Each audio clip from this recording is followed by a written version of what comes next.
clown ass shit, bro.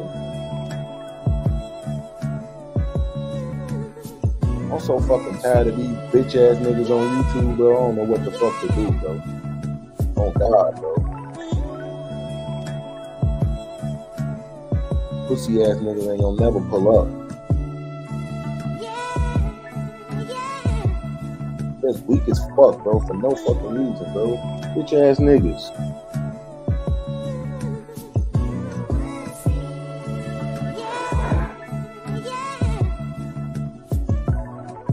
See, this shit like this the time when I be wishing I had the motherfucking man. Real talk.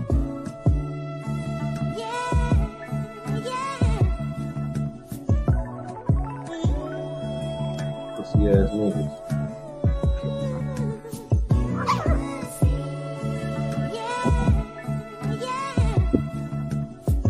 And I gotta go all the way motherfucking outside because I got a motherfucking this shit crazy, bro.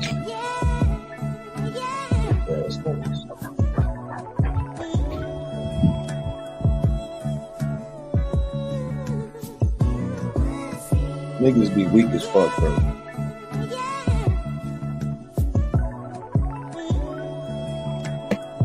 I swear, this is what I be saying, though.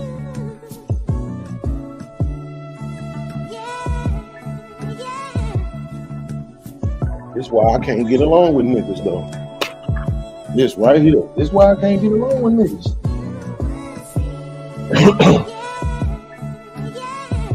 Because niggas be straight up goofies, bro, in real whole ass life, bro.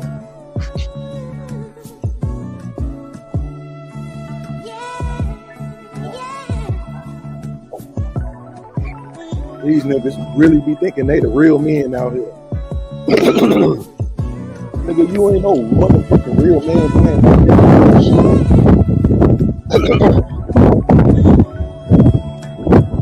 Oh shit.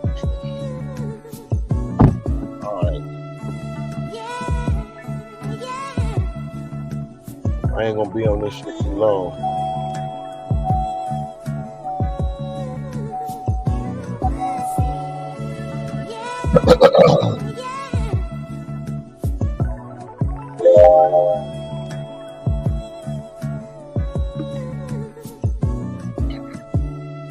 Man, I had to come outside to my motherfucking car, nigga. This nigga Trigger Mike just pissed me all the way the fuck off, bro. Real talk, bro. Cause I thought this nigga was different, bro. But I should have known that he wasn't, cause he's a fucking Nigerian. All these motherfuckers is the same, bro. All these motherfucking niggas is the same, bro. This shit is like these niggas be tripping me out with this shit, bro. All they do is talk all this conservative douchebag ass bullshit, bro. Niggas get on the internet all day and complain about women and shit. And then when a motherfucker trying to say some real shit, it ain't even like I'm kissing women's ass, nigga. I'm just saying some real shit. Niggas acting dumb. This motherfucker muting my mic and shit. What the fuck you muting my mic for when that nigga the one interrupted me? Oh, I know why you muting my mic. Cause he came on the fucking panel talking about he makes 6 figures. Don't nobody give a fuck, nigga. I'm a 6-figure high earner, nigga. Nobody cares. Don't nobody give a fuck about that bullshit, bro. In real life, nobody gives a fuck. That shit don't mean that you get to overtalk and interrupt niggas, bro, just because you got a little bit of money. What the fuck wrong with these niggas on YouTube, bro?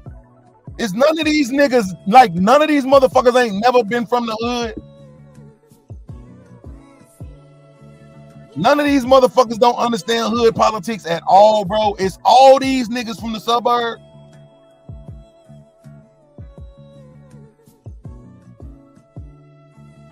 I'm confused like a motherfucker, bro.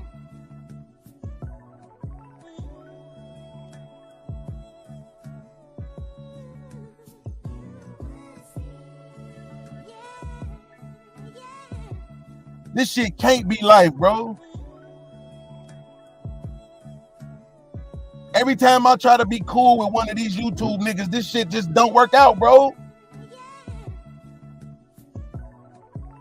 It just don't fucking work out, bro. There's no way for me to be cool with these niggas, bro. I don't give a fuck how hard I try.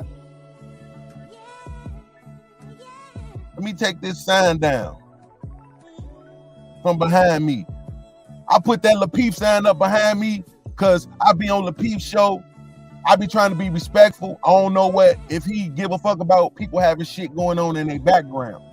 And sometimes I have shit going on in my background that give me copyright shit.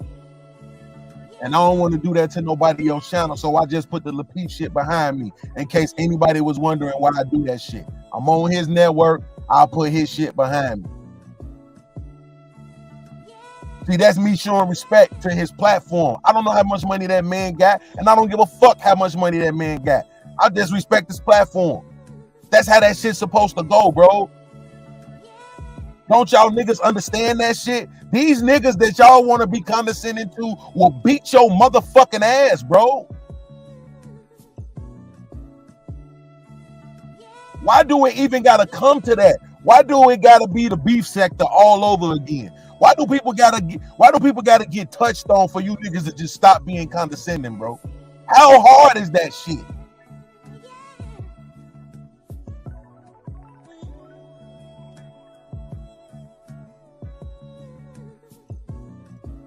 What's so motherfucking hard about that shit? Fatty, suck my whole entire cock, bro. I don't know what the fuck you talking about. You knew what was coming, nigga. You don't even mean nothing. You don't even mean nothing by that. You didn't know shit was coming. Cause you said I was gonna be into it with Chad and fucking Alpha, and I'm not, nigga. So what the fuck did you know was coming? Not a fucking thing. This is what I mean. At what point do you niggas realize, bro, that don't nobody give up? Nobody ain't kissing y'all ass, bro, because y'all got some money or because y'all got some subscribers, bro. We don't care. Niggas don't give a fuck. These other niggas, they just not addressing y'all. They say the conversations for they back chats. That's a fact. These other content creators, they just not addressing you niggas. They talk about that shit in they back chats. They probably talk about that shit on the phone with each other. They just ain't addressing you niggas out loud. But I'm gonna address you niggas out loud. Cause y'all be condescending out loud. Y'all be disrespectful out loud for no motherfucking reason. The shit be completely unnecessary, bro. For what?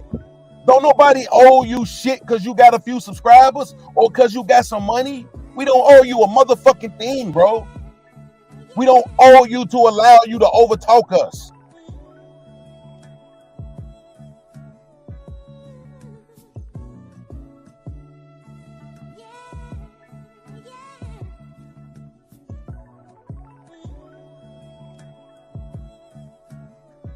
No, Daryl Long, stop talking because you're not telling the truth right now. They didn't make it seem like I was pandering to women. They made it seem like they didn't understand what the fuck I was saying, which they probably didn't because niggas is shallow thinkers. But then again, you know what? You might be right. They might have actually did think I was pandering to women, which is also stupid.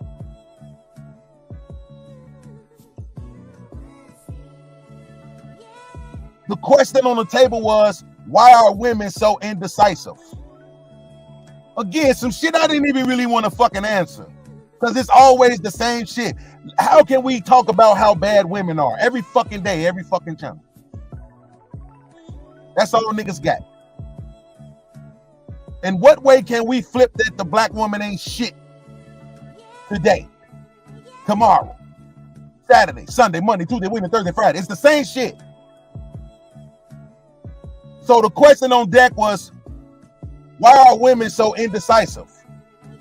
My response was, because ever since they was fucking 12 years old, every man in their life has been trying to screw them.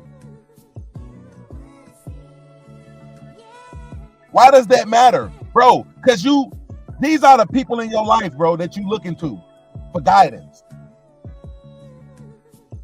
We're sitting here on one hand and we're saying that women are emotional and women are indecisive. So think about it. If women are emotional and women are indecisive, then what is the component in a young girl's life that will get her past being emotional and indecisive? It's a 3-letter word.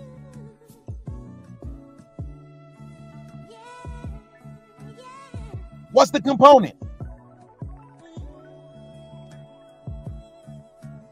Men. What do we keep saying? It take two. You need two in the household. You need a mother and a father. That's what we keep saying. So what does the father's presence bring? Stability, confidence, discipline, assertiveness, assurity. That's what the presence brings. I'm trying to get these motherfuckers to realize, like, bro, we can have these conversations about women, but the conversation shouldn't just be, hey, why are women indecisive? Because they emotional and they ain't shit. Next person. Because they emotional and they trash. Next person. Because they emotional and they stink. Next person. Because they emotional and they fat. Next person. Because they emotional and Kevin Samuel said so. If those the only answers that you niggas got, why the fuck are you having a conversation at all? Why are you talking about the shit at all?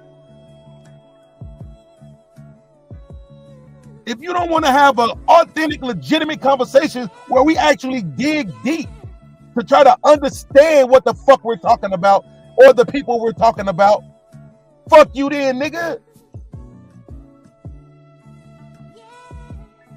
You don't want to talk about why the women are like that. You just want to say they are like that.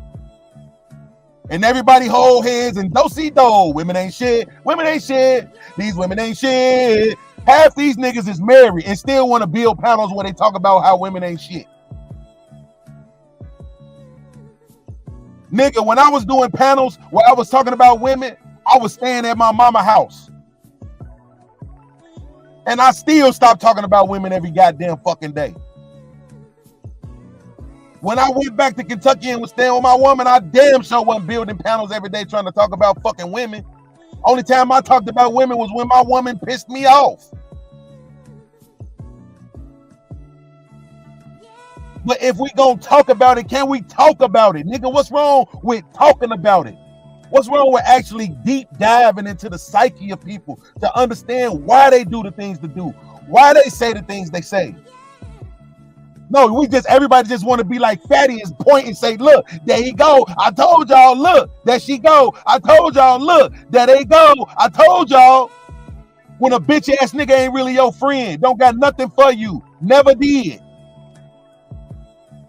Niggas want to sit on these panels and act like they give a fuck about the black community. You niggas don't give a fuck about the black community.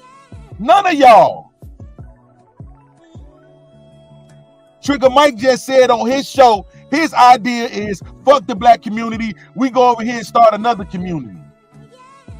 And all he proved to me today is that community ain't gonna be full with a lot of ADOS black people.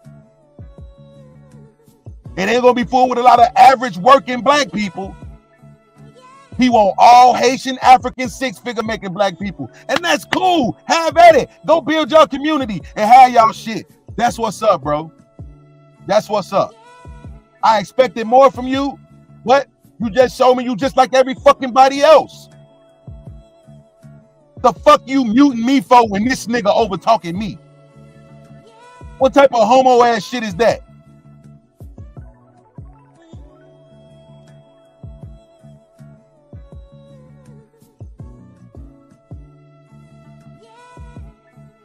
Yeah, Fatty, just get the fuck on, bro. That shit should be that easy. Just get the fuck on, bro. You came over here to troll me. You can kiss my ass with your bullshit ass, passive aggressive ass sarcasm. Nobody gives a fuck anymore, Fatty. You got Cheeky channel. You got J Prince channel. Get the fuck on, bro. You don't have to be here. You already said you don't fuck with me. You already said I'm the biggest beef you had in these streets. So fuck it. All that disrespecting your whole family patriarchy did to you, but I'm the biggest beef you ever had. Nigga, kiss my ass, bro. Kiss my whole entire black ass, nigga, and get the fuck off my channel, please. I don't need you, nigga. That's a fact. Yeah, you can't hit the troll. That's what you did. But I don't give a fuck, nigga. I'm sick of you bitch ass niggas, bro. This shit is ridiculous, bro. This shit is ridiculous. At some point, y'all know what's gonna happen. This is what's gonna be so crazy. At some point, this whole futuristic virtual world, a world class. What's the name of that shit that they was coming up with? The Facebook shit where you put the goggles on and you enter into a whole nother world. What's the name of that shit? I heard some motherfuckers talking about they bought they was saying that they bought cribs or they bought land in this world. What the fuck is the virtual world called, bro?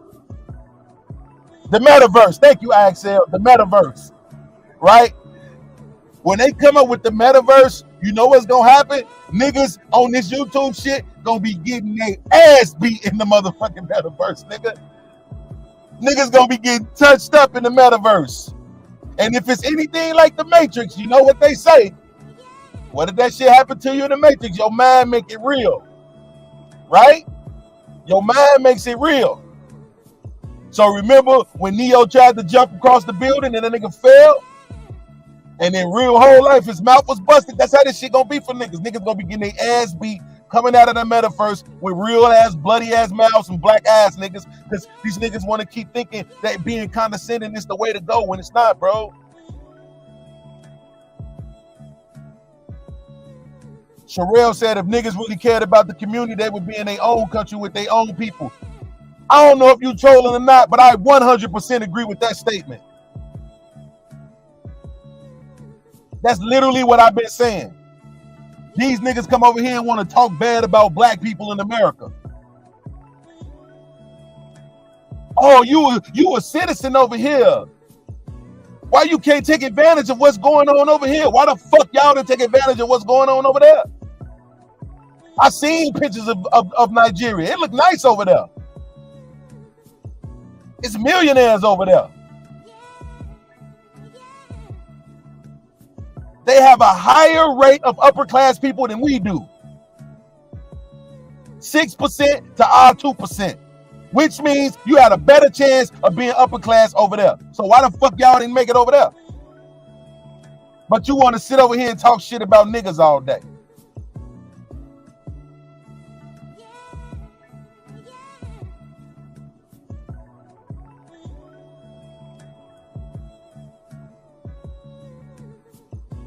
The shit is motherfucking unnecessary, bro. Nobody don't give a fuck about none of this shit that y'all, nobody cares, bro. We not looking at you niggas saying, damn, all you make is 100K. Niggas out here making $1 million. Weak ass nigga with that pussy ass 100K. Damn, all you got is one wife? Niggas out here with 4, 5 wives, nigga. Pussy ass, monogamous ass relationship. We not sitting around beating you niggas across the head with none of this bullshit, bro. We just trying to have conversations. And y'all want to keep doing the condescending shit, knowing you ain't shit in real life. A nigga will beat your motherfucking brains in. As sick as I am right now, as fucked up as my body is right now with this bullshit ass disease, nigga, I'll beat one of you niggas the fuck up, bro. That's a fact. And if I can't, you know what's gonna happen. None of you niggas ain't never coming to Chicago with this dumb shit. I'm here right now. I'm still here right fucking now. Do some of that condescending bullshit in front of me. Pull up on the motherfucker and do some of that condescending shit in front of me, bro.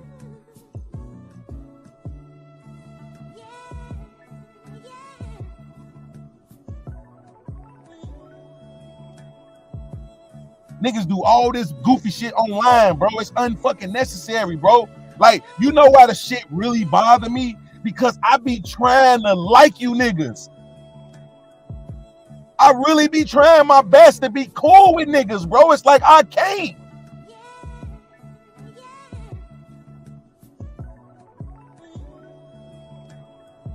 I really be fucking trying, man.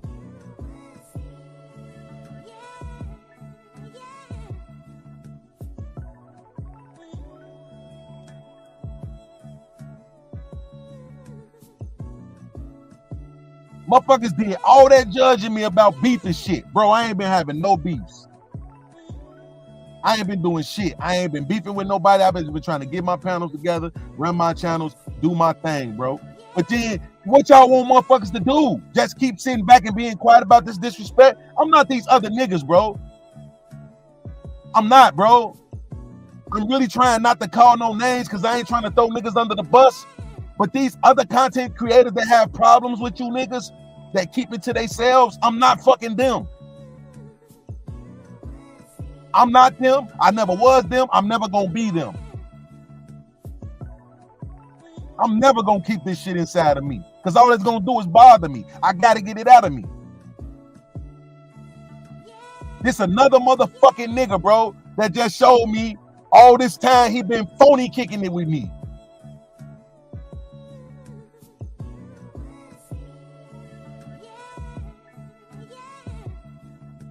For what? I ain't never asked no motherfucker to phony kick it with me.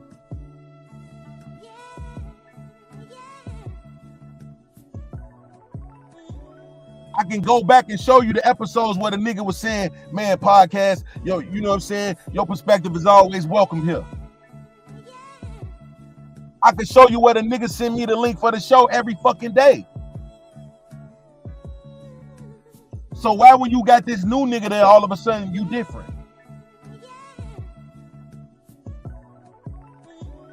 Because that nigga said he got 6 figures?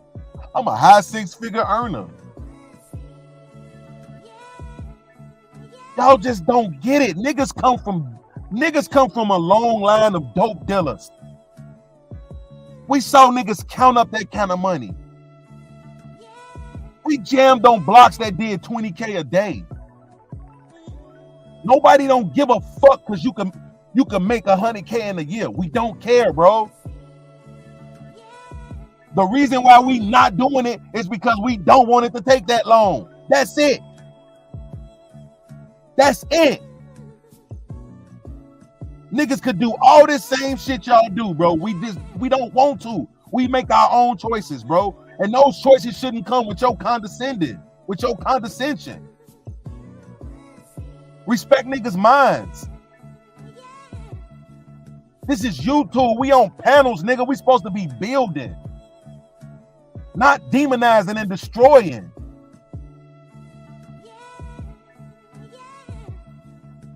But that's all y'all get.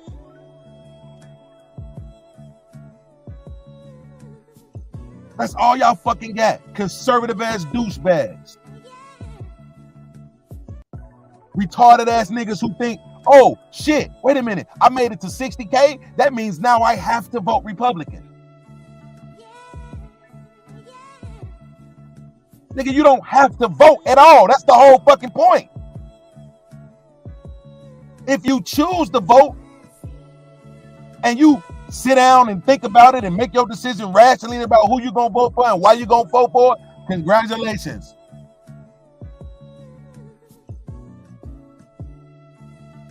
But the fact of the matter is, you don't have to do shit, bro. Therefore, when you choose to demonize or condescend other motherfuckers because they making a different choice than you a piece of shit. That's how that works, bro.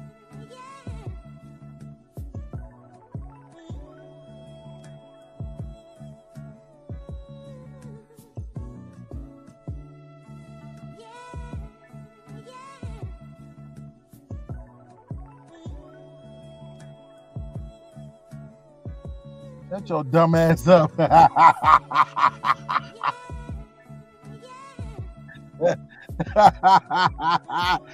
He's talking about just buy deep in Chicago style pizza so I can throw it on the roof of your car.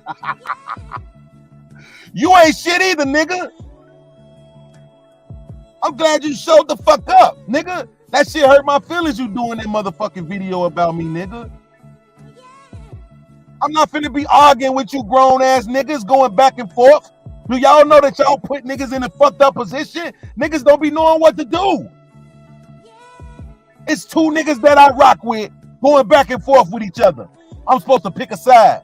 How do I do that? Who do I say fuck? The nigga that got the more subscribers?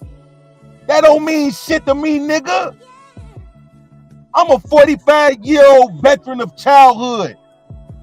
I rocked with you when you had 39,000 subscribers. I wouldn't give a fuck if you had 1 million, nigga. You still gonna be angry man to me. You're not gonna be million subscriber angry man. You're gonna be angry man. World class ass ain't even got a fucking 1,000 subscribers yet. I was rocking with the nigga when he had 100. I didn't know what to do. If I didn't make the choice that you thought I should have made, my nigga, you could say that to me and I would give you an explanation because you're an angry man and I appreciate our relationship. But don't throw me under the motherfucking bus.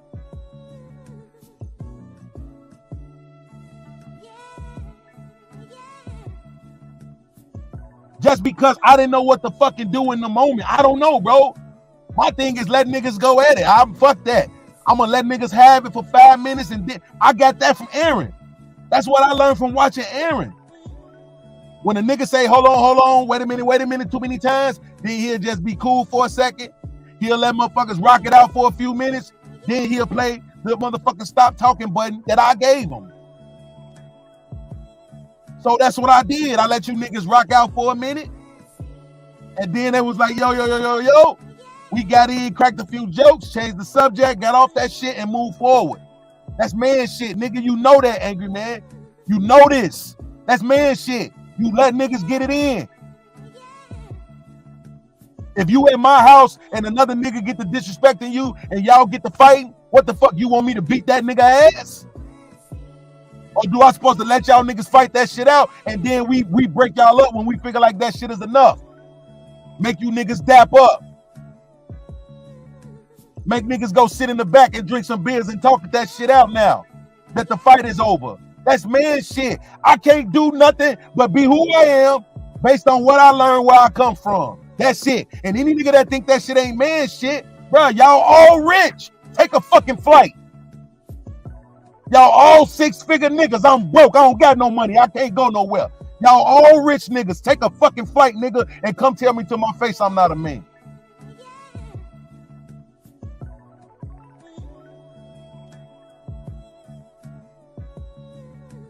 This shit is getting fucking out of control, bruh. Some of y'all just on here to be on here, nigga. Some of us really trying to establish relationships and kinship with people, bro. We trying to cultivate these relationships. They mean something to us. And I ain't finna let no nigga, including fatty funky ass, make me feel bad about that. It's niggas on the internet finding their whole wives on the internet. Y'all congratulating them niggas. Woo!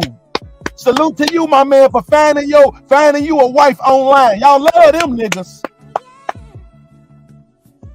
But when a nigga say, yo, I'm really trying to cultivate this relationship with these people that I'm meeting online, these so-called fucking 6-figure high-value ass niggas. When niggas want to tell you, you need to be around motherfuckers that's doing better than you so you can get better. But then when you try to cultivate relationships with those motherfuckers, all they do is be condescending and make you want to rob their ass or beat their ass.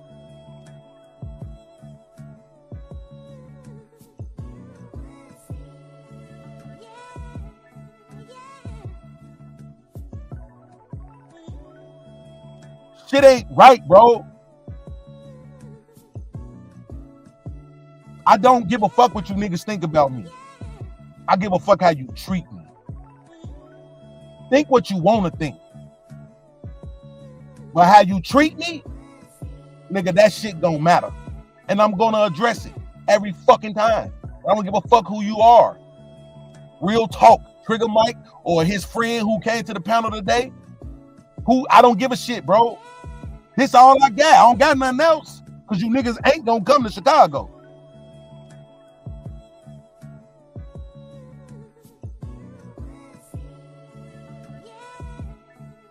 This shit is sad. It was a time where motherfuckers respected the elders, bro. Life expectancy right now for black men in America is 70. That means you middle age when you 35, nigga. I'm 45. I don't give a fuck how much money I don't have. I have life experiency. My mind matters. My perspective matters. I have a son and a daughter. My daughter ain't on nobody's fucking pole. My son go to school and go to fucking work. That's me, nigga. I did that. Where my respect at? My kids ain't the ones y'all talking about out here on the bullshit. I did that. Where my respect at? Let me guess, you want a cookie for doing your job? But you would sit your bitch ass on the internet and talk about the niggas that don't do their job all fucking day. But when a nigga do his job, let me condescend him and make him feel little about it.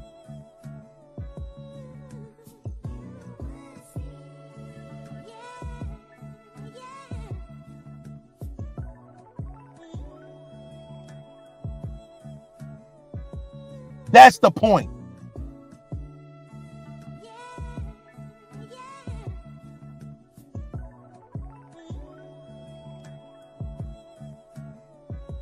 This is what I mean. Grown ass niggas like Fatty. You a grown man. And you will spend your time judging motherfuckers, but you will come to somebody's chat and try to troll. And the rest of the chat will love your ass. Everybody, Team Fatty. This a grown man in a chat trolling. What the fuck is wrong? Y'all are the problem. I swear to God. I will drive to the motherfucking hood right now, bro, and not feel no kind of way. No kind of uncomfortability at all. But I get on this motherfucking internet with you motherfuckers, and this shit is the most uncomfortable shit in the world, bro. In the world.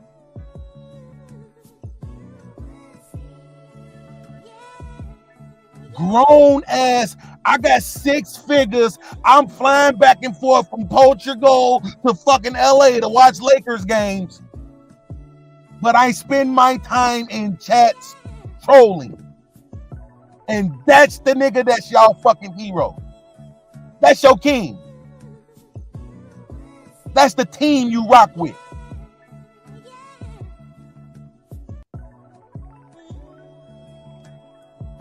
That's the motherfucker that y'all take all y'all money to their panels. Are you fucking kidding me?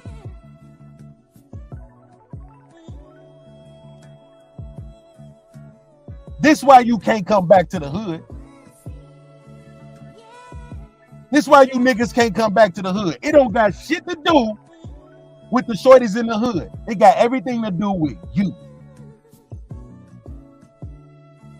Cause this niggas in the hood every single fucking day. But you can't come back because you's a condescending motherfucker. You can't come in that motherfucker because you's disrespectful. When they look at you, when they smell you, when they see your face, they gonna know what you really think. They gonna know you ain't a part. They gonna know you don't understand. They gonna know you sit on the internet and troll. They gonna know you a rat.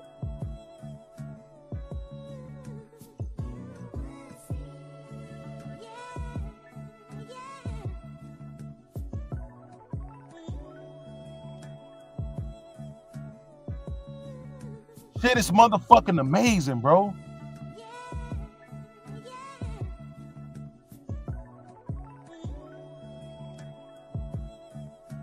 Every fucking time, bro.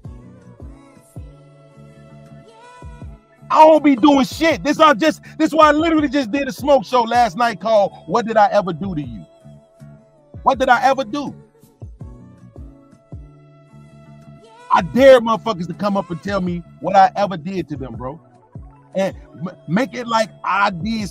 This is what you got to be able to do. You got to be able to say, I did something to you that wasn't in reaction to you doing something to me. Nobody could fucking do that. Nobody. No fucking body.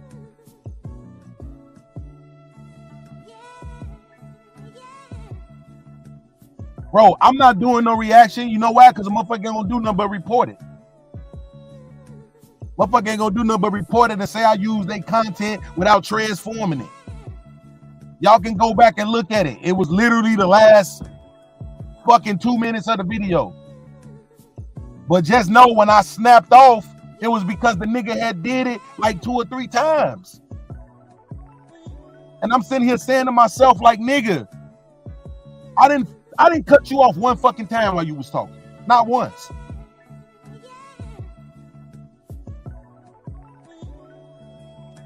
I don't give a fuck about your bag. I don't give a fuck about nothing you got going on in your life, bro. Give me what I'm giving you, which is respect. If you can't, nigga, then I'm a motherfucking demander, nigga. Period. Anything outside of that, pull up. I don't know what else to tell you. I'm broke. I ain't going nowhere.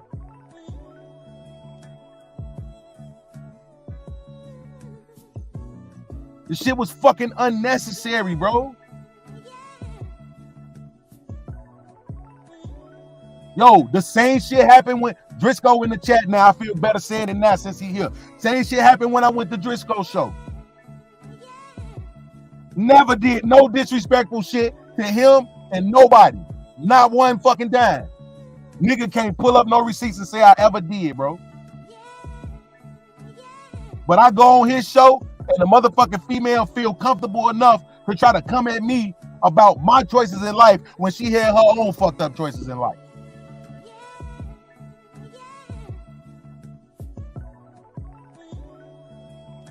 Like, what the fuck be making you motherfuckers think y'all better than anybody else? Do you know if a nigga slap you, blood gonna come out your mouth? If a nigga slap me, blood gonna come out my mouth. You ain't better than me. If I push your ass out of a motherfucking 15-story window, you probably ain't gonna make it. If you push my ass out of a 15-story window, I'm probably not gonna make it. You ain't better than me. God don't love you more than he loved me. Let me talk to you niggas in y'all language. God don't love you more than he loved me.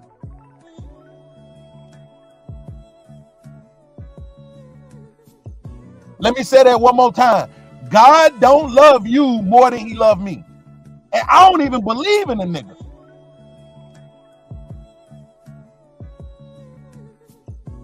But I know niggas that I thought was better than me, and I outlived them.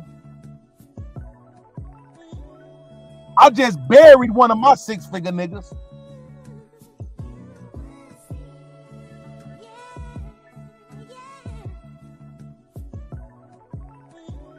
So what the fuck make you niggas think anybody give a fuck about y'all bag, bro? We don't. I don't give a fuck because you own a store. None of that dumb shit.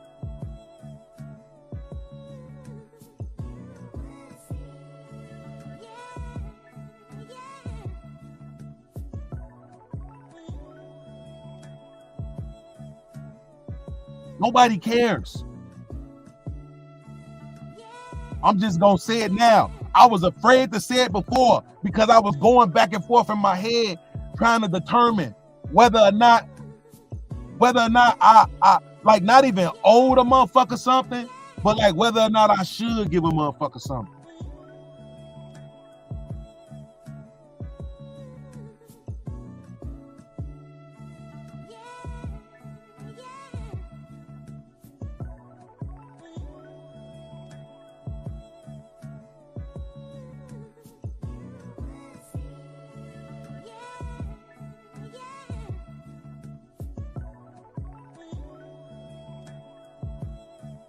Like that shit, bro.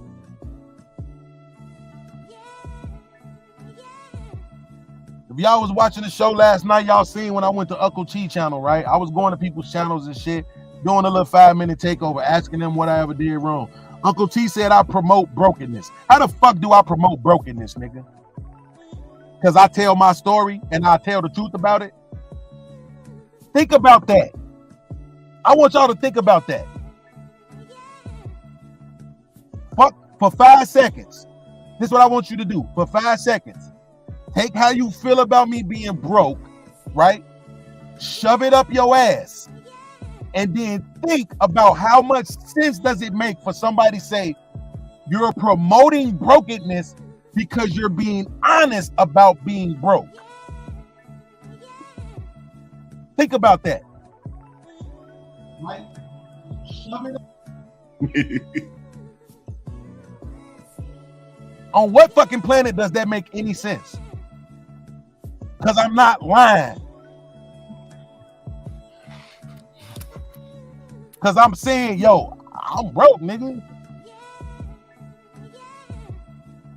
My real crowd been there with me every step of the way. They was there with me when I was on my way to work. They was there with me when I was getting off work. They was right there with me when I quit my job because I thought I was doing good enough with the podcast that I didn't need the job. They was there with me when the podcast fell off, and they still there with me now where I'm trying to build. So I don't really owe nobody no motherfucking explanation. But at the same time, guess what? I was rocking with Uncle T. So yeah, it mattered a little bit what the nigga thought.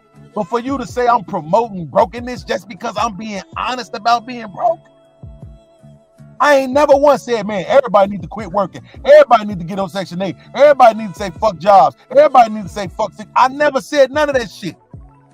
I talk about what's good for me, nigga. Me, I'm a fucking man. I can make my own decisions on what's best for me. I ain't judging nobody else.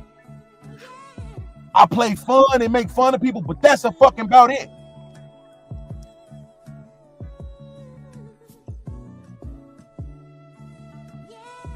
Think about that shit. And it's 58 people watching right now, and I guarantee you half these motherfuckers think I deserve all this goofy shit, bro.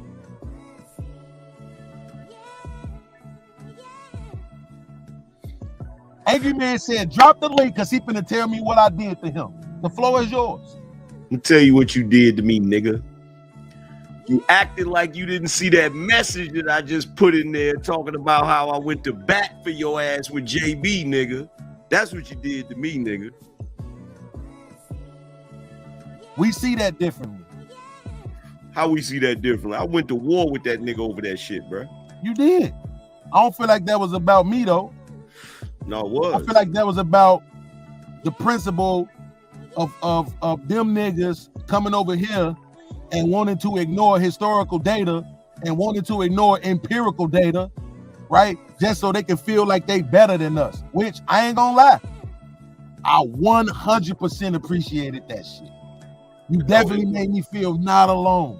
No, you but it and wasn't, Rob. it wasn't, I definitely appreciated that. It wasn't just about that though, because I said specifically, I said podcast has a valid point.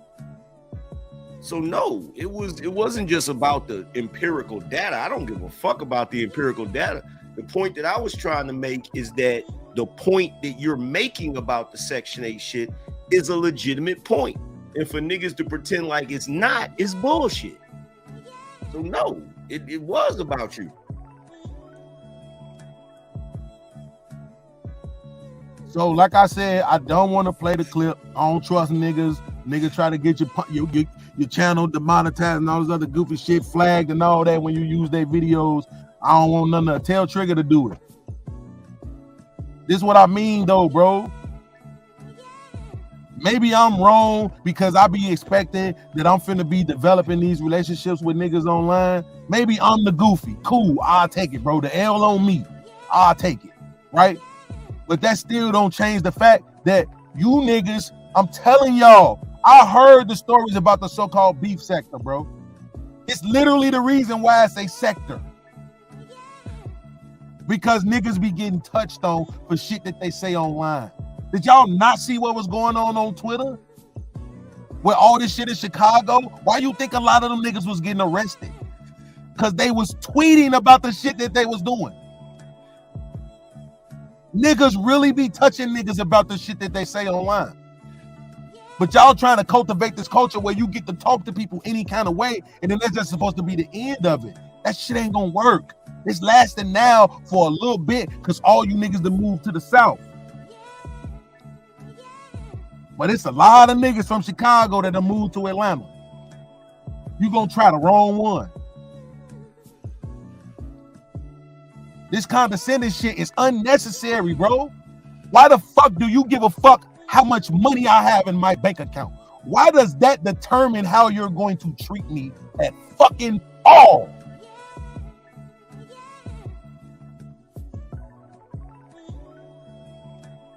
This y'all king. Let me let y'all king go.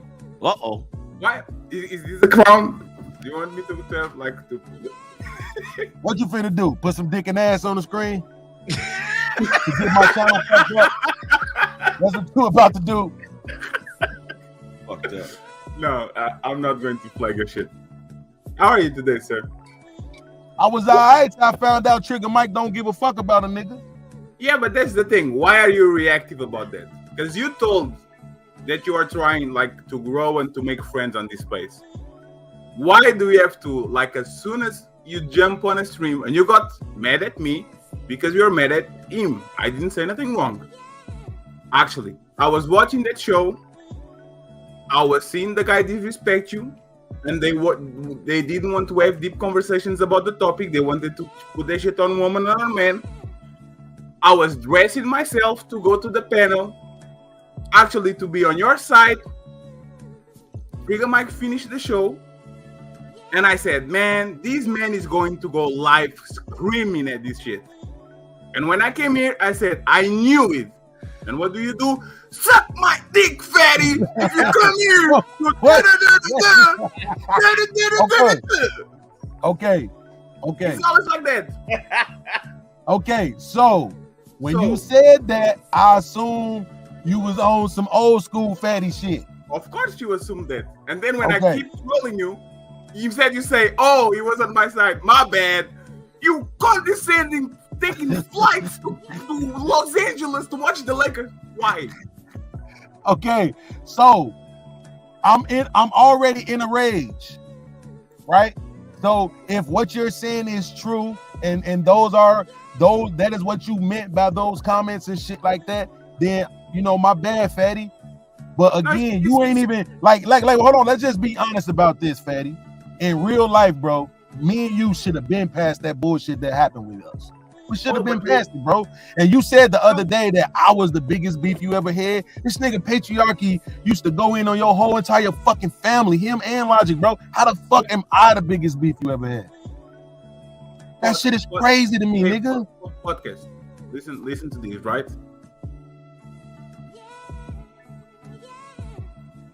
He like, why you bringing up bullshit? No, it's not because of that. The difference between me, the difference between you, Angry Man, Anton, Logic, Eric, was because you were the only one that I really, really, really, really, really fuck with.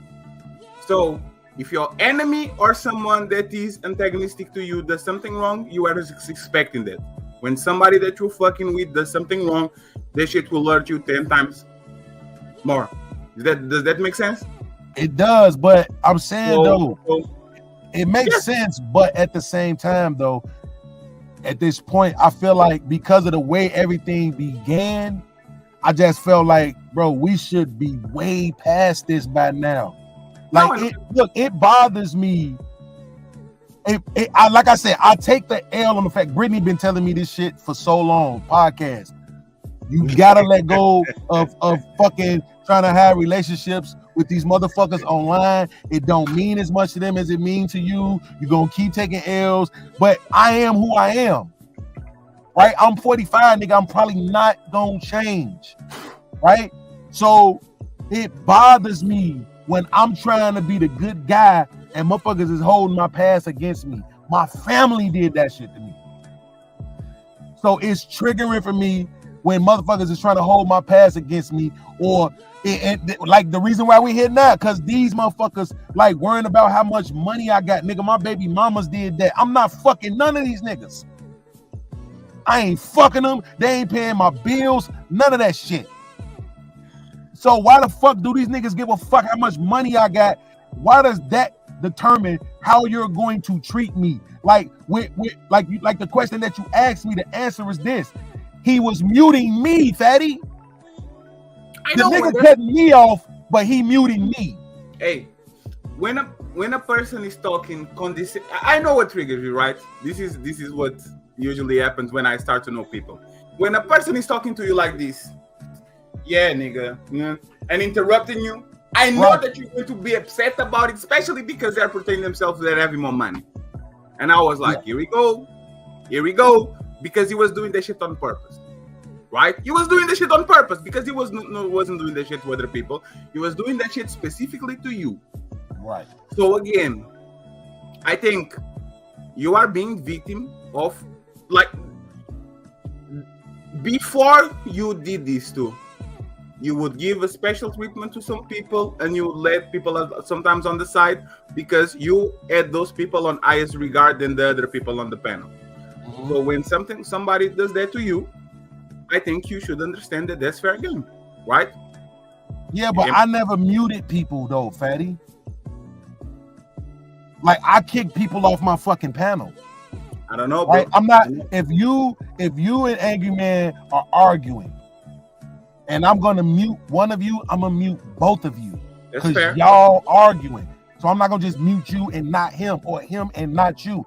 When he was arguing, going back and forth with World Class the other day, I didn't mute nobody. I didn't touch shit. I let them niggas rock out. I gave two grown men the space to do what they had to do for a few minutes, and then me and a couple of other motherfuckers on the panel tried to crack jokes to change the tide, right? That's not me playing favoritism. That's fair, but I don't understand why do you get hurt when you do people shit that you were doing before. For example, you've been on a panel with World Class when he's talking shit about Angry Man, and you thinking that he's not going to feel some type of way when you clearly before said, pick a side, nigga. Either you are with me or not with me. Don't you understand? That's like, so you made rules when it was you, and now when it's not you, you don't apply for the same But you rules. gotta add context to that. The context in that was, if I'm live, right, and another motherfucker is live, don't fucking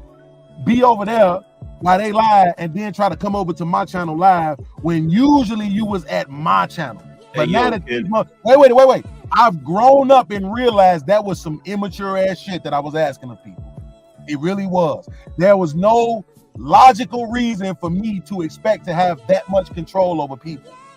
So I know that was some immature shit that I was asking of people. But I'm just saying, for context's sake, right? I wasn't necessarily saying pick a side between me and this other person because we got a beef. I was saying motherfuckers was at my show every day. And then when the next motherfucker start going live, now they over there. And I'm in tour with this person. So you going over there says to me that you choosing them. And so that's why I was responding that way. Now you can say karma don't always come back the way you want it to come back. I can acknowledge that part. But this, I ain't accepting it in this particular situation because Trigger Mike is his own fucking man, bro. He is his own fucking man. He can make his own decisions.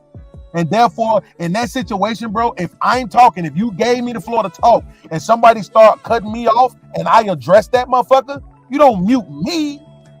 You mute that motherfucker, if anything, and say, nah, my man, he right, though. Like, real talk, when you was talking, he wasn't cutting you off. Like, real talk, it was his turn to speak. Matter of fact, I'm finna end the show anyway. Go ahead and give me your final thoughts podcast. But niggas didn't do that because they don't actually respect the nigga. And I'm getting sick and fucking tired of niggas, you know, building these relationships with niggas. Bro, he send me the link every day that says you want me there. So if I'm showing up, why the fuck don't I get treated like you want me there? He wants you there for you and for him, or for him? I think he want me there because what he said on the panel a bunch of times at the end of the show, bro, podcast, you know your perspective is always respected over here. But it's not respected when certain people are on the panel. That's insane to me. I don't give a fuck who is on the panel. I don't give a fuck how much money that nigga got. I don't give a fuck where he live at. I don't give a fuck about his wife, his stepson, none of that shit. I respect the man because he's a black man on a fucking panel. You get my respect until you fucking show me you don't deserve it. Who did he mute you over? Some nigga on it. I never seen this nigga before in my life. I don't even remember what the nigga name was. A man with the star. He had the star. He was on his star. He had a store. Something. Yeah, he had his own store. He was like, "Oh, I'm on the back of my star," Yeah, I'm in the back of my store. You know what I'm saying? I'm a high 6-figure earner. You know what I'm saying? All that other shit. Like, this is the type of guy that upset this guy, so he's going to be. But let me ask this podcast, because I talk that money shit too. Do you think I respect you any less because of what you earn, bro? No, but the difference is, Angry Man, you literally have invested in helping me build. So you show me that the way that you view me is outside of whatever the fuck it is I may have or not have, right? But we talking about a complete stranger, nigga. Of course this nigga think he's sitting on the panel doing his LL, you know what I'm saying, hand on his head, licking his lips and shit, you know, making all these silly ass faces and shit. Like, nigga, okay, I'm not saying nothing about none of that shit though, right? I'm just going along with the show, talking my shit. You know what I'm saying? Doing what I do. Go watch this shit. I gotta go watch this shit. It's literally the last 2 minutes, but that's the podcast. But that's the thing. People on this place use other people on this place. Just because I say I'm happy you're here, your opinion is valid. And again, I'm cool with Trigger Mike, and I'm not saying that he's doing this right, but there's a number of people that are thanking because I'm being polite. Hey, bro, thank you for coming to the panel. Appreciate you. See you tomorrow. But the same way they are using me for getting exposure or for getting a place or they can vent about their day, I'm using them because they come on my panel and I create content. So if you understand the rules of the game and you know why it is, I get it. This is your space and you have the right to respond the way that you respond. But if you learn something about what happened 5 months ago, whatever, you know that, hey, bro, just bear with it. Go there, build your fucking platform. And then when you have the means to do it, but back. But this is the truth. Niggas probably ain't gonna believe me when I say this, bro. I have not been going to Trigger Mike show to build my platform. But you should. But it's bro, I don't want to. I don't want to build my platform off the Lapeef. I learned my lesson from that. If I get into it with them niggas, everybody just gonna go away. So I'm not trying to build my audience off of nobody else's channel. I just like having the conversations. I know that's hard for people to believe. I already got a channel that's past the numbers for fucking monetization. I can literally delete all the videos and just get monetization. And I don't because of pride, nigga, because I want to be me. And that's what I'm saying. I'm honest, bro, all the time. Motherfuckers be thinking that I'm just lying, but I'm not. Bro, I'm not trying to build my shit off of Trigger Mike's show. If I wanted to go build my fucking channel, bro, you know what I would do? I would do exactly what I did. I inboxed Angry Man, and he still ain't checked the message because he's a bastard. But I inboxed him and made an offer. Don't do that because you did. I did. And so what happens when you get to I already know you didn't get the message. So what that's all I'm saying. I be inboxing Angry Man too. He don't never reply to mine either. So what happens when you get into it with Angry Man then? Awesome. Because actually I just did. No, but that's the thing. It seems like you actually didn't learn nothing from what happened. Nobody stopped fucking you. No, Fatty, it's not that I didn't learn. It's just that I'm me, Fatty. It's like I'm doing something different right now. I'm not disrespecting Trigger Mike. No, that's fine. But podcast, listen to this. You have Natasha Vincent, Dara Long, I Gore, Love C, Work Less Now is on Cheeky. Like all the people that I see, Freezy, all the people that I see on the chats right now, they probably met you on Fight Club or one of the Lapeef's Anton things. Nobody turned their back on you because of. Nobody turned that back on you because of them. Me, Angry Man, Ezo, and Granville met you on fucking Fight Club. Nobody turned their back on you because you messed with them. Podcast. What I told you, look. One sec. Granville, don't do that. Wait, you finish that. Yeah, you got it, Fatty. What happened was that you told pick a fucking side, and people pick the side that they hang out every fucking day. So that's right. It's not because of them. It's not because we chose them. It's because you told us to choose one. So you actually should learn. Hey, bro. Even if we go to war with someone, Aaron, Anton, Brittany, whatever, don't tell the people that are coming on your channel to pick a side. That's the moral of the story. Okay, I'm not doing that now. What I'm doing is venting, nigga. I can't keep shit in. I gotta get shit off. Shit bothers me. But you I should have stop hanging out. anxiety, nigga. So when I hold shit in too long, it bothers me. I spend hours and sometimes days, nigga, on shit when it's bothering me. So I have to get it out or I will become dysfunctional. That's me. That's who I am. If anybody want to laugh, crack jokes, or troll, whatever about that, have fun at it. But that's who I am. So that's why I'm doing this, because I have to get it out. Because I don't get to touch people. I don't get to beat people up. I don't get to have me and my brothers or me and my nephews jump niggas. This all I got. All I got is to be able to go live on my own channel and be like, yo, it's definitely not even necessary for niggas to why are you worried about what the next nigga got in his pocket at all? When JB was trying to embarrass me the other day, and I'm sitting there like, this nigga just don't understand. You're wasting your time. Nobody cares. The only people that care, ironically, is you niggas that got some money. You niggas that sweeping down y'all rich seem to be the only ones who care about what's in everybody else's pockets. Nobody else cares. We will roast your face, your body, your mama, your everything, your voice, your dialect, everything. And nigga won't give a fuck about what you got in your pocket, bro. But these be the niggas that go straight to your fucking pockets. And it's like, why do you care at all? The nigga tried to say, yo, I'm paying your rent. And that nigga Rob was like, wait a minute, do you live in Chicago? Because if you don't live in Chicago, then nigga, that complicates things. You're not paying his rent, right? But if I would have said that, it wouldn't have went over. But Rob said it, so it went over. And motherfuckers like, yeah, well, that kind of makes sense. And the nigga tried to just, but he's a bum. Like, goofy nigga, I'm sitting in my car right now, nigga. I'm at my mama's house because I got sick when I came to Chicago. I can get in my car and drive to my house right now. I don't give a fuck how I got it. It's mine. So you don't believe nigga? So you don't believe that people like JB because he's handsome and has a great personality? That's what you're saying? Fuck out of here. Is that what you're saying, bro? That nigga ain't never been handsome. He can't even spell handsome.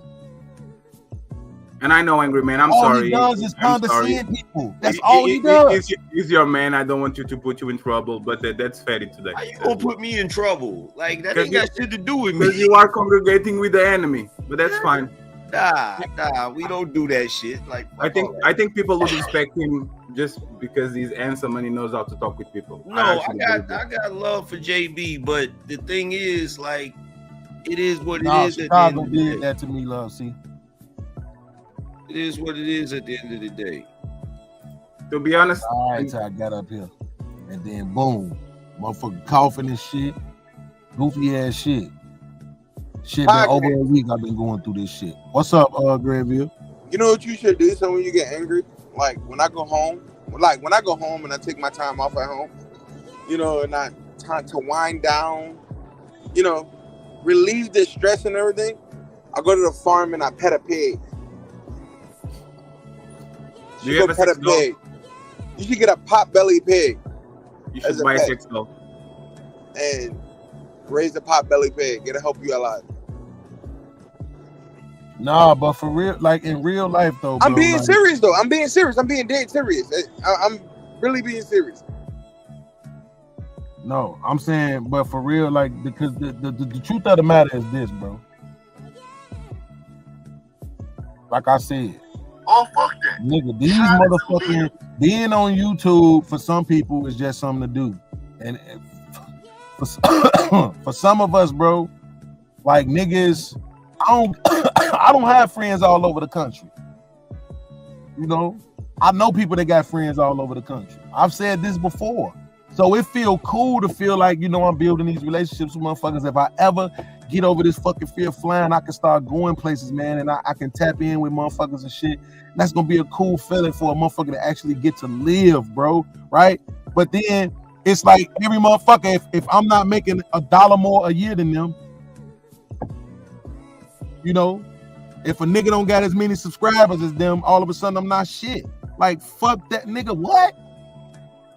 For some niggas that wouldn't dare say this shit to my face, bro. Call me fat or whatever you want to. In real whole life, niggas be knowing. They be knowing what will happen. They don't got shit to do with being tough, nigga. You got everything to lose. I don't. You still can fly? Hell no, man. Do you want me to sail you out to Portugal so we can fight it out? Get the fuck out of here. If I can't fly, I definitely Nigga, can't sail, wait, Fatty, how long is that sail probably?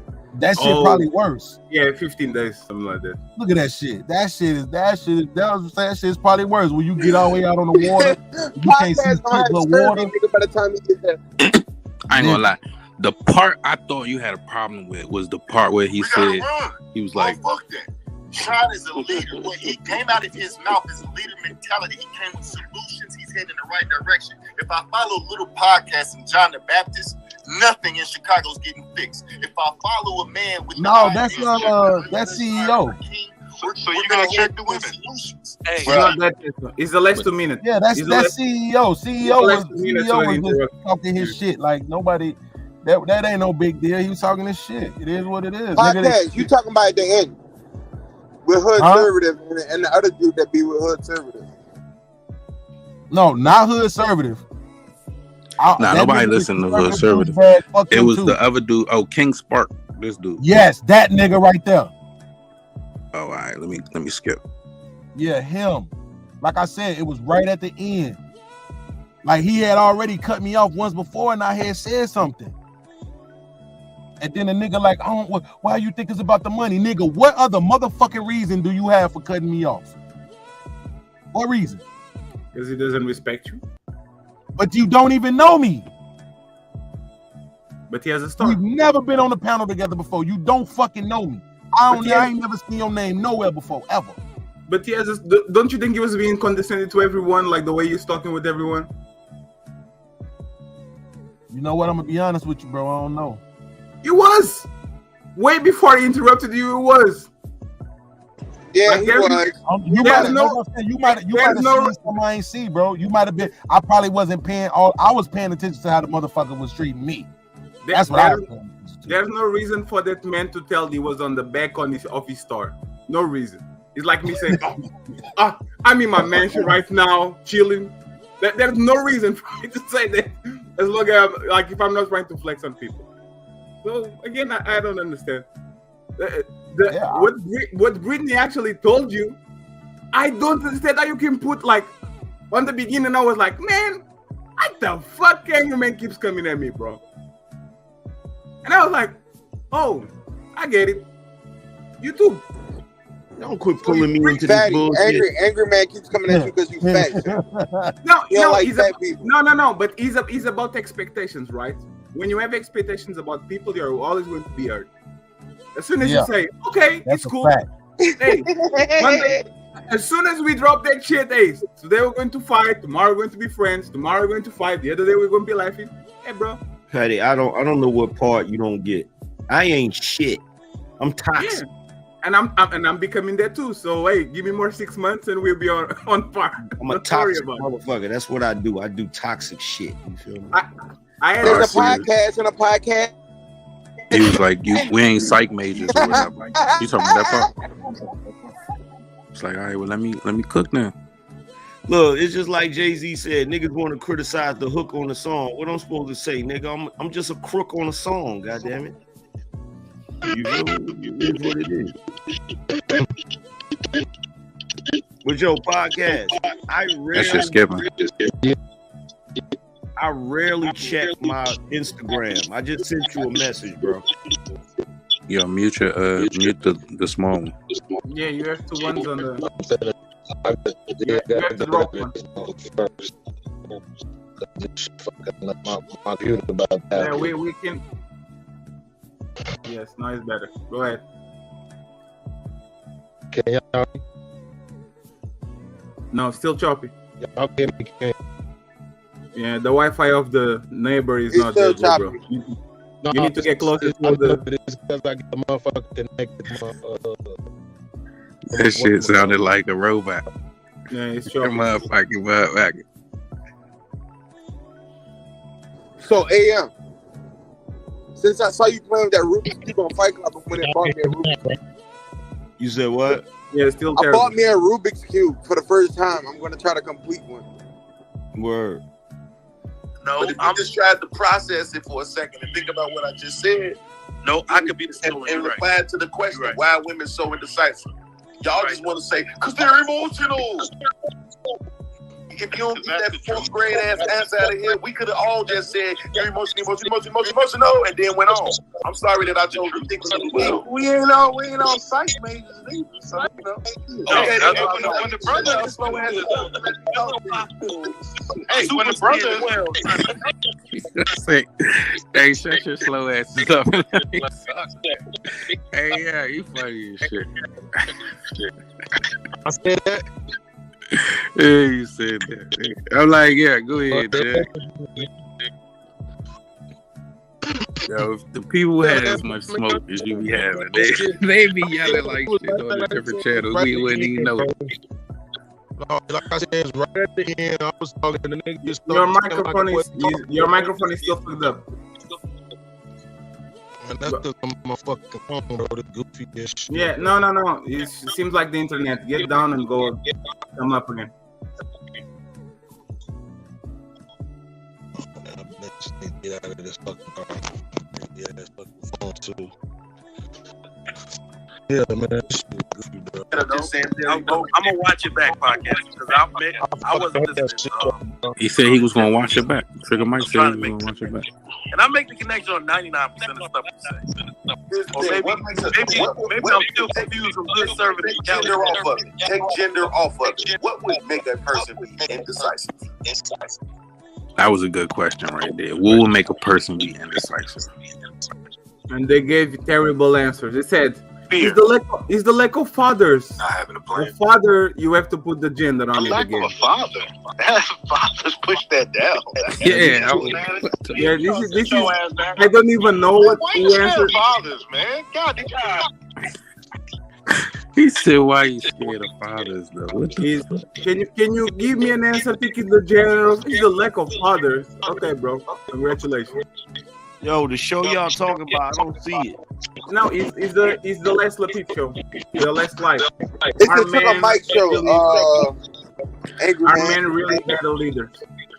Hey, Pa, you got hey Beans, you gotta mute up while you fixing it. He's the last minute. And the guy is like talking like this. His eyes kind of almost closed, like he's too close for school. But again, there's a lesson. Other than low class, I wouldn't consider. Only person that I think shouldn't hang around with is with low class, because he has all the settling an issue. Because they have all the. What He has all would the make a person be that way? When but you have to. doesn't get- What are you trying to do, Ezo? What you said, Fatty?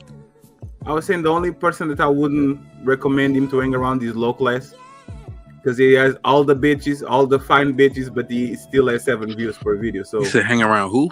Low class. Who the hell is Yeah, low low- class? the undefeated guy, 7 views, undefeated. Nobody watch my shit. Marcus, what up? Undefeated. I talk shit about all of the Lapeef family, but I hang around with them on panels. Who the hell are you talking about? Low class? I don't know no low class, yo. Oh, you're going to find out real quick. Yeah, I don't know. Hey, nah, realistic vibes. What's up, y'all? Love C in the building. What up? What up? We got KGY. What up, yo? He's What up, really Black not Hawk? Hey, he's we really getting not all the the only numbers. nigga that Girls does. long, we already know. Salute. Natasha Vincent. I always be missing her little accent. I ain't like she in the picture. She don't look like she got an accent. Oh boy, that's a feedback right there. All right. You good? Yeah. Oh, fuck, put this motherfucker on the charger.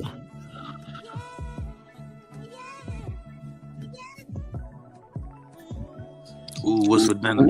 Fatty, when is the next time you coming to the US? Huh? When is the next time you're coming to the US? I don't know, man. I had jury duty when I was going to Vegas in October, so now I have to figure out a way to watch because I want to go to the stadium, to the Raiders stadium. So I need to figure out a date when the NFL is going. So probably by what? When did the season start? October? September? It normally starts the second week in September. Yeah, so probably there's the time. I'm not feeling the Lakers lately, so I'm not going on any adventure. No adventures. Why not? Yeah. I don't know. Again, I probably need to stack a little bit of money too on these YouTube on these YouTube streets, because everybody making money. Let me know. We will go to our Raiders game. I'll fly out to our Raiders game. Everybody making money less me, so I need to get some cash apps. Shit, you gotta get your hustle on, yo.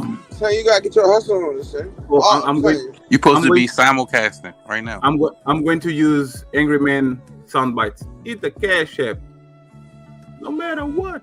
Even fatty. Okay, now I got the motherfucking clip myself, so I'll fucking play the last part so y'all can hear exactly what I'm talking about. What you not gonna do is be able to see that this nigga muted me though, right? Because you can't see who's muted. That's only on the stream. Podcast. I saw it. He muted you. Then he muted him, and then he was about to end the show. Oh, so he muted both? No, he did not mute him. He muted Podcast. He muted me. He didn't mute that nigga. When that nigga was the one cutting me off, he'd go right here. Mm-hmm. So what about the fact that it literally said the numbers, even though this don't even matter, and I'm gonna show you why it don't matter. 2.5 million black fathers live in the homes with their children, while 1.7 don't. What's your argument against that? Bro, pull those numbers up. 7 million. Exactly. I ain't pulling up shit. Even if I'm not it's pulling up nothing. I'm not pulling up nothing. You know why? I'll send the link to Trigger, but I'm not pulling up nothing. You know why? Because that don't even matter. Because that wasn't the point of me bringing up the article. Man, that's the point was the fact that it was unnecessary. It was unnecessary for him to say, "Oh well, no, it's because they don't have their dads." Bro, there's a plethora of reasons why our women behave the way that they do. Well, you don't want to check them, bro. You don't want to check them. I get it, bro. You got the bag, bro. You got the bag, and you about to get married, and you 6 feet tall, and you. What they gotta do with anything? You sound like hate. I'm not never interrupting you while you talking though. I don't understand why you can't give me the same respect. I'm not never interrupting you while you talking, kid. Go not ahead. One freaking time. Go ahead. Well, stop talking about the bag and all this shit. That's my life. Well, stop interrupting me then, because what other reason do you think you better than me to keep interrupting me, my dude? Yo, come on. Podcast, bro. I ain't interrupted you one time, bro. Podcast. Let's move on to what? So you got muted when you stopped talking. That was you getting muted, right? Yeah, that was him getting muted. Yeah, I wonder why you stopped talking. And he finished the show afterwards. We got Granville. This is an evening show, bro. Yeah, he said why are women so indecisive, Granville? Women are indecisive because maybe they want everything and they can't choose what they want. So right here, there's pressure on them. After he muted me, I'm the only one muted. I was texting in the back chat like, bro, why the fuck you muting me though? That nigga cutting me off while I'm talking. So why you muting me? That don't even make no fucking sense. Let me be there. Yeah, and that's where he just came in like, well, look, I'm about to end the show, blah, blah, blah, blah, blah. And it's like, bro, what type of shit is that? But there's the thing. Let me be devil advocate for a second, right? If you guys were on the panel for hours, and when I want to finish a show, you guys start arguing, I'll mute you guys. Say the person that didn't talk, that was Granville. Hey, what do you think about the topic? And say, let's time to end the show, finish the show, and go home. Wouldn't that be something that you probably did? No, because you just said I would mute you guys with an S on the end. That makes it forward. Yeah, but Granville told that he muted both. Say that again. Well, Granville, didn't you say that he muted podcast and then the guy mute himself? No, he didn't. Hey, fat fuck. Then he muted the dude, and then he told me. Then he muted the dude after, and then he told me. Then he got my thoughts. So he muted both. He didn't. I don't care what Granville said. I was looking. He didn't. But he was there. I was there, bro. I don't care. So wait a minute. This is what we're saying. So this is what we're saying. Now I want you to explain to me while what Granville saw trumps what I saw. No, don't beat around the bush. Just say it's because he's a truck driver and he make more money than me. No, because you were on your I'm the brokest nigga on this panel, son. Okay, then so if I say he didn't, right? If I say he didn't and you say he did, who's right? The person that wasn't on his feelings and can look at it on. Stop fucking trolling, fatty. Shut up. No. I'm not trolling. No, I'm not trolling. Podcast. I'm not trolling. No, I swear to God, though, he muted both of y'all. Did he mute you first, though? Yes, he most definitely muted you first. He didn't mute that nigga. Granville has no reason to lie. You too, right? But again, you are inside of that shit. Granville was looking from an outside perspective. Yes, and I was looking intentfully because I was waiting to see the nigga. The whole point was this: I was typing it. You don't think I looked? That's what I'm sitting here telling you. I literally was typing in the back chat, bro. Why the fuck are you muting me? So podcast was cutting me off. Why would I be typing that if I'm looking at the panel? Look, this is the point. I do get what podcast saying because Trigger Mike did ask what podcast had to say on the topic. It was podcast turn to talk. Oh no, I agree with that. But I'm just talking about the muting part. So, but I can say this. If you watch Trigger Mike's show, if you watch his show, it was getting close. He always in the show around 3:30, bro, or close to it because he gotta go pick his kids up. It's not like the first. That's not. Wait. Here's the other thing, and I hate that I'm saying this now because it really didn't matter until right now when a motherfucker trying to gaslight me. But bro, that wasn't the first time he muted me in the show. I can you understand. I'm watching that ain't the him first do it. time, bro. That ain't the first time he done muted people and ended the show. That ain't the first time. So podcast, are you telling that Granville is a liar? Yes or no? Answer the question. Yes, I'm saying he's lying. Yes. Okay. You want me to? There's no other way I can say it. I could say he's mistaken, but that's not what you asked me. You didn't ask me if he was mistaken. He's lying. He's lying. I agree with you. He's lying. He's a lying bastard. Now, if he say at some point he looked up and seen the dude was muted, like right before he started dropping people off the panel, I don't know. But I know when he muted me, I was waiting to see if he was finna mute dude. He didn't mute him. I started typing in the back chat, "Why the fuck are you muting me?" when that nigga was over talking me. Was that a nervous typing? Like, I'm not about to go over this. You don't got to. Podcast, look, it is what you say it is. Yeah, I know it is what, bro. Look, I get it, bro. The niggas, the quote unquote broke niggas don't got time to sit on the internet. They not trying to build YouTube channels, so I don't got no mob. I can't build no mob. I'll be on this fucking internet. I had a bunch of broke niggas I'm just as broke as you, that wanted to build YouTube channels. Then I would have a mob that I can go get to. All I can tell niggas is pull up to Chicago and we can settle this shit like men. And that's all I got for niggas. You know why? Because on here, y'all got y'all 100,000 mob. Y'all got y'all 100K a year mob. Yo 100K before taxes looking ass nigga mob. That's what y'all podcast. Yes, Am I y'all included in this? Together. Yeah, but that makes no podcast. With all respect, that makes no sense. I'm trying to see where's there's the thing. Granville, for what he says, is not a eye earner. We get on him. You are not the eye earner. I'm not talking about him. No. Angry Man is an eye earner. People get on him. Like, I'm not an eye earner. People get on me. Like, that's not what I'm not talking about him though. But that's not what I'm saying. What I'm saying is this: there's nothing that he could tell me, bro. Okay, nothing. Yeah, at the end of the day, he muted me and not that nigga because he had more respect for that nigga. Period. Yeah, bro, and the only thing he respecting is that nigga's money. Period. Yeah, but that's you. That's real shit though. I'm a fucking content creator, nigga. Why the fuck would you mute me? Bro, I gotta agree with Fatty on that part. Like, I'm a 6-figure earner and I got a bunch of subs. Niggas don't give a fuck. You are going to get what you're going to get. That's what it is. Yeah, I think he muted you because there's very few people that can talk like nonsense, or not nonsense, but can like step around the rules and nobody's going to say nothing. And those people, even those people have detractors. So again, and not I'm not everybody. Even lie. Look, not I everybody can't even lie, bro. Look, you know how many times Trigger Mike done? You know how many times Trigger Mike done muted me on that show? You know what I'm saying? Not everybody gonna let you finish. They know if you like, gonna be one of the people who gonna keep talking, and they'll probably mute the person who they feel like is not going. You know what I'm saying? No, but No, he that like didn't have nothing to no, do no, with it. Me and dude was going back and forth. He chose to mute somebody, and he chose me.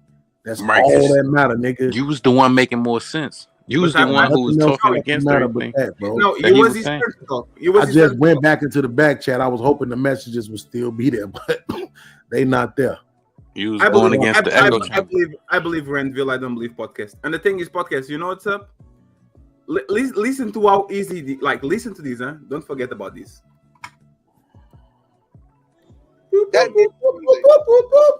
Hello, Trigger. I didn't like what happened on the show.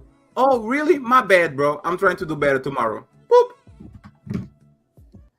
How many Don't seconds worry. did it take? I'm finna show you exactly why.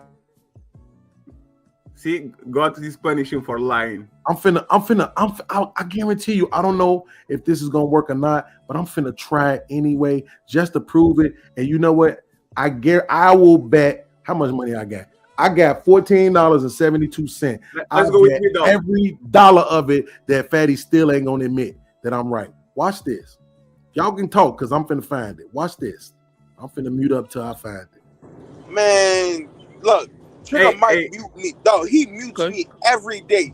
Multiple times a day, bro. I want to thank all the panelists. Hey, Granville, I got. Bro, I ain't interrupted you one time, bro. Let's move on to we got Granville. This is an evening show, bro. Hey, Granville. Yes, sir. I got a bone Now, to pick with you. I found it. Now, Angry Man, because Fatty is not going to admit it, I need you to man up right here. I know you you ain't finna sit here and kiss nobody's ass because they part of the Lapeef team, right? So I need you to watch this. This is the proof that he muted me and not dude. I don't care. Nigga just gonna have to strike me for using this video.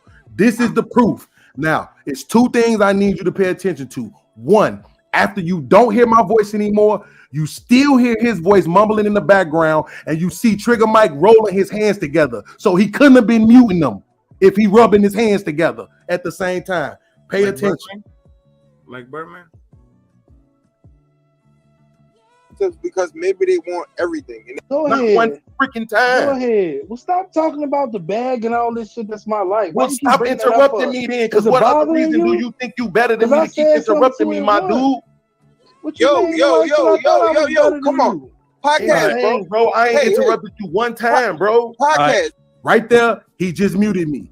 Now, pay attention. Let me turn the music off. You're gonna hear dude's voice. And put 10 seconds on the back because I want to see uninterrupted, please.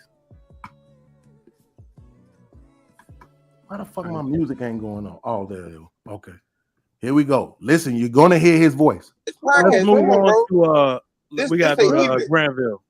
Come on, man. You tripping. He's still talking. No. Did you saw him clicking the button? He literally clicked the screen. Go fucking back 20 seconds. Podcast. Bro, I'm very good at you hear podcast. him talking. No, podcast. Stop, bro. Don't do this to me, bro. I'm gonna drop it. Podcast. Go ahead. Just stop, bro. You hear him talking right now. You hear him talking. Podcast. I'm very good at doing my job, bro. Okay. So yes or no, did you hear him talking? Did you hear him? Yes, I heard. Yes, I did. Go back and see if you don't see him clicking the screen. So he wasn't muted. Freaking time. Go ahead. Well, stop talking about the bag and all this shit. That's my life. Well, stop interrupting me then, because what other reason do you think you better than me to keep interrupting me, my dude? Yo, come on. Podcast, bro. I ain't interrupted you one time, bro. Podcast. Let's move on to we got Granville. This is an evening show, bro. Why are women so indecisive? How's he muted? He clicked on the screen. He clicked on podcast. He clicked on the screen. No. Okay, Fatty. Okay, Fatty. Podcast. Really? Oh, he unmuted himself. He unmuted himself. He clicked on the screen. No, Fatty, didn't it happen like I said? I said he muted podcast first. Then he muted him, dog. He clicked on the screen. Okay, Come on, Fatty. podcast. Okay, Fatty. Podcast. I'm very good at doing my job, bro. Okay, you know Fatty. what's up. All right, bro. Okay, Come on, well, man. here's bro. you want my assessment? Go ahead, Angry Man. Because I watched the clip a second ago while y'all was talking, and I did notice that all of a sudden podcast went silent, which is not really, that's not really his character. He would have kept talking. So I know he got muted. And I did hear the other dude still talking before he touched the screen. So it wasn't like he got muted and then he touched the screen to unmute. He was talking the whole time. Plus, when Trigger obviously muted podcast, he said, let's get Granville in here. Why would you cut off podcast and he wasn't even finished talking? Because it was the end of the show and he wanted to finish. Look, he didn't like. I'm gonna be honest with you. He didn't like the way that. Go ahead, Fatty. Because they were fighting, and Granville was the only one that didn't give an opinion. So he passed the ball to Granville so he could finish the show because him and the King Spark guy was fighting with each other. So he said, "Guys, like, hold on. But look, but Angry Man, he finished the show afterwards. Do you see how they ducking something just so podcast can be wrong? They are choosing to duck something that is so obvious. Every word that he said after he muted me, you hear it. Every single, wait. The dude, every single word, every time his lips move, you heard it. He was never muted. Not to mention the fact that I'm sitting here telling you that after he muted me, I was looking at the screen trying to see if he was finna mute dude, and he didn't. And that's what made me start typing. But now I'm playing the evidence that clearly shows you that every time his lips move, you heard it, and yet niggas still want to say he got muted. But at the end of the day, every word lips move. But at the end of the day, though, podcast, I'm gonna tell you the truth. Whether niggas want to debate whether the dude got muted or not, in my personal opinion, is irrelevant because at the end of the day, he still cut you off to let somebody else fucking talk and then ended the show, which in my opinion is fucked up. Absolutely. I agree with that. That's fucked up. Podcast is on the right on everything he said. Trigger Mike should have muted the guy and say, let the guy finish. Trigger Mike should say, hey, bro, don't respect the other guy when he's talking. Let him have the floor. All of that. That's fine, right? But again, we are looking at the video trying to get an unbiased opinion. And there's a possibility, a high possibility, that Trigger Mike muted both and the guy clicked on the screen to unmute himself.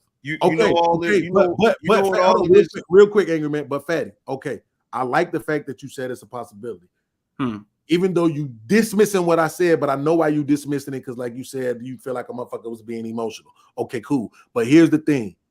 From the moment that he muted me, every time this dude lips move, you heard him. I think in a court of law, that would be enough evidence to say he was never muted. If every single time his lips moved within milliseconds, you heard it, how could he have ever been muted? I'm gonna play it again. Every single time his lips move, bro, you heard it. It wasn't like there was a break in it at all. As I'm in the midst of applying for residency right now, wish me luck. Grammarly has again been elected. My premium. There was no break in it. No, bro.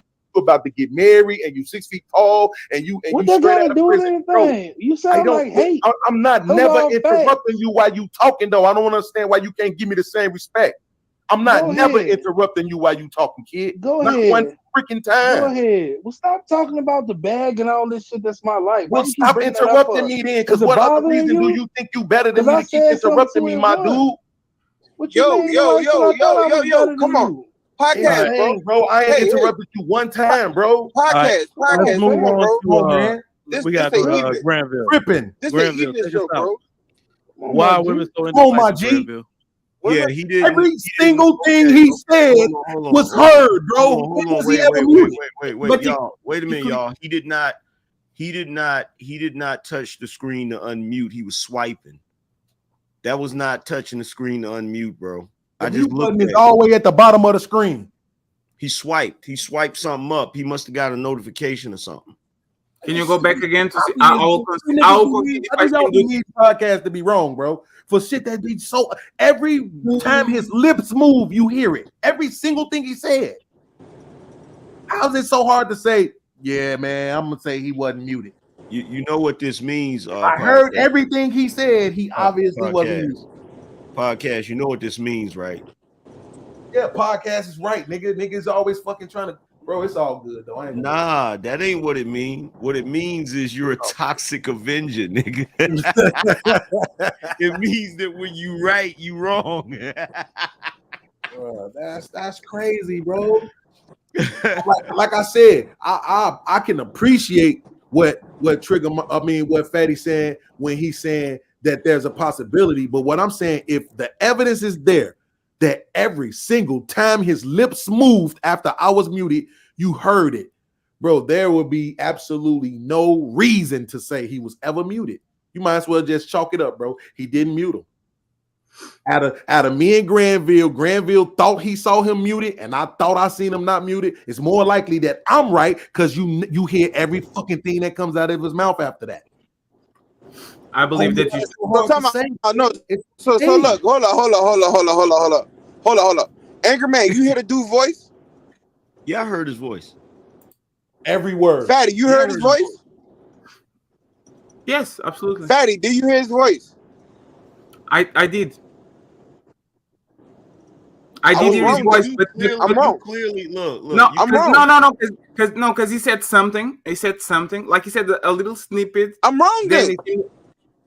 No, but there's a possibility that you are right, because again, he wasn't talking like podcast on a continuous. Nah, it was, bro. You heard the voice. AM heard the voice. Podcast heard the voice. So if podcast, I swear to God, he muted both of them. Because I was looking dead at the screen. But you know what I hate? I hate this. You know what I hate? I hate that Trigger Mike will bring his ass over here right now and lie and say he muted him too. Instead of just he could kill podcast, all this. I'm probably wrong. Podcast, but look, podcast. I'm probably it's wrong. all good. But I was looking at the screen the whole time when that shit was going, and I saw the mute button go over both of y'all. We look, we both was, bro. But I'm just saying, I'm the same nigga that has won almost $350 off niggas betting them on shit that has happened on these panels, bro. I would think at some point motherfuckers would stop betting against me, bro. I don't make up shit. I pay very close attention to what's going on because I'll be honest with you, I'm always watching out for people to condescend me. Hey, that's my dude was like, bro, why you bringing up my life? I'm bringing up your life because nobody asked you, and you made sure you let it be known. I'm a high six-figure earner. You know what I'm saying? I'm sitting in the back of my store. I got some fly out there in the front, right? Cool, no problem. Niggas glad you got that. But when that turned into you cutting me off and over talking me like my word don't matter, nigga, fuck you and your money, nigga. What you talking about? Wait, podcast, that was two different dudes, though. You talking about two different dudes with the situation. The dude with the store is the dude with the mask. You were arguing with the dude at the top. Right there, named King Spark. That nigga work in a warehouse. Bro, stop. When Sean Antonio was on the show, and Sean was trying to let them know that what a lot of people do when they own stores is they put good-looking women, in the front, out in the front. And he was saying, "Hey, I'm sitting," and he said, "Hey, I'm sitting in the back of my store right now, and you better believe I got something fine out there in the front right now." You know what I'm saying, nigga? I ain't had no problem with none of that. Cool, I'm happy to see black niggas winning. But when you think your winning gives you carte blanche to condescend me, nigga, prove it then. Prove it then. Don't do it online. Chicago, East Side, 63rd and Hayes. Best bet not to come along. You might want to bring some uniforms with you. Straight up, bro. Podcast, I'll challenge you to a tic-tac-toe match. That's about it. I ain't gonna fight you. This is what I'm saying. We could battle Pokemon. This the part. Wait, this is the part that niggas don't never want to talk about, bro. You niggas be disrespectful and condescending to people and think it's okay. Most of the time, when y'all think niggas is in the hood just shooting each other just because they got the guns. No, nigga. Niggas be actually having these same type of conversations, condescending and disrespecting each other. That's why they be blowing them guns. True. Facts. When we say to y'all that niggas die over this shit that y'all do online, we not saying it in jest. It's not just to make a point. It's not just to startle you or fantasize your mind. No, nigga, it's really the truth. That type of thing that just happened on that show could lead to murder, bro. That is a fact. Can I ask you something? Yeah. Are you going to call Trigger Mike to express your feelings, one, and are you going back to that show? Fuck no. Do you want Podcast. do you want to go to war with Lapif? Hell no. Let's go. Let's do it. Just 1 week. The Peep ain't got nothing to do with this. No. Let's go at war with Lapif. He's the owner. That's his fault.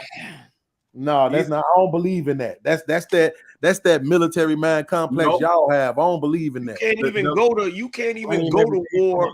You can't even go to war, Fatty. You gotta get the approval of the president before you can take the Black House to war.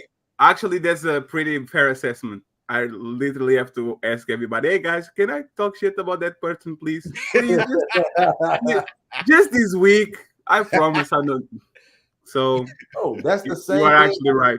That's the same thing I was trying to tell niggas before. If you've been watching me, the one thing you know about me is that I call out names. So if I never said your name, sometimes. Bro, who name didn't I call out that I had smoke with? Man, with all respect, podcast. Say it out loud. Anton like eatered the shit out of you, bro. That's you made the video about the mental health. That's bullshit. Fatty, what is this? You know how I know? Wait, this how I know. This how I know. So the video that you was talking about, I never watched it. Wait, hold on. Watch this. This again. Come on, man. Wait, stop. This again. This me you talking to. What purpose do I have to lie to you? Please don't deflect. I'm asking you genuinely. What purpose? What does it serve me to lie to you? None, right? No, you have a purpose. Like, okay, what's the purpose? What does it serve me to have to lie to you? Reputation that you are the realist, even though you don't. Wait, what reputation? The reputation that you say what you mean and you mean what you say when that's a lie. I do. When have I never said what I meant? Because you acknowledge every little beef, aka Trigger Mike disrespect me and the guy with the star. But when somebody eaters the fuck out of you, you say, but you say that. But wait. Mental health. But this is the thing about it. You say that. But this is the thing about it. You say that, right? But you the only one that say that. When you came over here saying that, it was motherfuckers in my chat and in my inbox like, yo, Fatty trying to put the cables to you, bro. He didn't even say all that. He said one little thing, pretty much calling you broke and shit, which that nigga has done. Wait. Me? No, they were saying that's what they were saying that's what Anton did. Nah. Bro, he's done that to my face. Let me tell you something. There's no reason for me to go at him because he called me broke, nigga. What the fuck that mean? Let me tell you something. Do you want me to read it? Hold on, I gotta speak on this because look, this is what. Can I read it? No. Can I read it? No, because this is what Fatty does. I'm gonna tell you what Fatty does. No, Fatty has a silent war. Look, Fatty has a silent war that he's been fighting against Anton. So what he does, Fatty goes around putting the battery in everybody's back about Anton. No. He does. I see you do this shit, bro. So angry man. Angry man's spitting facts. Angry man's spitting facts. No. So let me tell this, right? One thing that I admire in Anton that Angry Man for some reason doesn't have, people fucking spread that fucking butt cheeks before they kiss the ring.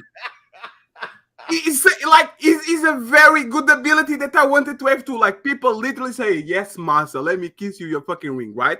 But this is not about Anton, right? This is about you. We're talking about you. And I don't want you to go with or with Anton. I'm just making a point that you acknowledge some type of beef when you see it's relevant, but other type of beef you don't. So let me wait. So this is what I want you to do before you read it. Wait. Before you read what you read, name somebody else. Oh, I'm not paying attention. You can't. You paying attention to Anton? So no, I was there. I was there. I actually defended you. Hey, can you share my screen?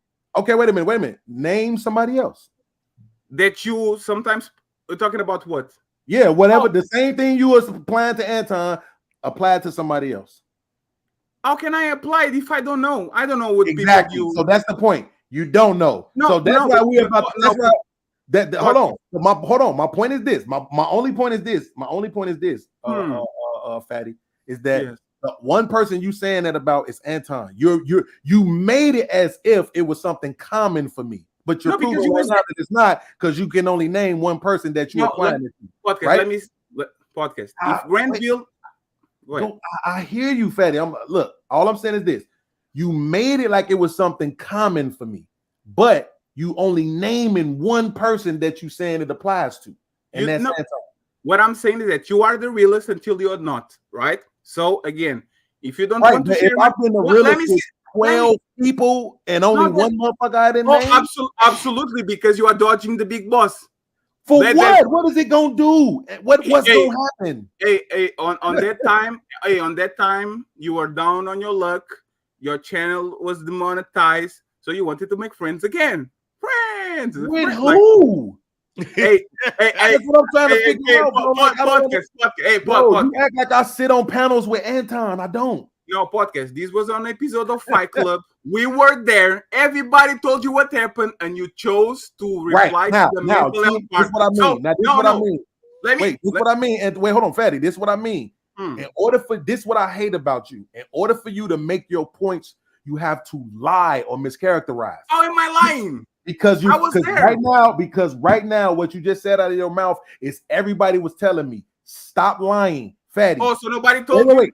You told me, and now here's the thing. Here's the thing, angry man. Not you told me, right? And then after you told me, I had multiple people in my chat and in my inbox telling me, Fatty trying to put the cables to you. Anton ain't even say all that about you. That shit was about 4-5 seconds, bro. And he moved on.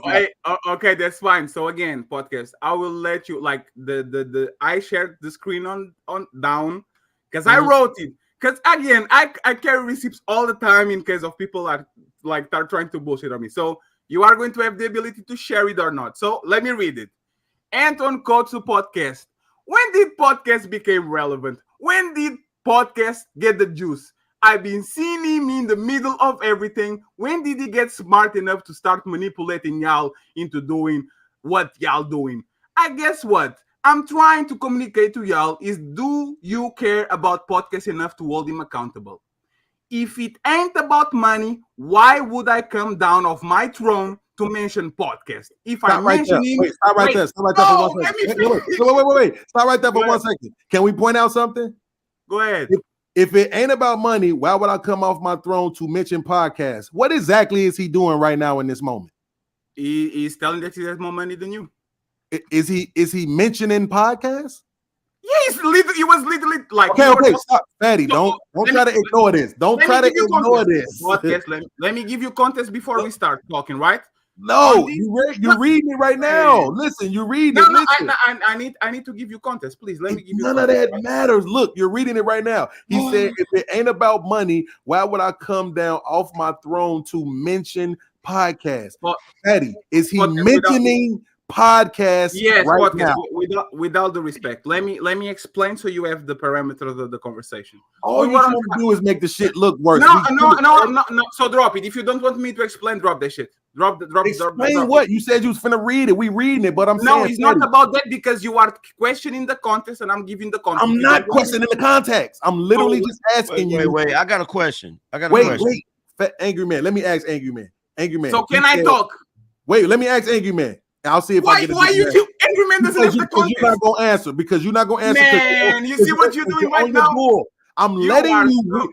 Hey, Fatty, first of all, I'm letting you read another nigga. I'm going on my channel, yo.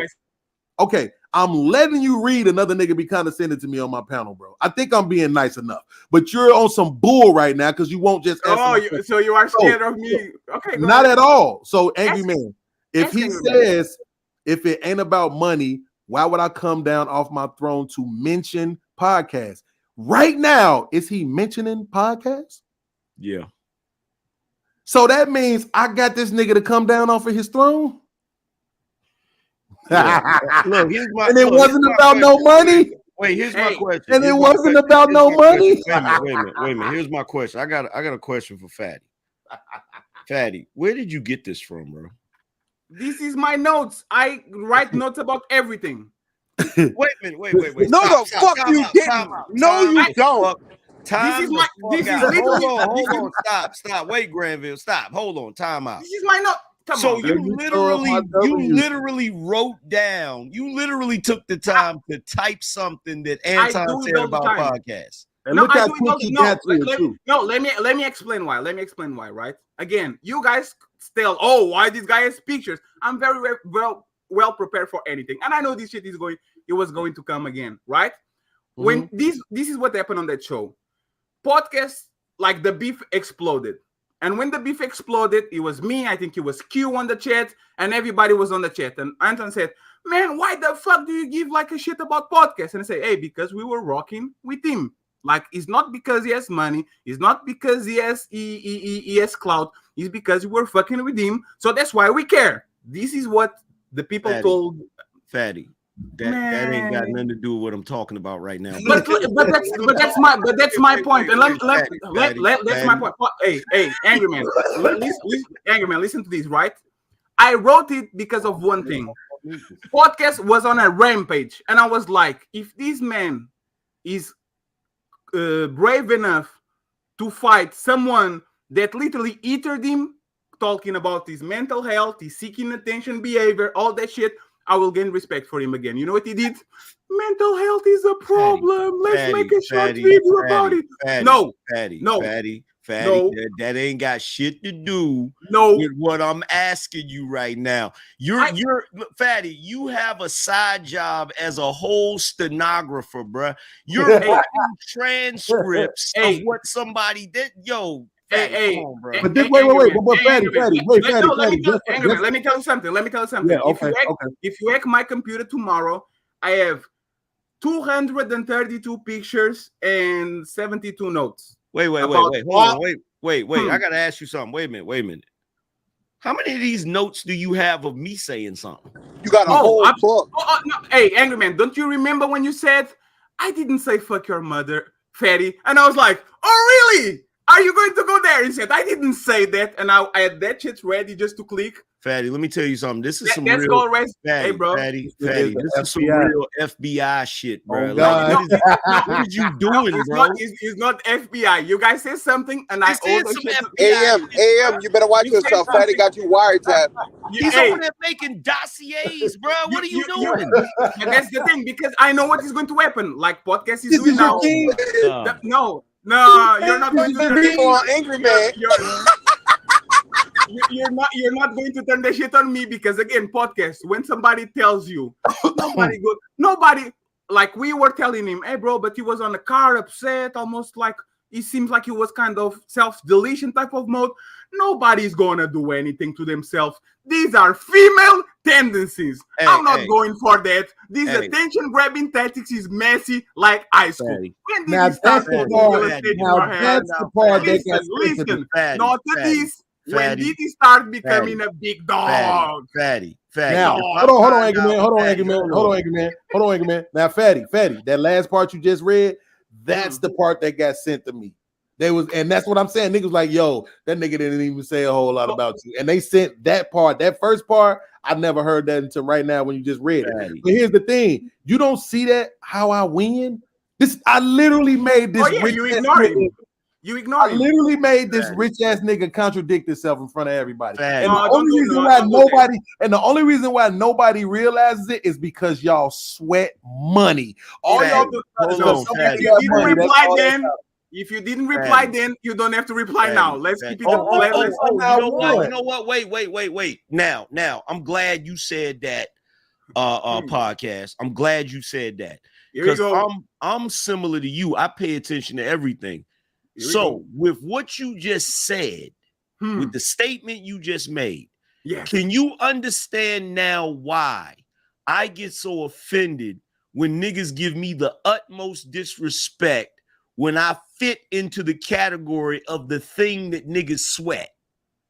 Can you wait, Fatty. I want to Can you explain that? I know you putting it together, podcast. Just think about that shit for a Yeah, second. already Yeah, that. but Engelman, can you elaborate on that? So I think, let me be honest with you, right? I think that you get frustrated because people don't give the respect, for example, that Anton has. But and let me explain why.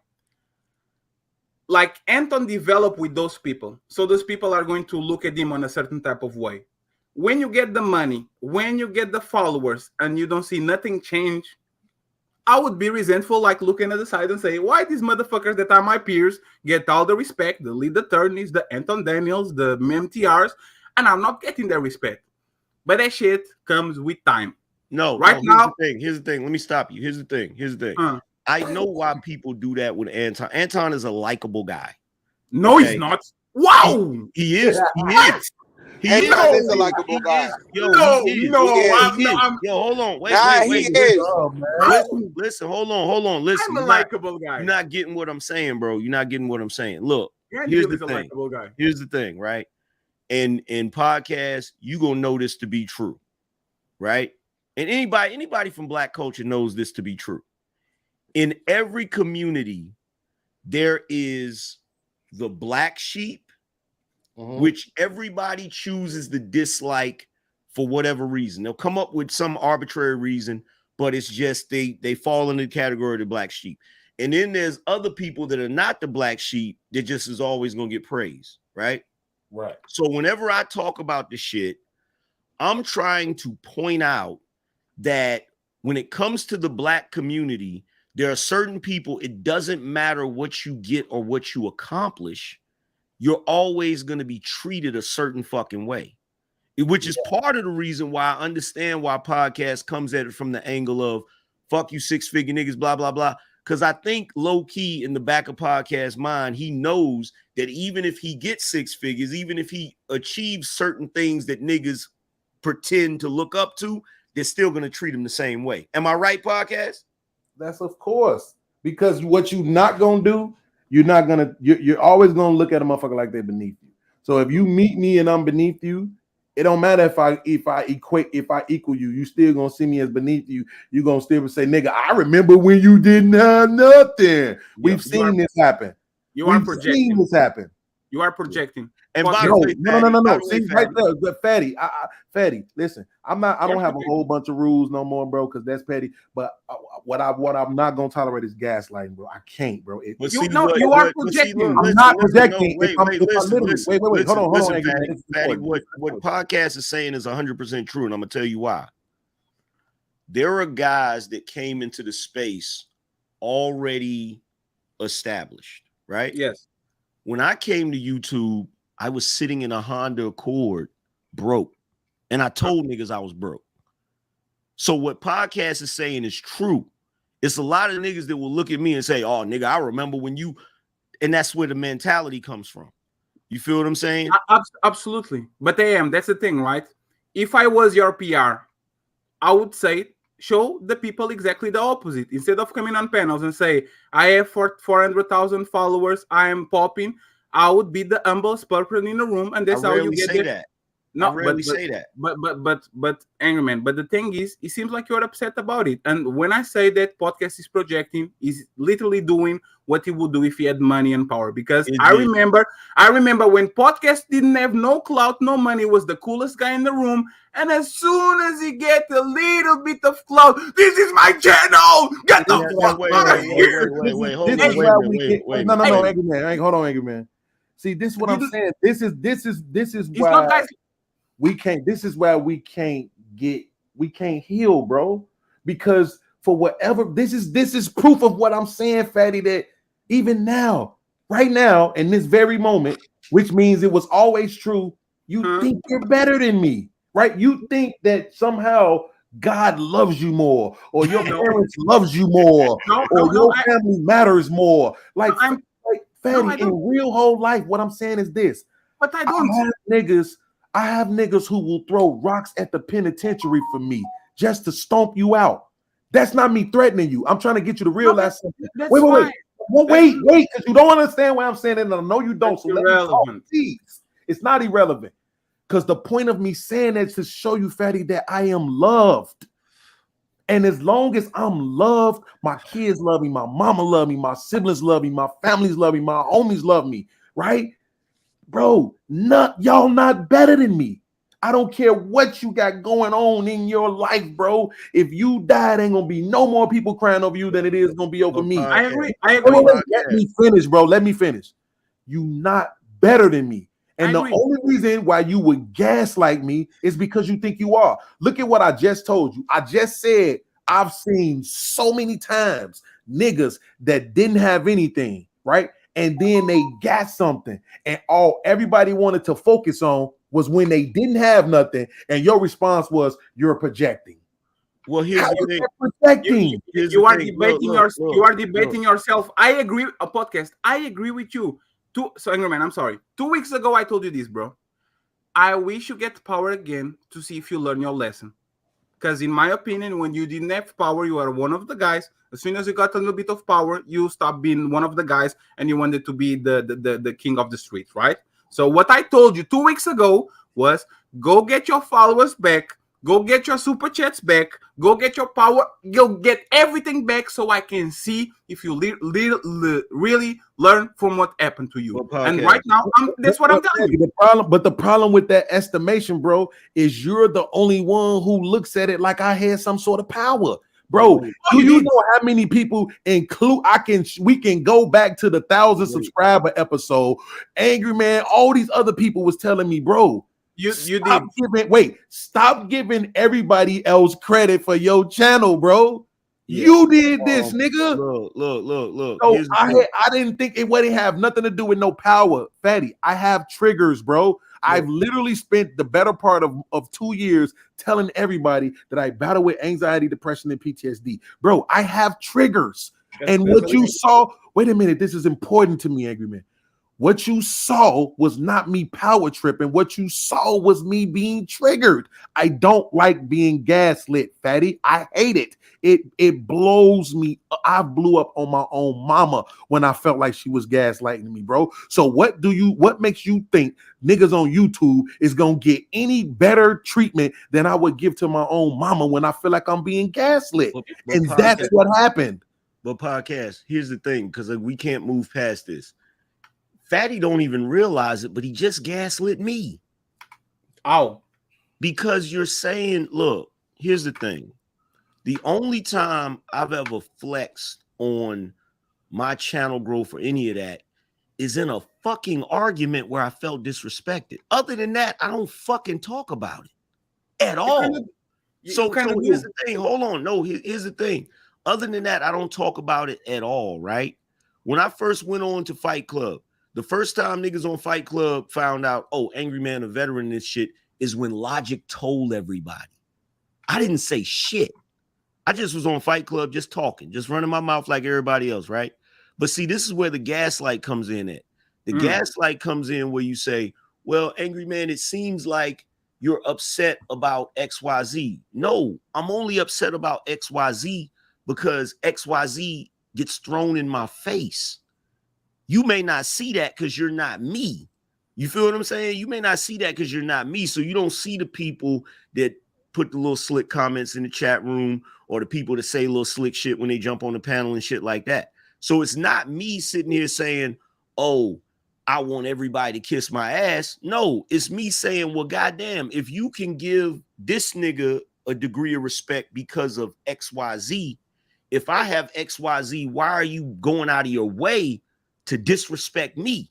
That's my point. You feel what I'm saying? You have the right to retaliate. But when, for example, you are talking with Cheeky and you say, I'm better than you, and you say, literally, you say that you are doing charity to people who are going on places that you always give. But that's Fatty, that's not fair. I am better than Cheeky because my head isn't shaped like a tennis ball. But you see, but now it's a joke. But that's the thing, Angry Man. Like, if you look, like, Cheeky don't ever bring none of that stuff up. He just argue a point. No, hold on. The better than him part came from him trying to say that I was an old nigga that couldn't use technology.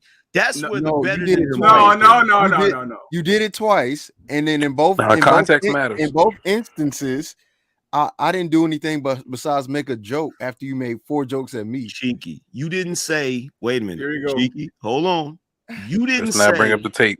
You didn't say we don't want to do that. You didn't say that you old niggas don't even know how to use a TV. You didn't say that shit. When did I say that? After what? After what period? After you came after a younger okay, I'll tell you. When I said young niggas, we counted it. We counted it on my stream. You made 3 separate. I always say young niggas ain't shit.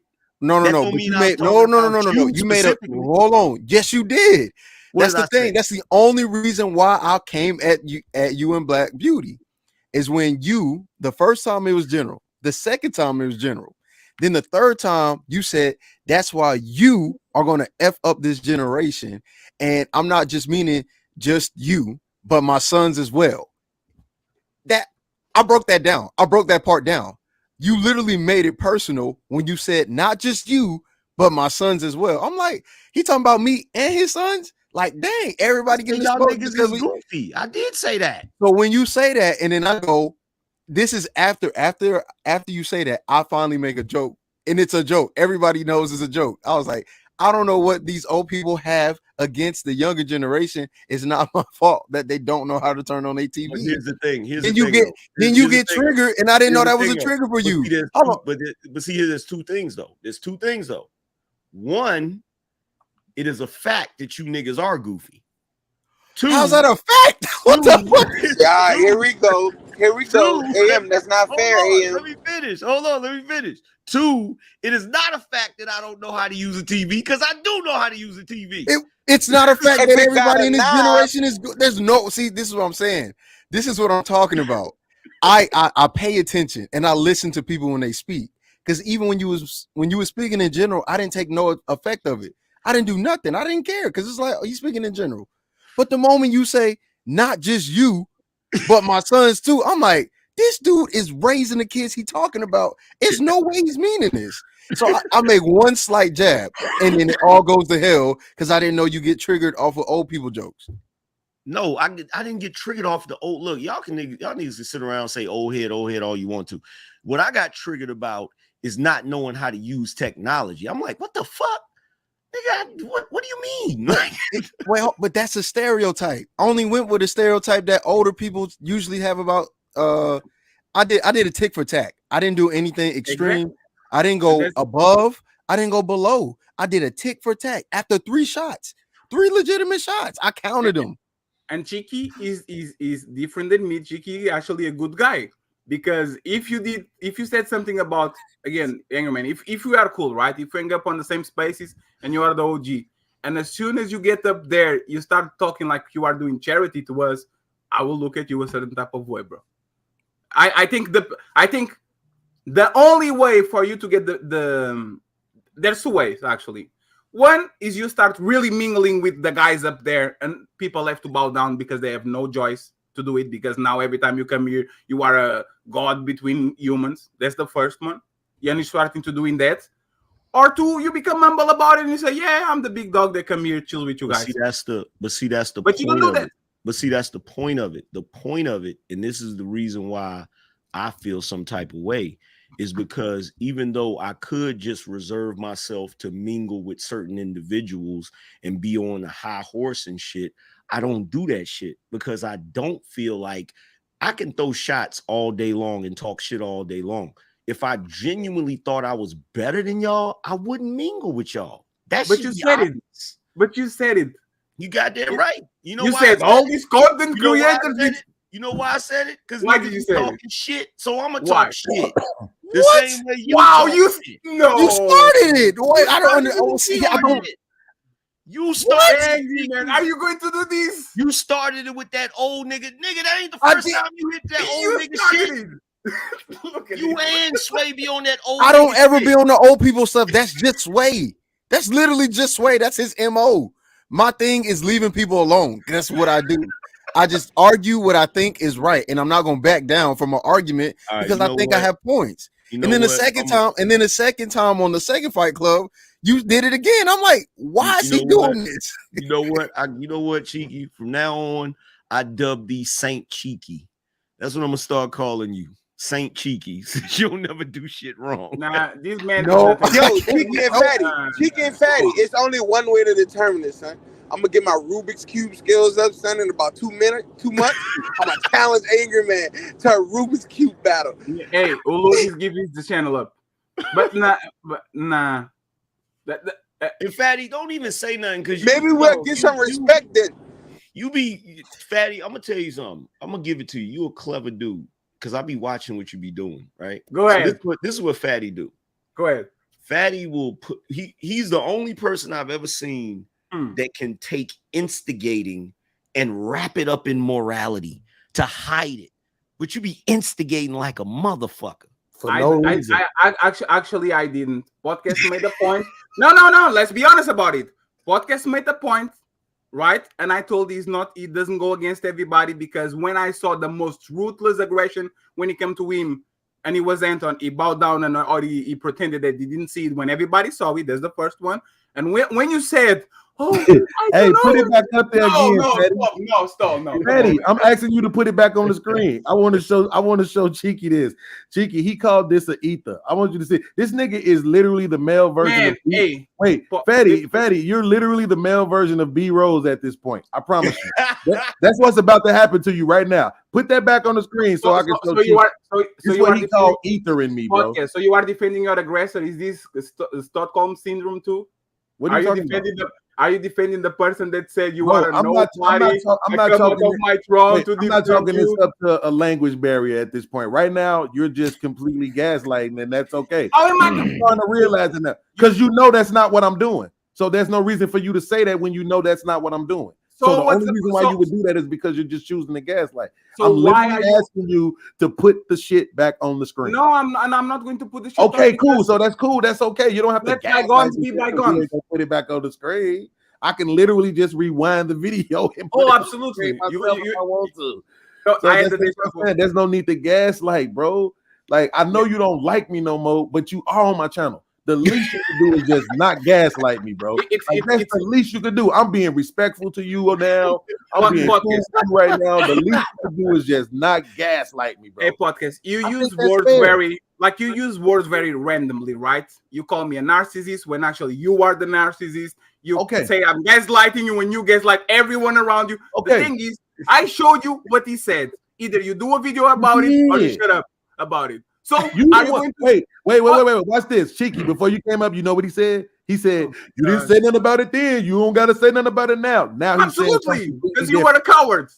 See what I'm saying? So that's what I mean. That's how I know it's just like he said. It's all about you being an instigator. Hey, Podcast. I want you to put it back on the screen. He ethered me. Show Cheeky how he ethered me, bro. He ethered you. Let me tell you why. Yes, he ethered the fuck out of me, according to. Actually, he did. Well, the reason I came up because I heard this Podcast. You said my name. You was like, he do that too. I was like, what did I do? Podcast ain't said Cheeky name at all on this show. That's not true, fam. That's the only reason why I came up. Podcast ain't said Cheeky name on this show at all. Do I need to run it back? Do I have to run it back on your own show? Yes, you do. But before you run it back, before you run it back, you know what I want you to do? What you want me to do? Put some money on it. How much I actually didn't heard him talk about you, Cheeky. Fatty, see what I mean? You are a hater, bro. You are. How much money? Podcast. I'm willing. If I lose the bet, I'll send you 100 right now. Hey, I won't take no money from you. Hey, Cheeky, from now on, I'm confident. When you come on the panels, you need to come on the panels like this. Domine, hey, and pay it. And pay attention to Podcast because first he told me, "Don't guys like me, Ferry?" And when I said, "Hey, Cheeky," I didn't heard him talk about you. Why you such a hater, man? Where my money? Because you always telling people not to bet me, bro. Man. Let me get my little cheese on, bro. All right, so like I said, Podcast, if I'm wrong, then I will send you the hundo. But if I'm right, you know where it's at. I think you're going to I'm pretty sure I can find. It don't take me long to find stuff. I came up here.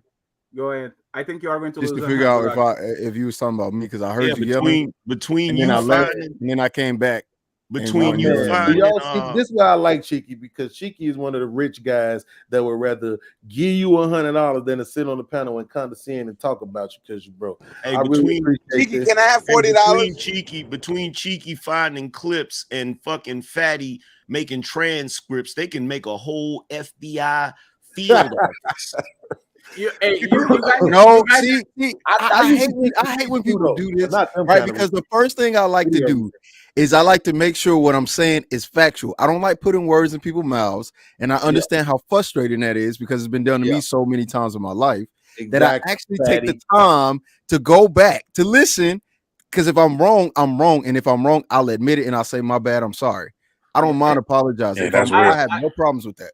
I apologize for keeping notes and remember them when something happens. I apologize too. That's rude of me. Nah, don't even try to do that. I should just forget about it. I apologize. My bad. Sarcasm. Hey, why don't you do this? I completely understand. Will you delete the Fatty files? You ain't gonna do that, are you? Absolutely not. So that apology was bullshit. No, anger, man. I'll be honest, right? I'll be honest. I understand. I only did it with video, but I understand because I used to keep receipts too. But it was off the lives. Just so because I knew people would lie about what they was. Mental health is a serious problem. That's a fact. Exactly. Man, you're the only one laughing at that because if you don't get that, everybody else believes me. They know I don't have a reason to lie. When you didn't reply to that shit, I was offended. I was like, what though? You're asking me why didn't I reply to something that I never heard? See, that's crazy. You asking me to reply to something that I never heard. No. Now let bygones be bygones. Here's the thing, though. Now everybody in the chat room saying Fatty files. I want a quarter every time somebody says it. That is catchy. I ain't gonna lie. That is catchy. You might as well just go ahead and create the channel.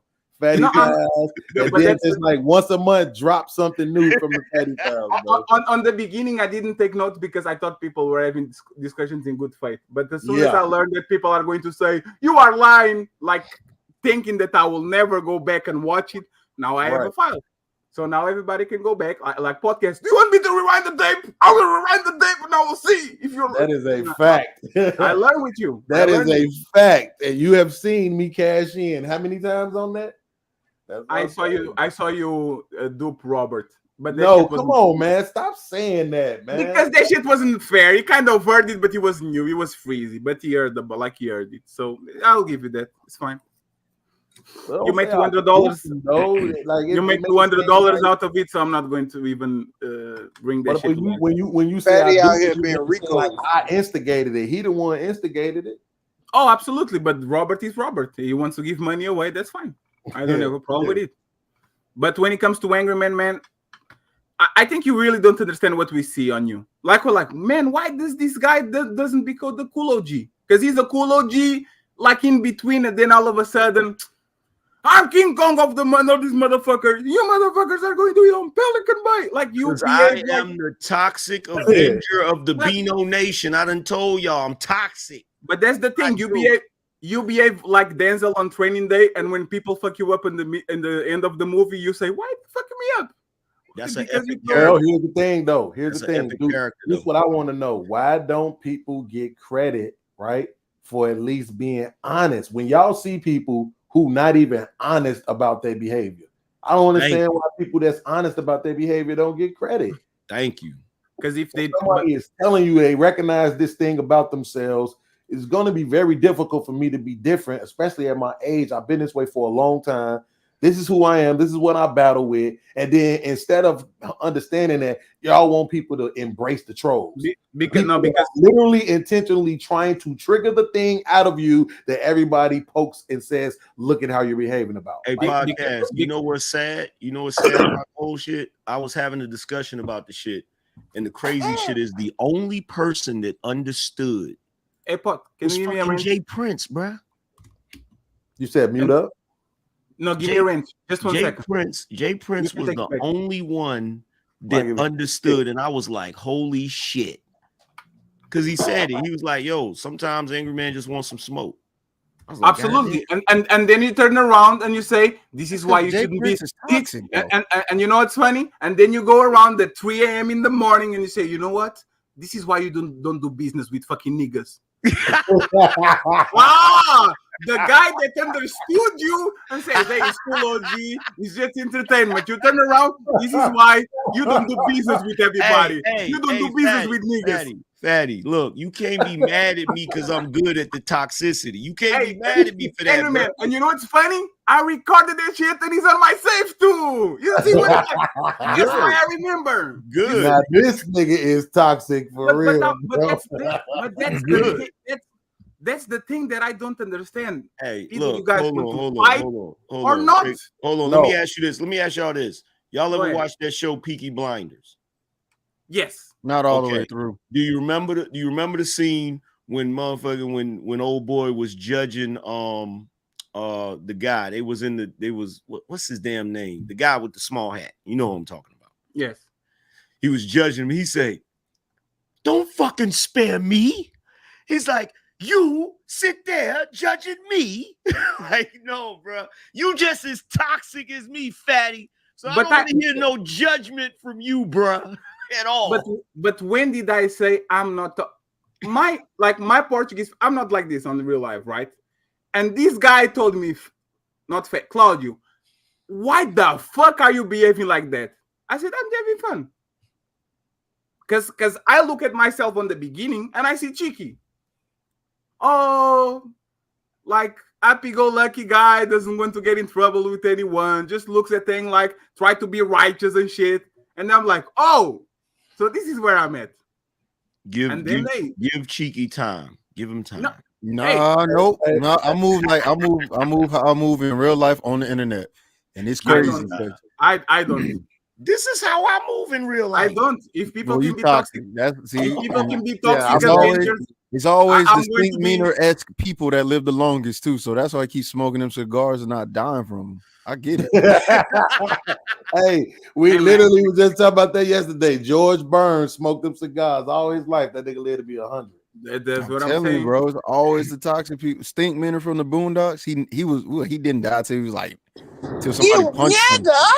Man, that nigga died and came back. See, and they always come back. And the manager tried to do that to you once. There it is. You stink meaner. It's crazy. That's fucked up. I mean, listen, let's just be honest. Like, see, look, even right now, right? So to Fatty, right? He just blowing time. He just came on the panel. Absolutely. He wanted to clarify himself about what he was saying in the chat. And then he just blowing time. And then he tried to put the cables to me with Anton. And now he's just, talking his shit and blowing time probably until they have a show going on, right? This is my thing, though. Do you understand that for me, it means more than that? For me, it's like, damn, maybe me and Fatty could be cool again. But you just won't stop fucking gaslighting me. Like that setup, right? It's messed up, bro, that y'all think everybody just on YouTube just to be on YouTube, bro. Some of us really, bro, these relationships that we building, like this is our college, right? That's look at it like that. This is our college, bro. Like we coming on here, we majoring in YouTube, you know what I'm saying? And we meeting these people and we trying to develop these relationships, and we not perfect, man. Family fall out, bro. I didn't watch my two oldest brothers nigga throw haymakers at each other. Okay, so sometimes family fall out. Now, bro, that you act like you just gotta hold on to the past. You gotta just keep trying to pick up all this old stuff. You gotta keep gaslighting me, bro. It's like you the one who told me, like, man, you know what, podcast? I said I'm just gonna stay out of toxic relationships, bro. When I know they ain't absolutely. I'm telling you right now, bro. If I'm serious. No, wait, I'm serious because this is real, bro. If we can't move forward from this, if we can't get back to some sort of symbol of respect, bro, and just leave the past in the past, bro. No more gaslighting. No more telling me what I mean by what I say and all this and that, bro. Just believe after all this time, you brought up one nigga who you want to say I didn't act tough with. And that means all the rest of the time you know. And again, but you just showed me I ain't even know nothing about it. That's my whole point. When you and I fell out. Look at this, Cheeky. Me and him fall out, right? But then he come back trying to tell me something that Anton said, and then I have other people who. Oh no, the story didn't start there. No, come on, podcast. Oh, wait a minute. So you saying that was not afterwards? Is that what you're about to say? No. What happened was you were trying to imply that you treat people with the same level of respect and this, like you're trying to imply something like that, right? That you don't see the difference if they have money or power or something like that. And I told you that's a lie, because when Shook Knight eat the fuck your click and the kick you can, you literally do the poof and you win, and we podcast.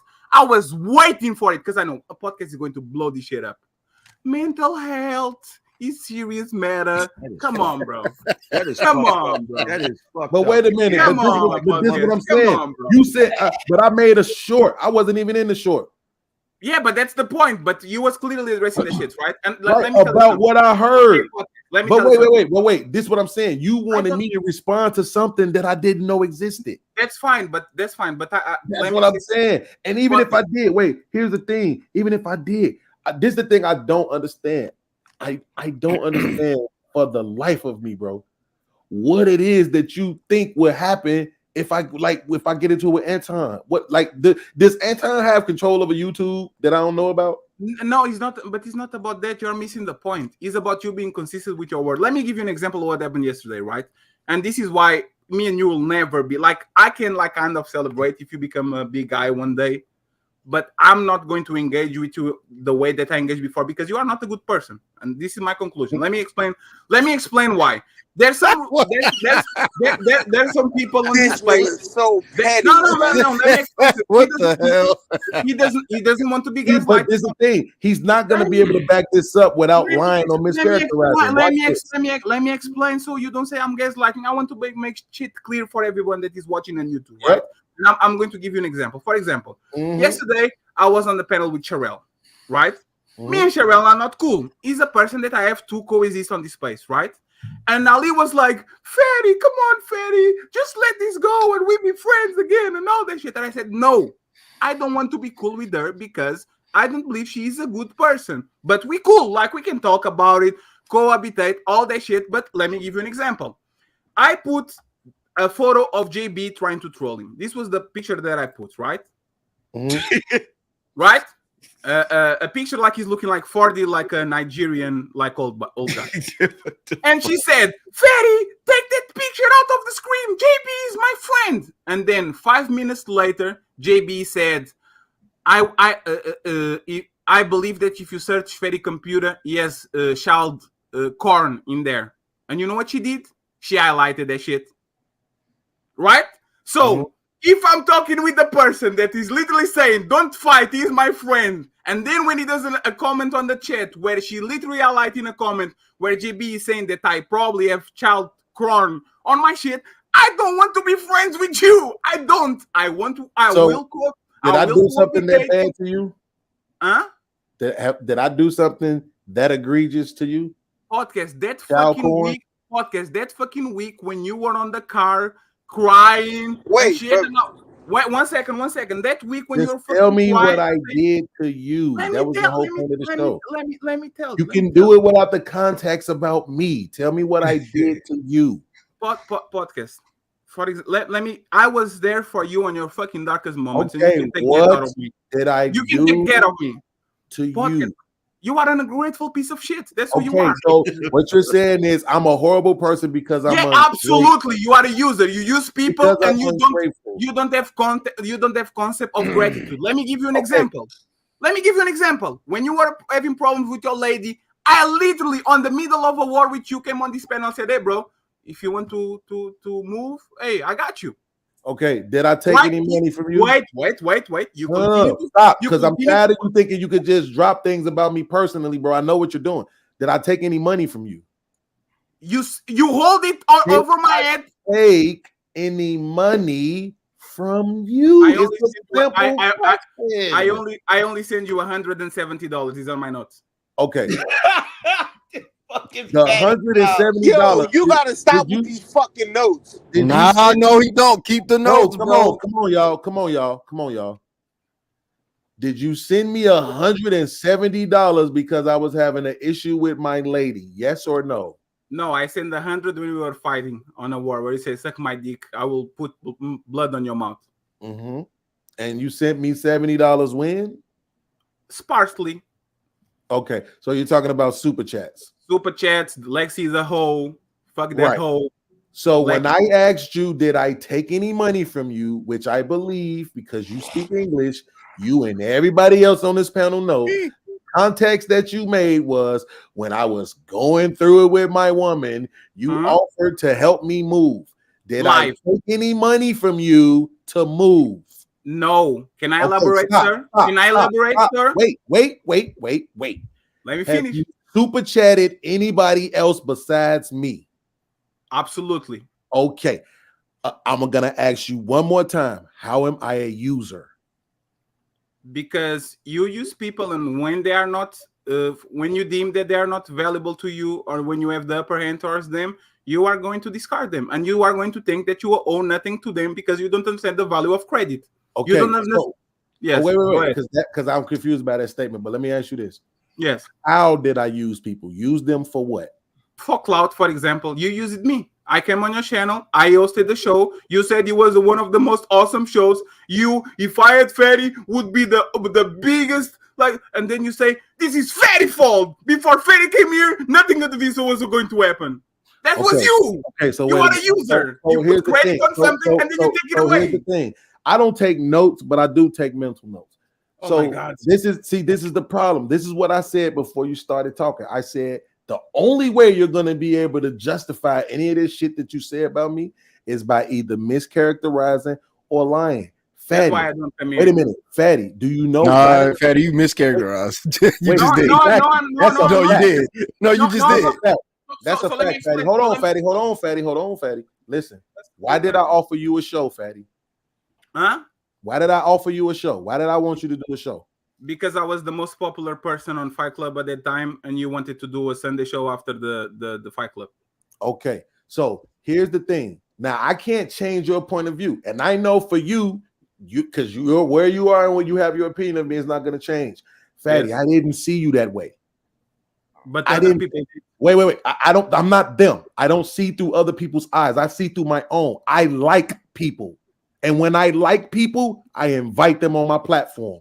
That's why Ray De Niro has a show on my channel. That's why DJ Witch Doctor had a show on my channel. That's why I tried to bring B Rose on my channel. That's why I brung Jay Ali on my channel. That's why I brung all these people on my channel is because I like them. Nigga, I was nowhere near clout chasing and offering you a show because I didn't have vaginas.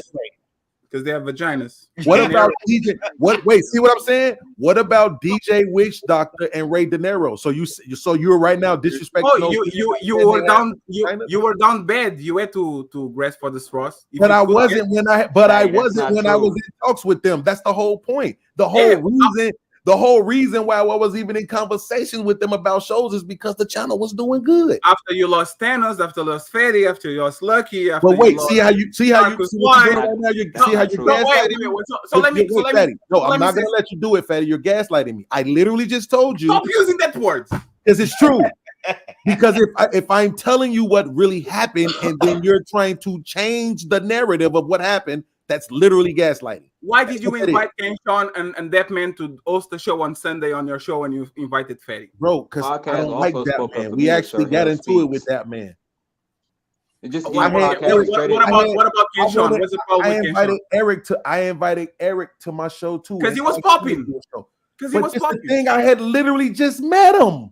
Because he was. That's my point, Fatty. The way you see it, I didn't. Angry Man literally, Fatty, listen. Angry Man literally used to tell me that he got hate in the chat. And I used to be like, I don't fucking see it. And you know why I didn't see it? Because I don't pay attention to the chat.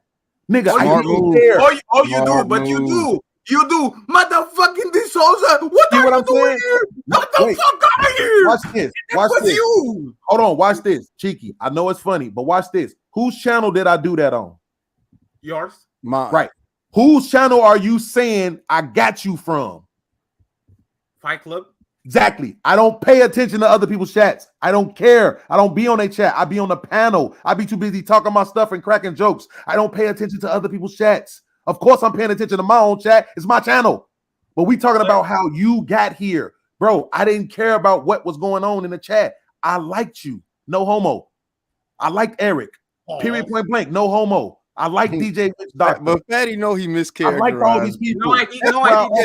That's why I wanted them over here. No, I didn't. Hey, podcast. You know I didn't mischaracterize. I don't even know. Y'all say clout chasing like you guys. You guys have crazy to me when people say that. Back and forth. So you know I didn't gaslight you because you didn't took my money that day. But on the next week, you're saying, and Fatty, I'm going to hold up on your shit about you telling me that you are going to give me money to move. Like saying, now that you promised me that shit and we are fighting, I'm going to hold you accountable if I ask you for money and you didn't pay. You want to see receipts?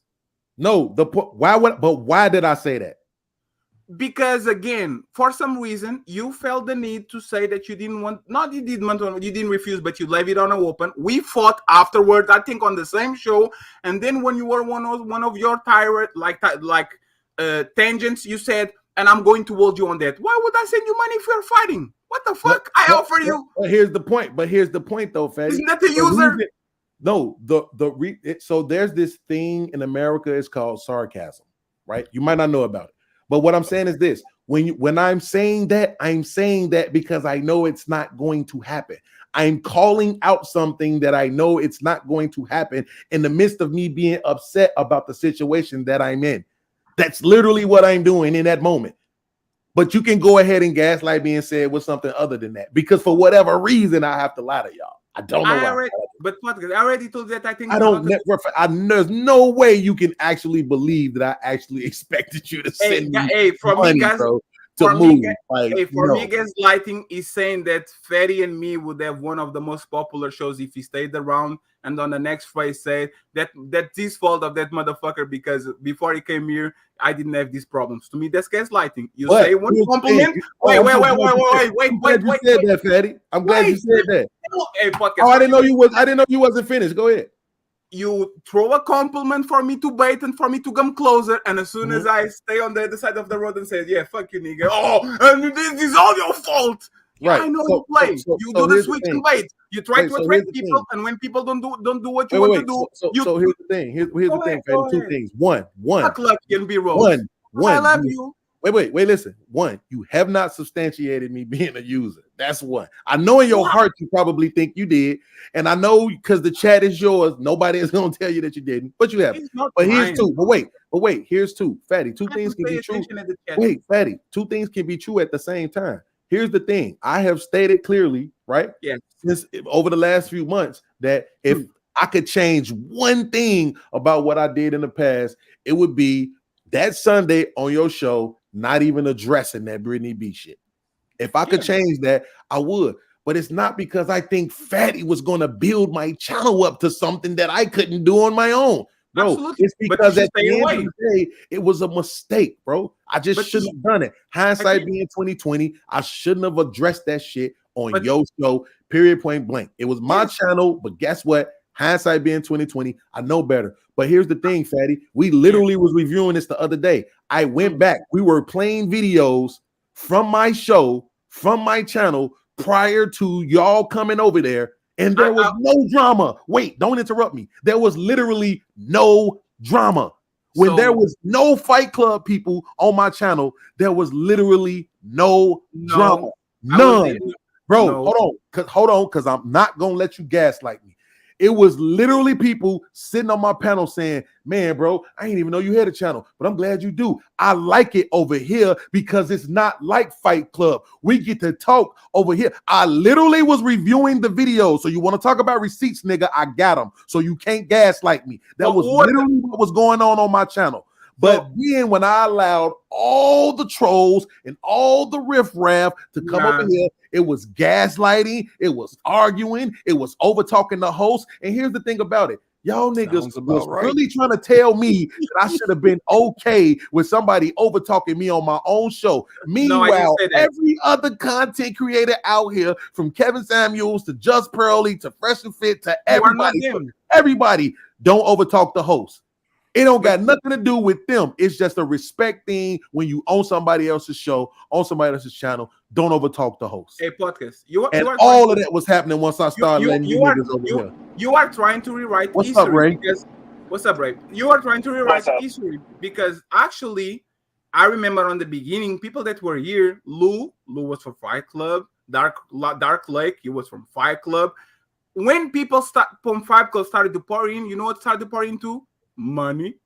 But wait, what did I just say? No. You're gaslighting again. No, we can't do What this. did I just say? Why don't you let me go ahead and finish? Because I'm tired of you gaslighting me, Fatty. I've asked you to stop. I literally wait, Fatty. Listen, because I'm this time I'm going to attribute it to the English breakdown. But the next time, it's not. No, it's not English. Fatty, what did I just say? Like you always are. Fatty, what did I just say? Fatty, I literally just said before I started allowing the riffraff and the trolls. That's what I literally just said. That is a distinguishing factor, Fatty. That means I'm not talking about a love C. That means I'm not talking about a freezy. That means I'm not talking about a cheeky banter. That means I'm not talking about any of these other people. That means I'm specifically talking about the people who cause the problems. I'm able to compartmentalize and differentiate from the two. There were people on my panels that was from Fight Club. I literally just said the people were telling me, bro, I didn't even know you had a channel. I'm glad because this ain't like Fight Club, which means I'm talking about people who were from Fight Club. Bro, you're slow, bro. You're literally slow. Hey, man, why you keep not saying my name, though? Chicky wasn't even here. I don't know why he's not. You were not here. You were not here. No, you wasn't here. You was here right now when I just said what I said, You're bro. not going to. So podcast. I was here. Podcast. I remember this specifically. People complain to me, coming to me and saying, "Bro, man, I can go on podcast channel, bro. Let's do this overbearing." Wait, hold on, Fatty. You can't say I wasn't there. By the way, I was. No, there. you weren't on the panels. No, you weren't on the panels. I don't have to be on the panels to be in the chat or watching. So, do you remember what Dale said to podcast? Do you remember what Dale said to podcast live on the show in front of everybody? You don't, right? Is this after the B Rose thing? I can't remember. It was way before. I can't remember. You don't remember, right? But that's the point. I know the story. My point for me. Are you going to tell the story for me again? Because I was here. You don't even realize that you're making my point for me. Listen to what I'm saying. You're not, Fatty. You're not. You think you're outsmarting me, but you're not. I'm not outsmarting you. You don't let me talk. I'm literally. I just wanted to say one thing, and then I was gonna leave because I don't want to be here for all this food. Hold on. Send the $100. Just send it. I literally distinguished riffraff and trolls. I literally distinguished it. So what I'm saying is when people brought behavior to my channel that I didn't like, you got the reaction. You didn't like the reaction. That's too bad. Before people brought things to my channel that I didn't like, there was no reactions.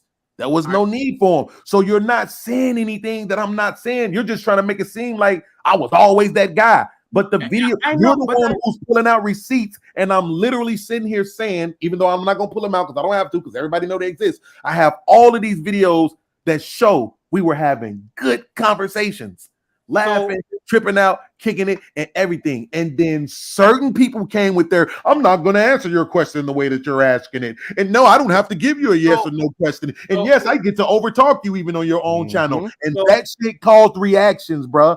So you can either accept it or you can't. So one of those person was Love C, the infamous rowdy Love C. That was crying because you said yes or no, yes or no. Like that's a fact. Yes. Yes. Listen to what I'm saying, right? Me and Thanos were with you. People were coming to us and saying we are not liking the vibe because podcast is making everything about himself and is dominating panels for no reason. Let me finish, please. Let me finish. We came to you and we told you that you fought with us. Then the Dale situation happened. Dale was on the panel and he literally said, "Hey, podcast, this is not just your thing, bro. We come here because we like to hang out with each other." Right?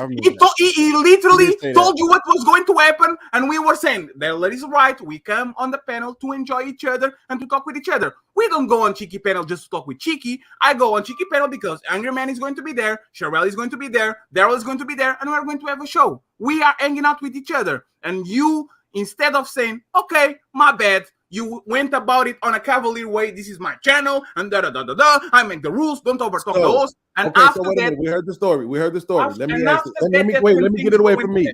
Wait. We heard the story. Let me get it away from me. No, deny that. Say that I'm lying. I don't have to, Fatty. You're making my point for me. You're literally making my point for me, bro. When people came to my channel, right, whether it was riffraff, whether it was trolls, or whether it was motherfuckers trying to tell me how to run my shit, that's when the problems began. When people came over and they allowed me to run my panel and my channel the way I wanted to, it was smooth sailing, bro. I don't owe you anything because you super chatted. I don't owe you any control over my channel because you sent the cash out, and I don't owe you anything for being here. You're making my point for me. You just don't think you are because you think you're smarter than me. No, I don't, because all y'all had to do was come over here and follow my lead, and everything would have been okay, bro. And you're doing it right now. It was not that, because when I was hosting, instead of you giving the comment, now you're going to when you was hosting. See how you moving the goalpost?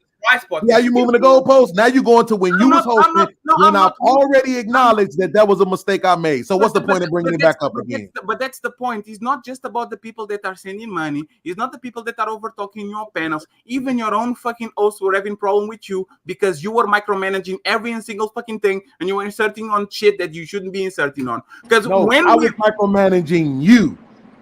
Oh, I was micromanaging you, and when Lucky thought I was micromanaging her, we have the evidence to show that I was not. See, this is what I mean. You always want to give revised history. Y'all have a nice day. Oh, when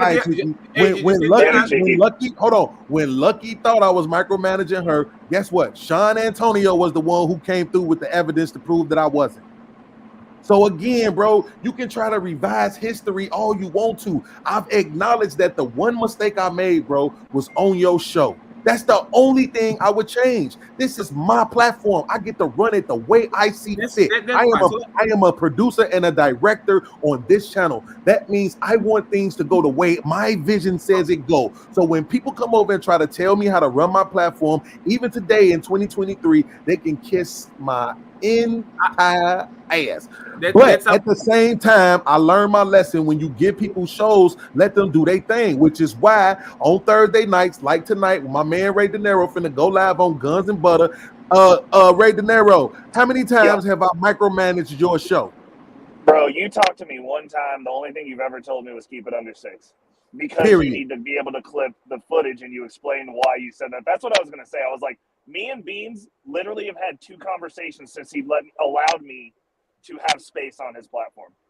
And one of them being, keep it under 6 hours. He said nothing else to me as far as the content that I do, how I run that show, period. Like, me and him do not talk. That sounds like I learned my lesson, huh? That sounds like grow up. No, it doesn't, because Ray De Niro does a show on, with all the respect, he does a show in the middle of the night about money with 10 people watching. You weren't micromanaging. What does that have to do with my behavior? Let me finish. You were not. I'm not.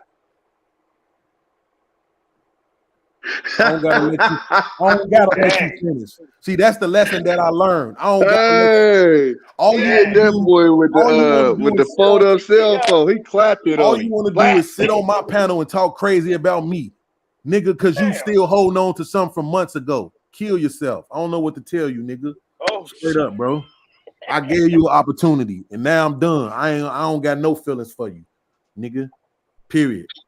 Nigga, you be having too many feelings. That's why you end up in these situations. Damn, why you be caring. At least I admitted it, nigga. At least I admitted it, bro. This is the most light-skinned, dark-skinned nigga you ever gonna see. This nigga be caring. Here we go again. Let me go ahead. Here we go again. I'm so glad this nigga pulled up. Hurry up and pull your ass up. Hey, real class, you gotta explain to me how the light-skinned nigga don't give a fuck more than the dark-skinned nigga. I'm lost. You know, nigga, you don't count. You want some hood shit. Slow down. Hold on. Give me a minute, y'all. So, Uncle T, I addressed you too. So let me go ahead and get it out. Bruh, yesterday when I came through your show, I appreciate you letting me do the little takeover for a few minutes and everything like that. But you said something that was so condescending and disrespectful, bro. But I left it alone because it wasn't the time, bro. You said that I promote brokenness. That I promote brokenness. I want you to explain to the 95 people watching right now how I actually promote brokenness. Now, I want you, if I need to look up the word promote to give you the definition of what that actually means, I will. But I think you're a pretty smart guy. So as an ignorant black, I need a definition. Okay. The definition of promote, right, is to further the progress of, right, support or actively encourage. When have you ever heard me encourage brokenness? Plenty of times. No, you haven't. Yeah, I have. You've never heard me say, yo, everybody need to quit their jobs. Everybody need to say forget money. Everybody need to get on Section 8. Everybody need to be broke. You've never heard me say that. You've never heard me promote it. You know what you've heard me do? You've heard me talk about my own life. So what am I supposed to lie? I'm supposed to just pretend like I got some money I don't got? Is it okay? You actually said it. Hold on. God, you talk so fast. I do, because I want people to catch up. Okay. So, I wouldn't say promoted then, I guess. I guess I used the wrong terminology then. How about that? Does that make it feel better? No, it doesn't. Because again, like I said, bro, I'm not on these panels with niggas chasing clout. I'm 45 years old. No. That's not directed towards you. But I'm saying I'm not on these panels chasing clout, bro. Like this. When I get off of these panels with y'all, I'm fighting real fights, bro. Real fights. Like finding reasons to live fights. So I'm not chasing no clout when I'm on these panels with y'all. I'm on these panels with y'all, bro, because I'm really looking for a brotherhood. My oldest brother is in the joint right now. My youngest brother murdered himself last year. I just buried my best friend. Nigga, that ain't Victim Olympics, nigga. I'm out here hurting in real life. And I'm trying to develop relationships with y'all. And for y'all to be judging me off the money I got or don't got in my pocket, instead of looking at the fact my daughter ain't on the pole. She a Hebrew Israelite, working every day. My son go to school and go to work every day, and I have a great relationship with them. I got a mama that love me, a father that love me, brothers and sisters and families that love me, bro. I'm a man, bro, regardless of what I got. And I'm on here being transparent and vulnerable, and all everybody can focus on is the fact that I'm broke and the fact that I'm honest about it, and I don't tear myself down about it, because I'm not coming on the panel every day. Hey, y'all know I ain't shit, right? Because I ain't got no money. I don't understand why we got to do this, bro. I don't. To be honest with you, I was morally joking with you yesterday, but you took it further than what it is. I don't give a fuck about you coming on my panel. You come on the panel all the time. Bro, you a regular on my shit, bro. I care too much. I understand that. I know that's true. You do care too much. I care too much. But again, to me, this a brotherhood, bro. When I'm offline, I'm literally thinking about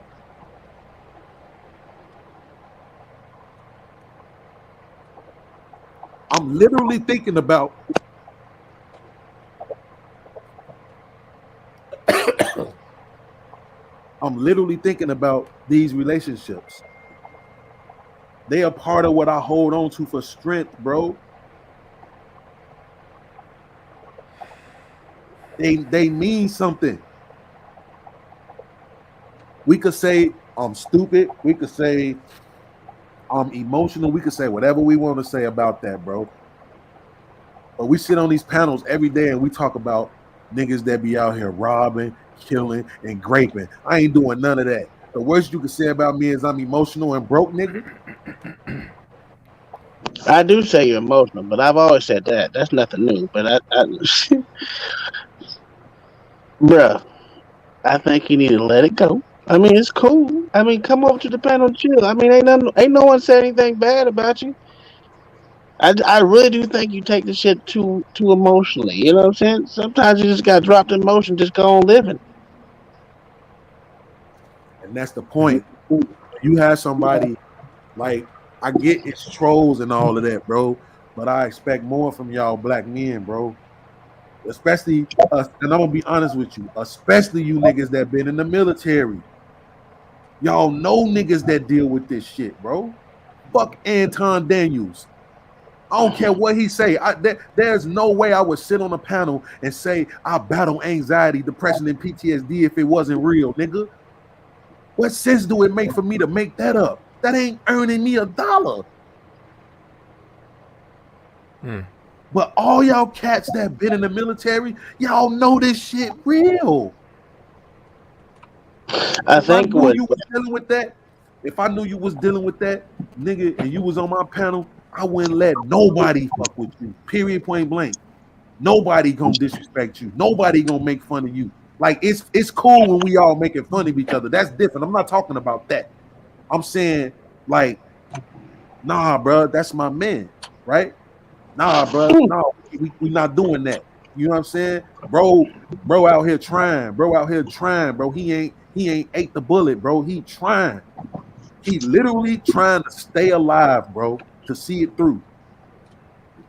Yeah, you know what I realized. How we not celebrating that, bro? Why do we make fun of that? Why do we condescend that? Why do niggas want to over talk and interrupt and all this other shit? And soon as they can't beat you in a debate, well, you know you ain't got no money. So what? Then as soon as I say something about violence, see, there they go, Chicago niggas. That's all they know.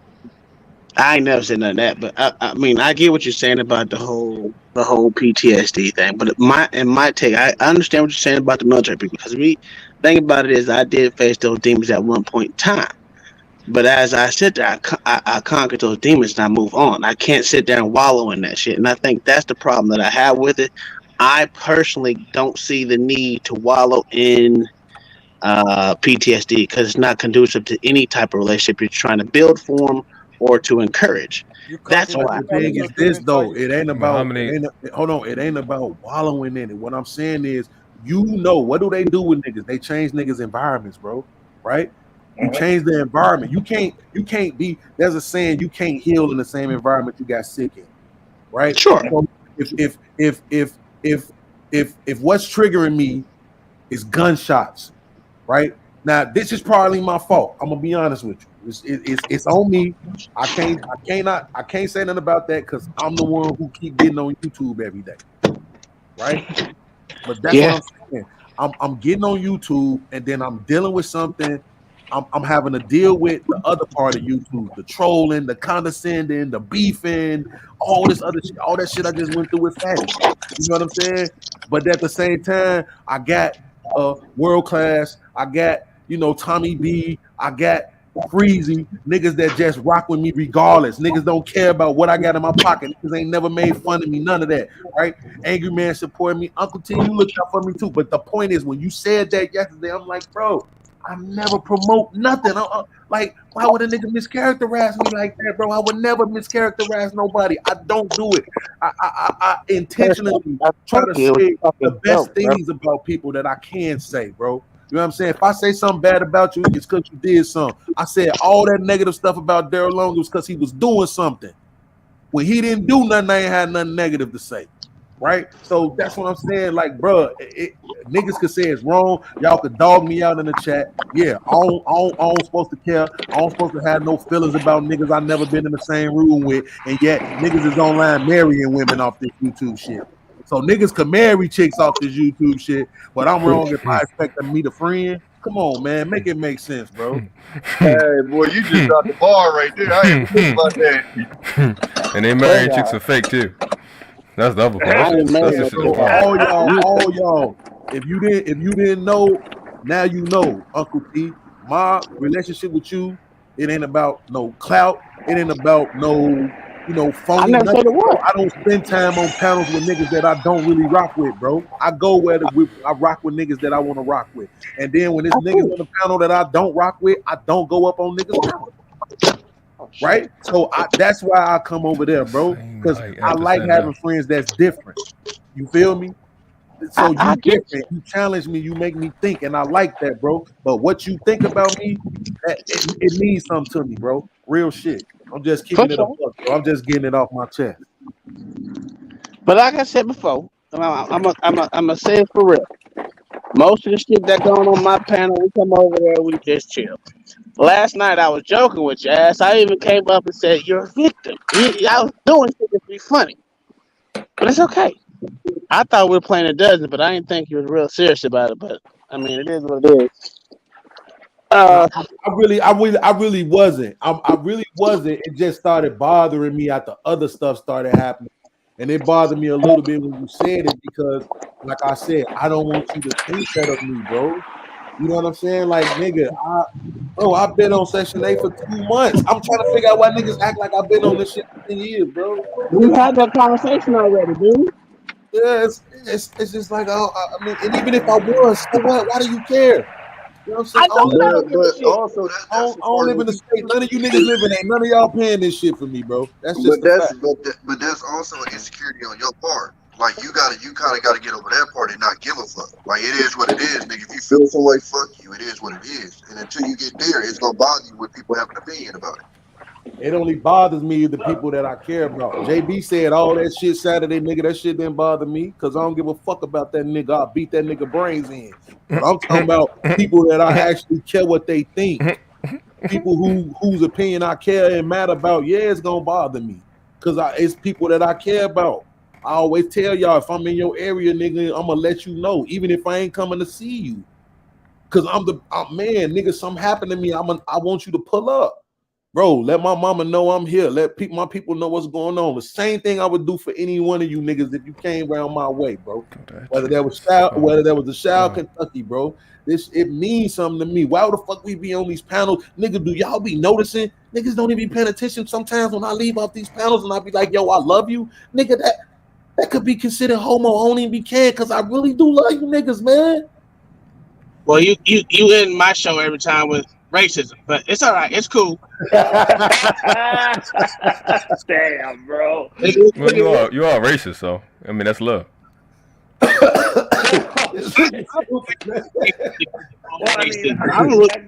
Technically speaking, because per Beans' standards, I'm also racist. So yeah, I mean, but see, that's what I'm saying, though, bro. Like that's why the reason why I'm racist too. You know, I don't like light skinned niggas. The reason why I jam with you like that though is because of the fact that you different, bro. I spent my whole life around none but thugs, bro. Remember when I was telling y'all I never had a white friend, bro? I never had a white friend phone, like nigga number in my phone. Hey, Brad, what's going on? Like never, nigga, my whole life. I've always been around gangster ass, thug ass, hood ass niggas. I never had no nerd friends, bro, ever. Never, bro. No Republicans, like all these conservative talking points I be hearing on YouTube, nigga. Nobody never talked like that around me. Everybody was gangster. So I like being in this space, but it's like, damn, nigga, y'all can't accept the fact that I'm broke, nigga. When I would literally make a motherfucker mouth bleed for one of you niggas, bro. Why you worrying about what I got in my pocket, nigga? I would fucking jump in the ocean to save your child, nigga. I would never. You could leave your money around me, nigga. I'ma hand it to you. Nigga. I ain't no thief, nigga. Wow, that should be more important. I ain't no thief, nigga. I'm a real nigga. Beans. I don't think no one really care if you broke, cause you gotta live your life that way. That us. I don't give a fuck if you broke. Hell, half my whole family broke. He's talking about that. He's not talking about that. He's saying the actions of people when he hop on the panel is like if you six figures and there's fuck other people's voices. Exactly. The same six. Bro, wait a second. What's crazy is if you claim it online, which if you're not financially illiterate, you know that's stupid. Why the fuck are y'all claiming income online? Y'all some niggas in this space so fucking stupid, it blows my mind. But as somebody that you're listening to that been in the financial industry, nobody that has been in it for years, nobody that's in this space is talking financial literacy. Next to nobody. I've watched them over and over again. That shit dumb. This is what if you got to work at all, you're broke. If you don't have if you like $1 million is just $50,000 in passive income for the competent. That's all it is. 5% you're supposed to be earning on $1 million. Like we're not that. I haven't heard that from no Lil Peep nigga, no Lil Anton Daniels nigga. None of these niggas in this space. I don't know money to be calling somebody else broke. When if we check your health like that, if we took accounts of your health, and it probably look like a 6-year-old run that shit. So, I think his priorities is crazy. Bro, I'm a cam up for you. But my business is actually dealing with million net worth individuals, and I understand a piece of what you're saying, but like unless it's like super old money, that's just not real. Like that, like I don't know. Money conversations because because us broke niggas ain't gonna understand what y'all saying. Money off the money, like there's a couple of different means to build wealth. You can either build something that produces, and then you can like leverage other people's time a little bit. Right. But like depending on what industry you're in, that's not even straightforward. Like it really ain't no straightforward. I've got in my client load, like the billionaire that I have, that motherfucker works just as many hours as I do. He just does it at home. What's your name? Forgot your name.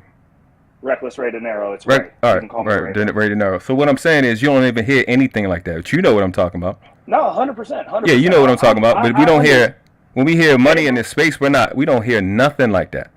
Thursday nights. That's all I'm saying. Beans already got that covered. And that's the thing that I'm saying is like Beans gets down on himself, but like the way that his mind is working, he's trying to build something, which is why for me, I can watch and observe what he's doing. I don't really listen to what he says. Not gonna lie. A lot of the times, like when he gets on the self-deprecating stuff, like me and him have had those conversations live on the air, and like he can come up and he can have the discussion. But people aren't actually trying to have discussions. You guys are trying to have talking points, and they're running on these talking points regardless of how accurate or inaccurate they are, because most of the people in this space that are clout chasing are not real individuals. They do not have like I'm literally changing clothes right now to get ready for my show. I just got done in my business. Like the reason I don't give a shit about what Fatty said on his way out because he wanted to take a side shot at me is because I actually fucking own stuff. I don't care. like in the real world, like I'm not online telling everybody I'm rich because I'm not rich yet, but I own some shit in real life on paper. Like it's the thing is, it's the issue is when we have discrepancies in this space, and this is what makes it so toxic, is that people are not going into a conversation where it's like, hey, we disagree, but I could have a dumbass opinion. Most of y'all don't care if you walk away carrying a dumbass opinion or a dumbass belief with no solution. But it's not about the differences, it's about the disrespect. Also the issue is it devolves into disrespect because you're like, I'm beholden to this dumbass opinion. But Ray, I really do think motherfuckers just want to be regular old niggas, man. Some people okay with being regular old niggas. That's why I don't give a shit how much another nigga got. That's 100%. As long as I can buy me some guns and fix something, I'm straight. Cause I'm a gun collector. I will go broke buying guns. I'm telling you, that's gonna be my down. Most people don't really want to be rich. Most people just want a little bit more, or they just want to be comfortable. That's it. Just a little bit more to give them. A little bit more, they want to be comfortable. That's it. Just like me, I'm at work right now driving.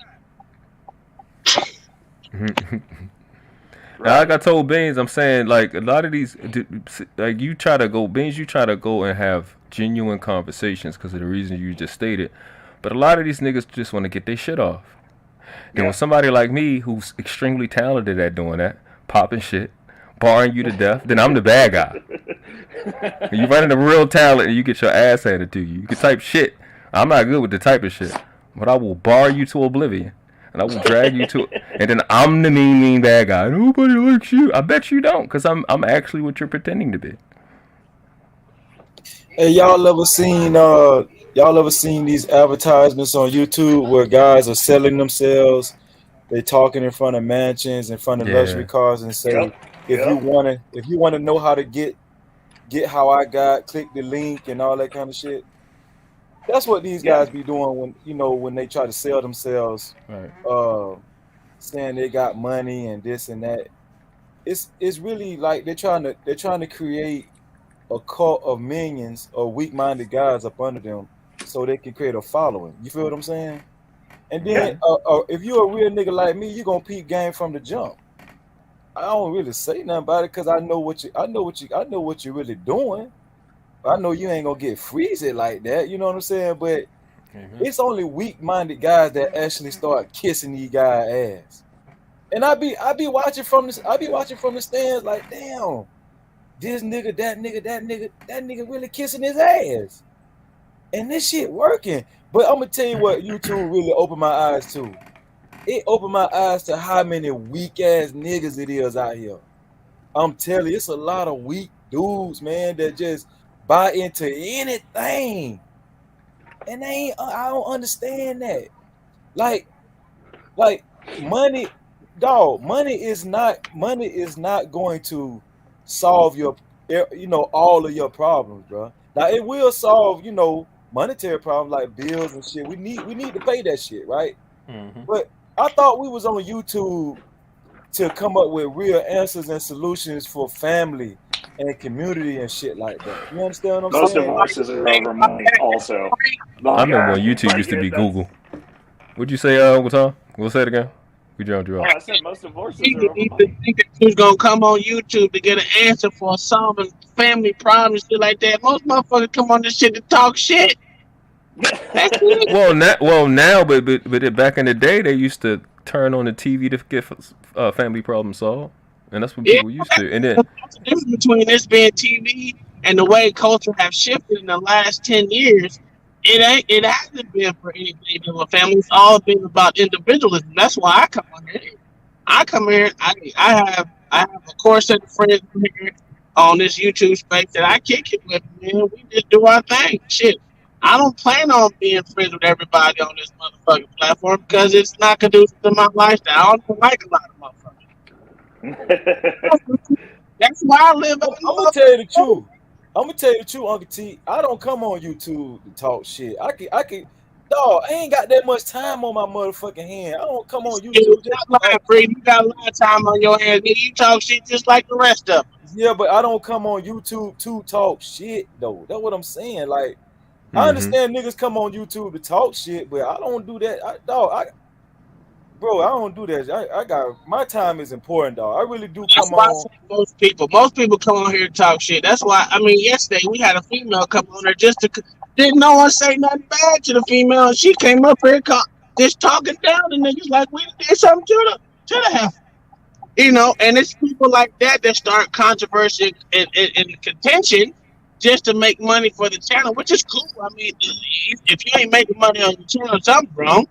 But the thing about it is, if you have motherfuckers that do come on there just to troll, to make contention on the panel or whatever else, and that's a way to draw in motherfuckers. Because when motherfuckers start arguing, that algorithm just chunk up more motherfuckers coming there at the time, and you see motherfucking donations flopping over hand over fist.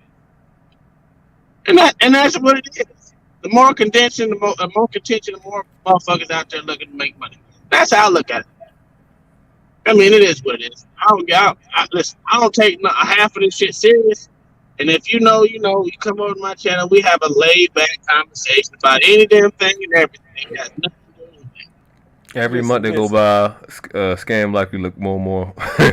You look more and more right. This the thing, though, right? Because this the thing, though, right? Because, bro, like, as a person that suffers, I don't even want to say suffer because niggas look at that as victim of living, but a person that deal with anxiety, what it really means is that you over question everything, bro. Like 1,000 times, you will think about the simplest shit 1,000 times. So when you in the space, and like you said, everybody, let's just be honest, right? Everybody know it, so ain't no need to sugarcoat it. We want to make money off these channels, bro. We want to, right? So if people are speaking to you a certain way and suggesting that your behavior is causing you to lose money on your channel, and then you're trying to tighten that up, but everybody else get to still be them. Everybody else get to still be the condescending, conservative, douchebag pricks they are and keep getting they bad, but podcasts got to be different. Why? It's because niggas, these weak-minded niggas look up to niggas like that. Nah, that's babe. what I'm trying to tell you. The true answer, man. You need to become a conservative dickhead, man. No, man, you might be right. No conservative dickhead. You might be right. YouTube is gargantuan, man. YouTube is super big. Go ahead, Freeze. These weak-minded niggas, dog. These niggas can't stand on their own 2 feet. So when when a nigga sell them on that bullshit, talking about they got all the money, all the cars, all the hoes, you know what I'm saying? And they bro, you know, 9 times out of 10 them niggas ain't rocking like that. You understand what I'm saying? Now I don't be counting nigga pockets, but it's a lot of these weak niggas, bro. They is very, you know, insecure in life, socially awkward, bro. And you could just tell them in it, bro. I could get me a coat on this shit. Cause I know I'm a strong ass nigga. You understand what I'm saying? But I'm not on here to take advantage of niggas and shit. And if y'all can't see the play, I don't know what to tell you. I've been seeing the play. You understand what I'm saying? I'm like you on podcast. I genuinely come on here. If I'm fucking with you, I'm fucking with you. And that's it. I won't come up. It ain't no you know what that shit called, like it ain't no, I ain't trying to run no tricks on you. Clout chasing. On nobody. Clout chasing. That's what they call it. They claim that anybody. Clout chasing. They claim that to be anybody. Meanwhile, a person like me, the known YouTubers before any of these YouTubers even had a channel. Anybody in this man, I don't know the guy named Asir the Ducatiz for the last 13 years. That outdates all of these content creators in this space. I don't know him for 13 years. I ain't asked him to come to my channel not one time. I don't know about 10 YouTubers that had channels for over 15 years before it could even get monetized. I don't need none of y'all to get my shit up. I'm on this shit because I told my little boy, he seen me editing because somebody was disrespecting. A nigga named Sahaka Bay was fucking up my sister's credibility with lies. I trashed him. My son walked in the room. He was like, "Daddy, what you doing?" I said, "I'm editing, put this on YouTube." He said, "I want to do YouTube." I said, "Okay." So I learned how to edit so I can do his channel. And that's it. My son has a channel. That's the reason I don't need a clout chase with nobody, but that's just my personal shit. But they want to blanket it with everybody. So I said that to say everybody not here for the same reason. When they look back in history, my son will be able to say, "Daddy, when they was having these conversations, where was you at?" I was in the middle of these conversations before Kevin Samuels blew up, telling people the same thing I'm telling you. It's about legacy for me. Where were you at? The thing we always have a problem with the older generation is when shit was going on, where the fuck were you at? Mm-hmm. So I'm going to be in the middle of these conversations because my goal is clear. I'll make it a 100% open. When it's all said and done, I want them to be able to say this was the greatest generation of all time because the world class was here. I'm present. Number one ability is availability. I'm here having these conversations so we can win. When Beans presents is something completely different from what I present. I'm the exact opposite. I ain't telling you nothing. I don't give a fuck about no feelings. But when I watch a brother be honest and be transparent, showing me something I don't know how to do with people I don't know, I'm going to listen and I'm going to learn. Just like when Ray was talking. Ray just said, what I said is not possible. Then I listened I was about to, normally I'd have jumped, but I listened to what Ray said. And I'm like, oh, we deal with entirely two different type of clients. I deal with a regular person working a regular job. You dealing with millionaires and billionaires. So the way we look at it and the way we want to buy experience is completely different. But if I didn't listen, if I just was on here to make a moment, I'd have missed that opportunity. I'm like, okay, yeah, he dealing with stuff that I don't even know. Well, I think the important thing is, and it's anytime that I disagree with anybody, for me personally, is it's an opportunity for me to learn. And I've said that, like, you can ask Daryl. That's how me and Daryl became friends.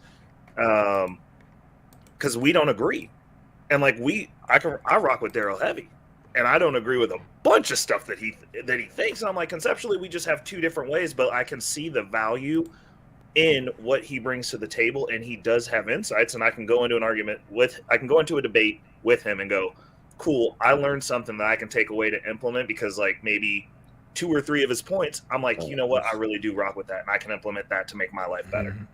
I don't agree with all of it, but that's because Daryl's a king of simps, man. You didn't know that? Bro, why you gotta do him like that, man? Hey, you know, boy, that boy get all the chicks. I ain't gonna lie, shit. See, the thing about it is, it's supposed to be all about getting better, not trying to be better than the next, than the next nigga. You know what I'm saying? Like, Ain't nobody worried about the next nigga trying to be better than somebody else. That's what's problem with you niggas. Everybody always trying to trump somebody else on this shit. And that's that nigga shit. And that's why we can't never, you know what I'm saying? Like, get better within our own race. That shit be playing out on YouTube too, dog. I can't even get away from this shit. Like, niggas be doing that shit in the street, and niggas doing this shit on YouTube too. You know what I'm saying? Everybody think they better than somebody else and all that kind of shit. If y'all notice, man, I don't never talk about my person. I come on here to get better, period, bro.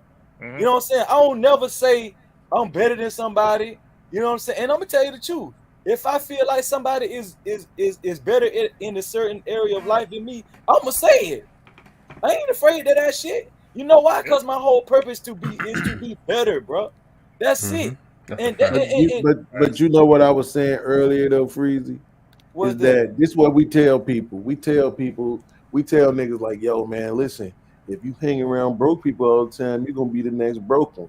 That's a fucking lie. Some people that's doing better and hang around them, right? But then nigga find some people that's doing better and try to hang around them, and all they want to do is be condescending. Bro, I said this shit judgmental. I said this shit on Angry Man. Hold on, look. Okay, go ahead. Because then when you rob the niggas, now you the bad guy. Think about that. I came around you. I was trying to hang around you because you was doing better. And everybody kept saying, bro, you need to hang around people that's doing better so you could do better. And then you condescended me the whole time. So now what? Now what do I do? Do I just go away crying, or do I rob your pussy ass or beat your bitch ass? One of them two. Because then now you're gonna be the Neanderthal Chicago nigga that should nobody trust. It's my question is this: how do you learn? Because me personally, I can be around, which is the reason I got into the field that I'm in now. I can be around people and see what they're doing and replicate. I can replicate anything I can see. You don't have to be nice to me. You don't have to like me. I just need proximity. So if I'm networking with people and I just need proximity, it doesn't really matter what's said to me. Because I've grown up my entire life being undersold, underscored, told I wasn't going to be shit. Didn't fucking matter. That shit does not matter. Because that's Thank you for making me sound stupid. I'm not trying to make you sound stupid. No, it's okay. I'm gonna just go ahead. He is light skinned though. You gotta understand he is light skinned. So he had he had a leg up on everyone because he's damn near white. Well, he said I don't need you to treat me nice. If I'm around you, I could just mimic what you do. So that means that whole statement that people say, it's a lot of people out here taking that statement wrong when they say get around people that's doing better. They don't mean just be around those people and let it motivate you. They mean actually pick up what they doing and implement it in your whole life, in your own life. Because honestly, this is why I keep telling, bro, like right now, if I just wanted to, and people could feel about this however they want to, bro. I got people, bro, moms, brother, and cousin that I could go to right now and be like, look, man, I don't want to work no more. I want a truck. And the truck is mine. And I'm on the road. So what I'm doing it because I get to do it by myself and I ain't gotta ask nobody for nothing else. That's real talk. Well, I'm doing it the hard way. It's the longer way, but it's the me doing it on my own way, which I feel like is gonna garner me a certain level of respect, right? But I can't look at what everybody else is doing and then just implement that. If that's the case, I will be doing exactly what Angry Man is doing with his channel. But I don't want to. Let me tell you something. Exactly, you know what I'm saying? What I see niggas doing with the music. But I don't want to. You see what I'm saying? I don't want to do it the way everybody else doing it. I just want to be in the presence of niggas that's smart, that think different, that's gonna challenge me. I just like having these conversations. I had these dope ass conversations and I get off this motherfucker and be making some of the best music I ever made. You know what I'm saying? Production wise, because I be so motivated. You know what I mean? And so that's the benefit of it to me. It's not necessarily that I get to go and peek over Ray's shoulder and see exactly what he doing, and then I come and mimic it. But just watching Ray do it, right, is motivation for me to keep doing what I'm doing. Having the conversations with Ray not just on business, but on all kinds of things. It's just motivation enough for me to keep pursuing, keep understanding. Yeah, it's a long road, but you know that's what it is for a lot of people when they first starting out. Angry Man at 400,000 subscribers damn near now, right?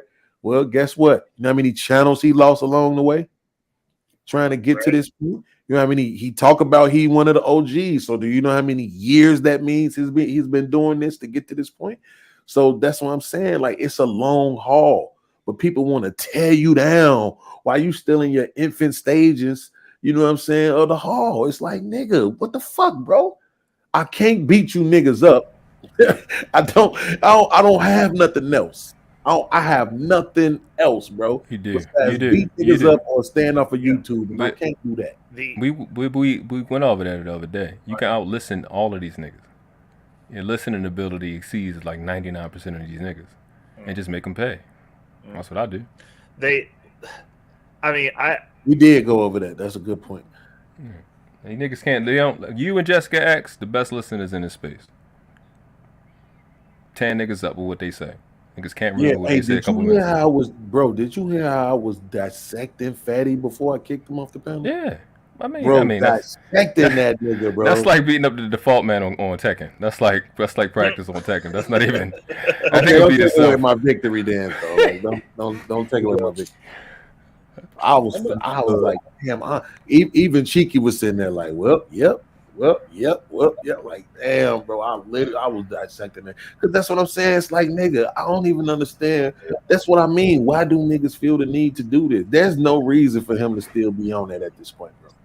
No reason, nigga. All that shit that happened with us was a whole another calendar year ago, and it wasn't even that big of a deal. I cussed at you.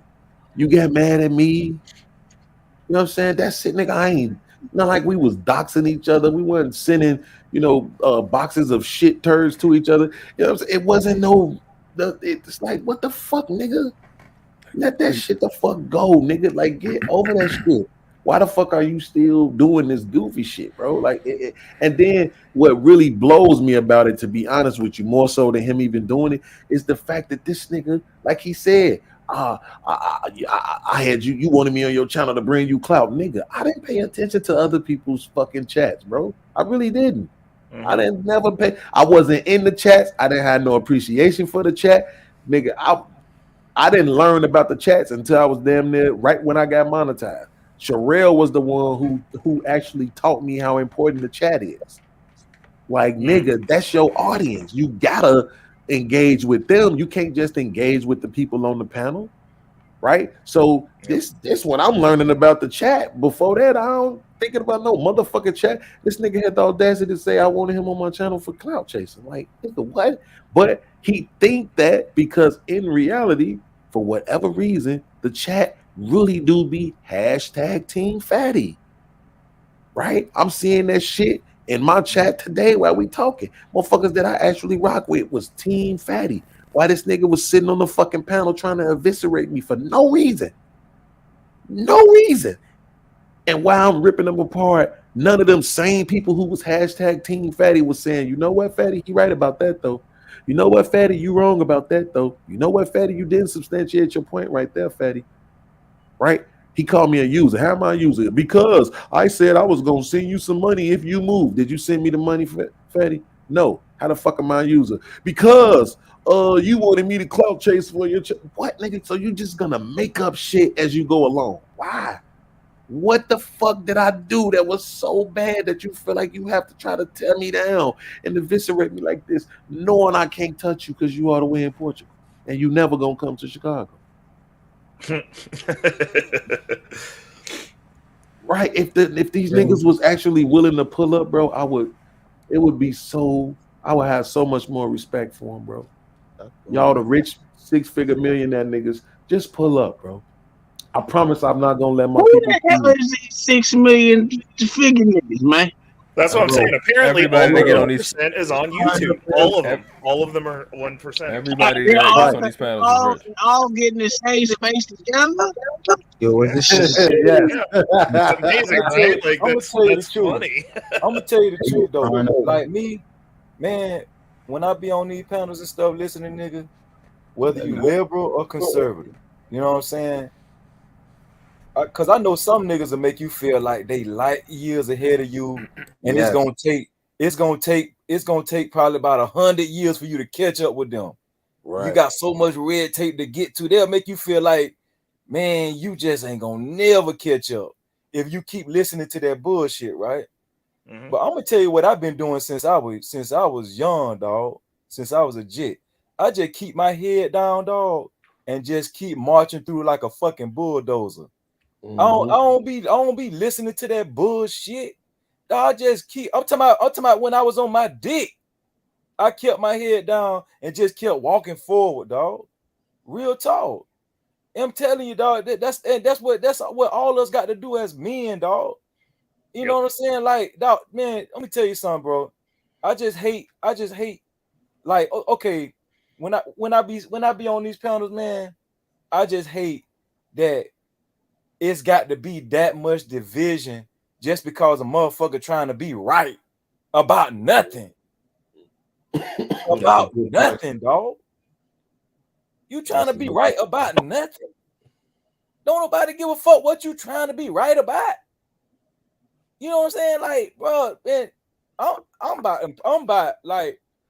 about improvement and results, bro. You understand what I'm saying? Like, I ain't trying to be better than nobody, and I hope people would reciprocate the same respect. But it's so much ego, and that's why I rock with you. That's why I rock with you, Cass. You know why? Because you laid it all out on the table, and you said, listen, this what my life consists of. I'm letting you know off real. I'm not trying to be better than you because this what my life consists of. This who I am. I respect that shit, bro. You know why? Because hell, I'm gonna tell you the truth. You braver than me. I'm telling you. I could be on Section 8 right now. I probably wouldn't tell nobody that. You know why? Cause I know they gonna use it as ammunition against me. I know they gonna do that. You understand what I'm saying? That's what I'm saying. I salute you for that. I'm not gonna talk down on you on that. And I'm gonna tell you something, bro. Stop, man. Don't even let them people get your pressure up, bro. Cause them same people. I don't seen it plenty of time. I'm pretty sure nobody done seen it. I'm pretty sure Angry Man done seen it. All y'all done seen it. Uncle T, bro. Just as well as you think you up, bro. I done seen niggas be down in a second. I know how the tables can turn in a matter of seconds, bro. Anything can happen. Freezy, I was freaking 20 years old, juggling cars with my dad. He had a fucking flatbed. We made 100 racks in 3 months. I was homeless 2 months later. Easy come, easy go. But you have the skill to get it back, right? That's a fact.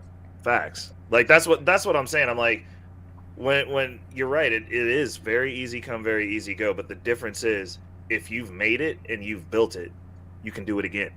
Yeah. And that's coming from somebody who's in the crypto space. We're either rich or poor. so like, you know, like when I was pulling 8 racks a month, I did not quit my job. I leveraged it to get a partnership at my job so I could be an owner. Because I knew that on the flip side of that, it was going to go down. Mm-hmm. And it wasn't going to be sustainable. And I'm like, I live on a metric of never ever again. Like if I'm not going to not work, I don't ever want to have to go back. Like period. So I will not quit. I'm like, I'll leverage this to make it more in my favor, and I'll use the fact that like, hey, I ain't really got to be up in here right now.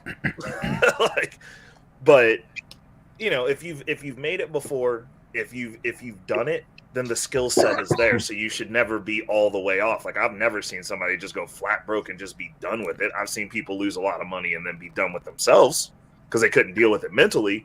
Mm-hmm. But like everybody who went down that hole that had money, that had built it themselves, got that back.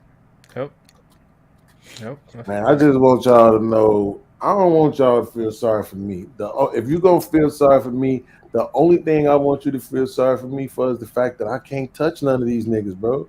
Like, it's real life, bro. Like, that, y'all don't be understanding, bro. Sherelle said none of these niggas on YouTube, because they all Republican, conservative millionaires. They don't understand. They not from the hood, so they don't understand that in the hood is two ways you solve shit. You either beat a nigga ass, or you be like, all right then. That's all you got. Yeah. You know what I'm saying? Or you all right then. That's all you got. I'm gonna tell you the truth. It's what Chicago, because I am from Chicago. I don't really care about hood that much. But the point is, everyone that lives, most niggas in this world that lived a life of being less than at one point in time. I was less than at one point in time. I don't let it define me and dictate what I'm going to do in my life. That's the thing. I think that's the problem that I have. But I just don't see. That's what I'm saying though. If I can make it once, I can make it again. I'm not gonna sit there and take less when I know I can work more. And that's it, my thing. Babe, I gotta go. I'll be watching in the background. Hey, you doing a show tonight? Yeah, we're doing on Porch with the Blacks. Oh, yeah, you know that? Okay. Hey, Cash. Conservative Blacks. All right, Uncle T. You know what the main thing I noticed about a lot of these niggas, dog? What? They really ain't been in the trenches before. Dog. No, I don't think they have, man. I mean that's what I'm saying. Let me tell you like this, though, Cash. Dog. I done been in the trenches. Well, every day I'm talking to niggas, you know, that's smoking. That's really smoking, bro. But I ain't never, guess what? I ain't never talked down on them niggas, dog. I ain't never felt like I was better than them. Matter of fact, we done had great conversation. A lot of them niggas be smart.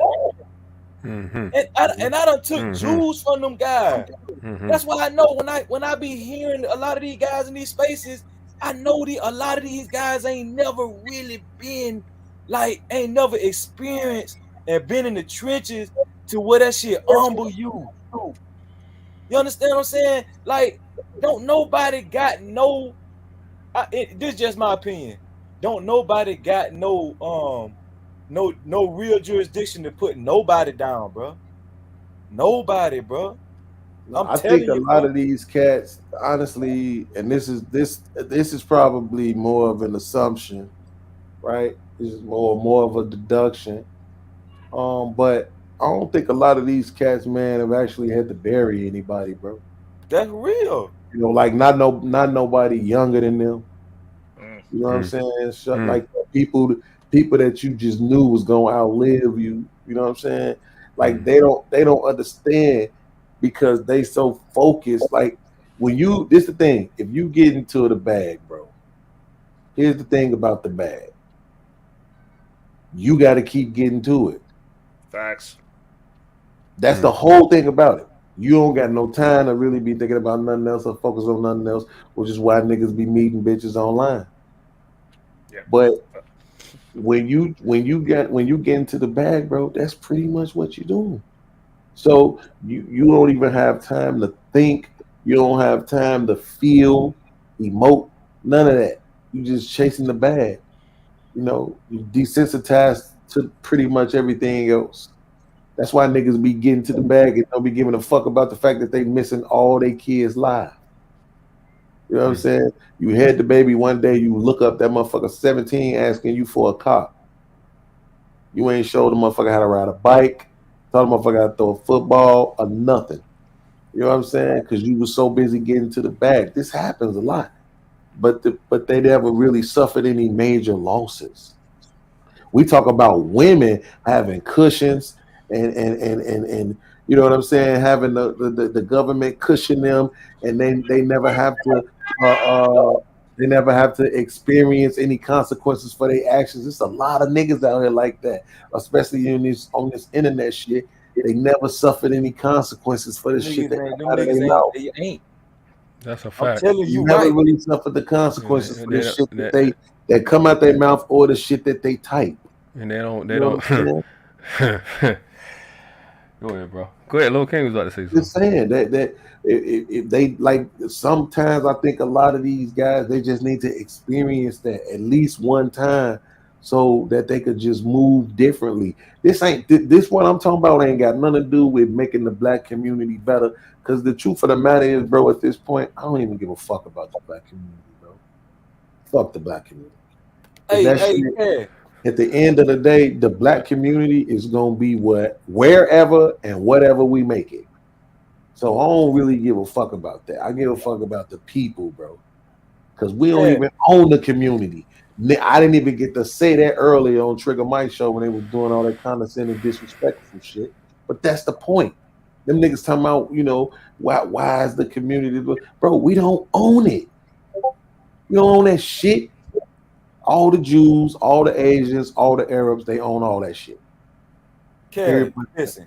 You remember when you and Anger Man was telling me about this YouTube channel called Just Say No to Skull? Mm-hmm.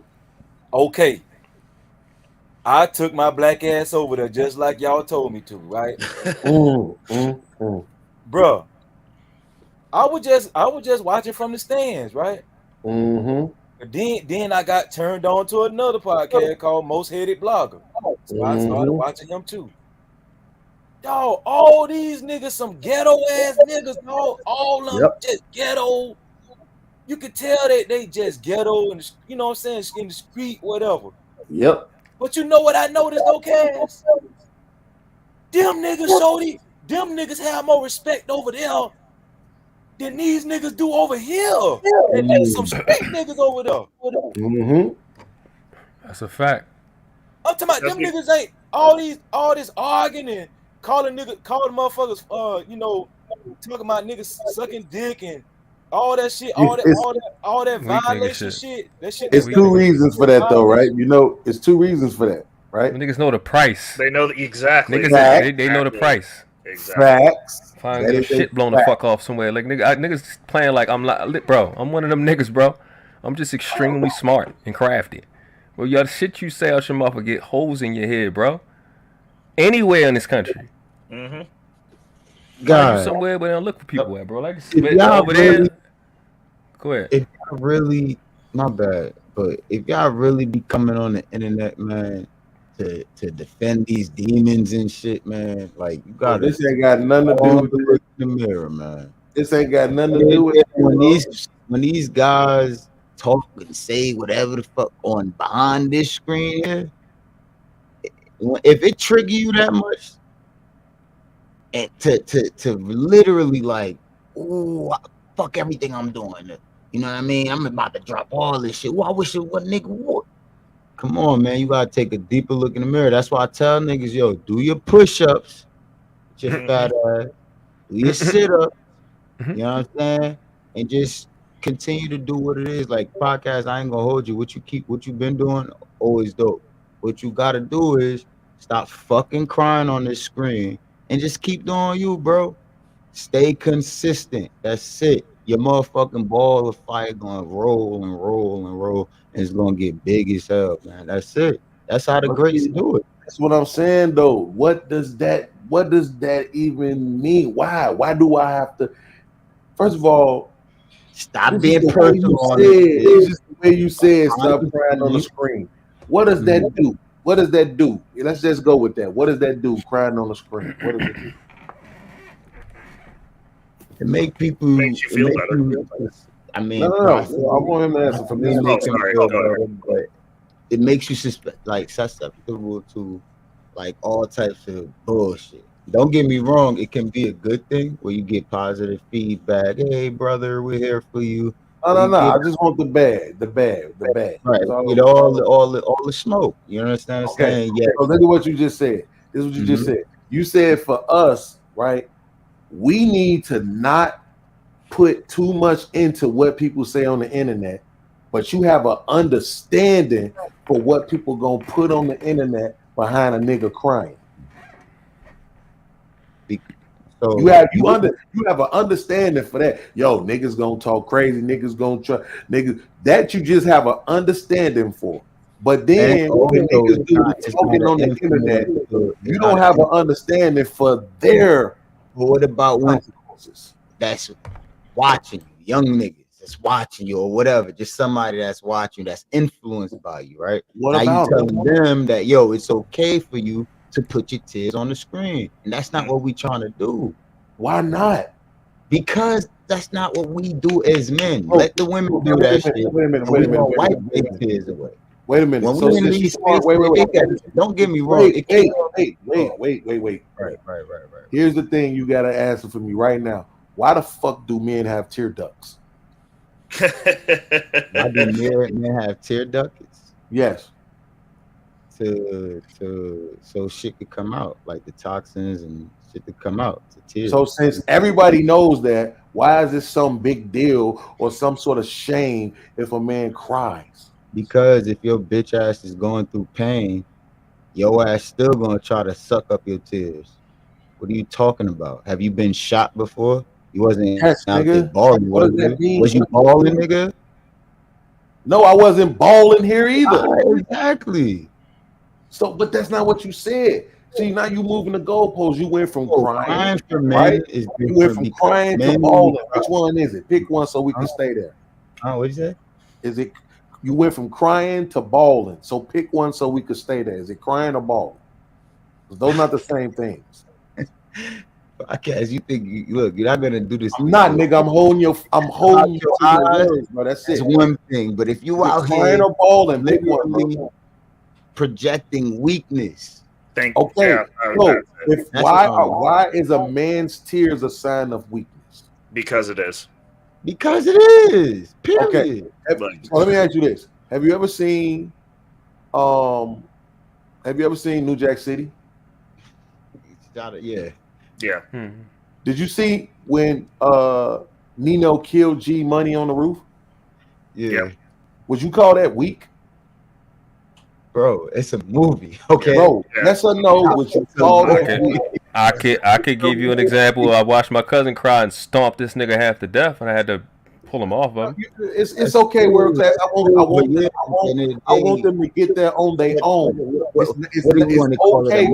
Emotional is weakness. It's weakness. At the end of the day, you're susceptible to niggas. Wait a minute. Like, man, he was crying, he was stomping his head in. But so shit, wait a why you minute. crying for? Back that train up. Don't go too far. So you're saying that murdering a man is weakness. That's what you're saying in general.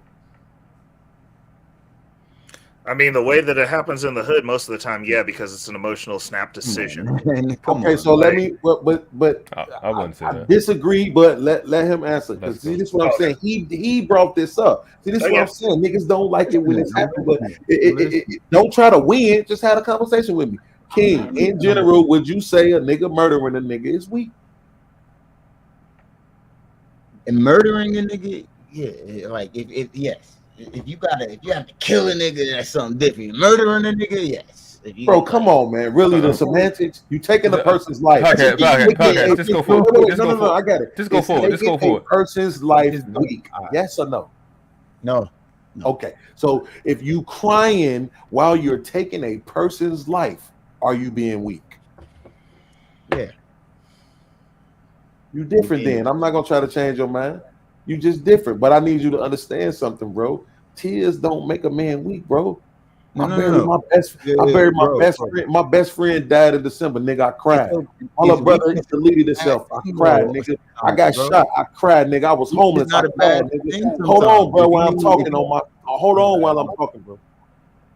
Nigga, I went to jail and cried, nigga. Because I went to jail for some shit I shouldn't have been locked up for. I cried, nigga. I've been homeless and cried, nigga. What you talking about? I've been hungry and cried, nigga. The other night I couldn't go to sleep because I just kept coughing over and over again, nigga. I started crying because I couldn't stop myself from coughing, nigga. And I'm gonna tell you like this: if one of you niggas would have walked in this room and been like, "Bitch ass nigga, suck my dick," I would have got up and beat the fucking brakes off of you, nigga. While I was crying. We probably fought, and after we fought, you know what? You probably felt better. Like, yo, you know what? I don't know why the fuck I was crying. Nah, it wasn't gonna be no fight. It ain't gonna be no fight. That's the whole point. It's not gonna be no fight. If I tell you podcast, stop fucking crying, shake it off, and you get up to wail on me, and we gonna I didn't say stop crying. I didn't say that. I said if you be like, nigga, I ain't gonna tell you suck my dick because you crying, but if I tell you aggressively, that's what he's I'm not not saying. gonna fight you. Extreme example. Wait, I'm not gonna fight you because you told me to stop crying, nigga. I'm not that damn juvenile. Jesus. I'm not gonna fight you because you said stop crying, nigga. I'm just challenging your thinking on the matter though. Word. Men have tear ducts and they work. It's that simple. Respect. They have tear ducts and they work, nigga. It is what it is. Now, don't get me wrong. When I was younger, like, you know, same thing, you know, with funerals, shit. I wouldn't ace a Wait. Let me challenge my man. Let me challenge my main man Ray real quick. Please. By the way, I gave him the name Ray. Please do. Let's go. Let me challenge his thinking on this. I'm about to be upset if Fatty's the only person who insults me tonight. Like, let's go, bro. No.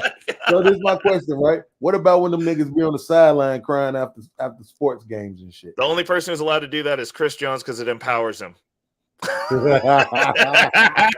even go there, bro. Bro, I hung that man's TV and got his system set up for him. I've been in his house. He can cry, bro. Matter of fact, if I ever saw a teardrop when he was looking at me, I would leave. See how you doing this favoritism shit? See, this is what I'm saying, man. Y'all can't make these positions universal. I'll give you that. I'll give you that, Beans. There's always that one kid in school that when you mess with him, he starts crying and then he whips your ass while he's doing it. I'll give you that. There's always one, and Chris is one of them ones. And you might be the other one. Look, just for the sake of transparency, I'm gonna be completely honest. I be judging them niggas when they be crying over sports. I ain't gonna even lie. I do. Win, lose, or draw, nigga. I be judging them niggas. Like, really, nigga? You mean like a fan when they $500,000 for this game, but you send your ass over there crying, bruh. Right, bro. And I'm the same one who talk about how money ain't everything. So I guess I'm hypocritical in that way. We used to play ball and we'll catch a hit. You be up there trying to suck it up. It be like, man, suck it up, hold it and suck it. You all right, get back out there. But as soon as we win, it's we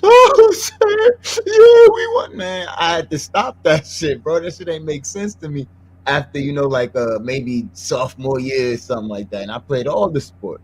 You know what I mean? So wait a minute. So Savannah, you saying niggas shouldn't?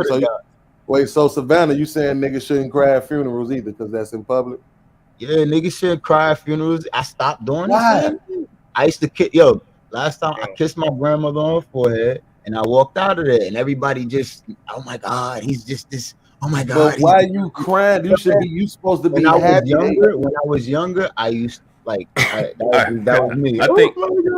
I think we get confused. But wait, you supposed to be happy. They going to a better place. They ain't in pain no more. As I grew up, I understood like, I shouldn't be in this place. It's first off, funerals, everybody being in that low vibe.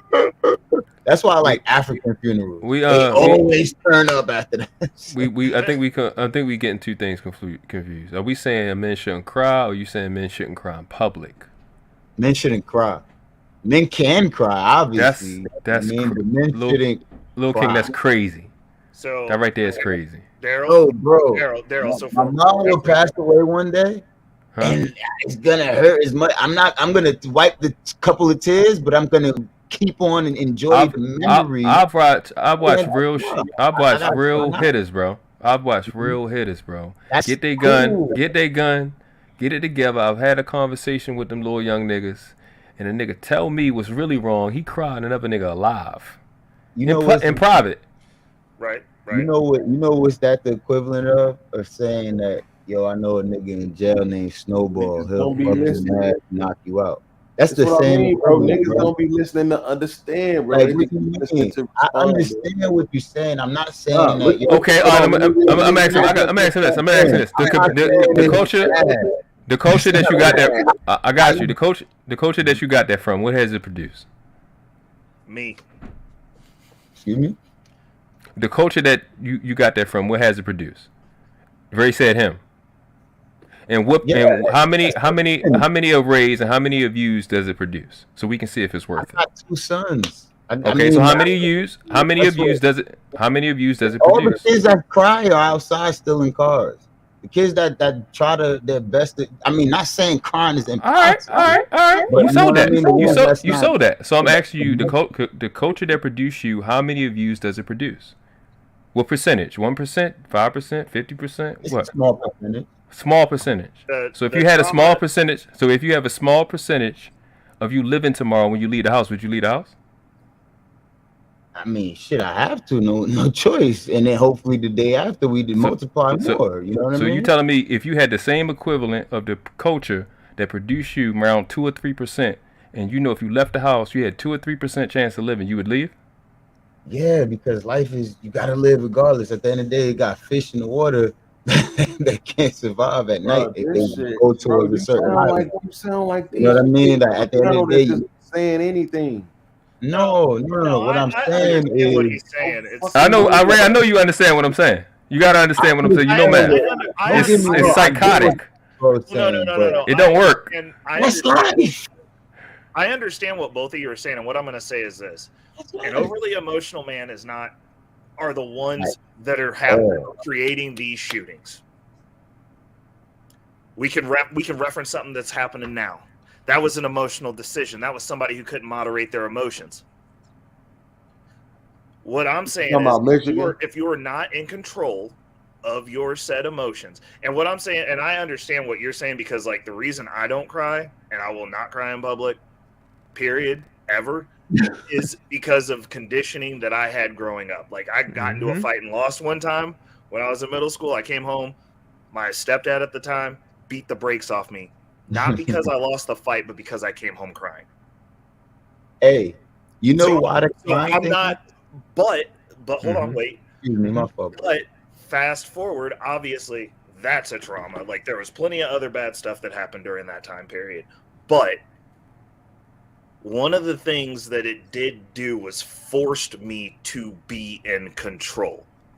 Mm-hmm. And that was one of the things that was pushed heavily in my family was control. Because like my family, they're either cops or savages, bro. Like that's just what it is. Like when Bean says he got people, as far as Kansas City goes, if you come in here, you in a spider's web as far as my family's concerned, because the other half of my family are true savages, not a game. Hey, and but listen, and like that's a man said he lost his baby mama in 2020. He went to get his son 30 minutes ago, and his son was crying because he missed his mama. He cried with him. Yeah. I mean, I would have rather had that experience, but I don't know what the fuck you niggas be talking about. That's man. That's dope. At the end of the day, that's dope. I ain't saying it's dope. It's wrong. It's a nigga shouldn't cry, because at the end of the day, when that son salute to you, Shaq. Right, when he do it again, that's it. That's something for them to experience. That's something them. That's cool. I could stay, bro. Don't cry in front of him when he get older. He could feel some type of way. It is what the fuck it is. But as a man, what the hell? So I'm not a man because I'm saying don't cry and he cried? No. What I'm saying is you telling people I would they say ain't you not real being men human. if they crying. You understand? I'm happy that you guys it's some are niggas expressing this shit is because it's PTSD, my nigga. After you whoop a nigga ass, you take a body or whatever, you are not in. That's why he used the word control. You're not in control of all of your systems. It's just gonna fuck you. That's understandable. All that's cool. That's not. That's just like you having sex and you ejaculate, my nigga. Bro, listen, that's not the point. The point is this: It's involuntary. I need you to understand this moving forward. I'm the type of person who believes in karma. Unfortunately, I need you to understand this moving forward. It's a high possibility now, because of your statements today, somebody gonna beat your ass. Why they gonna? Bro, you probably just invited that into your life, bro. Why you gonna put that on us, bro? That's what I want to know. That's what I want to know. Hold on. He's out here handing out generational curses, bro. I'm only asking one thing, bro. That when it happens, just come back and be honest, bro. Just come back on the panel. Yo, hey Beans, I just want to let you and World Class and Ray and them know, like, yeah, niggas that crying don't make you less of a man because I just put my nigga should cry. Nigga should cry. Shit, I'm about to cry. Right. This one I want to know. When I was trying to make you less of a man. One bite. Hey, look. Aside from acting, because Lil King said something interesting. He said it's involuntary. Aside from acting, when is crying voluntary? That's a good question. Voluntary. That's a good question. That's a good question. It's voluntary when a nigga see his daughter fucking skate on ice and do some crazy shit ain't nobody else have to do. Oh my God! Isn't that still a natural reaction? Here, man. What I'm trying is control. That's why the nigga raised it. No. Lil King, come on now. 1 second. You know it's a difference between controllable and involuntary. Freezy. Let me ask you a question. Younger, right? When I was younger, Ray, you got Instagram? Yes, when sir. I was, you got my Instagram, younger, right? Yeah, I'm on it, bro. Hit me real quick. I got you. When I was younger, right? I was younger, and I'm just saying, it don't make you less of a man. It's just when I was younger, I had less control. You know what I mean? Of those functions, of that function and shit. And now as you get older, you've been through experiences, whatever, if it's shot, prison, or whatever, you know what I mean? I watch my kids grow. My oldest son, he's 11 years old, you know what I mean? Like, I've had these experiences that made me more in control, give me more strength. Like, hell yeah, be mad times I want to cry, bro, and I just can't. You know what I mean? I hold it in, and I know that I can't. Times where shit, I break down, it's in the shower with the music blasting. You know what I'm saying? Like, and don't nobody know that. So, but you arguing, don't cry. You arguing, don't cry. I just want to equate that. Crying makes you vulnerable, which equals weakness. So look, King, the doctor at Michigan State, right? He just watched 3 little kids die. He cried in public. Would you say? And he more intelligent than all you niggas. That's a fact. You don't know that, right? Fuck you, nigga. So let's just keep it a bean, right? When did you get smart enough to decide who's smart? When he when he cried in public, is that weakness, right? When he brought all the surgeons from different counties and shit together, powers that some of you niggas can't even do right now, right? Don't have those kind of powers. Talk. Couldn't even help motherfuckers to save their own motherfucking lives, right? Don't have no powers. Where niggas yap. I'm the smartest niggas alive. If he cried after doing all of that, does that make him weak after doing all that shit? Go ahead and tell me yes. You know what?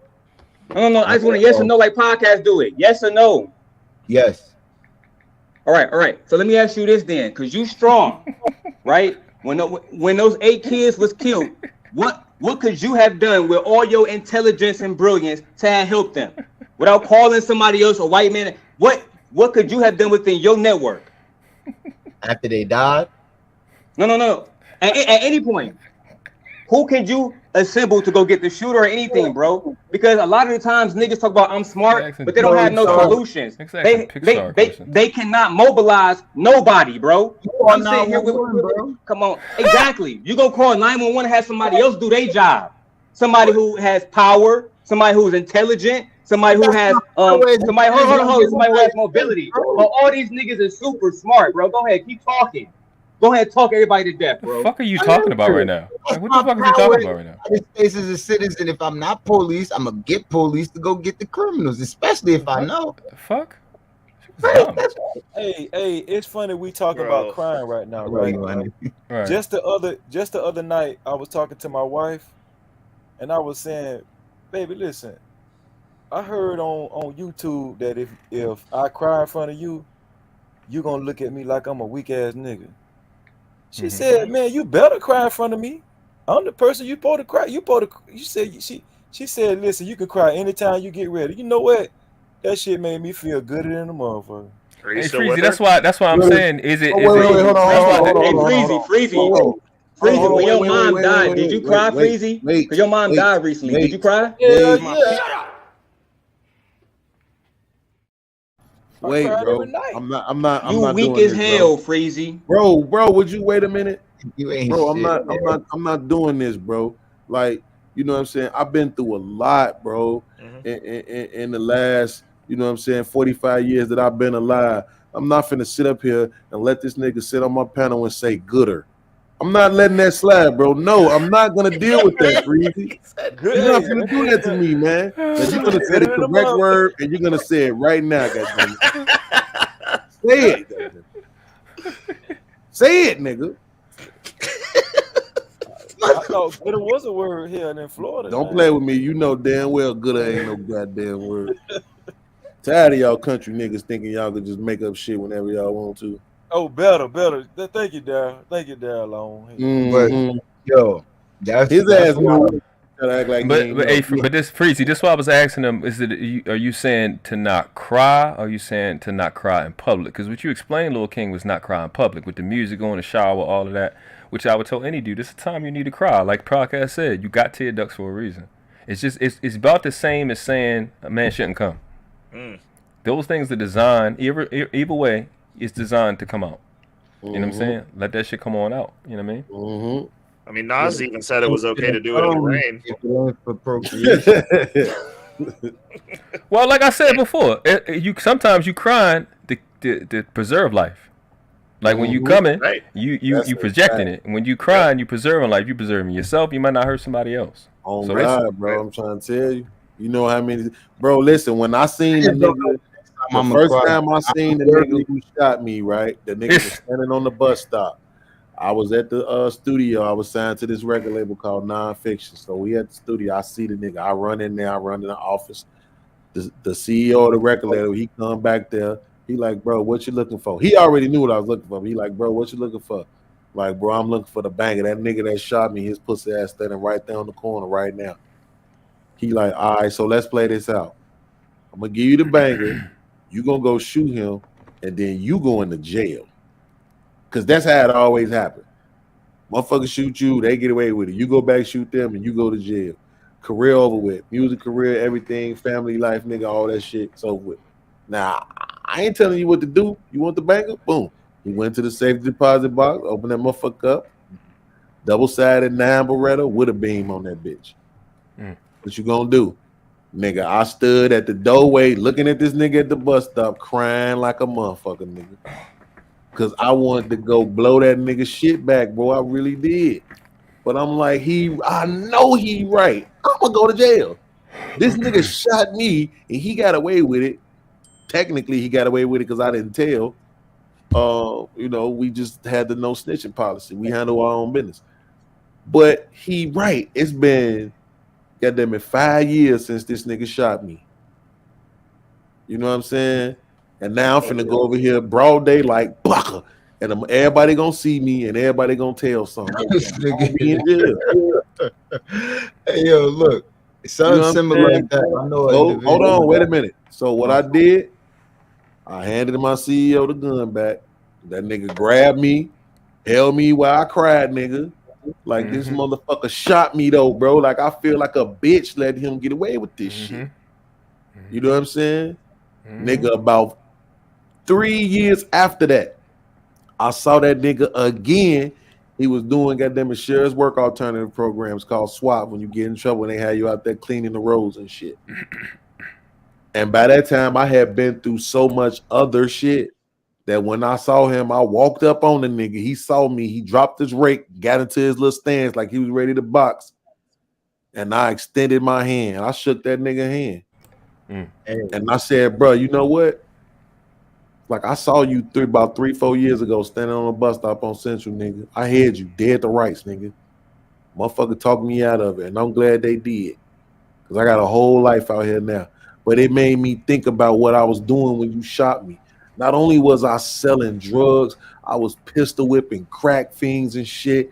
I think I used to make niggas get out their cars. I used to just go in the middle of the street with the banger and up the bang on cars at the stoplight, just make niggas get out their car and say they was in my gang and shit. I'm TVL, bro. I'm TVL, bro.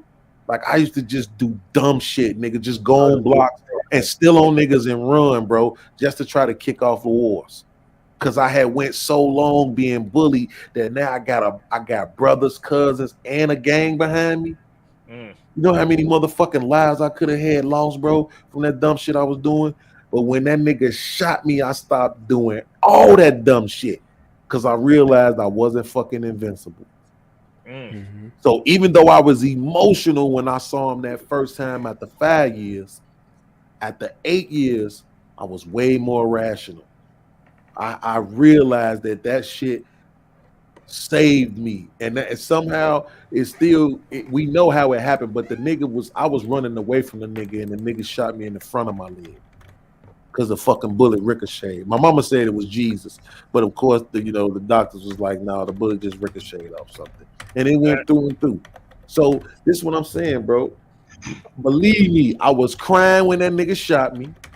I was crying when that nigga motherfucker was still on the bus stop and I didn't get to kill his ass. I wasn't crying when I saw him the last time, but at the same time, I felt kind of weak, but I got some gray head that night because my woman was thoroughly impressed. I think what King is saying. What King is saying is some bullshit. Ain't nobody listening to that nigga. He lucky I ain't drop his ass. I'm trying to listen Sitting what up here he's telling niggas they can't cry. Nigga, God gave us tear ducts. Are you insane? I don't think he's saying you can't cry. I think he's saying cry alone in the closet. Get the fuck out of here. Yeah, in the closet, in the shower or something. I'm not hiding in no damn closet. I'm gonna cry right here. If the worst thing that's gonna happen is niggas gonna troll me in my chat, nigga, I deal with that anyway. Right? That ain't shit. Now, if you say one of these niggas gonna pull up on me because they think I'm weak, then I'm gonna cry. As much as I'm niggas do a whole show crying, nigga. But as much as niggas say, yo, it's cool to cry, it's cool to cry. Look how long niggas been doing it. You see it in movies and all that shit. But look what we got. Meet me in Baltimore, as a matter of fact. We got today. Liberty Heights and Gwinnett. If you want your ship blown the fuck off on law, nigga. I don't think crying. I don't think crying is the problem. It's not. It's just something. Your actions after you cry, what you gonna do is the problem. You understand? Hey, King, you ain't no real man if you sweat, bro. You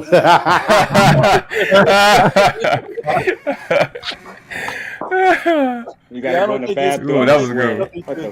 I don't think it's healthy to wallow in your tears, right, King? Right, King? Yeah, it's not healthy to wallow in your tears. I think that's what you might like. I can't wait till the next time I see a nigga sweating. And that's dope because I'm gonna say that I know a guy that actually, it took him a couple years before he hit this guy. He actually hit the guy, and the guy told on him and all that, and they went to court, all that out here. He made it home. The guy didn't pass. And invited to a party, and he got to the party, and he shook everybody's hand, and the last hand he shook was the guy's hand who he shot, and he told him like, "Yo, come outside." He's like, "Yo, look, you told on me, and I had no kids then. You had a kid then. Today I got a kid. You got multiple kids. Live your life." Hold on. I know you ain't. Bro, I know you ain't over there sweating, bro. I know you ain't over there with open pores right now, bro.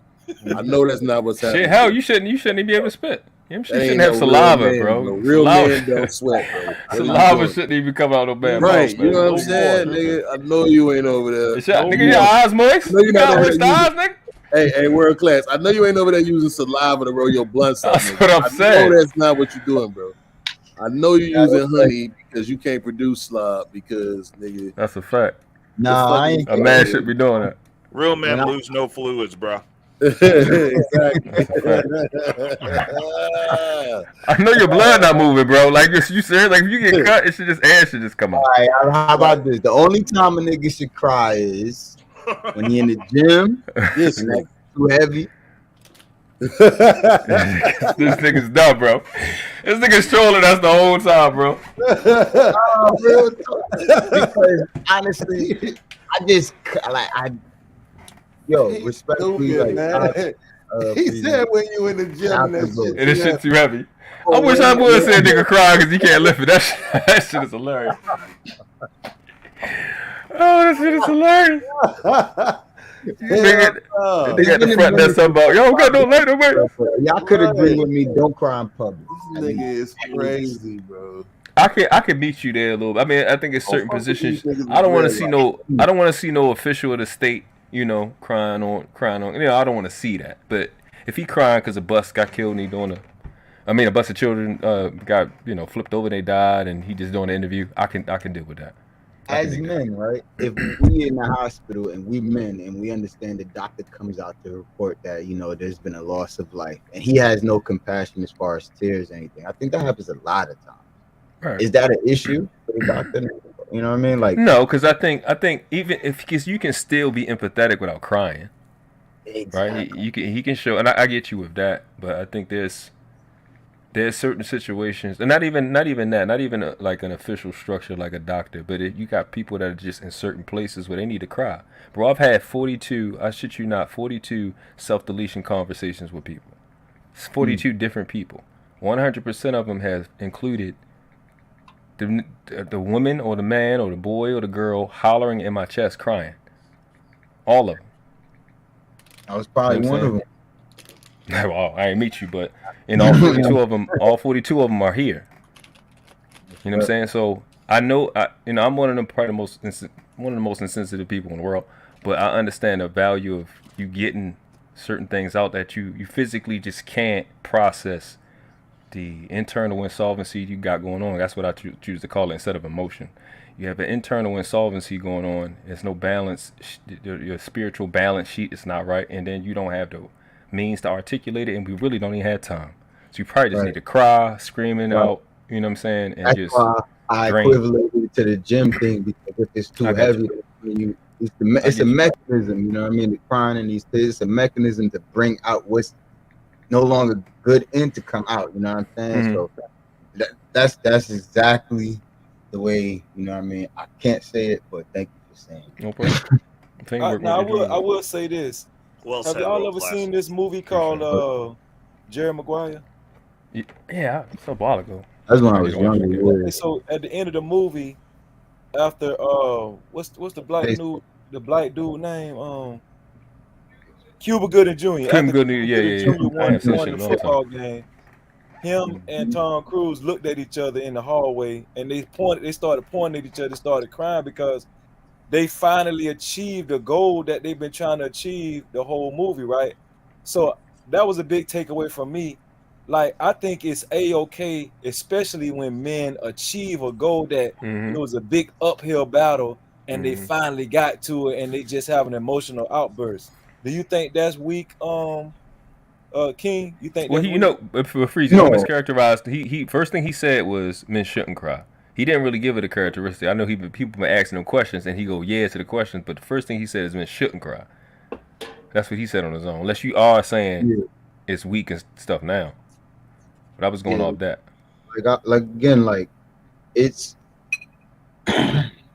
It's just typically, again, it's vulnerable.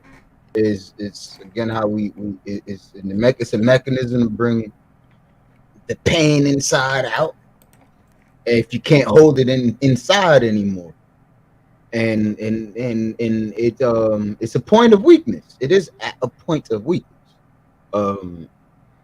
If you get up that hill, you know what I mean, you ball out in victory.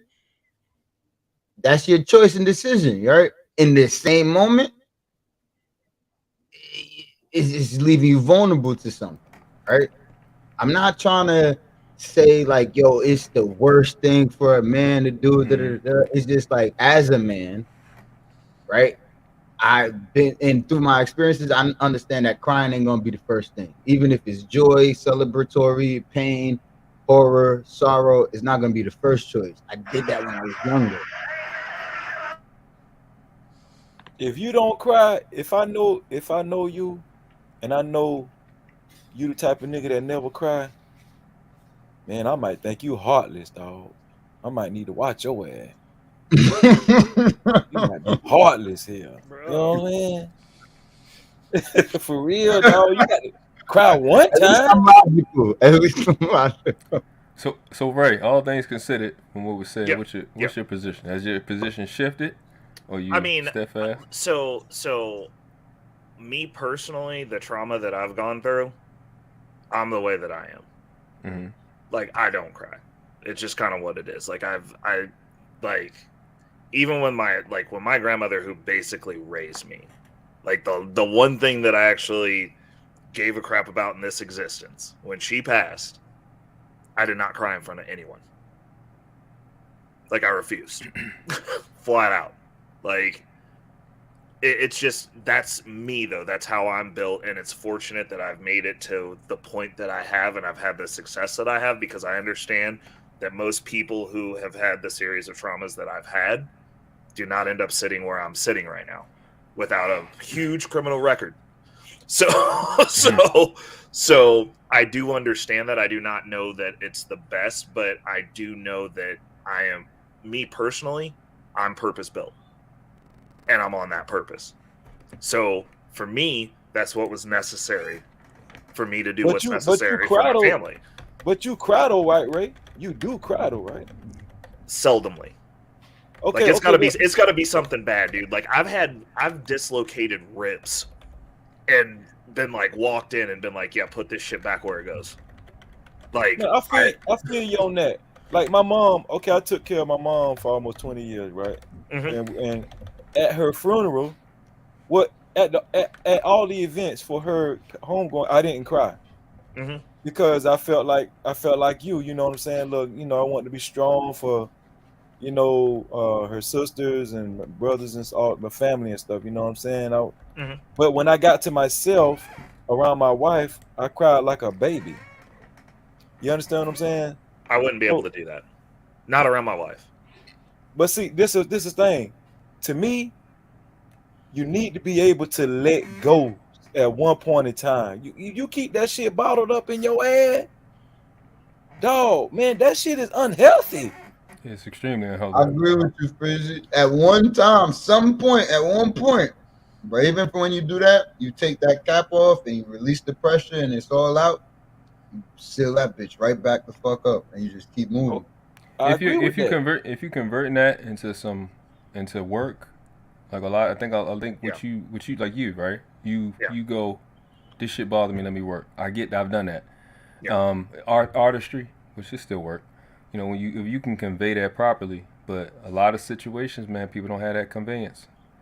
Yeah, and I totally understand that. Like I was forced to figure out socially acceptable ways to vent that, because it's another thing. Like I'm also never happy, so there's that too. But I just had that conversation earlier. But I don't aspire to be happy. Like I don't believe that men are supposed to be happy. In a world like this, I'm like, God. Ray, you said some deep shit just then, though. I don't know if you know what you just said. That was some deep ass shit you just said. What'd you pull out of it? You said, I'm seldomly never happy. I think that was some man shit you just said, bro. Yeah. You know what I'm saying? I really do respect that, though. Well, the thing is this, and this is the way that I look at it. So my family's gone through ebbs and flows. Like I said, half of my family's cops, the other half are hardened criminals, like the worst of the worst. And but like our family did have wealth at one point, and then like it went away because generationally, like there were bad decisions made. There was nothing passed down to people who could steward it. And so, like growing up under those circumstances, like we were in the ebb of you're kind of teetering in the middle class / the bottom of the middle class area. The experience that I had, I got a lot of, this is what you shouldn't do by example. And for me, I didn't take that as something where I was going to be mad at them. It was just, hey, we didn't have this information, so I went out and got it. But in doing so, that puts the burden of performance on me. I come from a family that is a bunch of single mothers. So this is putting it back into a man's kind of at the head and able to help even the people that are a little bit further ahead of me financially. They can't stack money the way they do. But that means I don't necessarily get to do what I want to do. Like, I don't get to aspire to be happy. Like, there are things that like bring me joy, and I do get to partake in those things sometimes.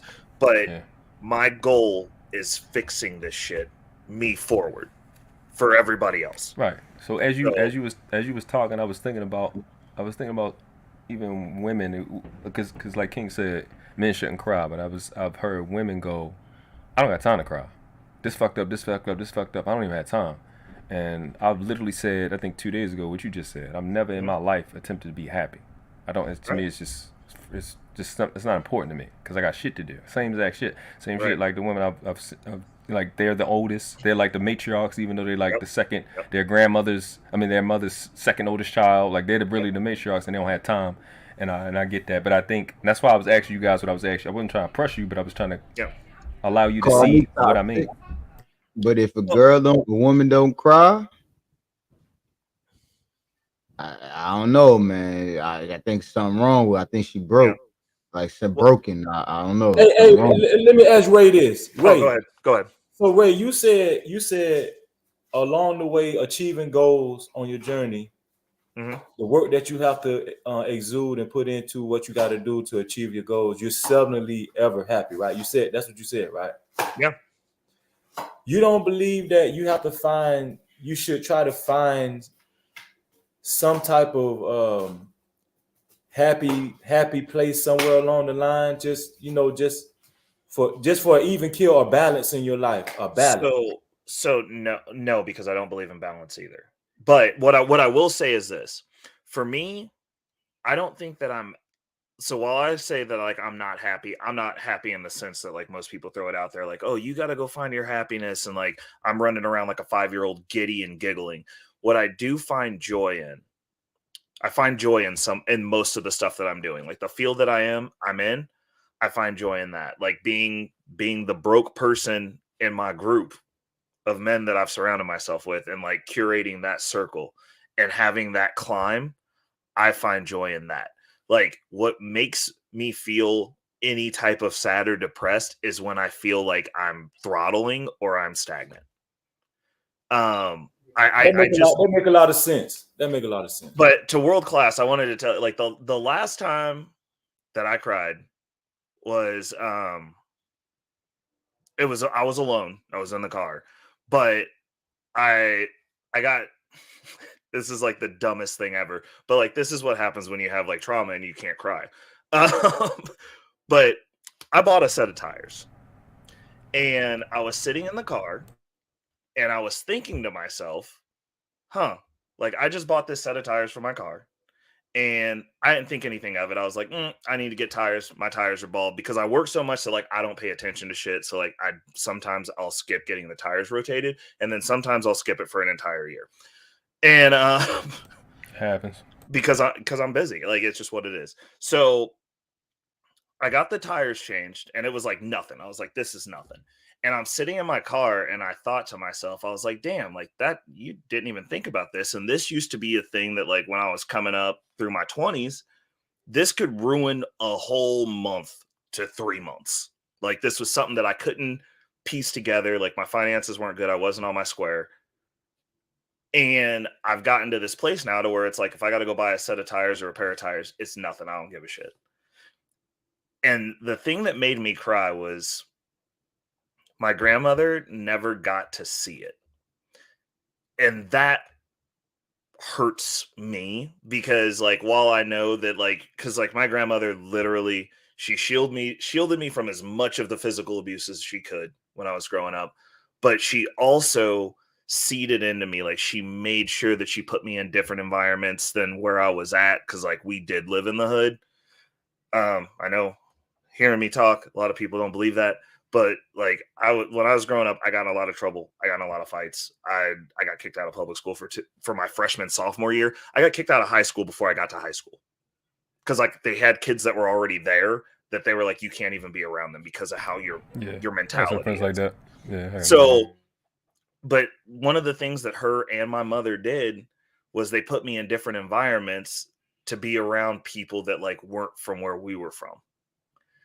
And she gave, even though it wasn't the best financial decision, she gave her life up to make sure that like I didn't know that I couldn't do anything. Like when we would when we have the Victim Olympics talks, like I have a bunch of very stern ideologies on that are very conservative, because the first person who ever said some racist shit to me, I beat that kid's ass in front of my house.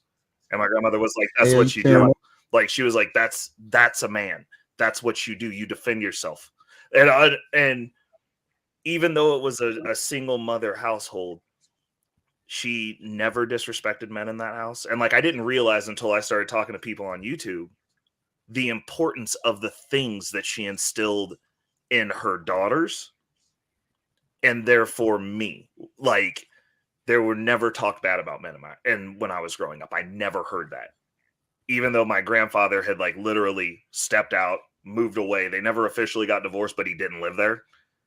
She never said anything bad about that man and let him come to every holiday that he wanted to show up to. Like, the stuff that she did, it hurts me because like she poured everything into me because she was like, yo, like, you're the catalyst. Like, you're going to have to fix these mistakes that we made. And to have her not see that, and like me thinking about it, because like a lot of the times as men, we don't stop to even celebrate the victories. And like, I'm like, if you're hard coded to be a builder, it's hard to even do that. But like every once in a while you sit there and you're like, oh, I did this, this, and this. Oh, I bought my house before everybody else bought their first property. And I'm getting ready to buy my second property before my mom got her first house. You know what I'm saying? Like, I'm the first person who's actually been an owner in a business in my family, and I'm looking to build more stuff beyond this. Like, the fact that I get to talk to you guys, like this circle of men, like where I can sit on here, like World Class, you stopped in on the chat a bunch of times, but like I'd never like actually gotten to talk to you, bro. Like, you've got a wealth of knowledge. Like everybody up here, Little King, you brought some perspectives. Daryl always brings perspectives, but I've known he was the first person, one of the first people who ever let me on a panel when I got into YouTube. It, like, you know what I'm saying? Like, it's kind of like what Bean says. Like, I look at this where it's like, cool. Like, I can have these cats that I talk to, because like most of the people, most of my regulars, I know Fatty's busted me out. Like, only 10 people watch my stream. That's cool though, because I talk to those 10 people offline. Well, how many people watch Fatty's stream? But go ahead. Right. Well, that's what I'm saying. But I'm like, his intent's different than mine, because I'm not here to make money. I own a business. Like, I don't care. I'm here to make connections with like-minded people and build. I like solutions. I like being able to talk to people that even though we don't agree, I'm like, I see the value, and that's what I'm talking about. Sides. Exactly. There has to be both sides. Like, I don't want everyone to be like me, because I know I'm fucked up. I know I am. That's a real nigga, right? I need those counters. You're a real nigga, right? I mean, it's just what it is. Like, I've been through some shit, and like, I know I didn't come out 100% unscathed from that. Like, I made it work though. That's the only difference that I have over anybody who's sitting in jail. I got friends who were sitting in jail. Like, when he was talking about people being buried and stuff, I've had to bury friends over dumb shit. And it's like, you see that, and it's like, you start wondering, you start having survivor's guilt. Why am I still here? How did I get here? Mm-hmm. Why did I get to get through these situations, and homeboy over here didn't? Right. Like, this person might have been a better human than me. Right. He didn't make it.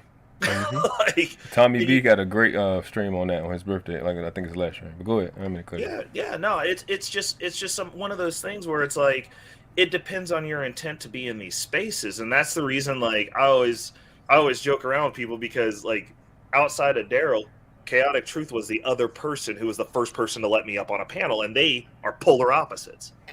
But it's like, when I'm floating and navigating these spaces, I can ride both sides of the street, because I'm there to have genuine conversation, to meet people. You know what I'm saying? Like, it's important that we are having these conversations. It's important for people to see even the imagery of a bunch of black men on a panel being able to have a conversation without resorting to the crabs in a barrel mentality. Like, yeah, we're competing, but like, we can make teams and compete together. Like, it's not, if we're going to build a community, that's how it has to be done. Like, it can't just be a bunch of oh, well, Ray's slightly conservative, or Uncle Tom's conservative, and like their view's the only one that gets merit. Because the thing that I found that I didn't like on that side of the street was they're going, oh, well, we don't want to talk to felons. And I'm like, there's felons that have served their time and are getting to the bag and like are just working. Like, what do you mean you don't want it? You telling me that like those people can't help build the community that even though they built businesses? Like, what are you talking about?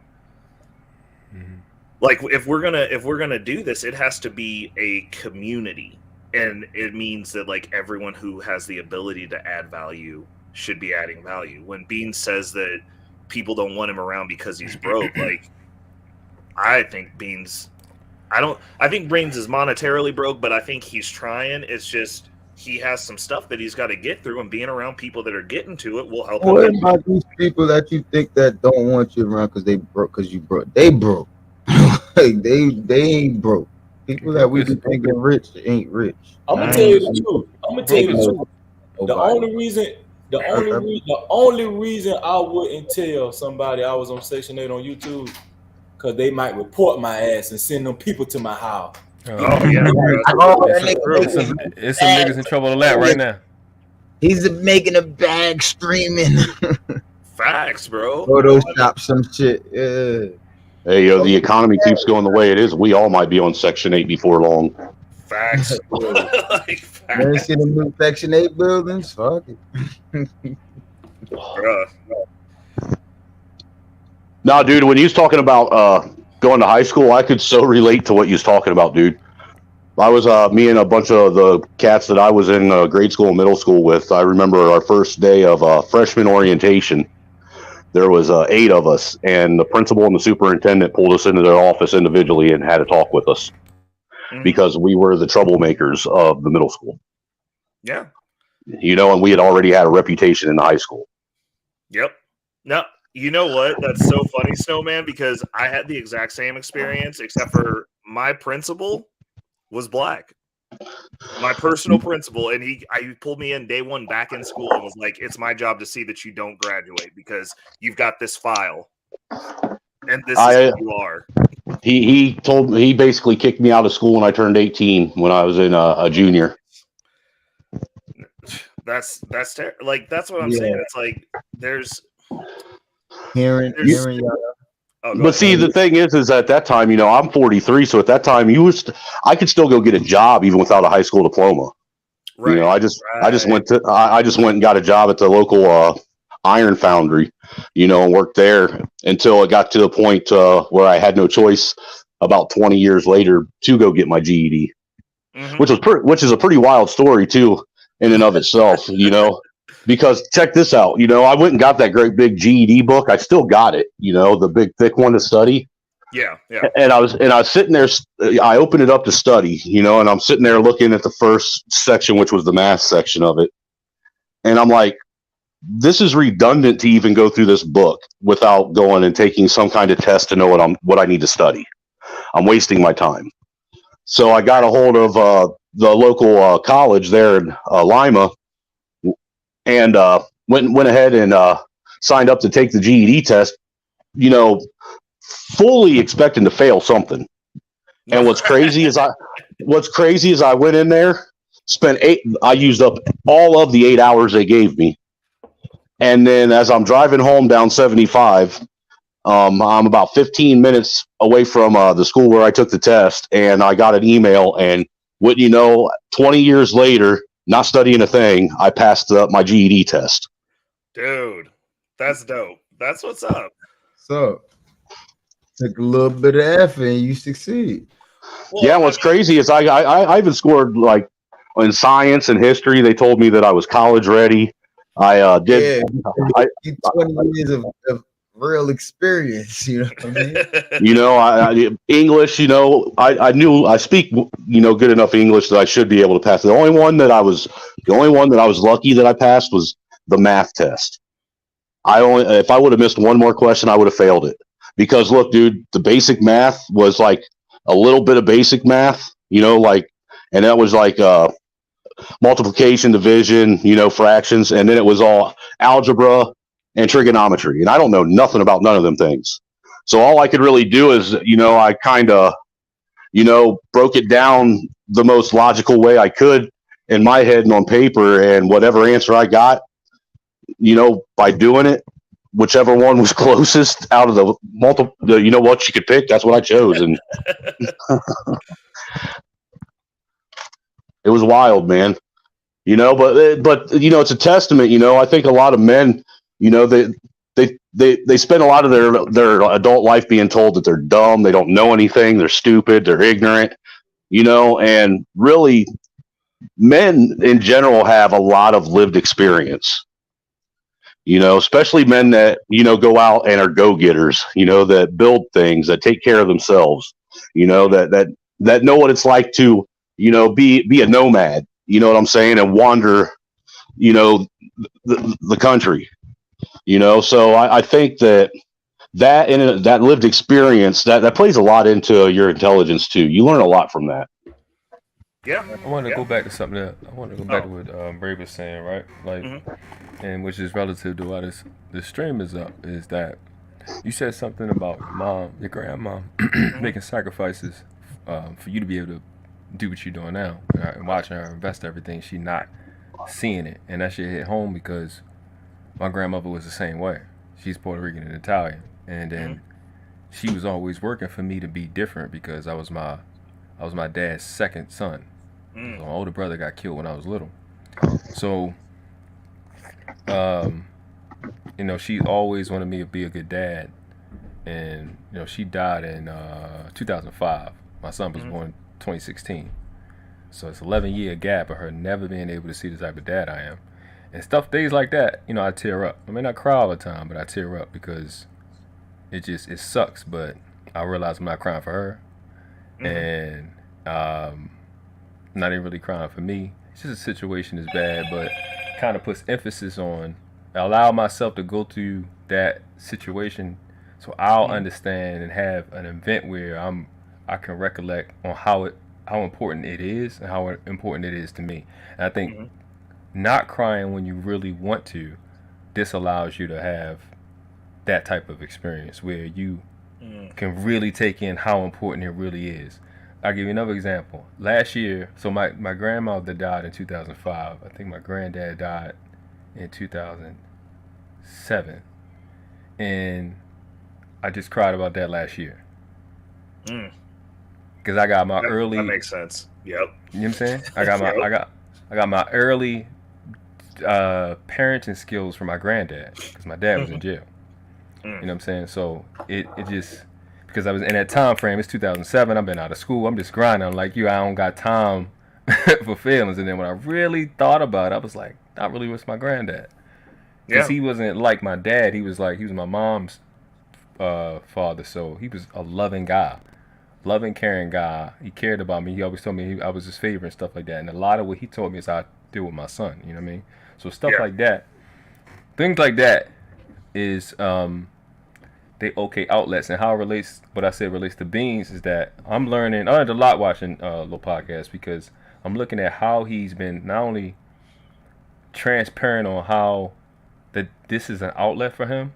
You know what I'm saying? He's been clear on that through I think about close to a year, and also looking at how people will ignore that because like we're here now, right?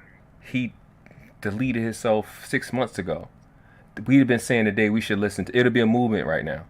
So why do we got to wait to somebody to pass away to be able to do what we can do now? Right, 100%. The funny thing is, so me and Beans weren't friends before he put me on.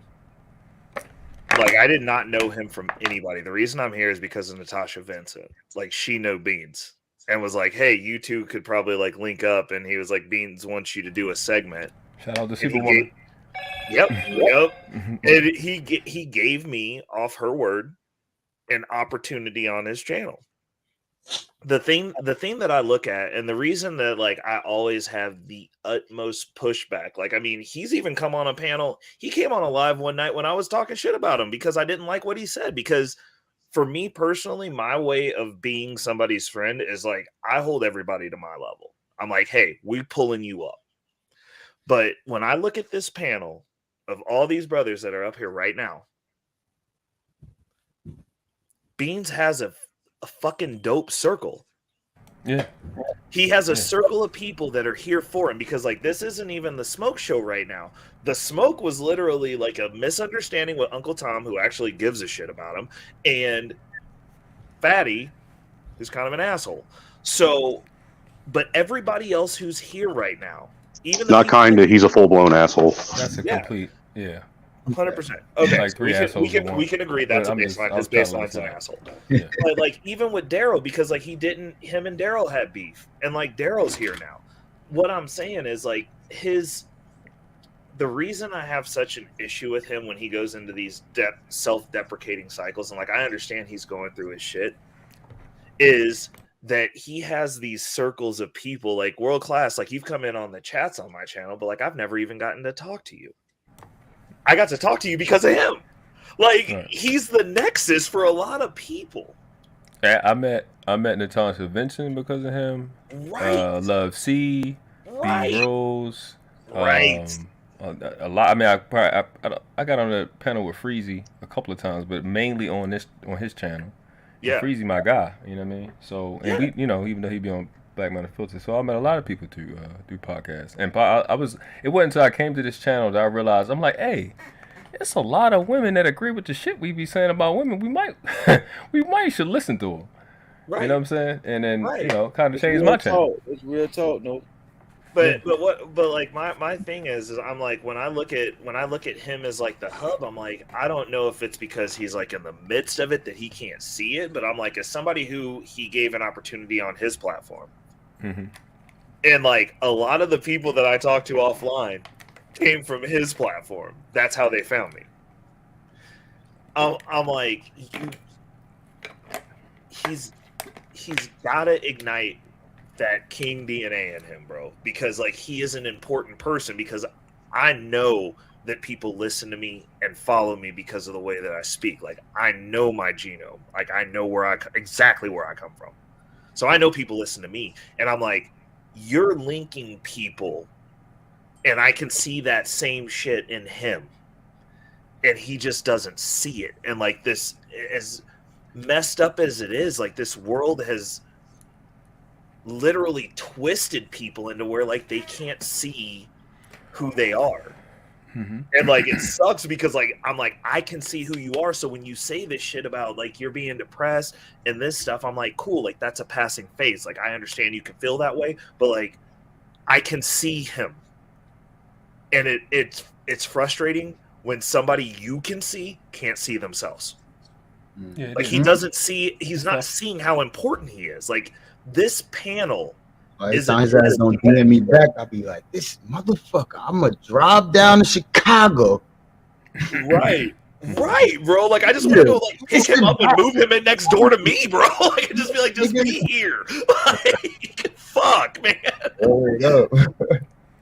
He said, Why do you think? Damn, Bean, I didn't know you were in Chicago. I'm right here in Fort Wayne. Oh, let me ask y'all something.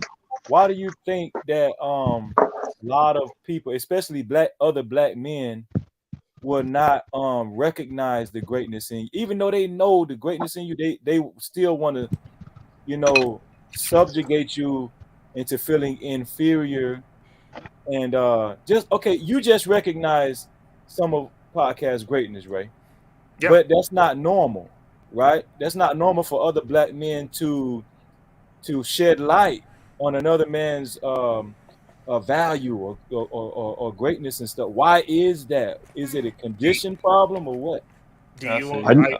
I can take this one whenever. I'd like to go last because I'm going to go long. But Well, actually, if I can, since I'm, the only cracker up here, man, I can give you an outsider's perspective of why I think that is. Hey, shoot for it. I've noticed that there's a lot of there's a lot of dysfunction, and there's a lot of people that they treat this dysfunction almost like a drug addiction. If you look at how a lot of people maneuver and carry themselves, specifically on social media, they act like a drug addict, constantly using, different tropes, different talking points to basically sell themselves short. And while they're selling themselves short, they have to sell everyone else short too. You know, because I'll be honest, I've always questioned, why are people like, Ben Carson, shunned? I mean, that should be someone that, everybody looks up to. He literally came out of the hood, worked his way through college, had nothing, and now he's one of the most world-renowned brain surgeons on the planet. But he gets shunned and called a coon and shit. And the only thing I can think of is it's the addict mentality. I would say that it's like this a beast level mentality that we left at. That's why I named my channel what I named. I started the world class. Let's start at a world class level so we can just erase these beast level mentalities that come up. Because when you're a beast, everything is about competition. People got like a sexual relationship with consumption. So if it's sexual, people are gonna fight. If you know what I'm saying, they're gonna fight and compete day in, day out. And then competing is, like I say, competition and competence is in the same family of words for a reason. So your competition is really just your competence. And if your competence is, I gotta get more than you, I don't really have to have a lot. I just gotta make sure you don't get something. So I'm really not gonna spend a lot of energy getting something. I'll spend more energy keeping shit from you. That's some real ass shit, dog. Hey, yo, I swear to God, I felt that. You see what I'm saying? So this is why you'll have a chick spend 6 hours getting herself together to go out, but didn't spend 30 minutes helping her child with her homework.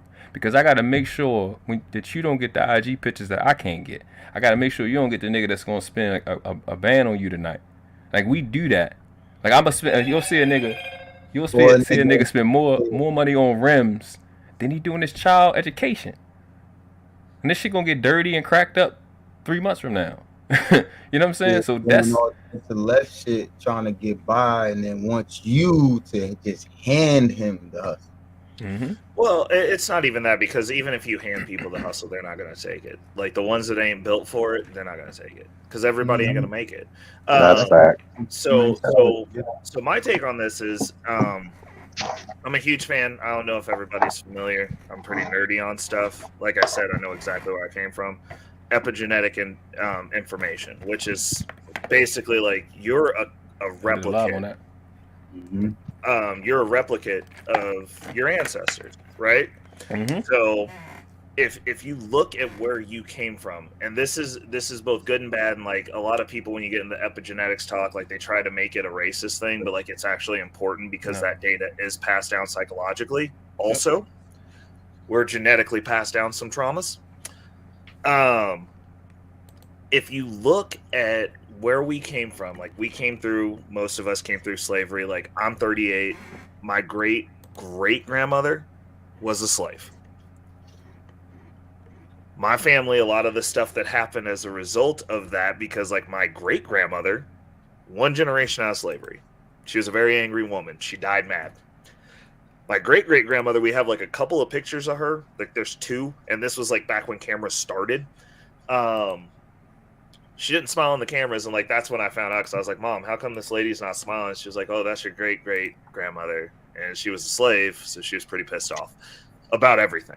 And I was like, okay, like that's understandable, but these things are passed down. So like a lot of the stuff that you have when you're looking at that dynamic is you have people that were released from slavery.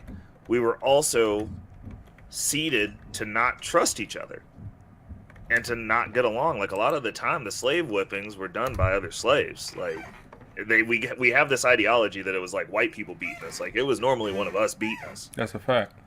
Mm-hmm. You're passing down that genetic material and then wondering why we can't get along. Like that's part of the issue. And like that's the reason, like I always reference back to my grandmother. I'm like, she never told me I couldn't do anything. Like I'm finding out some of the racism that she experienced now. Still, like we have this place so I'm from Kansas City, obviously, boom.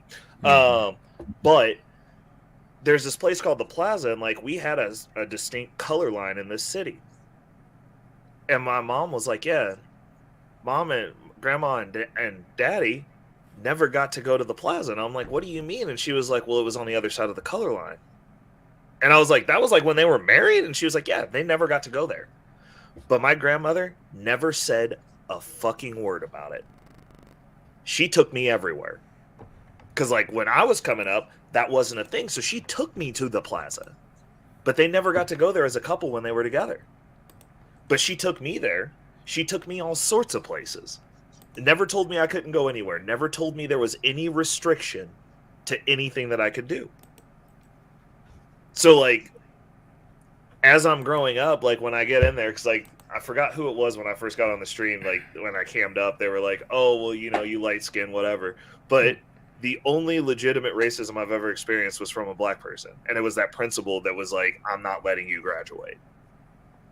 I swear to God. Yo, Ray, that's literally crazy.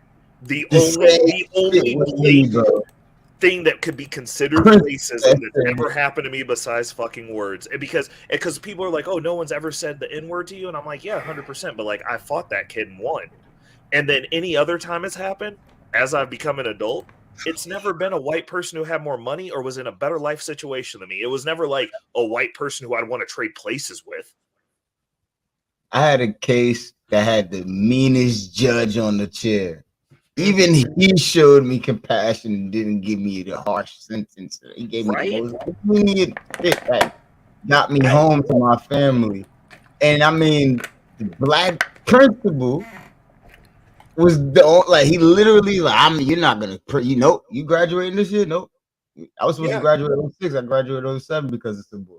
but like if you look back, like if you look at it from that data set basis, though, if you look at it as though like this is data that's passed down, like you don't know what's gone on in his family line, but like we have a lot of information in us because like we didn't just come from slavery. And that's what I always tell people. I'm like, when you do stuff, like it's the whole premise of epigenetics and why it's important. And I think it's important to do like a 23andMe and Ancestry.com is to know where you come from. And that's because if we're replicates of data, when you do things, your genes express. So like if you're predisposition to cancer and you smoke, you're going to get cancer.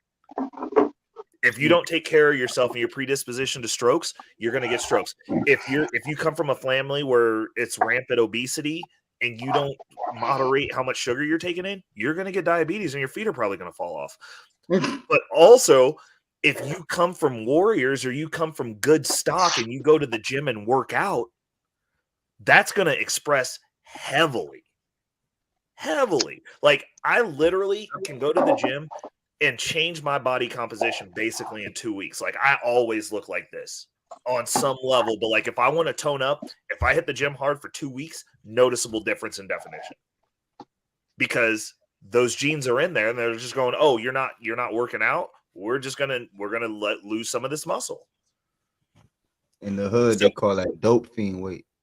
Hey, bro, like you call it whatever you want. I call it warrior weight, but like I said, I know where I come from. That's important. Exactly, you understand where you come from. Me being Haitian, man, that's it. That was it. All I needed to understand was my history, my ancestry. You said you're Haitian? Mm-hmm. You got them warrior genes though. So you're gonna have stuff that you're predisposed. So like, I don't cry. Actually, you know what? I work with a dude that was from Haiti, and like for real, that dude was exactly like that. So that makes sense now. All of it makes sense. I'm not even gonna argue with you no more. I'm actually Norwegian, Irish, and Scottish. See, you got warrior genes, bro. You got warrior boat genes. Like you gonna go to somebody else's house and take their shit. Hey King, I bet you if you had hemorrhoids, you'll cry. Bro. I've never had one, dude, but I know a cyst hurts real bad. Bro, Haitians don't spend that much time sitting down. Look, predisposition to them. Hey, look, I felt my toe the other day on the side of the bed. Oh my God, I thought life almost was ended. You hear me? Bruh, you ever punched your bed, the corner of the bed after you stubbed your toe though? I wanted to say this. The black, go ahead. Sorry. Like what you were saying, Ray. Yeah, I've met a lot of. I mean, I've met several amounts of black people who have exemplified hatred towards me, right?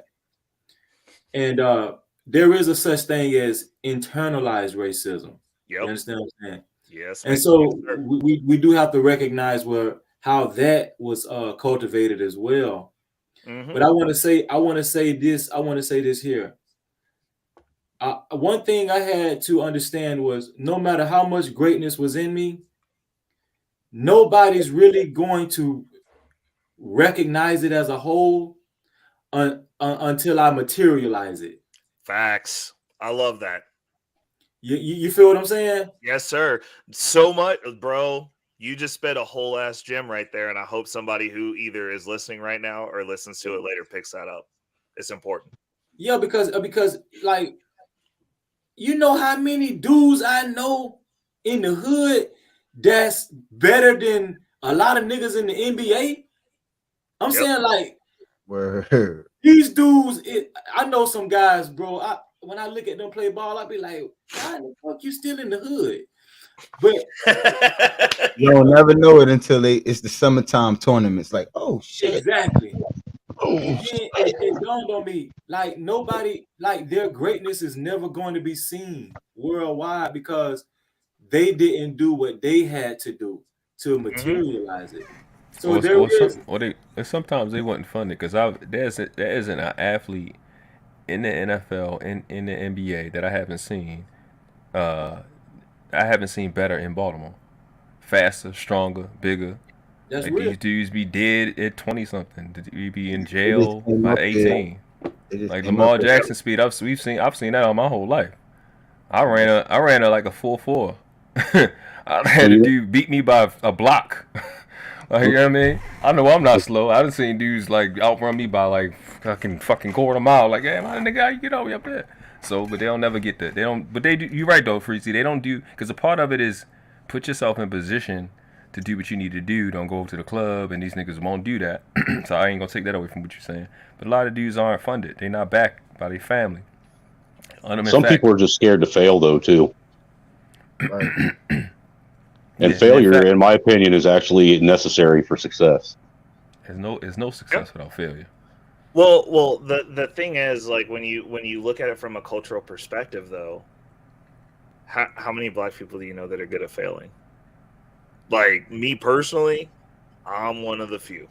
Like, it's just me, and like, it's because like I have whatever filter you have where you feel embarrassed when you fuck up. I don't have it. Like, same here. I just mess stuff up, and I'm like, cool. Will you tell me how I screwed this up so I don't do it again? Right. Like, the entire way that I got to where I'm at with the company that I'm with, working my way into partnership, was a willingness to just mess up, face the consequences of messing up, but also being the person who only asks a question one time. If I screw up bad, it's once, and then I know how to never do that again. Well, you know what? What you just said ties straight to this entire stream. Because you have a space like this that is so quick to, when they find out you don't have a lot of stuff that don't matter, they call you names and they say stuff about things that don't make any sense. And like I said, if you have not been in the financial industry, you should not be telling somebody that they're broke, because when you sit down with some of those people, you'll find out that you are. I don't know how many times I was doing financial services, sitting with a family, they got Mercedes outside, and these people are going $1,200 in debt a month.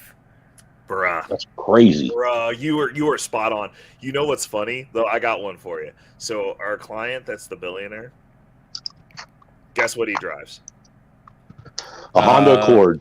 I would say, let me see. I would say a Buick. A Toyota Avalon. He drives a Ford Expedition. Granted, it's every year the newest Ford Expedition, but after you get to a certain level of wealth, the dealership gives you vehicles at 0% interest. So he gets every year, he just gets the newest Ford Expedition. It's the highest level. It's basically a Lincoln Navigator, but it has the Ford emblems on it. And that's what he drives every day. He lives in a neighborhood where everybody's trying to drive like supercars and all this stuff, and he's got one of the most expensive houses in this neighborhood. And this dude personally, his wife has a Benz, but he drives a new top of the line Ford Expedition. Hey Ray, I'm asking a question. Does he ever bring up super chats? No. Oh, does he ever bring up Patreon? No. Oh, he doesn't bring these things. That's peculiar. He built something that's useful. But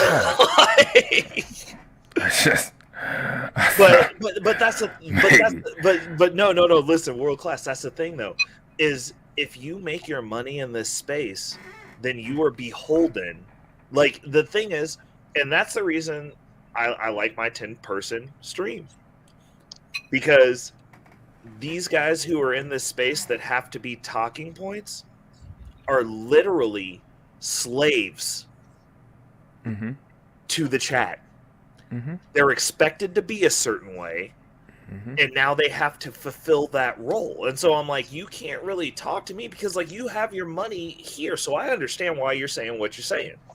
It's not an argument, but like also when you're out here in these YouTube streets and you're on a panel, you're not a real person. You are am. Well, no, I understand you are, but like, are you? Is this your living? Yeah, I'm retired, dude. Oh, well, see there. So you, like I said, so you're retired. So like you have your income stream, but like this isn't your living. Like you don't have to curtail. Like the issue is this. Like, so say I blow up and go viral on a talking point. Now that's my existence. In order, if I'm making money from this. Like, I don't have enough followers on my channel to make money from this, and I'm not getting paid enough on the live streams to make money, like, really to have this be my income. Yeah, I make like $30-40 a stream. That's about it. Yeah. So, like, you know, like that's streak money. You're having fun. Like, you get to rock out and chat with people. But like these people who like and then you gotta do this shit to keep it up. Like, for example, and like I don't like having to reference this, but like Fatty's expected to act a certain way because he makes his money here. And like I don't give a shit what he says outside of this. Like if he ain't got no tax documents from Portugal that says he owns some shit, like bro, because like I work on verifiable things. Like I am on paper as a fucking business owner. I'm on paper as a homeowner. I'm about to be on paper twice as a homeowner. Like, and I think, and that's just real shit. Like, just what it is. I honestly think that's what's part of the problem with YouTube and social media in general, though, is people aren't real and they play a character rather than being who they are. And anyone can fucking say anything, and if nobody's gonna like actually press them, then they don't have to substantiate it. That's the problem. It's like like, you know what's really fucked up is like when I see people disrespecting Beans, because like I can respectfully disagree with some of Beans' points, but when I see people disrespecting him, I'm like, you haven't even verified whether you got what you got. Like literally the only person who I've seen talk shit on Beans that can verify that they got what they got is Anton. I can't remember if me and Beans argued the first time we met or not, man. We probably did. Probably did. Argue fucking body. Yeah, I ain't argue with him. I watched him dog walk a cop on the panel. So that was pretty awesome. It's like, this guy's been my friend forever. I like him. You know how I ended up in this whole space is you guys know Maurice Delt? No, never heard of him. He's one of the black conservatives, and he's got a pretty big platform. But I got on the first time I got on a live stream, I got on his panel, and it was on one of these. It was called Sunday Night Rumble, where everybody's just talking crap. You know, and I got on there and I just started talking crap to people. Well, then BMT that was the first night I met BMT. And I know you guys all know BMT, right? I heard of him. Well, BMT is, he likes to talk shit to people. And me and him got into it pretty heated. You know, about 2 weeks later, he invited me to come over to his channel. And then the next thing I know, I was all over, the Black Manosphere. Or whatever you want to call this. I don't even know what to call the space anymore. I think for me, it ain't even white or black anymore. It's a bunch of people trying to figure things out. The Victim Olympics. Exactly. The Victim Olympics. What's your name in the white T-shirt? Or no, the dude with no on it. you talking about? Freezy. Oh, Freezy, yeah. Freezy, well, to go to kind of add to what you were saying earlier, though, man. I know that for about the first probably 10, 15 years of my adult life, I kept living this circle, where I'd start getting ahead, doing all right, and then, everything would fall apart. I'd hit a wall and start all over again, lose everything, start all over again, and I always sat, just like every man does when you screw up and, you lose everything you built and you're trying to rebuild, you sit and question yourself, and what you've done wrong. And it wasn't until I was like 32, 33, and I had one of the worst breakups of my life. It was so bad that I ended up, basically becoming a womanizer. I swore off women. All I did was use them the same way they used men. You know what I'm saying? Made them buy their own dinners and all that stuff. Straight up. I done been there. And what happened was one day I'm sitting there looking in the mirror and I'm like, man, what the hell is wrong with me? What is it about myself that I got to fix, that I got to change? And then it dawned on me like a light bulb going off, this huge epiphany, man. And it was the fact that I never took the time to sit back and take my own accountability for all the stuff that happened in my life. Because until a man is able to sit down and take personal accountability for making moves that put certain people in positions to do things to them that can ruin their life, he's going to keep living them same circles over and over again. Everything we do, man, I'm telling you, everything we do, all the way down to making a left on one street instead of a right, it all has implications in the future. Everything, and once I had that realization, man, it's like a whole new door opened up. I finally got to where I wasn't poor no more, where me and my wife were working our way up to be a middle class, finally getting our credit together, having a decent life that I never thought I'd have, and it was all because I had to sit and understand that, yes, I am just as equally responsible for all this crap that I blame on everyone else as everyone else is. Actually, if anything, I'm probably more responsible for it. What humbled you? What would you say was the breaking point that humbled you? That humbled me? Yeah, I'm sorry. To be honest with you, at that time it was, just not having anything. I really didn't have anything to look forward to. And I'd gotten to the point to where I even, started disregarding my kids and stuff. You know what I'm saying? And I started becoming just a very spiteful individual, and I didn't like being like that because that wasn't me. I've always been a people person. I've always been one of them guys that can go out and, move around, in the social scene fairly easily. And I just didn't like the way it made me feel. And I knew that there was something going on. I mean, it's one of the things where, like I'm a musician, I'm an artist, and I'm sitting here thinking, man, why do I have all these talents and gifts? Why am I able to pick things up so easy? If this is what my life's meant to be, there's got to be something else going on. It's got to be something internal, because I've been given every opportunity to be able to make something of myself, but it's not happening.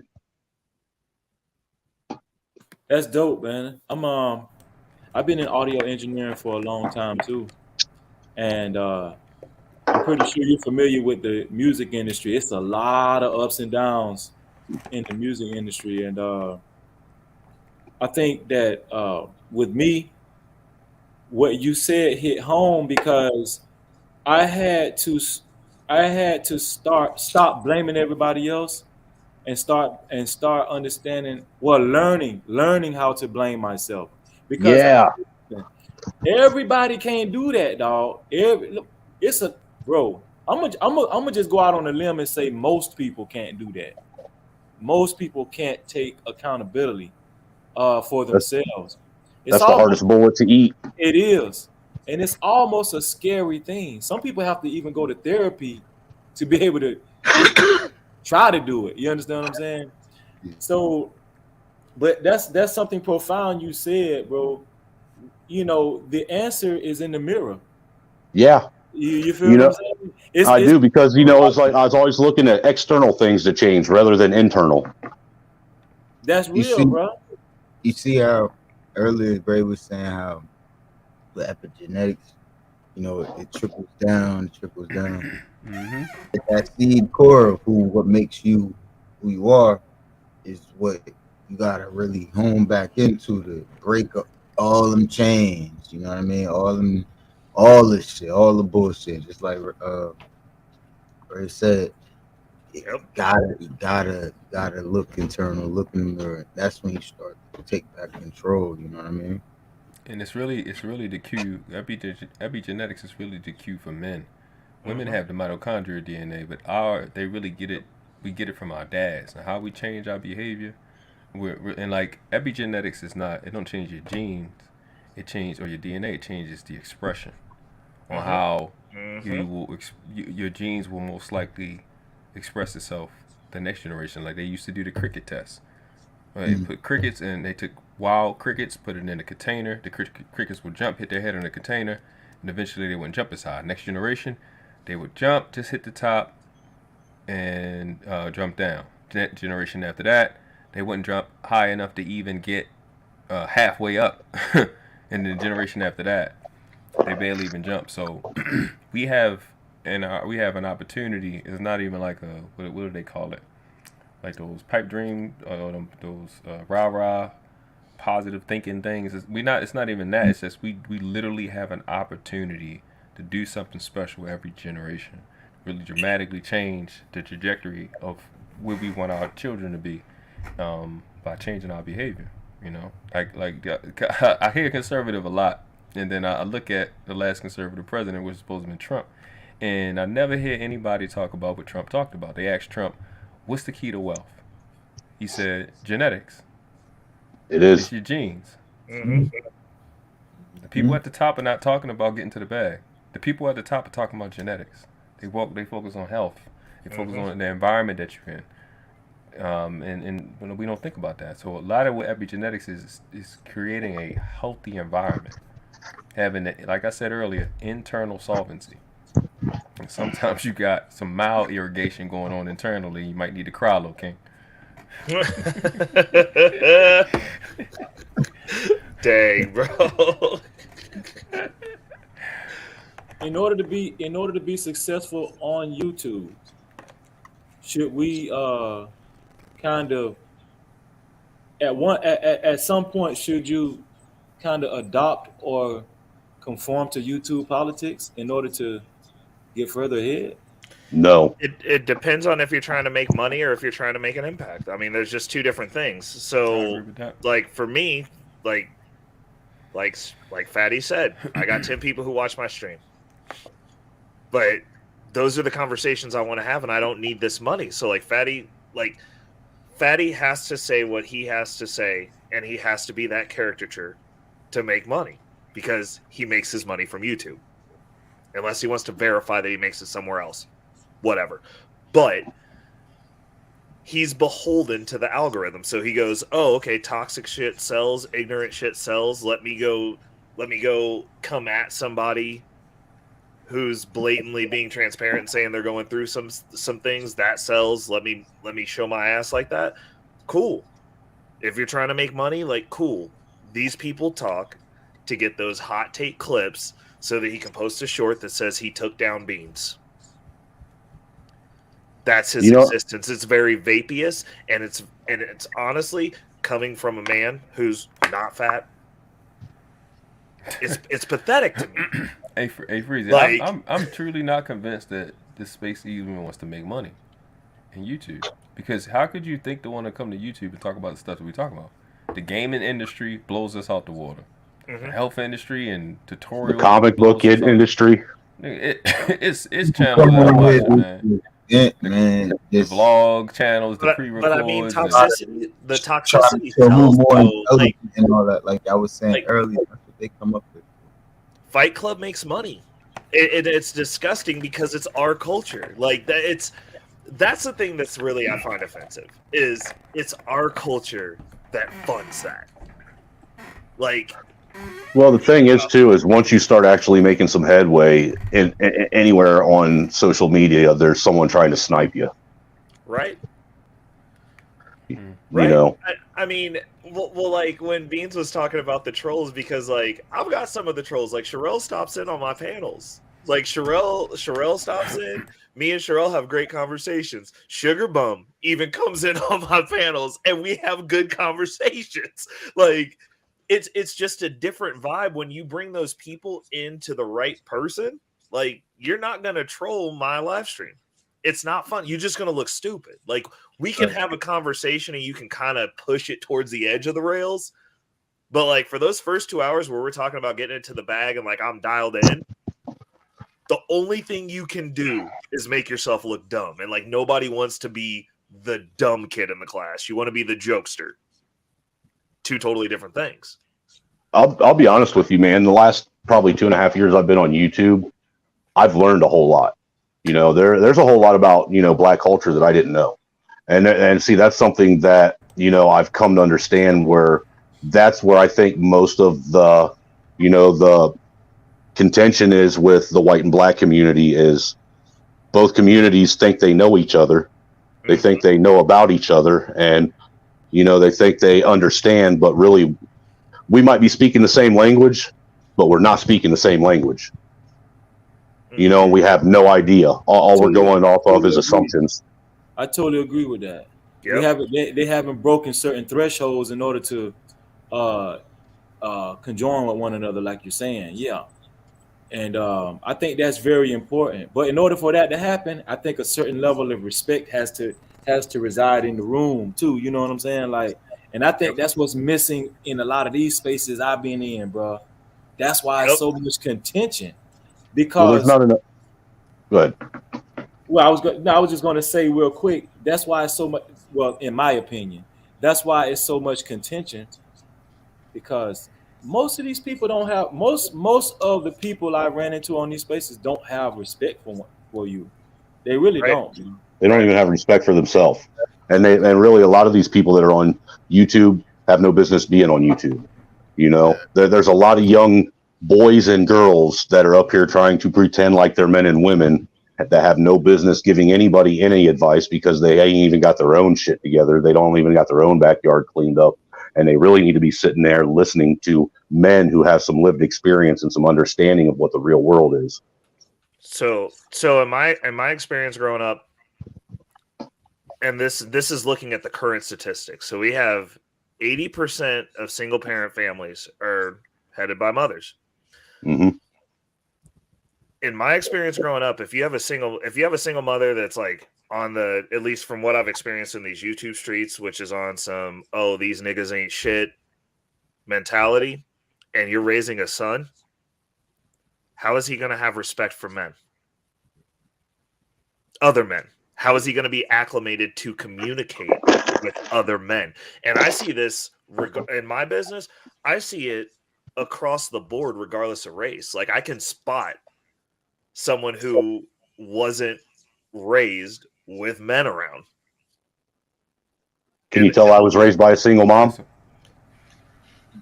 You are different because I've seen you a few different places and you've been hanging out with us for so long. Like, I don't even count you as white no more. Nobody does anymore, man. They've taken my white privilege card right out of my wallet. No, you got a black card now, and it's not the one that says you rich, but like you should be rich anyway. And you got to take that hat off with a basketball cap first. And you got a fedora on too. What's wrong with this, dude? I wore this at my wedding, dude. This is fly. It's pimp, dude. If you don't be mad, don't be mad because you can't rock it. Okay, dude. I like the fedora too, man. I like it. But what I'm saying is, like, most of the time, like I have friends that come in that work at the company that you literally give them a direct, like, hey, like, this is what I need you to do, and they're like, well, your tone, it hurt my feelings, and you're just like, bruh, like, I just asked you to go make some copies, bruh. Like, and I told you exactly what I needed, and I just need you to hand it to me. Like, we don't need to have a conversation about this. Like, dude, man, I'm gonna tell you what, today's kids, if they would have grew up in the working class that I grew up in, bruh, being hazed in a foundry like I was hazed at 18 years old, dude, they'd be calling the cops on people. I mean, they'd be sitting and begging. Look, dude, $1 million idea: mobile safe spaces, safe spaces. Man, I'm telling you, because they would call them up and they'd want to get in the back of that box truck with their crayons and coloring book and their stuffies and their pizza and just cry like little girls. Yeah. I mean, and it's one of those things where it's like generational, but it's like we have people that can't think. Like we always say, like I like the saying we can walk and chew gum, but like for real, I don't think people can walk and chew gum anymore. Like I don't think they can. like it's too many things. So when I look at how people navigate in this space, I'm like, this isn't surprising considering the culture that a lot of us grew up in. Now, is it pendulum swinging back the other way in the sense that like there are more men involved in their children's lives? Absolutely. But you also have the caveat of these men came from those homes. So the question is like, what are they teaching their kids? Like, are they men from that are taking in this space's content?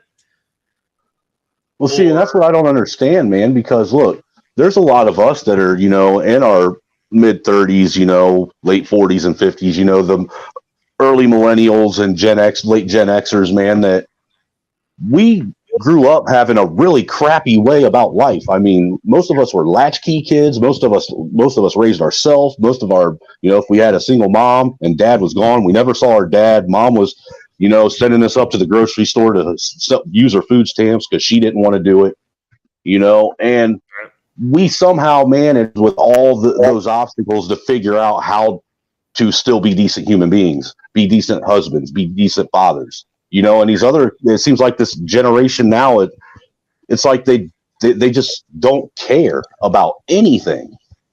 Well, the issue that I see at least with the people that I know that have kids, because I don't have kids, and fortunately did not do that and prior to getting married. So like when I get married, I'm planning on having some kids.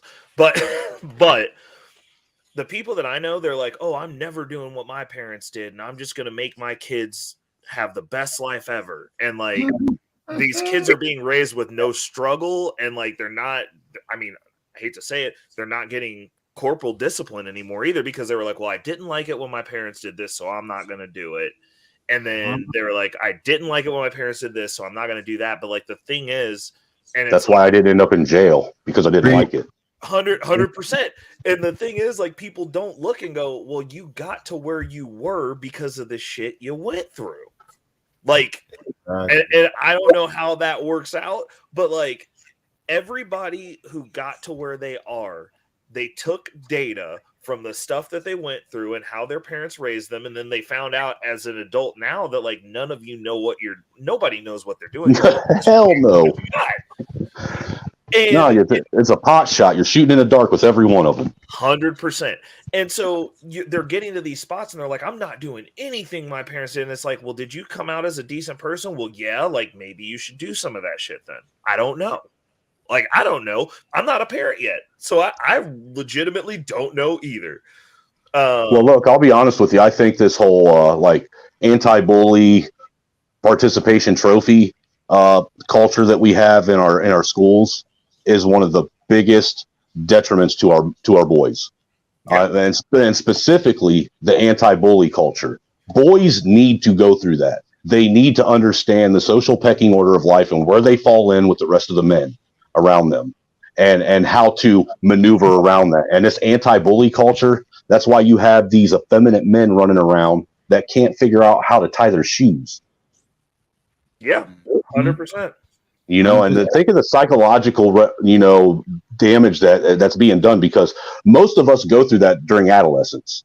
That whole bully thing and finding where we are in the social pecking order. And that's something a man has to go through in order to be a man.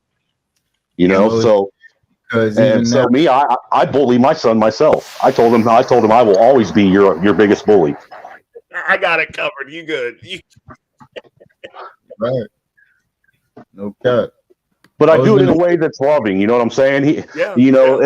He's going to be 8 years old. Look, dude, I got he's an 8-year-old boy. He's intelligent as hell. He's in second grade, reads at a 6th grade level already. Like he's already surpassed Berenstein Bears and all that crap. He's reading like 200-300 page novels and stuff. He already knows how to do multiplication, division, all that stuff. I mean, he uses words that blows my mind, dude. Like his lexicon is ridiculous. Oh, wow. And look, there's time, and he's a smart ass. You know, he's really smart, quick with his mind, and because he knows all these big words, there's times that he says shit that I have to remind myself that he's only 7, about to be 8, because I've wanted to punch him in his mouth. Seriously, I had to remind myself, look, he's only 8 years old, dude. You need to chill out, man. You know, and then I have to look at him and say, look, dude, I know that you understand the definition of that word, but there can be, you know, other context and influence behind how you use that word, and you gotta start picking and choosing, you know, how and when you're going to be a smart ass. You know, you could tell most of these anti-bullying movements are being spearheaded by women, right? 100%. If your child is getting bullied, if you ask me, the proper way to handle it is not to create an anti-bullying ordinance at your school, but to put your kid in boxing class or martial arts class or something, so he can kick that motherfucker's ass next time. You know what I'm saying? Exactly. Dude, I remember I grew. They want to go there. They want to go to the karate classes with them to make sure that they don't get hurt. Bro, I grew up being bullied, man. I grew up being bullied. I grew up in a very, it was like a small, like 1.5 mile by 1.5 mile German Catholic farm town. You know, the public school was a Catholic public school. You know, the church was right beside it. They had mass on Thursday, confession on Wednesday, religion on Tuesday, right in school. You know, the father, he would sit and say a prayer every morning over the kid in that school whose mom was divorced, on welfare, and I was a Southern Baptist. So I was not white to any of them people at all whatsoever. You know, I was one of the only kids on the free lunch program, and I remember I got bullied by the same kid every day of my life for like the first. We moved there when I was in 3rd grade, from like 3rd to 4th grade, till one day I finally had enough, and I was like, you know what? He's already kicking my butt, so what's it going to hurt to, you know, try and actually defend myself and do something? All you want to do is the same thing he's already done, you know. And I think that was, you know, it helped, but it also kind of hindered me. You know what I'm saying? At the same time, because I was hateful towards the world for a long time as a young man growing up. You know,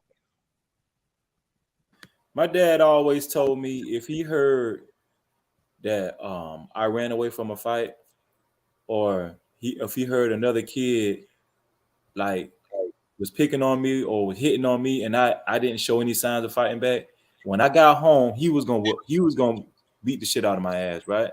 That's what my stepdad did. And he told me it doesn't matter. It doesn't matter if the other guy walks the dog with your ass. It doesn't matter if he beats you so bad, you know, I can't recognize you when you get home. As long as I know you fought back. And you know, of course I don't want to get beat to a pulp. But not, as I got older, I understood my father's message. And I'm gonna tell you something. My father wasn't a great father. He wasn't, you know, exemplary father. But that's one thing that I always remember, and I understood when I got older. What he was trying to tell me is, in life, no matter how hard life is, you're not going to make it if you don't have some type of fighting spirit in you.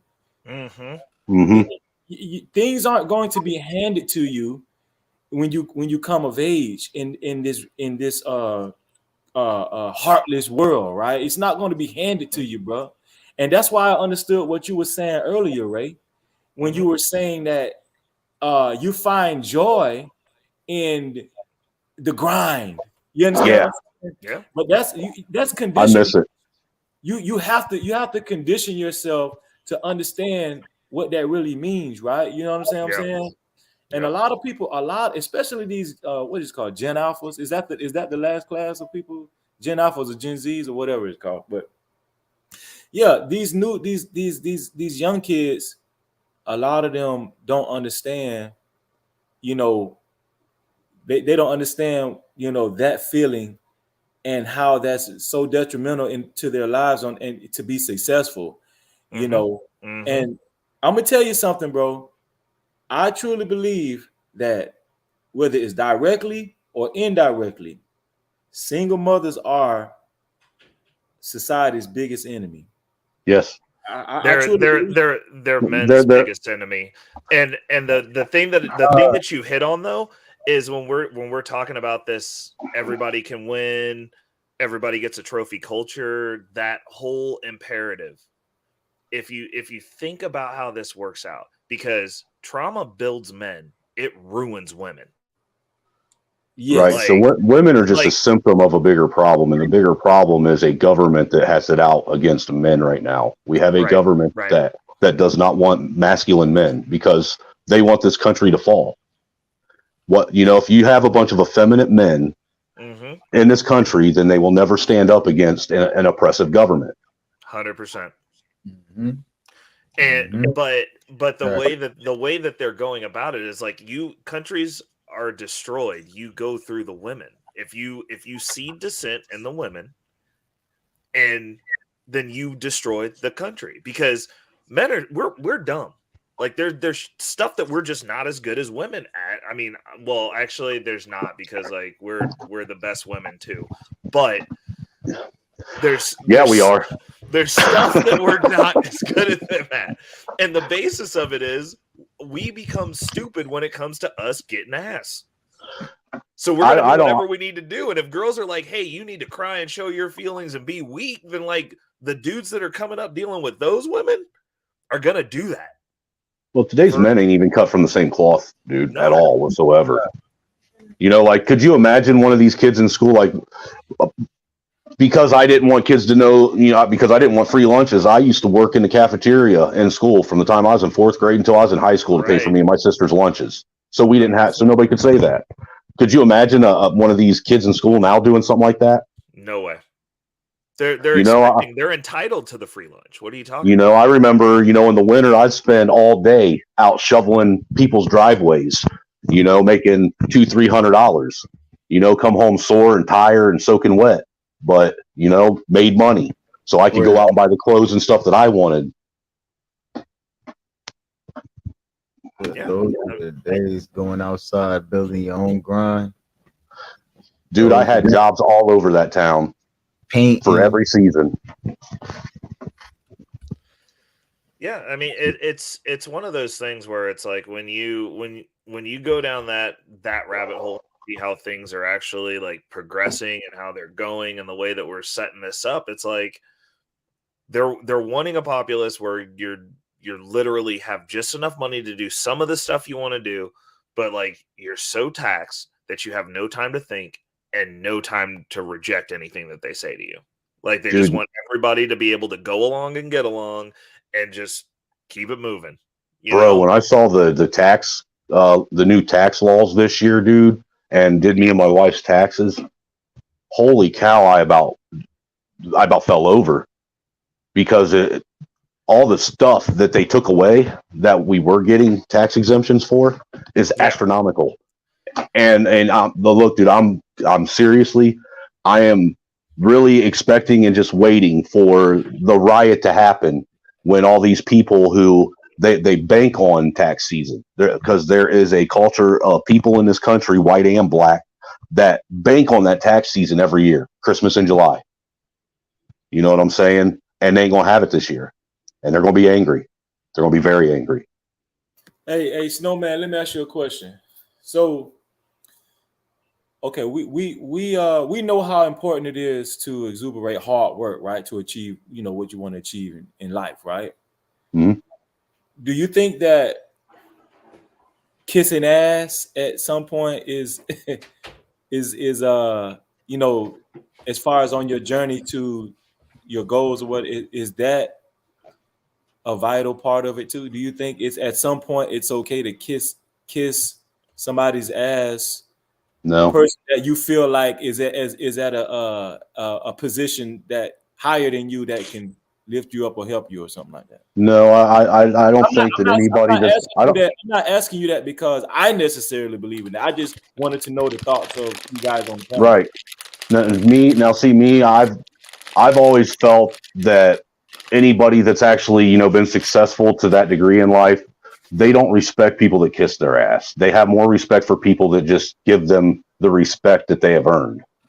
You know, there's a difference in showing a man respect because he's built something from nothing and kissing someone's ass because you're trying to brown nose your way up the ladder. You know what I'm saying? And that brown noser, in my opinion, that's like that's basically like an op, in my opinion. You know, they're only useful for a certain point, you know, and then their usefulness becomes unnecessary because they've done what they need. And now that guy, you know, that successful man knows he can't trust him, you know, because that dude's willing to do anything to get ahead, no matter who it is. You know, there's a certain, I think respect and just a general level of respect for men is what actually gets you farther in life. I would go with as somebody who gets accused of kissing ass all the time. You should always know your position in a hierarchy as a man. Any position that you're in, the person that you are direct reporting to, it is your job within that hierarchy to make them look as good as possible. You should also make yourself indispensable, because if you make someone look so good they get promoted, people promote themselves to their level of incompetence. So even if I work below someone that I am more intelligent than, I'm gonna make you look good because you're gonna need to take me with you. Because like once you get into that new space, if there ain't a Ray there, you're fucked because you're gonna lose your job now. So you gotta promote me. You gotta bring me with. You gotta keep me one level below you at least to push your ass up this ladder to my level of competence. So now I will say too much confidence does make people can be a detriment to yourself too, because I've had it happen to myself. 100%. You know, I went and was working for this data company. You know, went in, did the interview with the guy. The guy was blown away because we sitting there talking. You know, he knew that I knew what I was talking about because I used to build. I used to work at Procter & Gamble, and I helped build the main data facility and the backup data facility. I used to build the independent data facilities all over the plant. You know, I ran fiber optics. You know, so I when it comes to network, I know how to make the stuff run, and I can actually build the core and the backup cores, PLCs, and all that stuff. But get me on a computer, and I'm an idiot. You know what I'm saying? Yeah. But this company I went to work for, I knew more than my supervisor, and I apparently he didn't like that I was getting stuff done too fast, and all I was doing was just working steady, like I always do. You know, I don't rush or anything. I just work steady. Something an old man told me a long time ago. You know, and he basically went in and started. Look, dude, how I got fired. This will blow your mind. How I got fired, it was on a Friday. I went home. I was sitting on the shitter taking a dump, and the boss called me. So I answered it, you know, and he told me that he was going to have to fire me because he heard that I said something that was just, you know, just out of pocket. And I was like, what are you talking about? Well, I can't say it if it's so. I was like, dude, if you're going to sit here and accuse me of something and cost me my job and my livelihood, the least you can do is be a man and tell me what it is that I supposedly did. Dude, this motherfucker had enough nerve to tell me, well, somebody said that you was out in the shop and you said something to the effect of grab her by her pussy. I was like, are you serious? Are you serious? No. You are not sitting here Donald Trumping me. I was like, you know what? I don't even want to work for you anymore because you have no honor, no integrity, or no respect. I hope your business fails. And it did. You know, but I mean, you said grab her by her pussy. Are you serious? Of all things to sit and try and say someone said that was out of pocket. And this was like, dude, this was back right at the height of, you know, everybody going at Trump for that shit. You know what I'm saying? Yeah. I mean, I was like, dude, if you was going to sit and lie, you could have picked a better lie. That's why he fired you? Yeah. Well, no, why he fired me is because I think I was getting work done too fast for the company itself too. Like they had a certain time frame for things, and I guess that, you know, they milked shit for all it was worth until the udder didn't have no more milk coming out of it, you know. And like I said, when I started doing the stuff, I worked as a subcontractor through at Procter and Gamble, one of the main plants in Lima, Ohio. And I was one of their head data techs out there. I literally worked under the plant's main data technician. And once you have a rhythm and a way of doing things, it's hard to break it. Yeah. And I guess I just outshined everybody. They didn't like it, and that's okay, man. It's not a big thing, It just shows that you're weak, and I should have known anyhow because, they were just weak men, very weak men. So we've started doing commercial work with my company, and I've noticed that on commercial jobs, like we'll go in and like we'll crank some stuff out, and they'll be like, "Oh, you guys like got done today?" And we're like, "Yeah." And they're like, "How'd you do that?" And I'm like, "We just didn't stop working." Right. But these union guys, they'll like work for like an hour and then sit down for like 30, 45 minutes. And I'm Dude, like, I couldn't stand union guys. Like, why are you fucking here then? Like, if you're gonna do this, then like you could have stayed home, like, to do this. Pipe fitters and welders hold everything up. Yeah. I mean, the electricians, at least the ones that we were working at on the second half of this project, were pretty good. But like, we literally, the first project that we did for this company that we got this hotel contract with, we like went in there and they were like, "You guys are done?" I'm like, "Yeah." But like, we noticed that like every 15 to 30 minutes, these dudes were sitting down to take like a 15 to 30 minute break. Well, see what's wild, how I ended up out there with that job, man. I was working at Pepsi as a merchandiser. So I was in their sales department, and I was basically just stocking shelves and putting up displays. Yep. And I got tired of it. I was in my 30s. I was tired of these young kids not pulling their weight and expecting the old man to do all the work for them. I just walked out, dude. Straight up. I walked out on a Friday. I didn't even tell them I quit, and I left. All the stores looked like garbage. I did. I ain't gonna lie. Well, I ended up going down to this. There was a temp service for skilled trades, Yeah. And when I walked in, the guy that was running the place, I'd known for like 10 years. He's one of the guys that I used to party with somewhere. And he said, "Do you know anything about electrical work?" I said, "I know enough not to mess with it." At that point in time, He said, "Well, I'm going to say that you at least know how to bend conduit. And I'm going to get you a job out here at Procter and Gamble through Challenge Electric, and we'll start you out about $16 an hour." I was like, "Okay, dope." Yeah. Well, the first month I was out there, because I didn't know anything, all I did was stand out there and do nothing and get paid for it for 8-10 hours a day. And it was boring, and it was monotonous, and half the time I was nodding off and sleeping, And then by some freak chance, there was this guy who was from England who was one of their data techs. Because the electric company was the ones that did all the data work too, but it was just a small group of people that were doing it. Well, his guy that he usually had working for him, he ended up calling in, and he needed a helper. And he asked me if I wanted to go help him because he saw me sitting there doing nothing. Dude, I picked up, the data side of everything so quick, so fast. I mean, it was like, second nature to me. And then the next thing I know, 6 months later, I'm running my own data crew. Dude, that's awesome. That is awesome. And it all started, and I didn't know nothing, dude. I wasn't Visky certified. I didn't have my, trade. I didn't have my journeyman's, none of that stuff, dude. I was working off of the company's, certifications and everything. Yep. No, that's literally, I think everybody who gets into data or low voltage in general, that's how they got in. Because, like, I got recruited out of a desk job at a mental health facility.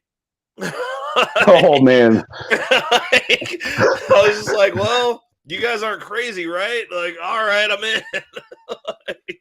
Some of them guys are, though.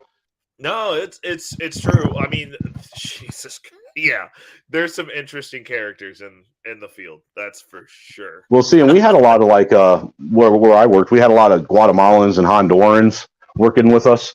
I mean, the people don't realize, but the Guatemalans and Hondurans and a lot of the Mexicans, they are literally coming up here and destroying the trades right now.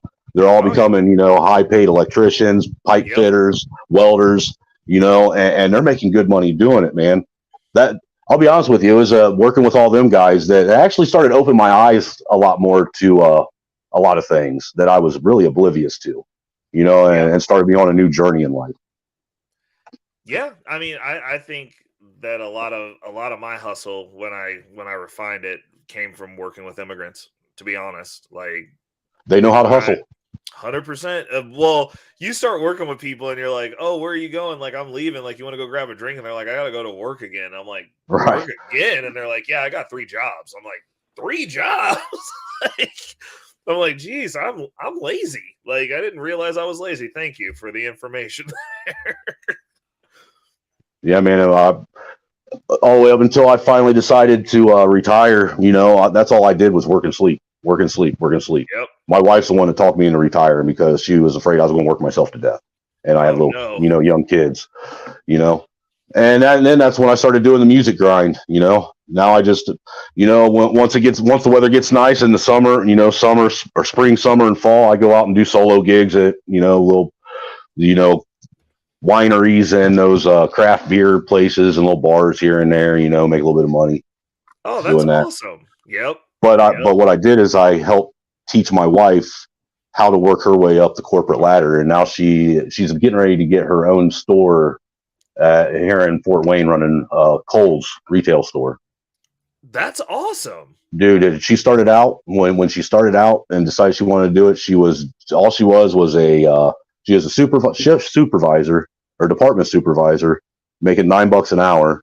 Now she is the second in command of the store, getting trained to have the store handed off to her, and she's almost at $60,000 a year. Oh, geez, dude, that's freaking awesome. And it's that's because not an easy field either, especially to like stay in it. Like, that's tough. Well, look, dude. The thing is I had to teach her how to. I mean, because she already had. Retail is a woman's world, in my opinion. That's right. Strictly women. They know all about buying and shopping. Mm-hmm. But I had to teach her how to be, assertive and get where she wants and how to use her voice to get ahead and to be paid what she's earned, because there's something she would let people walk all over, and I was like, look, every time she gets a raise, like every time they negotiate a raise for her, yeah, they know that her boss now knows that he's negotiating a raise with me. He said there's a man behind the curtain, literally. Yeah. Well, dude, the last time they said she got a raise, we lived in Muncie, and they asked her if she would move, if we would move from Muncie to Fort Wayne so she could, help with the store that was falling apart. And, I told her, I said, the only way you're doing it is if, you get X, X, and X.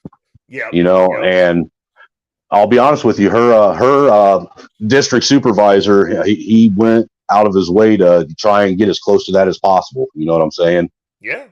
It's the premise that you had her go back with something versus just going, oh yeah, I'll just take that. Because it's the same within Black culture. Like, most Black people don't negotiate. If you're going to make it in the corporate world, you got to know how to negotiate. Right. And I learned that from being in the construction field, because in order to get a job, you got to be able to negotiate. Yep. Whenever you're bidding a job out. Oh, 100%. And you can't be afraid to know what your worth is and tell them that you know what your worth is. Yep. The worst they'll say is no. Facts. And what have you lost? Nothing. And that's why I say that a lot of today's men aren't cut for the same cloth. Like, I know a lot of women, that they take it the wrong way when I say it, because probably they don't like my wording, but I firmly believe that it's a man's job to teach a woman how to be the proper woman for him. He's the one that's got to train her to be the woman that best suits him and the path he wants to go in life. Facts. Not the other way around. And that's and then the problem with relationships today is we have women that want to try and tell a man how he needs to be to best suit her, and that's not the natural order of things. Well, I don't see an issue with that, actually. I mean, if you can want what you want, I'm 100% an advocate for like if you can actually get what you want and you can name it and identify it, then go get that. The issue is this: women try to change men. And I'm like, that's where I have an issue. I'm like, a man can go in and be like, cool, I'm going to like curtail, like she's close. She's within 70% of what I want, 60% of what I want. And I can curtail the rest. Well, that's because we got a bunch of women. We got a bunch of women that think they're queens and they skip the princess part of life. Well, I just think they think that, I mean, basically at this point, at least from what I see within the YouTube space, they think they're men. And I'm like, you're not mentally built for that, though. But like, okay, like, and I have a sister that's like that, dude. She's the queen and king of that house. Oh Jesus, yeah, for real, dude. I can't tell you how many times I've looked at her husband and say, "Are you really going to let this woman sit there and talk to you like that in front of everyone?" Oh, grow a backbone, dude. Bro, you ain't lying, dude. No, you want to hear some shit? So like, what's good, Reese? Oh, Chubby Rain TV. What's going on, guys? How's it going? Thank y'all for coming in and rocking with us. We just rolling this podcast over because we're having some real good, powerful conversations. So I was like, I didn't want to take the stream down and shuffle everybody over. So me and Beans decided that I'm just going to kind of keep going with this. Hey, Ray. What's up? Let's talk about what Snowman said about his sister and brother-in-law. So, okay, in the position of your brother-in-law, right? I'm pretty sure he has the mindset. Sometimes maybe he just doesn't want to argue or get stressed out. I'm not condoning. He's very passive aggressive. Yeah. So okay, so the question I have for you is, at what price would you say a man should stand up for himself in the house, let his wife have it and put her in her place? Do you think that under any circumstance, under any condition, a man should always exemplify that kind of character in his house? Well, like as far as my brother-in-law and my sister goes, my brother-in-law should have stepped up a long time ago, because regardless of whether or not he's quiet or he opens his mouth, she still runs her mouth. She needs to be put in check. She's a rabid animal that has been allowed to run around being a rabid animal, thinking that she, can do no wrong and that she's always right, and she needs to be put in check. She's dysfunctional. Look, she's so dysfunctional that because of the way me and her grew up, she wouldn't even make her own kids do chores around the house. They never did dishes. They never swept the floors. And they didn't even clean their own bedrooms. You know what I'm saying? And I looked at her one day and I said, "Do you realize you're setting your own kids up for failure doing that?" Well, my question is, how would you put a woman like that in check? Well, we would start out by she going to listen to what I say. And if she don't listen to what I say and us just have a discussion, then we're going to go see a counselor. And if that don't work, then we're going to have a separation. Nah, you start off with separation, bro. You don't try to tame wild beasts. Like when you got kids, I'm a firm believer. When you got kids, you got to try and work it out for the kids. Well, no, but what I'm saying was she was always like that, right? So, like during the vetting process, you should filter those women out. Hey, I tried to warn him before he married her. That's, you know what? That's saying a lot coming from somebody who's related to this chick. Like, that's crazy, bro. You'd be like, "Hey, I don't know if you want to sign up for this." Well, look, dude. The thing is me and my sister were like 18 months apart. She was like my best friend as a kid growing up. She was like my brother. So she got beat up like she was my brother. You know what I'm saying? She was like the only girl in school that fought like a dude. Oh, Jesus. All the other girls were pulling hair and smacking, and she was punching them right in her mouth, and it's because, and so I'm probably partly responsible for her attitude, but at the same time, she's got to, I've even told her, look, you got to understand that you can't run everything yourself. You don't always have all the right answers. And one of these days, your husband's going to get tired of feeling like a bitch. And either he's going to snap and he's going to knock you out, or he's going to divorce your ass and you're going to have nothing. Because look, he works at the tank plant in Lima, Ohio, and that is the only tank plant in the United States that refurbishes all the tanks when they come back from overseas. Oh, wow. This is the worst thing about those type of situations, right? Women like that, they don't understand how much of a blessing their passive aggressive husband is to them. But I'm gonna tell you why.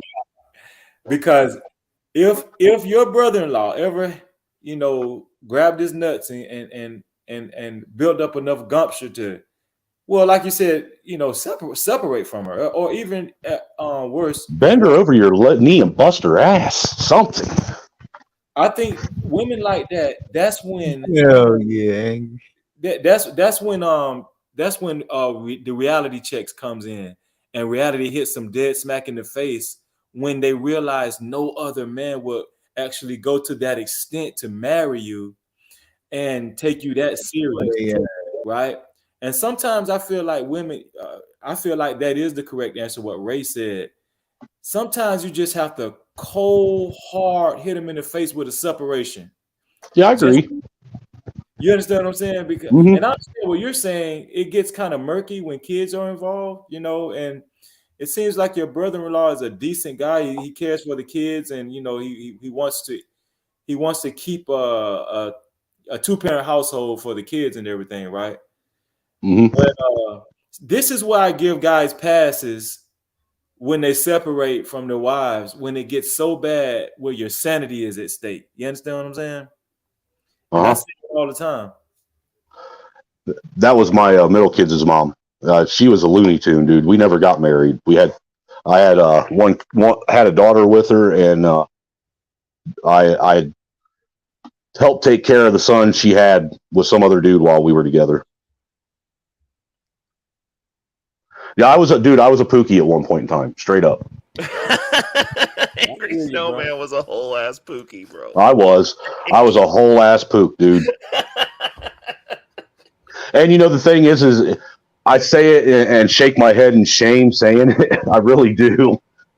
But again, it's one of them things, sometimes the toughest, bullet to eat is, self-accountability, and that's one of the things. I got to be accountable. I let her do that stuff to me, Crazy woman, dude. Straight up, she was lunatic crazy, like batshit crazy. That's no good. We can't have that. You can't have that in your house. She trying to make me pay child support for a kid that ain't mine, dude. Wow. Straight up, still, dude. 3 years ago, when I moved to Indiana, I got a letter in the mail that Ohio was suspending my license because I wasn't giving her no money for a kid that wasn't mine. I called up the child support office because I had done some research about child support and Title 4D and the Social Security Act and how the federal government actually funds the state to basically use kids to generate revenue by ripping off dad. And I told that woman that either she's going to take the hold off my license because she was putting my children's lives in danger that I have living at home, or if she didn't, I was going to sue her. I was going to sue the lawyer in their office. I was going to sue the judge, and I was going to make sure that none of them had shit when I was done. Yeah, I mean, she did, dude. Is, depending on where you're at, you can literally just write someone's name in on a birth certificate, and it's their job to be like, no, that's not me. That's not mine.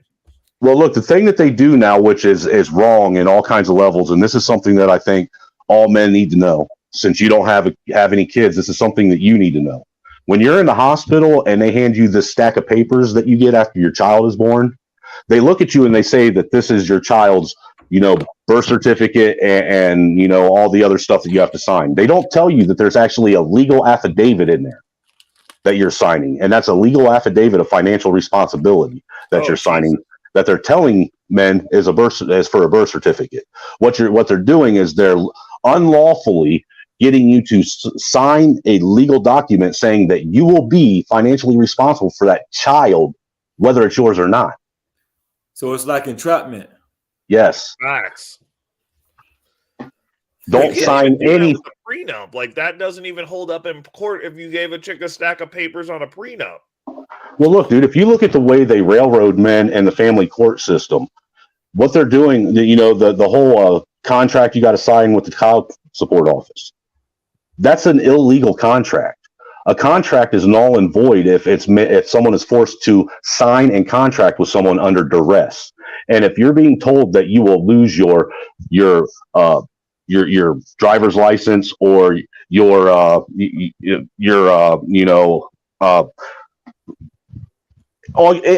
go to jail or you'll lose any other licenses that you have.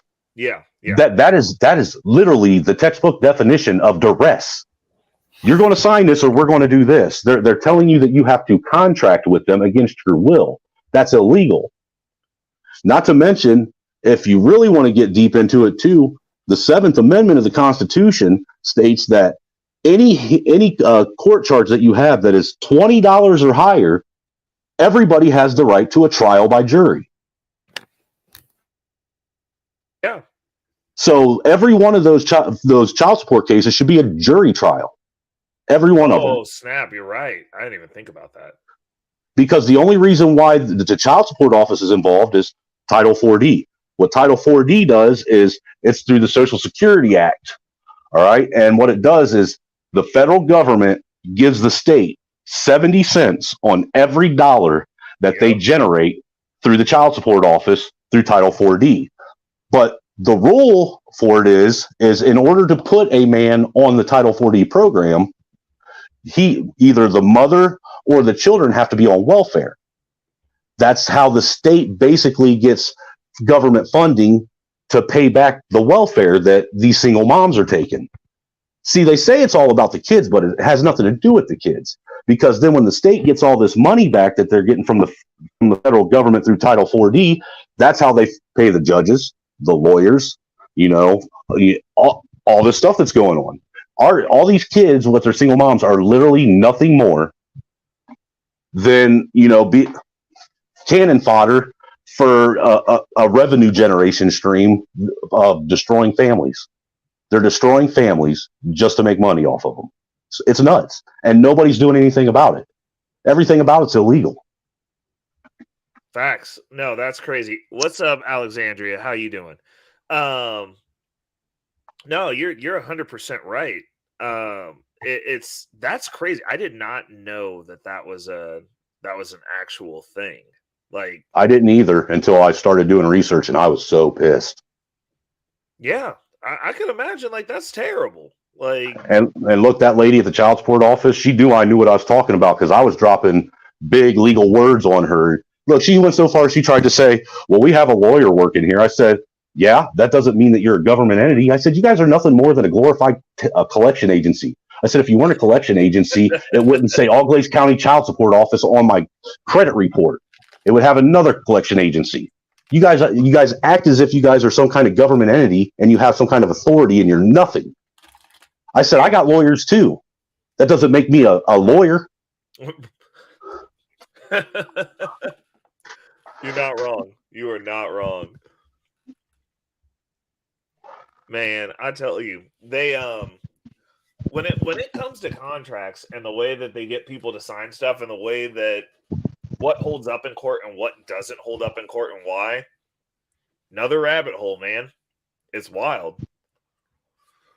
This is why they say women, and I don't know why women disagree with this on some occasions, but this is why they say women have such an advantage when it comes to childbirth, the court system.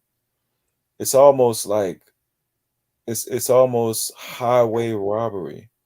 Well, it really is, dude, because even the family court system is fraudulent. Because look, if anybody that's on any kind of went to family court and has a judgment on them to pay child support for a child, look at your court papers and tell me if the judge signed it or the clerk of courts did. And I will tell you right now, it was the clerk of courts. No judge ever signs those papers, ever.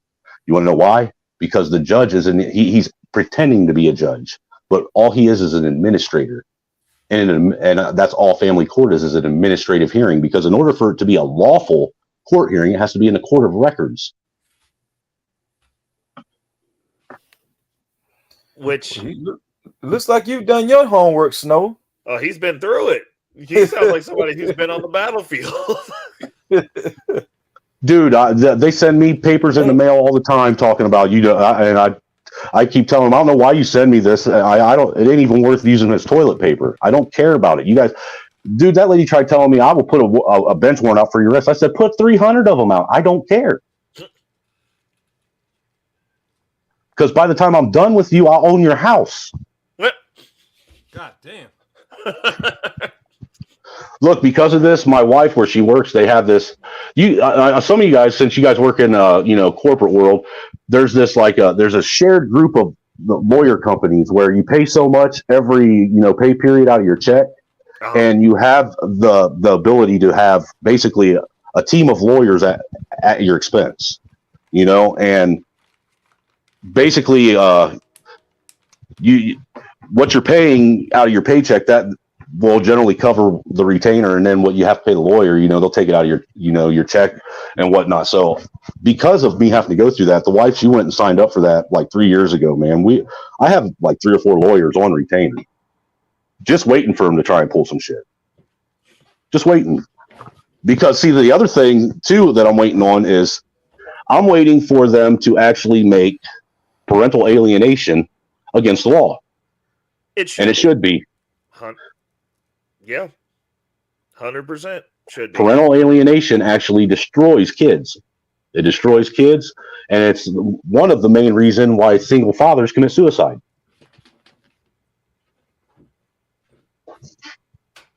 That's deep, man. That's very deep. But there's also this other charge that some states will allow you to charge. It's called alienation of affection. Is what it's called. That is a charge where if you can prove that an outside influence came in and was able to change the way your child or even a spouse, like a wife, change the way they felt about you, like everything was fine all the way up until their influence, then you can literally sue them for monetary gain. What? Yes. That's real? Mama is lucky. That is real. Because my ex's little piece of shit boyfriend, one of these days, if the purge don't come first, I'm gonna own his and her house. And he'll be I will have his wages garnished because he actually destroyed my relationship with me and my daughter that I had. Me and my daughter, dude, we were like peas and carrots. You see that? You see that piece of artwork up there on the wall? Yeah. She's the one that drew that. When my mom passed away back in 2017, me and my daughter bonded big time, and it was through art and music because, she's artistic and musical too, and because her mom and her boyfriend didn't like it, they went out of their way to try and destroy me and her relationship. And the last time I saw my daughter Grace and her brother Colin was almost 6 years ago now. Oh, Jesus. And what she did is she took them away from me on Father's Day 6 years ago. And told me if I wanted to, she told me if I ever wanted to see my kids again, to serve her papers. Is what she told me. What part did her boyfriend play in that? He was constantly trying to overstep his bounds.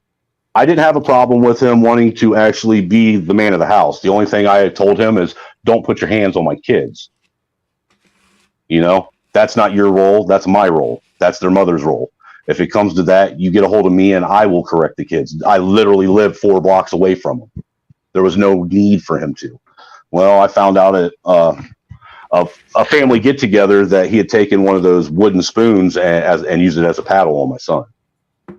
And when I found out about it, I told their mom, I said, look, I found out what your boyfriend did to our son. I said, I don't even put my hands on the kids unless it's something really stupid. It's got to be outrageous in order for me to do it. I'll threaten him all the time. Like with Colin, I was constantly threatening to smack him upside the back of his head. Never did it, but threatened him at least 4 or 5 times a day. Hey, y'all want to hear something funny? There's been a couple times where I wish the stepdad would have popped my motherfucking daughter in the mouth. That's a fact. Well, everybody's entitled to what they want, but for me, that I took, raising my kids, that was my job, it really was. And I didn't like some guy that, to me, it felt like he was trying to, do the dick measuring contest with me. And when I thought, dude, when I said something to the kids' mom, this motherfucker had enough nerve to call me up while I was driving home from the family get together and try and tell me how shit was going to be. Oh, no. That's a deep scenario right there. Mine's a little different. It wasn't. Go ahead. It was a deep scenario because it took my wife, my dad, and my brother everything they had in them to keep me from going over there that day. Wow. What I did is I waited until the Wednesday when I got to go see the kids. She wasn't home and he was there. He came out in the garage and I yoked his ass up by his damn throat and put him up against the wall. And I told him, I said, you ever put your hands on one of my kids again, it'll be the last time you put your hands on anyone. After that, he didn't like me. He constantly was trying to ruin my relationship with my kids, is what it is. Mom's husband took care of my daughter for 9 years while I was in prison. And then she tried to disrespect him one day and talk about he didn't take care of her, right? So they tried to throw this bullshit at me that that the mother took care of all the financial shit for the kids, right? But I was like, hold up, his name is on his house, right? He picks y'all up from school. That's his gas. You know what I'm saying? If there's money in the house, if there's food in the house, I'm pretty sure when the mom goes shopping and all, he contributes to that. And he was in there with y'all for 9 years, and you gonna disrespect him and say he didn't take care of you? Yeah, it's a different story. See, like I was the one that paid for the house that he was living in. Yeah. Whew. I was the one that I was the one that gave her the money. That way she could put the deposit on that house. Yeah, you were supposed to whoop his ass. Well, and look, it's one of them things, man. The reason why I had an issue with it is my stepdad was a very abusive person. My stepdad was the molester uncle that everyone has in their family. God damn. No, man, we don't. No, it wasn't me that he did it to. It was my sister. But he was also very abusive because he's the one that turned me into a very angry person. Him and his buddy from the time I was like 12 years old until I was 16 and finally, was able to basically fight him and his buddy on pretty regularly. I mean, it seemed like all the time as a kid. It's probably like once or twice a month. They go to the bar and get drunk, man, and they come home after the bar and they wake me up and they make me go out in the front yard and fight him, telling me that I was a pussy and little crybaby, mama's boy. They'd teaching me how to be a man. And really, in all honesty, they weren't teaching me how to be a man. The only thing they were teaching me was how to deal with pain and go somewhere else. I mean, that helps when you get into fights with people your size, though. Dude, see, that's what abuse from my uncles. But see, what's wild is when I was in school, dude. I know you ain't gonna believe this, but when I got out of high school at 18, I only weighed 145 pounds. I wore a size 26 jeans. It wasn't until I got into the construction field and was up and down ladders, all the time. That's when I actually started bulking up. See, because that's what's wild, man, is I left from where I went to school and grew up a little dude. I mean, granted, I was a scrappy dude. I wasn't afraid of anybody. You know what I'm saying? But I was a little dude. And then 15 years later, I come back. One of my buddies that I went to school with, he's actually my best friend. He talked me into going to our 15-year class reunion. I hadn't seen anybody in 15, 16 years. Nobody knew who I was when I walked in. Then when they found out who I was, they all about fell over. And I can't tell you how many people that like bullied me when I was in school came up and tried to apologize. And I straight up looked at him and said, why are you apologizing to me? I don't want an apology. I said, what you don't understand is, even though at the time it was probably some of the crappiest stuff I could have went through, what you guys were doing is you guys were already preparing me for the real world. Yeah. Yeah. So while you guys were learning your way through the real world as young adults, you already had me prepared for it. There wasn't anything anybody could do to me that I hadn't already dealt with. So thank you. I appreciate what you did. You play any sports? I played baseball and I ran track when I was in school. I played baseball too. Those coaches aren't as hardcore as the other sports, but No, dude, I hated our basketball coach. I hated him. He was a dick. You know, and I was uncoordinated anyhow, man. You know, typical white boy, couldn't jump, couldn't dribble. But I could run fast. That pastime is gone. White boys is out here balling now. Dude, white boys is out here doing all kinds of stuff, man. That's why I don't understand. Hey, listen, Brent Barry should have a fucking statue on the fucking right next to Bruce Jenner, man. For real. Brent Barry won the fucking dunk contest with his warm-up jacket on. Came from the foul line. How dare you disrespect that man by labeling him with Bruce Jenner? What? Bruce Jenner is a fucking legend. I have no respect. Dude, he was my childhood hero too. I remember him being on the Wheaties box. Yeah, and then he ended up being on, and then he went and decided he wanted to be on Woman's World. That's when I lost respect for him. Oh, lost respect. I said a tear. A piece of me. Listen to me. Come on, when he did that, a piece of me died, dog. You hear what I'm saying? A piece of me died. I grew up staring at that. Right. In the track and field because of Bruce Jenner. Same here, dude. I did pole vault. You must be like 52 then. No, I am 43, getting ready to be 44. Dude, when Bruce Jenner was doing his thing, you were an infant. But I watched highlight reels of that shit. So you knew he was the GOAT at yes. He was still on the Wheaties box when I was a kid. He was on the Wheaties box like 30 years.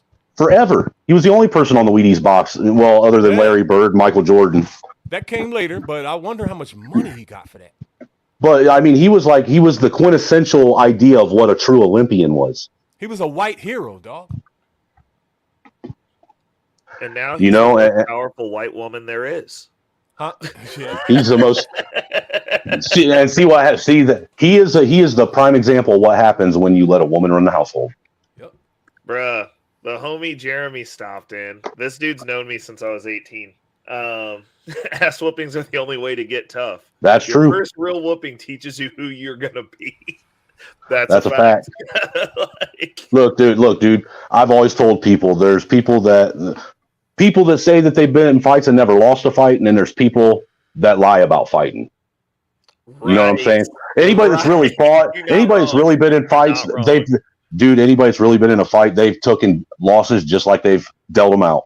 People that say they've never lost a fight, dude, that's suspect, and I question everything you're saying now. Right. You are not wrong. I can't remember any losses that I've had where I got like trashed and just lost. I'm not saying you ain't got to get trashed to lose. Yeah. I mean, you ain't got to come home with your whole face like caved in. But I lost twice in the ring though. I lost to a white dude that was like 15 years younger than me, and I lost to Meldrick Taylor. I lost to Meldrick Taylor back in the 90s. Some of us white dudes are a little crazy in the head, man. Yeah, my homeboy is a nut. I'm punch anybody in the face. So that's how I was when I was, and I got to keep that cage down, dude. And I'm also one of them guys that can get jacked in the face. And like my brother, he's shorter than me, but he's like stalkier than me, way stalkier. And he's actually studied Muay Thai and shit. And me and him got into it. Yeah, well, one day me and him got into it, and my dad watched him hit me. Dude, he brought an uppercut all the way from his belt and caught me right up under my chin, lifted me up off my feet when he did it. And all I did was step back a couple times, shake my head, and looked at him and said, "That's all you got, bitch? That's all you got?" I know that shocked the shit out of him. I know it shocks me when I hit somebody and it don't, you know what I mean? When I crack somebody good and they don't come out, I'm like, wait a minute. Okay. Alexandria just said, yeah, other than not finding white men attractive, that's another reason I don't date white men. Y'all are crazy. A white man will kill you. And which one do you want to be, Alexandria, the pot or the kettle? We gotta dead this. Bro, this past few months, we've heard about a dude running up with a firearm that was black and unloading into a car of chicks. Wow. We got the dude in Michigan that just committed a mass shooting. That's crazy. Like, at this point, I think the gloves are off. I think it's just like, you might not want to fuck with men, period. Then in the summertime, right? It's like literally you rolling the dice at this point, depending on what games you play, because the right one is out there and he will be any colored. Yep. Well, yeah, because look, honestly, human beings themselves, every single one of us walking the face of the planet are just one bad, situation away from snapping and turning into a psychopath. Well, so from what I've been told, you just got to avoid the J names. Sorry, Jeremy, don't come at me for this. That's what my girl said. But it's the ones with the J names. If they got a monster trucker hat, they'll punch holes in your wall. Those are the ones that'll kill you. You gotta stay away from the ones that are into Monster Energy drink and have the trucker hat and have J names. I used to drink a lot of Monster. I did too, man. My liver's destroyed from that stuff. What is Monster? I want you to know that I love you from the bottom of my heart, but you look like you punched a wall before, bro. Yeah. Oh, dude, I punched a lot of walls. I ain't gonna lie, dude. I'm not even gonna cap a little bit, dude. Did the wall survive? No, my mom was so mad at me when I was a kid. She would make me re-drywall them myself after I put holes in them. What's good, DJ Witch Doctor? Yeah, so. Look, yeah, like I was that kid, my mom was still busting my ass when I was 16, 17 in high school, dude. Oh, that's how crazy she was, She would I'd do something stupid and she'd be like, so what do you want? You want your ass busted or do you want to be grounded for a week? Just bust my ass so we can get it over with because I didn't feel it no more. Just bust it. Just come on, please. I remember the last time my mom busted my ass, man. My stepdad had made her one of those college style paddles. You know what I'm talking about? Yes. Out of a piece of 1 by 12, or it was a 1 by 6 piece of wood. My mom, she is just sitting there. I mean, dude, she is getting into it, working it, and the paddle busted as she cracked my ass right at the handle. And the rest of the paddle you're talking about is American as apple pie. Yes, it is. And I'm gonna tell you what, dude. When it busted, her hand followed through, and the part of the paddle that hit my ass bounced off and smacked her right between her eyes and damn near knocked her out. And I started laughing so hard. Oh my God, that was the worst mistake I ever made. Worst mistake I ever made because my stepdad came in, and his style of corporal punishment was something that I had never witnessed before. He would make you he would make you stand up, and then you would have to bend over and grab your ankles while you were standing. Damn. And then he would take a belt to you. And if you made a single sound while he was busting your ass, he would start over. That's some Theon Greyjoy shit right there. What the hell? Man. My stepdad was very abusive, man. Very abusive. Damn. But, I still, even though I went through some of that stuff that I went through, I wouldn't take it back, man, because it's what helped make me who I am. Yeah. And I think that's what a lot of people really need to start focusing on, rather than seeing the negative things that they went through in life as something traumatic that, caused them to not get ahead. Why not look at it as a positive of making you the person you are? Because everything you go through in life is what actually molds you into who you are. Hey, I think I can agree with you on some of that, right? But I think, like, if you're a solid dude, you probably would have came out a solid dude if that didn't happen. Yeah, maybe. But we'll never know. Right? You never know, right? Right. All we know is what I know now, Yeah. They this references back to my point earlier that I was making. It's like men must become, and it's oh no, Ricky, you can't say that, bro. Them's curse words right there. You can't JBY up in this. You can't just be yourself. like especially if people don't like you. Oh, dude, when people don't like me, I be myself even more. You know that. Well, I mean, you should be the best version of yourself. But I mean, like the just be yourself thing, like, bro, you tell motherfuckers to just be themselves when it comes to dating, bro. They're gonna be out here ending up in everybody's phone as food because they will be food. Oh yeah, Alexandria, you guys live here in town. I remember that now. So me and Alexandria are from the same area, and yeah, Platte City, definitely country boy. But the country boys up in Platte City are pretty cool though. Like, I mean, I get love up there. Like, I've had no country boys are, dude. Country boys are the best kind of dudes to be around, man. Those are the best allies to have. Facts. We'll fight anybody. Look, dude, see, that's the thing is, like, with all the stuff that's been going on as far as, like, inflation, the economy, the food shortages and all these things that's been going on, I don't worry about it. I'm not worried about it. Yep. Look, I was taught I was taught and I honed all the skills to be able to survive my whole life. You know, I was I grew up hunting, fishing, and when I was a kid, when I finally got to the stage to where I would go out like fishing by myself, I wasn't allowed bringing anything back that I caught unless I cleaned it myself. Oh, nice. You know what I'm saying? Yep. So you I ever had to murder an animal up close? Yeah. Hand like almost hand to hand, like an animal, like not a person, an animal, dude. I just said I had to clean my own fish. Every one of them were alive when I cut their heads off. I'm talking about like in Ranger school, I had to like make my own weapons with my bayonet and literally like I had to like pounce on an animal and kill it. You know what I mean? Dude, you want to know what the hardest thing to kill was? I failed a couple times. I caught a big, like 14-inch around snapping turtle one day. They heavy as shit. Fishing. Dude, it was like pulling a rock across the ground, dude. For real. It was the craziest thing ever. All right. But when I got it out and got it home, I didn't know how to clean them at all. Right. And the old man that lived across the street from us, he's like, man, somehow he said, you need to take a board and stick it in his mouth, man. And you need to pull his head all the way out. Yeah. And take an axe and chop his neck off. Oh, Jesus. Yeah. Dude, he made it sound easy, but it wasn't easy. They'll bite anything you put in front of them, so they're that stupid. That's how you get their head out the shell. Well, I got him to bite it, and I had my brother holding it, and I went to kill him. I didn't have an axe. I had a maul. You know what a maul is, right? A maul is basically it's got an axe head and then a sledgehammer back on it. Yeah, it's like okay. Yes. It's like a medieval weapon and shit. Well, my brother, he let go of the board that the snapper had in his mouth, and as I came down, he pulled his head in, and I caught him right in the side of his head, man. So it came down, caught him right in the side, like by the mouth, and split it. So we couldn't get him to bite down on it hard enough to get his neck back out. Yo, isn't it crazy how they don't have no vocal cords? Like they don't scream and shit at all, but they bleed like a motherfucker, dude. Yeah. Oh. Dude, once you actually get them to get the head off, you got to hang them from their tail upside down, and they'll bleed for a good 20-30 minutes. Oh, Jesus. But it's some of the best meat you'll ever eat in your life, dude.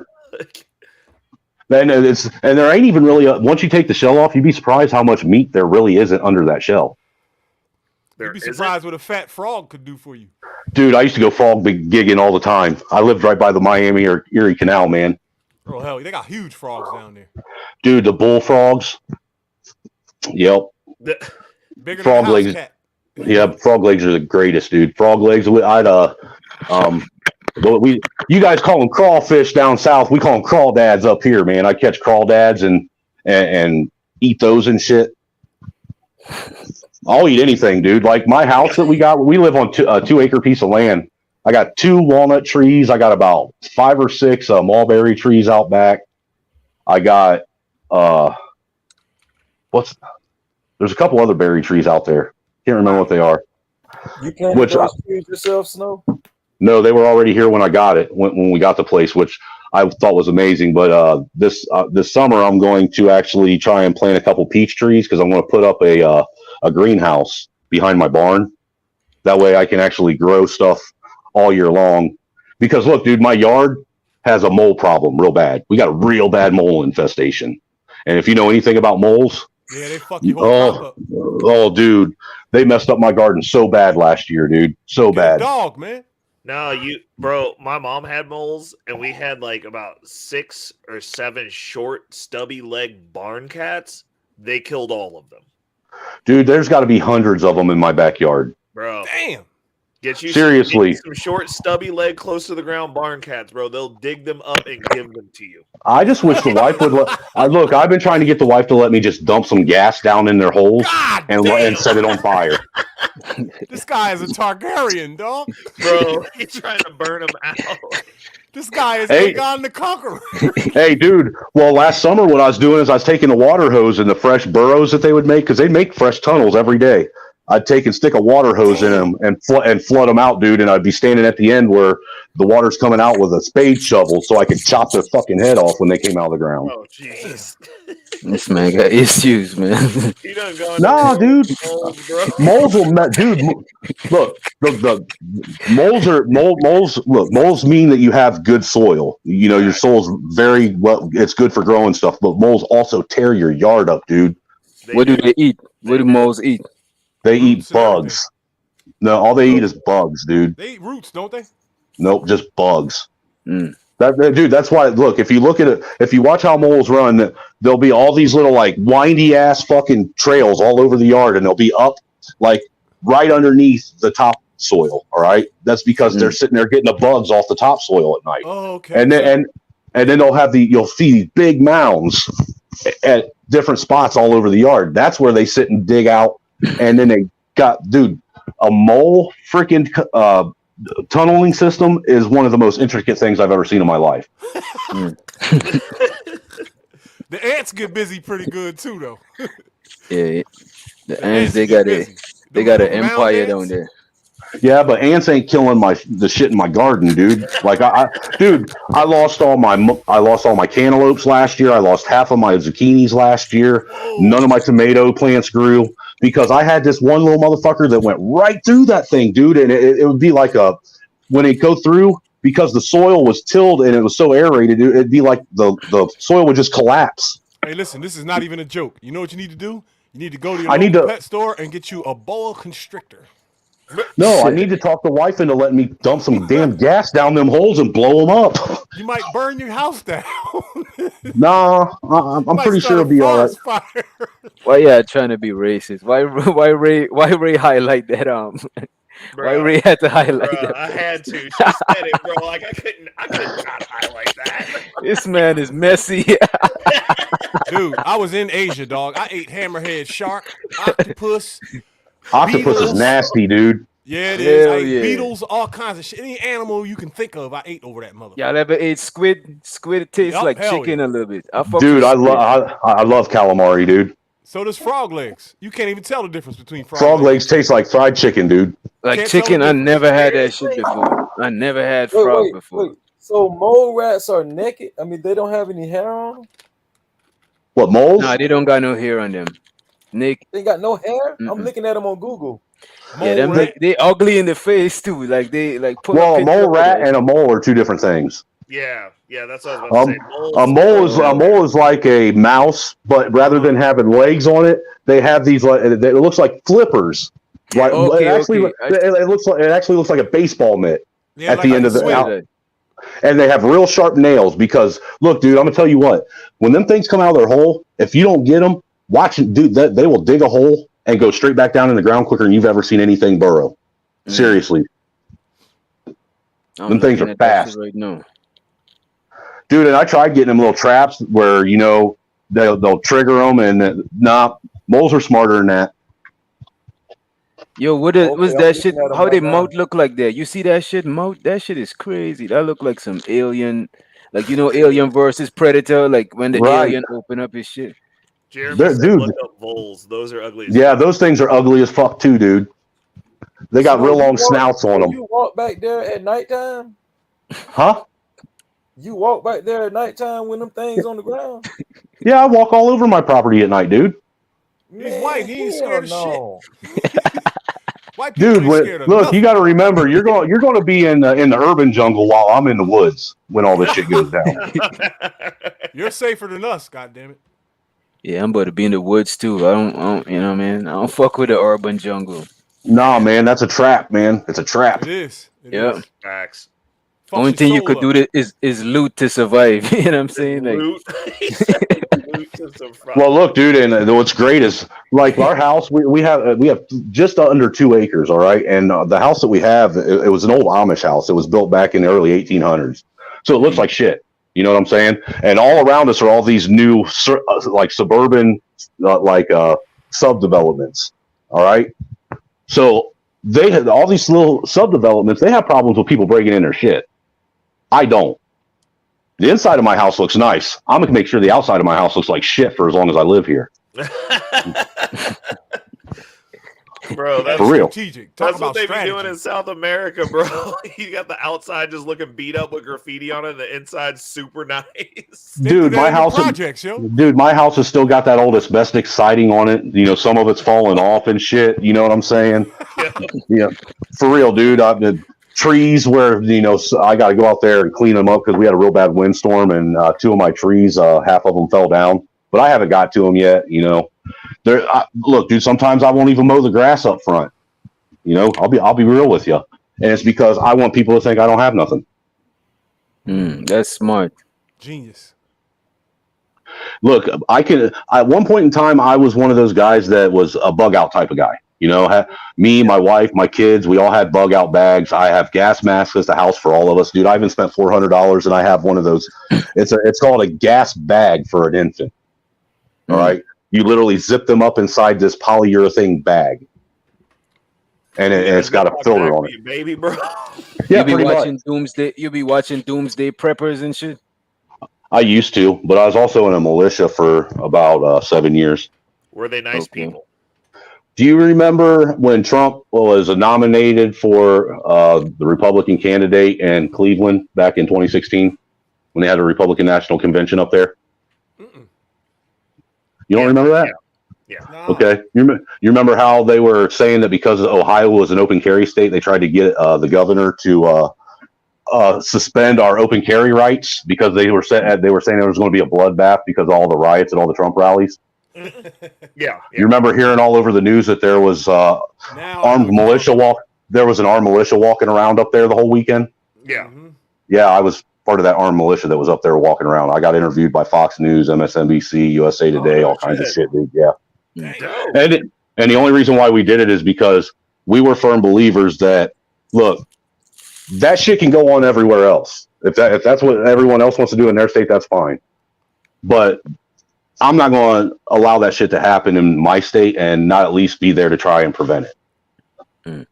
And I'll be honest with you, going to that, I saw things that I would have never saw otherwise. Like I didn't meet, but what's her name? The chick that used to run Black Lives Matter. What's her name? Patrice Cullors. Yeah, I met Patrice. Or I had Patrice Cullors run right past me while we was there. Well, I tried to get her to. No, actually, I tried to get her to talk. I tried to get her to talk to me. No, at that time, it was right at the beginning of what was going on. I tried to get her to talk to me because I wanted to know what they were about. But see, what was wild about it was I found out just how much everything's orchestrated. Because when we were there, man, while the second day we were down there and we was getting ready to leave for lunch because we had spent like 4 or 5 hours in the morning being, just harassed by media, which was something we didn't even, think about. That was the one thing we overlooked. We were more worried about getting arrested, to be honest with you. Oh, jeez. Straight up. We were afraid that there were like go zones and no go zones because of all the politicians down there. And we were in full battle rattle. I had my plate carrier on, I had my rifle, I had my sidearm, I had about 600 rounds of ammunition on me. I had my walkie-talkie. And while I had my walkie-talkie, I was also on my cell phone, and I had my cell phone tuned to the actual channels that the security was using down there. That way I knew what the security was doing, And dude, we had a Black Hawk helicopter flying around with a 50 cal in the door when that thing pointed at all of us. All right. But what was wild about this whole thing was when we went to leave, they literally set up a protest rally with Black Lives Matter, the Westboro Baptist Church, and the KKK to all show up at the same time outside of the Staples Center.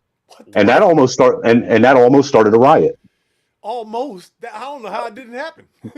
Well, look, they didn't have enough cops down there. And what was crazy is we heard all the commotion going on. We turned around and went back. And because there weren't enough cops, they actually had us 10 guys in that militia because we were fully armed.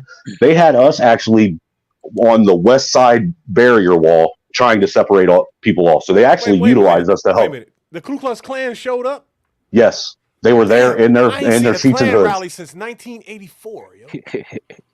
Dude, I went to a Klan rally when I was, and it was just to observe because I'd never been to one. All right. But in Ohio, That's so crazy, bro. That's so no, I'm just wild. I had to. Well, look, dude, I had to see it for my own eyes because in Ohio and Bell Fountain, they have a Klan rally every year at the courthouse. Every year. What? Yeah, and what they do is they have.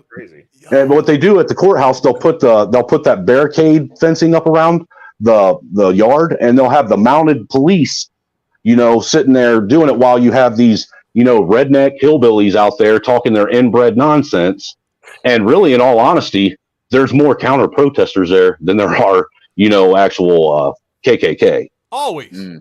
But the reason why I wanted to see it is because I wanted to see if these guys were really what I'd been told they were. And most of them, really, in all honesty, are a bunch of punk-ass pussies that just talk shit, in all honesty, if you want my opinion. They just run their mouth. I guarantee you, if you caught one of them alone in an alley somewhere, they'd shit their pants. They got their ass whooped on the Jerry Springer show. But yeah, dude, the Klan was there. The Westboro Baptist Church was there. They Dude, hooked up on the chick and everything. look, dude, I actually, Alex Jones was down there, and that was when he was, I got to meet him, and that was when he was actually, he was promoting that Hillary's America documentary he did, and I watched him get punched in the face by, what's his name? The black dude from New York that's part of Black Lives Matter. My son? No, the other guy. The one that's been on, the one that's been on Candace Owens' show. What's his name? God, I can't remember. Dude, I should know his name, but I'm high. So.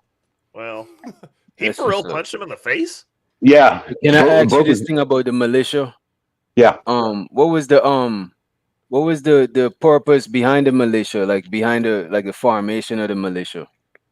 Well, the purpose on why I joined the militia, honestly, and I'm gonna be 100% honest with you, was it was a personal and selfish one. My house got broken into by 6 brothers at 2:00 in the morning one night. Me and my wife and my dad were robbed at gunpoint, and I was held hostage in my bedroom. Dude shot a 40 caliber round at me. I thought we were all going to die, dude. It was one of the scariest scenarios I'd ever been through. And what was crazy is I knew who the dude was. Whoa. And that put a level of fear in me that I'd never had. Yeah, because if you know him, you probably think you're going to die. Well, the hardest part was not addressing him, because if I would have addressed him by his name, then I would have died. I guarantee if I would have called him out by his name, I wouldn't be here talking to you right now. Oh, he had a mask on. Yeah. Well, it was wild.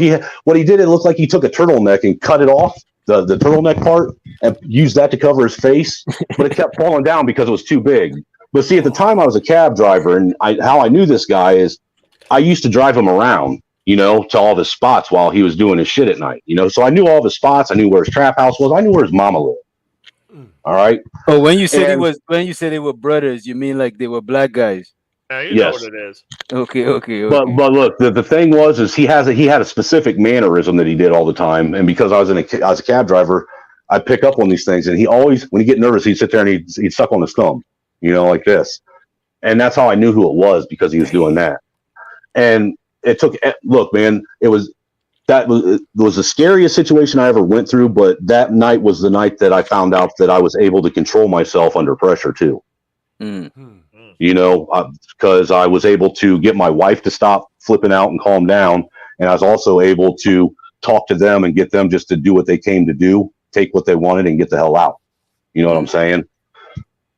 But because that happened, it did something to me psychologically, and I was fearful. I didn't want, the sanctity of my castle had been taken from me. Yeah. You know what I'm saying? And if you've never had that happen, that's a really, it's an eye-opening experience, and it's hard to explain, being afraid in your own home. Well, I was on Facebook, and I'd always been, a truther and, anti-government and all that stuff, and I was part of a lot of different Facebook groups, and I was looking for anyone to, maybe just kind of group up with. And I ended up running across the West Ohio Minutemen, is what they were called. And the only reason why I joined them is because I wanted to learn the skills to be able to basically protect my house and my home. I think it was like 4 or 5 of the guys that were in that militia were actually Marine. They were Marine expeditionary unit. You know, and when I started out, I didn't know shit, dude. I was one of the loudest guys, you know, coming through the woods. You know, I didn't know anything. I was an idiot, but by the time I was done with it, I was one of the leaders of it, you know, and it taught me a lot. It taught me awareness. It taught me how to prepare my family. It taught me all the things I needed to do to feel comfortable in my own home and know that I could, you know, protect my family. Even though I do have PTSD, like me, that's been like 8 years ago that happened. And I don't sleep in bed with my wife at night anymore since that happened. I don't sleep. I can't. I sleep on the couch. That way I can watch all the doors and the cameras with a gun beside me. I always have a gun on me everywhere I go. Well, you can't go wrong, at least. Well, I mean, that's one of those experiences where like that, it makes sense. Like if you can't, a lot of people don't understand what happens like when you get violated at home. like that shit changes you. I pray it does. That never happens to me. I hope you never have to. I hope none of you guys ever have to experience it. Because look, dude, it will make or break someone. It can mentally break a man. You know, and it's all about your how strong you are, how much will you have. You know, really. I thought I was going to die, dude. I don't know how I'm still here. I really don't. My wife still to this day, if she was here, she'd tell you she still to this day swears up and down that it was me that saved our lives and how I conducted myself. Wow. Yeah. And what's crazy, dude, is like one of the scenarios, she's sitting there screaming her brains out because look, when they first came in, my door was shut and the door got kicked open. I'm like half lethargic because I was in that REM sleep, you know, and all I hear is, yeah, this is really fucking happening, motherfucker. This is really fucking happening. Give me your cell phones. They straight came to both sides of our bed and grabbed our cell phones right off the rip, you know? And then, dude was the guy that I knew, he was sitting there and he had that gun pointed at me the whole time, you know, and the whole time they had 2 guys standing at the foot of my bed and the guy with the gun standing on the other side by the TV in my room. 3 guys was in my room all times while everyone else was, you know, basically cleaning out my house. And, my wife was flipping out. Like there was this one other dude. He was he had to have been like a red bone dude because he had that really frizzy, like orange colored hair. That's the one thing me and her both remember very, very vividly about him is he had that like an orange, like almost it's like a Jew kind of fro. You gotta be a fucking fool to commit a crime with hair. Like, you know how rare that is. but the thing is that dude kept asking the guy that had the gun the whole time, dude, just give me the gun. I'll take care of him. Just give me the gun. Just give me the gun. You know? And look, dude, my wife's screaming and he's like, you better shut that bitch up. And look, he told us initially, don't move. And look, she's screaming. I went to get up and roll over and this motherfucker took that gun and shot a round off. All right. Well, when he shot the round off, and this is another thing that's wild about it, dude, I thought the gun would sound louder. But in the house, a gun going off is really quiet, believe it or not. It isn't as loud as what you think it is. But when he did it, I remember I was looking straight at him and his hand went up. You know, so I'm sitting here looking in the ceiling for a bullet hole. All right? And don't see one. So I think this dumb motherfucker literally came in my house with some blanks. All right? And I'm sitting here, I'm holding my wife. I finally got her to calm down. I was literally sitting there contemplating getting up and lunging at that motherfucker and taking his gun out of his hand and beating him upside his fucking head with it. Well, while I was doing that, there was something inside of me that wouldn't stop. That kept saying, literally kept saying, Brian, if you do this, you're going to die. If you do this, you're going to die. Everybody in this house is going to die. It kept running through my head over and over and over again. Well, I know the whole situation couldn't have lasted no more than maybe 20 minutes tops, but it felt like an hour and a half, 2 hours. All right, because everything went in slow motion. It was weird. But when they finally left, all right, I couldn't find the bullet hole. And by the time the sheriff showed up a half hour later, half hour later, and I lived 3 blocks away from the police department. Bruh. Sounds like the hood. Yeah, it might as well have been. But anyhow, the crime scene investigator, she was in there going through my bedroom because that's where most of the people were, where they'd be able to lift any kind of fingerprints or evidence. Well, I asked him if they found a bullet hole, and he said yeah. And then I asked where it was, and the bullet hole I had on my headboard of my bed. I used to have this Slipknot double. It was a double picture album that was in a frame that I bought. All right, it was in this great big huge frame. That bullet hole went right through the top of that frame, a foot above my head. Oh shit! So I think that he was actually trying to shoot me and missed. Dang. You know, and that was one of them things that was an eerie feeling. You know, knowing that I was literally that close to death. You know, that's another thing is I hear people talk about how they've been through shit like that before, you know, and now that I've been through it, I know when motherfuckers are capping and they're full of shit, just making shit up. You can tell when someone's actually been through something like that. You know when they've done it, you know. Dude, my wife was pregnant with my son at the time, and we didn't even know it. Dang. You know that George Floyd did something like that, a crime like that with 5 people, Put a gun to a lady's belly. and he pointed it at an infant too. That's why I tell people all the time, he wasn't a hero, he's a criminal. I'm not taking away from the fact that was fucked up how he died, but he was still a criminal. The same people that marched for him, right? Any one of those black people that marched for him, their family would have murdered him for what he did. Yep. Hey, just like all those same people that wanted to try and criticize Rittenhouse. Rittenhouse killed 3 white pedophiles. Or 2 white pedophiles. The 2 guys he killed were pedophiles, dude. They were attacking him. They were threatening to kill him. Well, the one dude the one guy the bald-headed dude that first started attacking him, he was a serial pedophile. Yeah, I heard. But you know what? You know what's really crazy about that situation? There are people chasing someone who is carrying a chopper. Right. You are dumber than dumb. You haven't even worked your way up to stupid yet. You're something else at that point.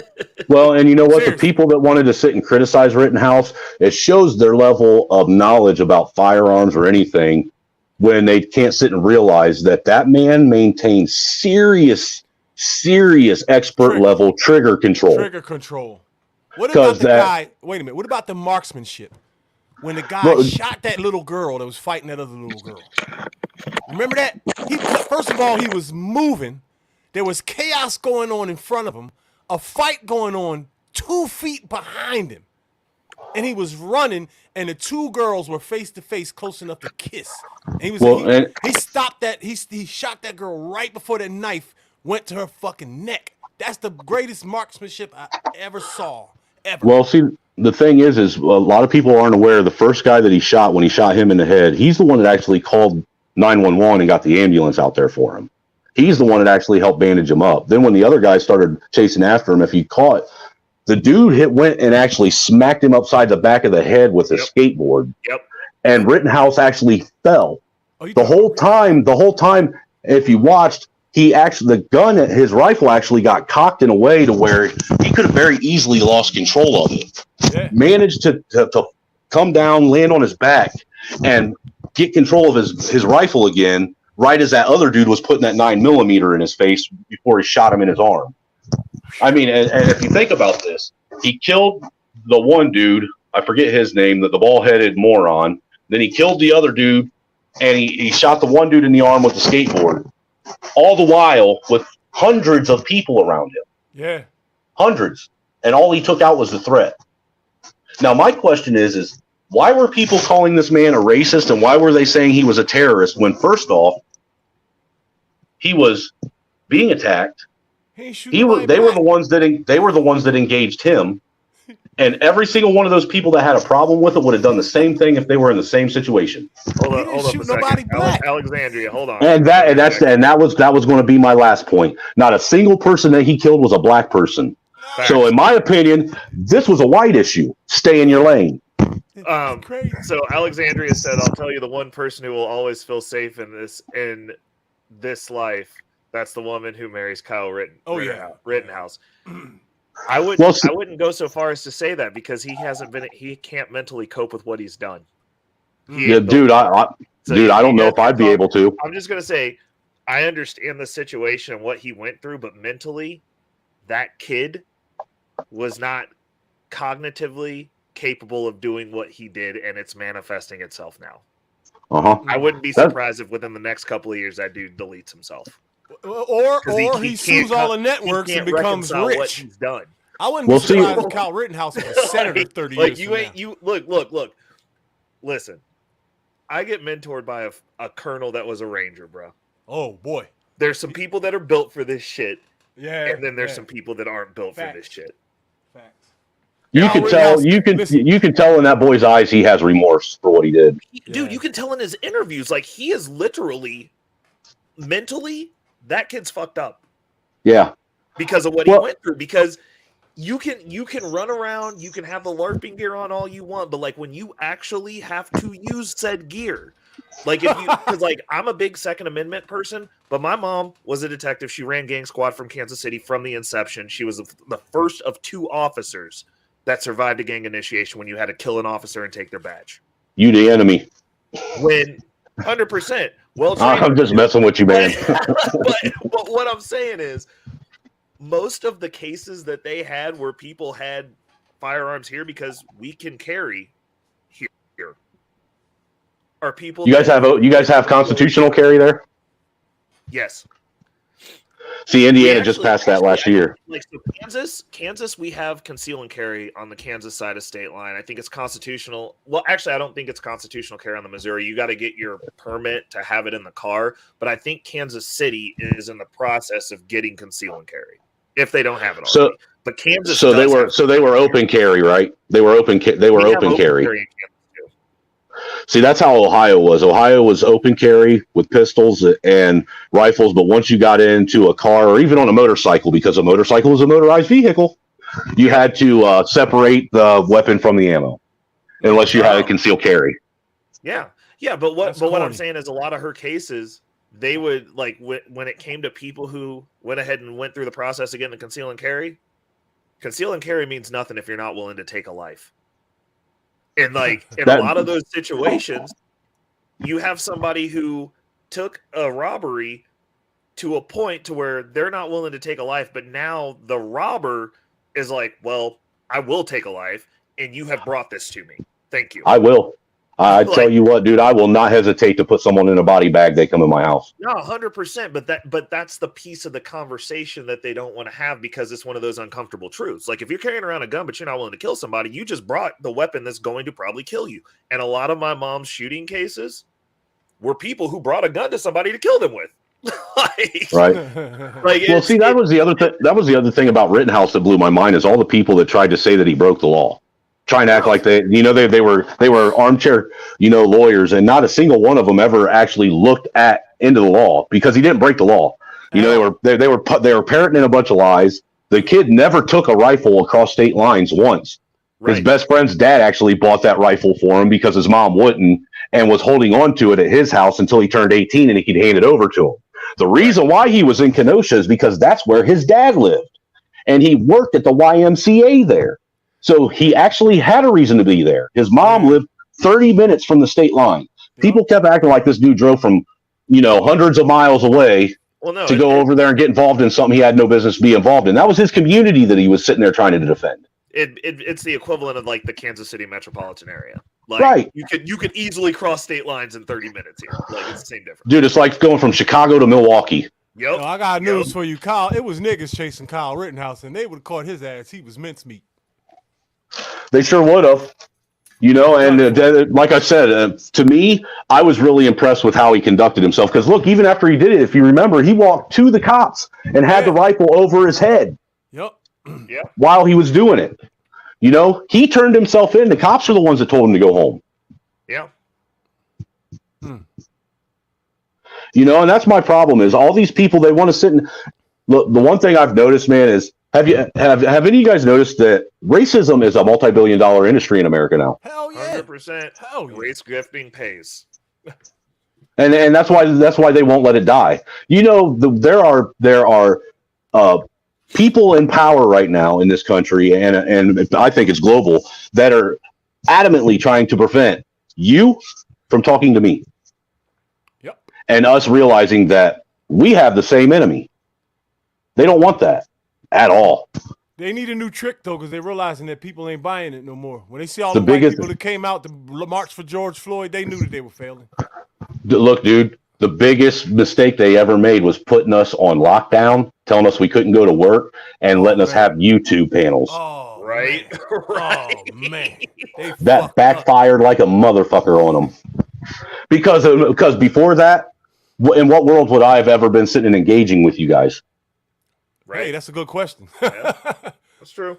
A mountaineer You know, militia. no, I'm just saying. I'm just saying. I've always, had friends in the hood. Look, dude, I've always had a hood pass. I'm just that guy, But my reach is a lot farther now. I'm able to talk to people outside of my purview, my local area, and I can now have a broader scope of what's really going on. That's why, like I was saying earlier, man, the things that I've learned over the last 2.5 years, I've learned a lot, and I think that more people, especially men, more people, white and black, they need to do that. They need to go out and actually start engaging with.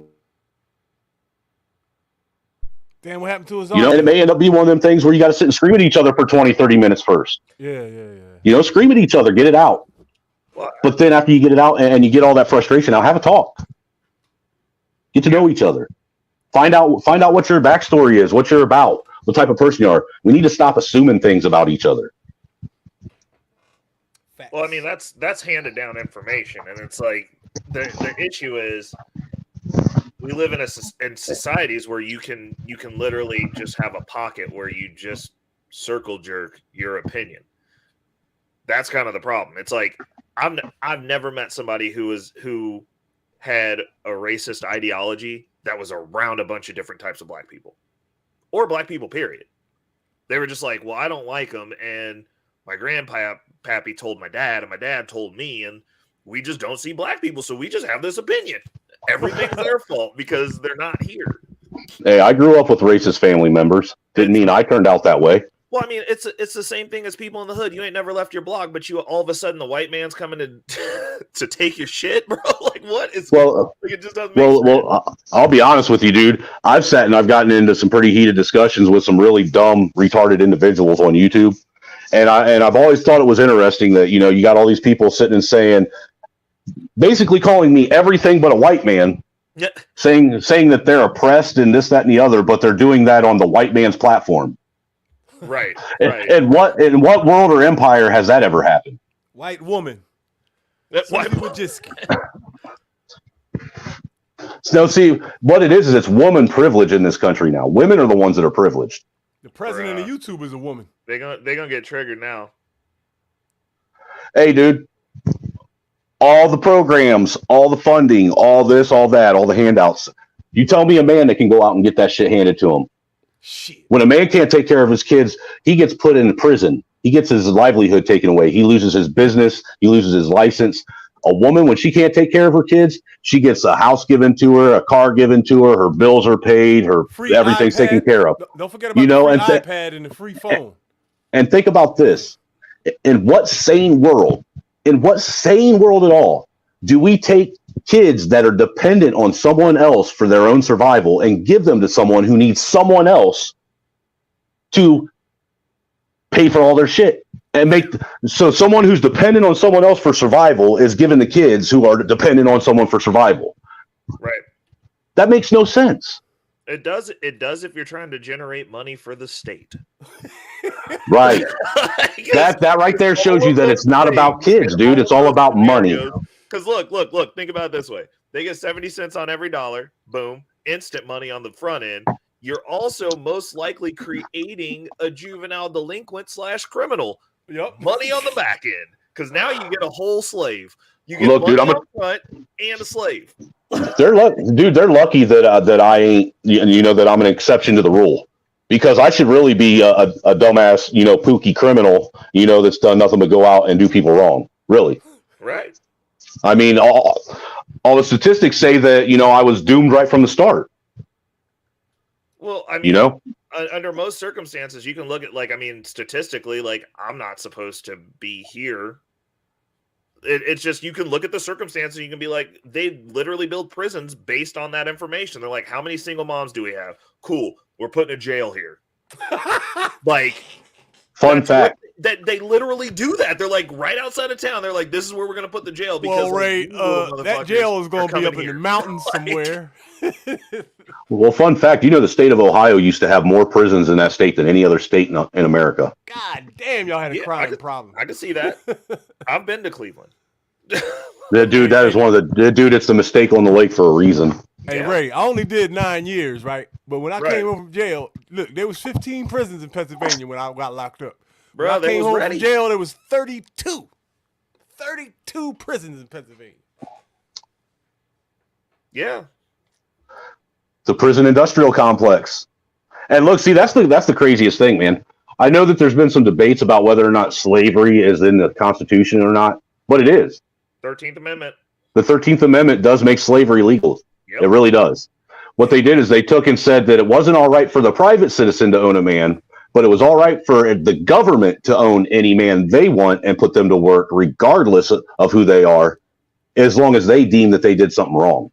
Correct. And look, who has the resources to fight the government if they decide they want to go after you? Nobody. Facts. So what they did is they literally told you that they, did away with slavery, while what they did is they made it legal to enslave you. Well, I mean, and that's all of us. You don't even have to go as far as the 13th Amendment, bro. Listen, anything after the 10th was unnecessary. And free food. What? We all work for dollars to pay for our room and board and buy food. Yeah. Right. Hey, dude, there's ranch hands all the time that work for ranchers for room and board.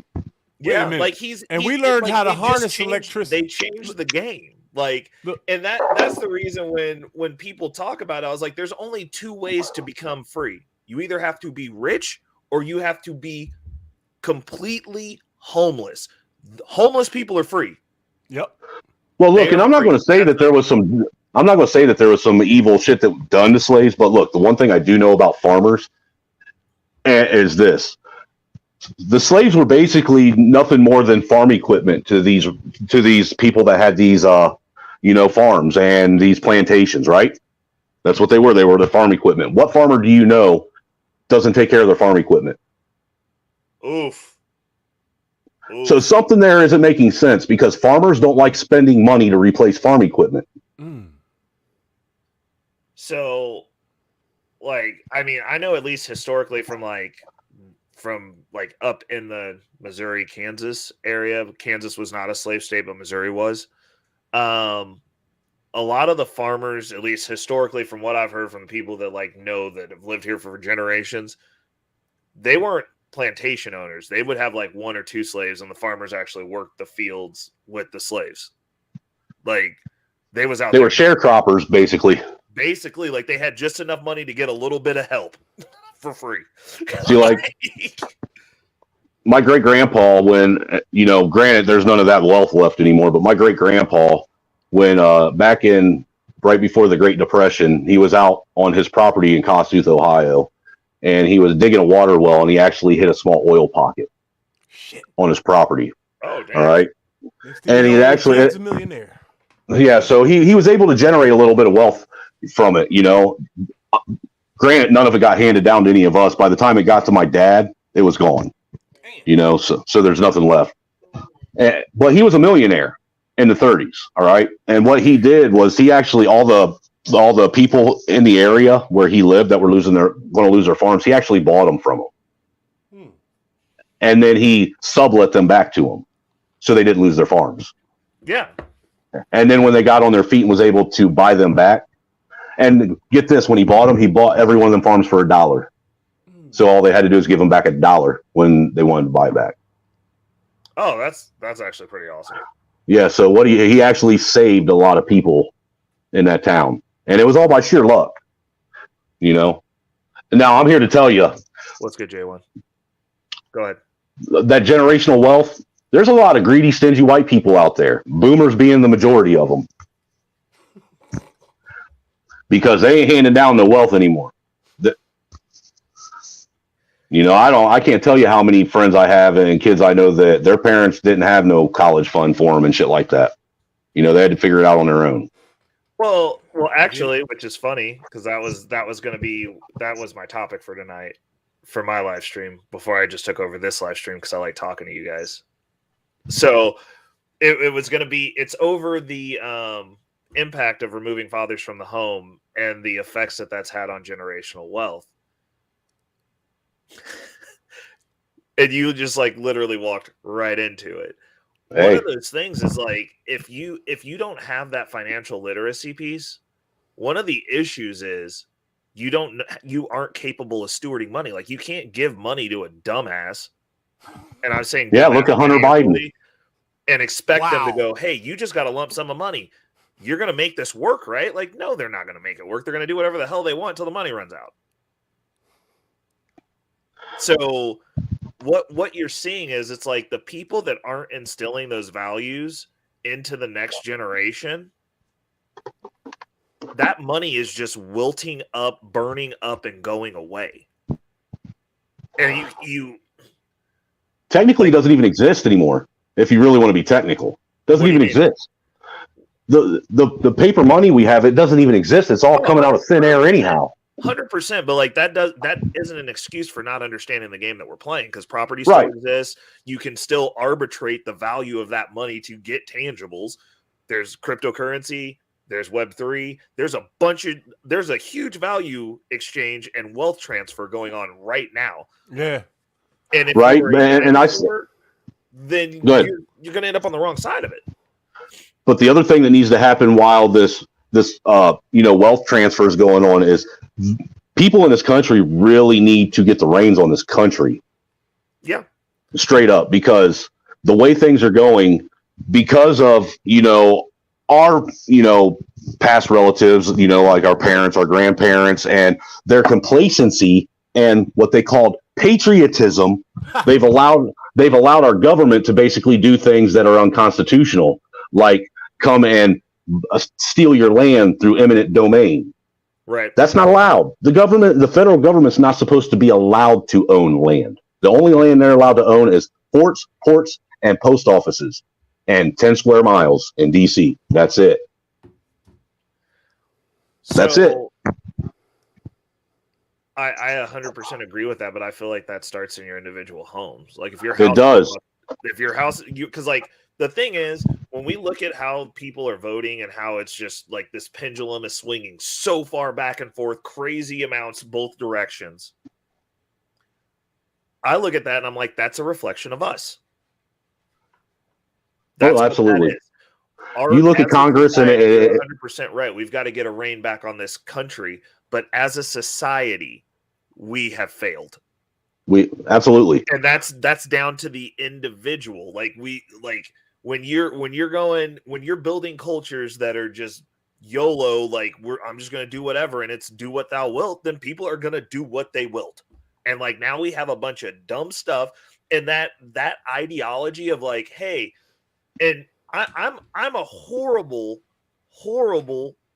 example of that, because me personally, I believe that everybody should be able to do whatever the hell they want as long as they're not hurting me, anyone I know, and they don't want to do it, or I don't have to do it in my house. As long as what you do doesn't infringe on my rights or my freedoms 100%. And my liberty, I don't give a shit what it is, and it shouldn't be a crime. But now, where has that gotten us? They're trying to lower the age of consent. They're trying to make it so that we're normalizing. But see, that's the thing. Nowhere near okay. But see, that's the thing, man. Is while they're doing stuff like that, they're also legislating the shit out of us. 100%. There about 4 years ago. What was it? It was after the Mike Brown thing happened. I was doing some research. I was trying to find out how many gun regulations there were, state and federally, on the books. Okay. And I spent like 3 or 4 weeks, scouring, the internet, going to the library, reading through law books and stuff and trying to find out. And you want to know what I found out? There is no definitive number. What I got was a guesstimation. They said that there was anywhere from 700 to 7,000 state and federal gun regulations, but they didn't know how many there were. But what I did find out was all the way up until 1952, I think it was around there. My dates might be off, but it was around the 40s or 50s. I think it was around the Roosevelt era. Our country had, I think they said it was like 7,000 legislations in one volume. How long is a volume? From that, huh? How long is a volume? Like what's one book? One book. Jesus. All right. From that point on, it went from that 7,000 legislations in one volume like to over 700,000 legislations in something like 80 volumes. So what the thing is what they've done is they've literally legislated everybody to be a felon. What most people don't realize is we all commit a felony every single day and are unaware of it. Hell yeah, you can't rip a tag off a mattress, you can't kill a praying mantis, a bald eagle, can't jaywalk. I don't know if you guys remember, but you remember when Trump gave the State of the Union address and he was talking about legislation. Well, you remember when he was talking about legislation? He brought something up that I'd never heard any president say before, and it really bothered me that he never followed through with it. Remember when he said that Congress will no longer be allowed to pass any legislation unless when they write new legislation, they get rid of 3 old legislations afterwards. They took him to war, yo. There's a lot of shit he couldn't do. They took him to war. And that was dude, think about it. You know how many legislations we have to where what they've done is they've taken and rewrote legislation over legislation over legislation and just legislated the shit out of something to where it's dumb now. Yo, do you know that in the last administration that the Speaker of the House and the President of the United States in that whole 4 years never sat in the same room together? Trump was the only president to not have a full cabinet. Trump, listen, he's so much different than all of the rest of them. First of all, he's not a politician at all. No, actually, and see, look, Reagan wasn't either. Look, I don't, and I want to make this very clear. I voted for Trump the first time, but I didn't trust him. I followed that guy very heavily. I scrutinized that guy very heavily. There's a lot of things he did, a lot of promises he made that he didn't follow through with, and I didn't agree with. He didn't look I remember when he first threw his hat in the ring. If elected, the first thing I'm going to do is I'm going to pardon the patriots wrongfully imprisoned out in Nevada, talking about the Bundys and the Hammonds that were trying to have their raising rights taken from them. Yeah. All right. Then he also said, remember, what was it? He's going to do away with Obamacare altogether. He said he was going to build a wall. Mexico's going to pay for it. He said he was going to get Wall Street out of Washington, and he brought Wall Street right into the White House. Yep. That bothered me. You know, that bothered me. It bothered me a lot because he went from, basically saying things that blue-blooded, hard-working, middle-class Americans could relate to. He was pandering to the middle class like a motherfucker, saying all the things we love to hear. And we fell for it, hook, line, and sinker. But I think, me personally, I was just saying, but he did do a lot of the shit he said he was going to do. Nobody can do it all, dog. I'm not saying they can, but you can at least. You can at least. You got to remember is they cut him short. Remember that they took him to war with the COVID shit and all that other shit. Well, look, I'm not going to sit and say that he wasn't the most attacked president ever in my lifetime that I've ever seen. Easily. And think about it. And think about it. What's ironic about it is, do you know that the left mainstream media, remember when they were the ones that were putting him on the news all the time, basically giving him free airplay to campaign on? He killed those news networks. Remember when Fox News couldn't stand Trump? Oh, yeah. They flipped the script. And then it flipped. They flipped the script. Dude, and that's the thing is there's so many people that buy into what they're being told by Facebook, Twitter, YouTube, Instagram, and, the mainstream media, legacy media, that they can literally sit and watch something happen with their own eyes, and 10 minutes later be told that what they saw with their own eyes isn't what really happened, and they'll believe it. Bruh, you ain't lying. It's sad, yo. It's millions of people like that too. But the president only has so much. I understand that. The president's basically like the grand marshal of the parade. If there was ever a president that actually gave a shit about the people, then as he was running in his presidency, he would make sure to insinuate the importance of your local vote. Listen, one thing you got to understand about is when Trump when he came in, he was not 100% sure of who was a black hat and who wasn't. He found out throughout the administration.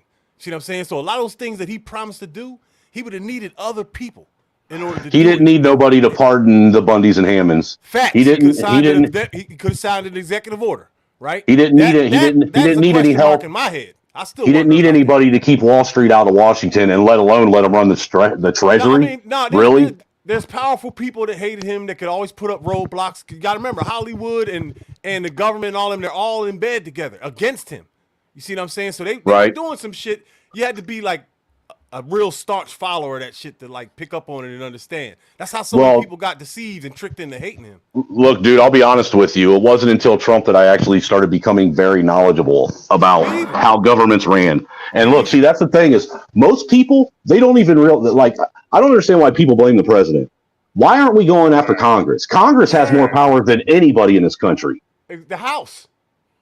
Yeah, the House and Senate, they're the ones with all the power. Why don't they have term limits? Why do they get to sit and look? Why do we have 70 and 80 and almost 90-year-old, representatives and senators sitting in Congress right now that are so out of touch with America that they don't even hear what we say? And they really expect me? You really expect me to believe that the Nancy Pelosi's district voted her back into office when they had homeless people out there shitting in the street? Facts.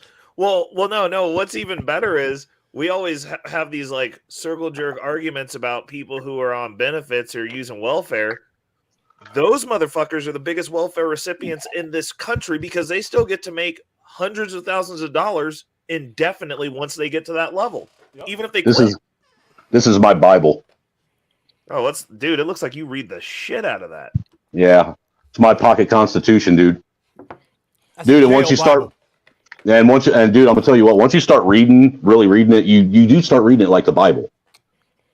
Like you'll sit and read something in, Article 2, Section 3, and you'll be, oh, okay, this is where it ties into Amendment so and so, or be reading, like the 26th Amendment, and okay, that's over here in Article 5.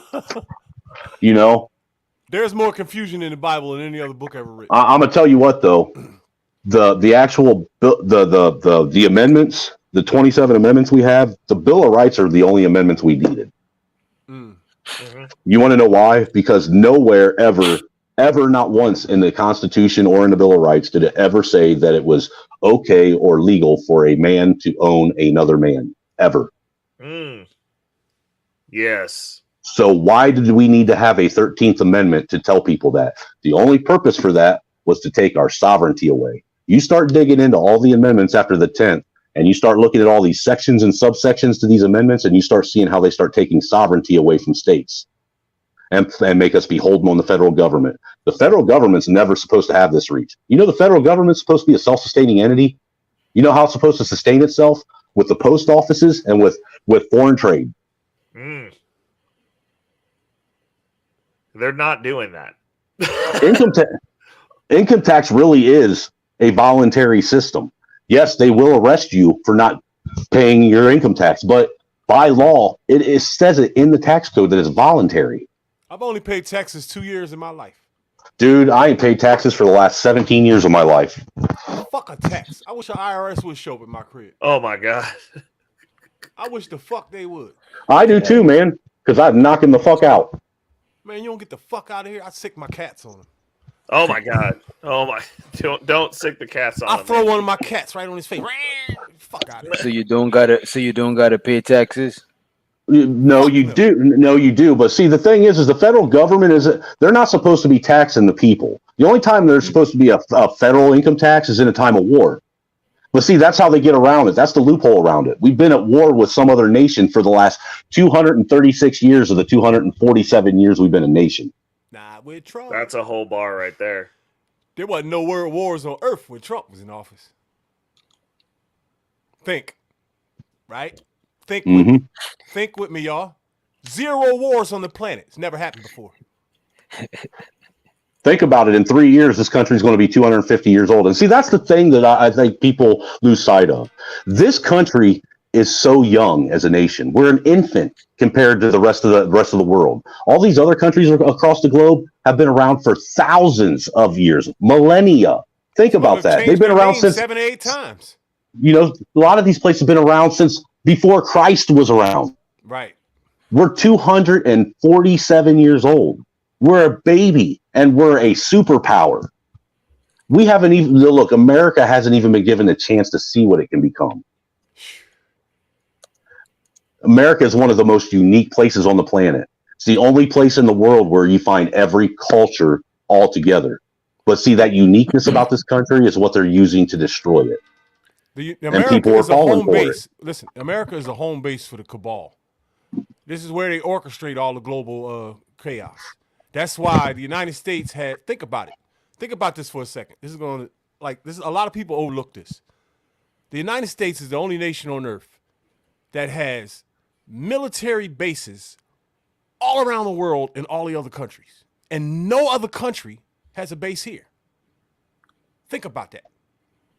How's that even possible or allowed by the rest of the world? Because no one to save us yet. Because they're all in bed together.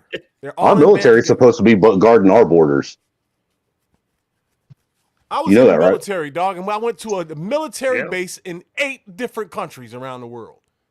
Army property, U.S. Army property on another nation. Well, look, I'll be honest with you, dude. I bitch and complain about America all the time and the way I've seen it go because it's changed so drastically just since when I was a young man. Oh yeah, just from 30 years ago. It's night and day different. But it's because I understand that even though as fucked up as it is, it's still the greatest place in the world to live. It really is. You ain't gonna be freer anywhere else. Nowhere else. Pretty nice. New Zealand, Greenland. Dude, there ain't nowhere else in the world you can get on YouTube and talk like we are right now without being arrested. Seriously? Yeah. No, not for real. Like people get on YouTube in other countries and can't talk shit about the country, bro. Oh, for real. I see what you're saying. Yeah. Why do you think they're trying to do away with free speech, dude? See, that's another thing that I had an epiphany about a while back, man. I was sitting and thinking about things, and something that man has been fighting for the entirety of man's existence? What's that? The right to speak freely. I would venture to say that weak men have been fighting for that in their entirety of existence. I mean, like if you go back in time and you had the ability to put in that work and give the business, you can say whatever the fuck you wanted. No, you couldn't. They crucified God over it. Man, that's a hypothetical. Well, it might be a hypothetical, but there were a lot of people. A bunch of motherfuckers, but like you're telling me that like as a knight, when they had a knight would kill about 10 to 20 peasants, bruh. The peasants didn't get to speak, and the knight got to say whatever the fuck he wanted. Well, that knight was on a different social class. Hell yeah, true. But look, even with that, you know what happened to the knights or to the Crusaders? That's why we have Friday the 13th. The Pope had all the Crusaders murdered on Friday the 13th. No shit. Damn. Yeah. I can't blame. Yeah, you, bro. Have you seen popes? Do you think they built to take a knight? No, because so technically they knew that they couldn't say whatever they wanted. Like, I mean, the Catholic Church is of the devil. Yeah, it's the devil's annex. Bro, I spent 2 years with them. That's probably why I got the Satan in me. Leave me alone, bro. Hey, listen, if you don't... Dude, I spent my entire childhood going through a Catholic school, dude. Like, you got the devil with you too. Dude, and see, that's the thing is, I think that's what opened my eyes so early. Is like I said, I went to a Baptist church. My grandma took me to church. I went to a Southern Baptist church every Wednesday night, every Sunday till Monday morning. Yo, out here in the jungles, in the concrete jungle, you have to learn how to harness the devil's energy, because it's the only way to defeat him. When he puts one of his soldiers in front of you, you have to understand what it is and become it in order to defeat it. The Catholic Church, though, is the only religion where their leaders tell you that in order to speak to God, you have to go through them first. That you can't speak to God directly. That's right. Fucking crazy. Well, you know why though? It was used as a means of control, because if the priest that you confessed to knew all your dirt, then you could influence them to do stuff. Like the issue is, well, no. This is the reality of things. Like if you're Christian in general, Christianity is a religion for slaves. Everything in the religion is about not revolting. It's about control. Right. The church was the first government. That's like, hey, I mean, even like you can read through the Old Testament, that's other religions, but the part that's for Christians, if somebody hits you, turn the other cheek. Let them take your shit. Matter of fact, die. Because you know what? It's okay, because when they die, they're going to a bad place. That's when you need to harness Satan's energy. Look, I don't know what Bible you're reading, but the one I read, Jesus said when he came back, he was coming back with a sword, and it wasn't. Yeah, but that's somebody else, and it's not you. So what is when they say? But aren't we supposed to put the armor of God on and conduct ourselves in the likeness of Jesus? Right, and everybody thinks Jesus was soft. Jesus burnt people cribs down to the No, ground. that dude he was gangster, dude. I prefer He OG. no fucking questions. I prefer OG. I never understood the Jesus coming back thing. I always wanted to understand that. It's a myth, yo. It's Game of Thrones. It's like, you know, the red woman from Because I don't think religion is meant to be. I don't think religion is meant to be taken literal. You know what I mean? Because when you take it literal, it's like it's just everything start becoming up for interpretation. You know what I mean? Like for some reason I just can't really because I mess with different religion. You know what I mean? But I'm not like a religious person. But I believe. In higher powers. Tell me what you guys. I want to hear what you guys think about this. Go ahead, Rick. The issue is this, and this is the issue that religion has in modern times: is religions are based on intolerance, and now everyone wants to be tolerant of everything. The whole premise of a religion is it lines out what is tolerable for your society and what is not tolerable for your society, and the consequences of erring too far into not tolerable. Well, see, the problem is people allow for anything. There's everything's open. You know what, bro? I'll tell you when the world's gonna end. As soon as we see some Islamic drag queens heading mosque. Okay. Nah, dude, I honestly see Putin dropping a nuke before anyone. Yeah. Yep. Dude, if anybody will drop a nuke, it'll be Putin. My money's on Putin. I mean, But the way that we look at it when you're like it's open air interpretation, like it didn't used to be, it is now. Right. Everything that we're doing right now, with the way that we've curtailed Western society, is a fucking experiment. Oh, absolutely. America itself is an experiment. America's a petri dish, dog. America's a petri dish, but you can take the original founding principles; those things were around for a long time pre-America. Well, see, and that's the thing. You just hit on something. Worked pre-America. All the shit that we're doing right now, historically, has already been done in every other society that's collapsed. Well, see, what a lot of people it's going to be different because we're doing it. If I can, real quick, I'd like to point out something. A lot of people are unaware of that. You know, they try to say that, like the founding documents, the Constitution, and all that stuff, that it's all white supremacist garbage. What they don't realize is really the Constitution was actually framed off of the Iroquois papers, their Constitution, and the Magna Carta. Yeah, it was a combination of both. They took what the biggest Indian nation in America had going on with their government and combined it with the things that they liked from where they came from. Well, the other thing that they're leaving out is there was no white standard when the Constitution was made. So like you can miss everybody with that shit. Yeah, that's a fact. There was no white people then. Nope. I mean, but the deal is this, and this is whenever you get through, because like we can talk about how great it is to be in America, an American or whatever, but this country was made with bad seed, plain and simple. It was founded and then took a very heavy tilt based on greed to a country based on hatred. That hatred is still playing out because we've been passing that stupid ass data down for forever, and people are too stupid to see it. The reason we can't make things function is we don't reuse human capital. The cost of racism is poor and middle class white people. Why do you think they are trying to prevent us from digging in the earth, man? They don't want us digging down and finding out that this has already happened before. 100%. I mean, I would believe anything at this point. But Hell yeah. But when you're looking at it from that perspective, it's like everything that is playing out now. If you go look at the history of Rome, you go look at the history of the Greeks, they did this shit without technology. They wasn't texting each other. They didn't have the internet. But it's the same shit.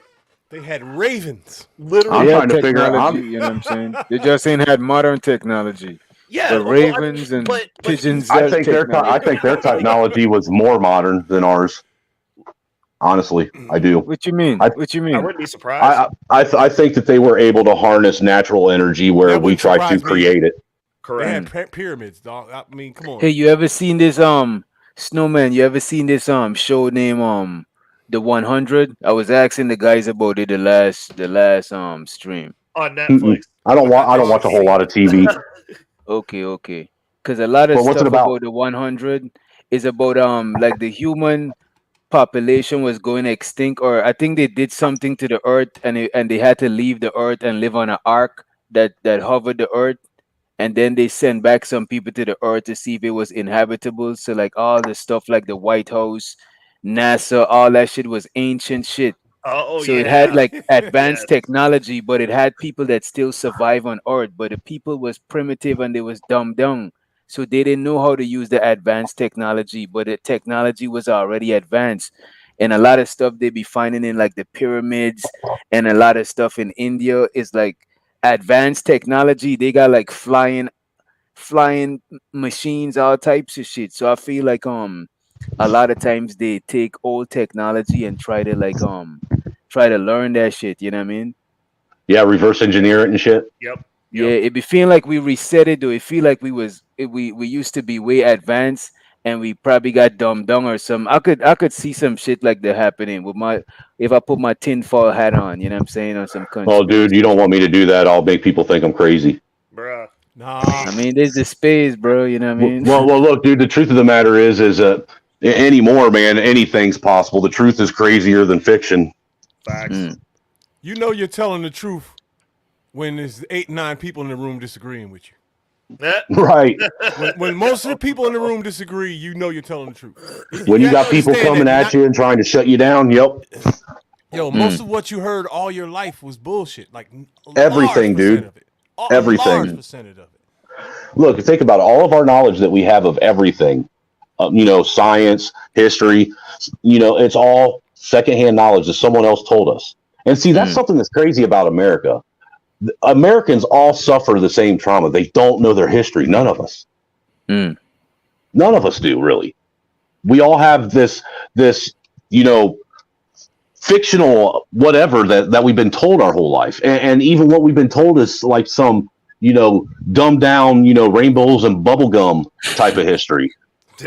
I mean, let's keep it real about things. We can keep it real without, making people feel like shit. You know what I'm saying? Yeah. I don't read books anymore, yo. I don't trust them. I second guess. Nah, I still read books. You gotta remember, liars didn't come out. Liars did not come out in 2023. Liars were here 1,000 years ago, 10,000.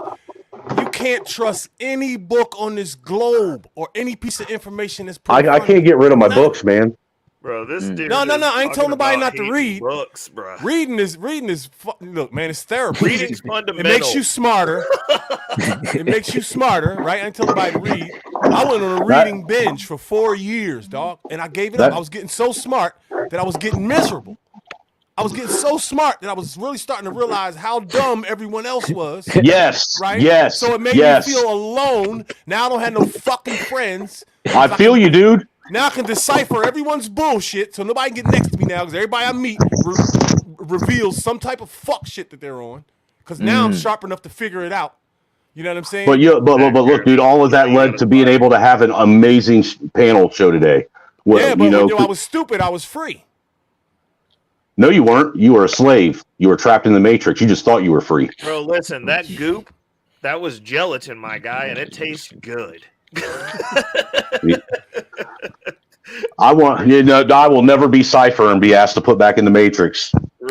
Reese just wants the goop back on him. It like holds you, Nah, fuck What y'all that. think about the chat? The chat talking about somebody said humans didn't come from evolution, and some people said humans do come from evolution. We're just too busy to see the involvement.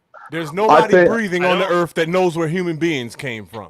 Yo, I think Nobody we knows. aliens. I think human beings is the aliens, bro. Yep. Well, I think Like, we're somewhere just from weird. look. Listen, we're the only animals on Earth that walk with a vertical spine. We don't belong here. We don't fit into the nature of this world. Everything about what we are is harmful to everything else that lives here. If you had the common sense of a fucking 5-year-old, you could tell us something different about There us is a lot. and everything There is a else. lot of weight to the whole this planet being like a prison planet. Yeah. Well, no. So my thing is, I don't understand how people can look and see all these dumbass breeds of dogs that we make that are fucking useless, and then look at us. And What you talking about? You don't like the pocket poodle?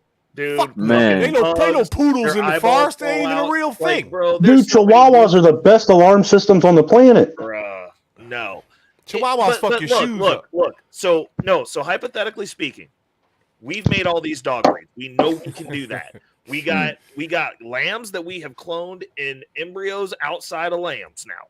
We got salmon that ain't even salmon. Thank you. That too. So we're making a bunch of shit. So like hypothetically speaking, right? Someone could have made us. No, exactly.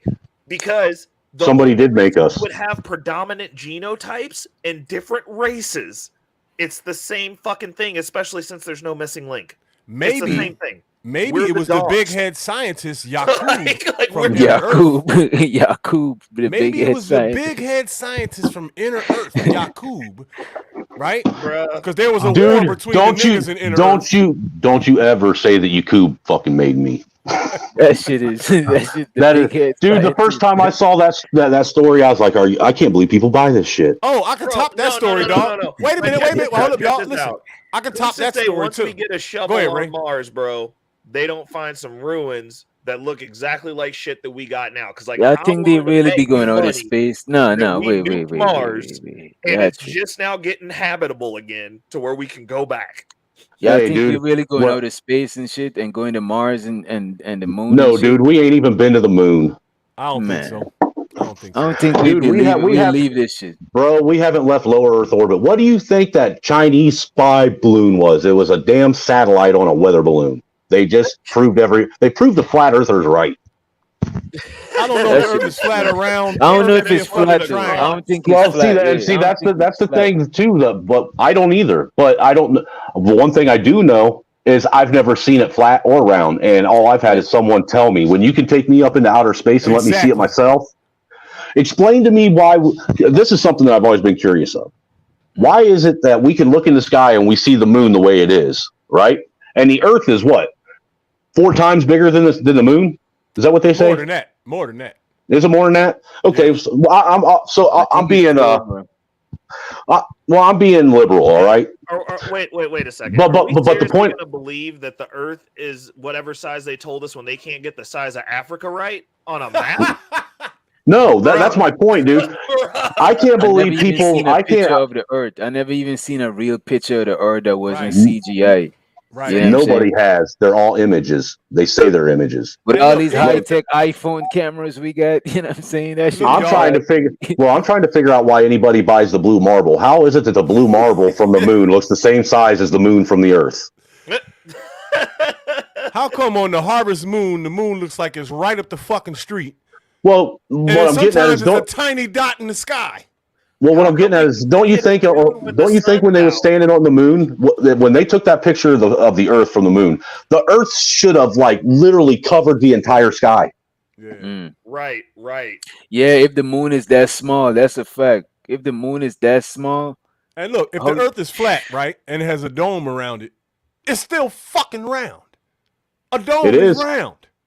The dome is the Van Allen belts, in my opinion. That's what I think. when they I say really the do Earth believe is that. flat I or think round, the right? Earth is What an part do they? isosceles triangle. What part do they be counting in? Do they count in just the Earth, like the dirt part, or they counting in the water? They counting in the air? Like, you know what I'm saying? I don't think it's like it could just have like a defined shape. You know what I mean? It's like Did you know- whatever Did you know NASA, when they were first formed, before they started going into outer space, they were actually exploring the oceans? No, That's why I think aliens could come from the fucking ocean, because we don't know them shits. You know what I'm saying? Like, we Look, don't I know mean, a lot of stuff about the ocean. Right. Tell me how they know that the core is made out of molten iron. Who's drilled down there far enough to see it? The farthest we've drilled is what, like 13 miles? They're claiming that they use some type of sonar equipment with thermometers and super this and that. And Yeah, and they claim they claim that they shoot lasers to the sun and know it's however many million miles away. They're stupid. Oh shit! Last week they said this piece of the sun broke off. Yeah, I saw that too. I laughed. The sun's broken? A piece of it broke off and just went somewhere. The one thing I will say is it just left. The sun, it left, and it's just roaming around in our solar system somewhere unknown. It's on the other side where we can't see it. Size right on the maps, bro. Like, I'm done. Listen. You know, well, look, dude. None of the continents are the right size. None of them. I don't believe none of that shit. Man, the map, the original map is upside down. You know what I'm saying? Right. We don't know about that either, man. All this information could be just designed to have us debating on panels and never know the truth. We gonna get rolled up on by some like 9-foot Native Americans wondering what happened, bro. That's what Armageddon's gonna be. The last people who might have had the truth about the Earth probably have died with the information. You know Yeah, they were in the pyramids. Or maybe an elite few have the real truth and won't. Or the Library of Alexandria. I mean, they burnt that down and put There's a lot of people think that the truth about our existence and our world and stuff is like some people think that the powerful people consider it too dangerous for us to know. Right. I don't believe that, yo. I don't believe that. But no, I don't either. I think that they choose things strategically to let out just to cause panic, chaos, and confusion. And I want to go to Area 51. I want a tour of the entire place. Every inch of it. Dude, you want to go to somewhere weird? Go to Wright Pat Air Force Base. There's all kinds of weird shit around there all the time. Yeah. I won't be going there, bro. Wright Pat Air Force Base in Ohio, right off 75. Oh, no shit. Yeah. That's like what weird shit? All kinds of dude. I've seen all kinds of weird shit in the sky out there. Hey, you ever seen that movie, The Mist? Dude, I was riding my motorcycle one night. All right, and you can believe me or not believe me. I don't care. I know what I saw. But all right, I'm riding down the road. I look up in the sky, and right up over here, to the left, up about where the horizon would be, I see 4 lights in the sky. All right, and they're almost in a diamond shape. And then out of nowhere, these 4 lights, they just merge together in one great big light for no reason at all. There's videos of shit like that. And then what was crazier about it is this thing took off like a goddamn missile and just disappeared through the sky. Yo, you've seen the bullshit videos of the UFOs through the years, right? Right. Dude, those days are gone. Those days are gone. These videos that are coming out now look so fucking realistic. It's like, I don't know, man. I'm not no CGI expert or video editor and all that shit. The wife's home. I can get her to verify this. One night I came home so fucking scared. I went to Ohio, was going to my plugs to, get my weed, and I was on my way home. And on my way home, I kept seeing this damn light that was just like cruising. And it seemed like it was like maybe 20 miles away, but it was staying in the same spot the whole time. All right, for like almost 50 miles, like went across the state line from Ohio. I watched it from 75 all the way to the Indiana state line, all the way into Muncie. All right. Now, what's crazy is as I was getting into Albany, which comes right before Muncie on 67, this light just kind of like disappeared. I didn't know where it went. And I'm sitting here and I'm looking around. I roll my window down. I look up and I see this great big, huge black fucking, like, it looked like a warehouse in the fucking sky, blotting out the sky, dude, with these fucking like little circular lights all over around it. I know what's happening. I think I know what's happening. And this motherfucker followed me all the way home. And then because I live by the airport in Muncie, once it got by the airport, this motherfucker took off like a rocket. I was shook. I was shook. I was scared. I think I know what's happening, bro. I think I know what's happening. Only 2 scenarios that could be. Someone either slipped you something, right? Or it could have been they're coming for you because you talk too much. It could have been well, I hope it was an acid flashback. They're coming for you, dog. Yo, it's one of those two. They're either real and they're coming for your ass soon.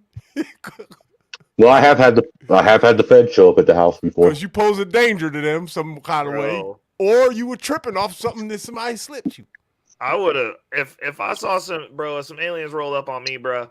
I'd be trying to hitch a ride. I'm gonna take me to I'd your try to women. get amnesty. I'd be like, I want to see your women. No, dude, I was spooked. I couldn't make any sense of what it was. I want to see an alien. It was so big, dude. That's what I'm trying to get you to understand. The size of it was massive. Trying to smash the alien women. That is fucked There's up. videos of mysterious lights over Philadelphia and all kinds of shit, man. A lot of these major cities. Bro, that's probably because they picking up and experimenting on the zombies, bro. on Kensington. Listen, if you did want to study mankind, you would not go to Kensington to get your if subject. you no, what would happen is if you seeded this planet to make mankind, you would go to Kensington to be like, what the fuck is going on? Nah, if I wanted to study mankind, I would go to New York. You'd find one of every person from everywhere in New York. Right. That's actually true. I was trying to tell these people on this panel, they're gonna try to tell me that New York doesn't represent the entire United States. I said, you dumb motherfucker. New York represents the world. New York is the capital of the world, bro. There's something of everything in New York. Yeah, that's where the World Bank is located. Ain't no other towers been hit. Fucking nowhere else.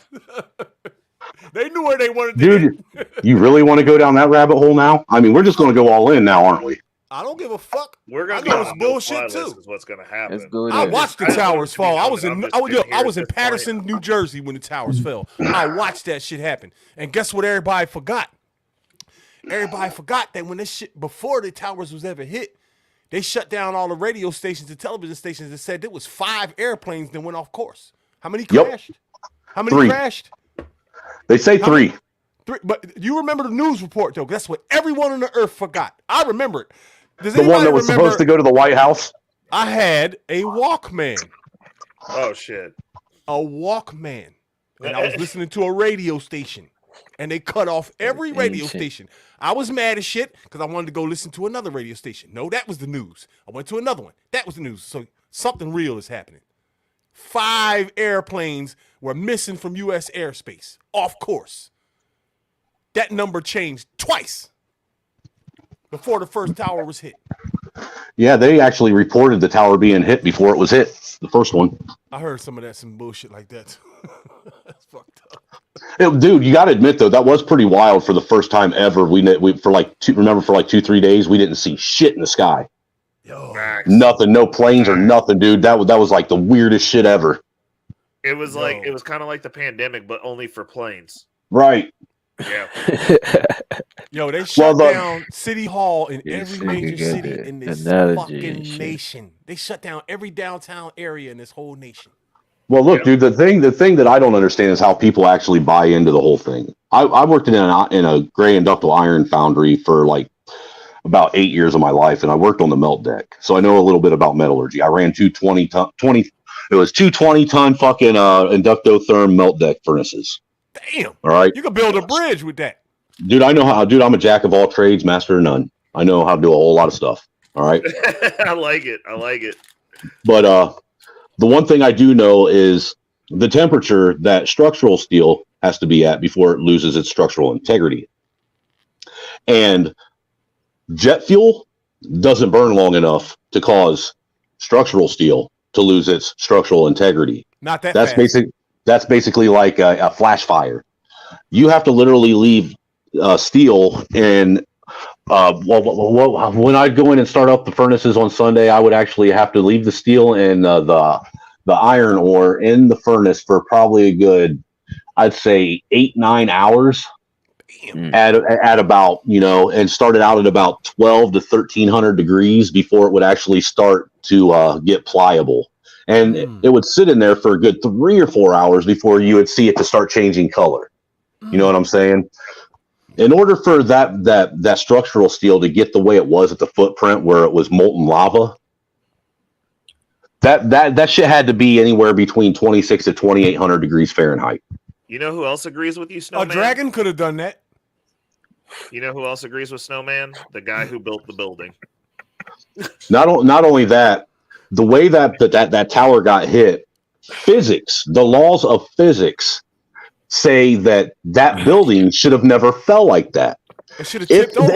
If it did damage the structural integrity, the top part that got hit should have fell over to the side. Yeah. That thing should have never pancaked like it There did. should have been a whole block of people dead.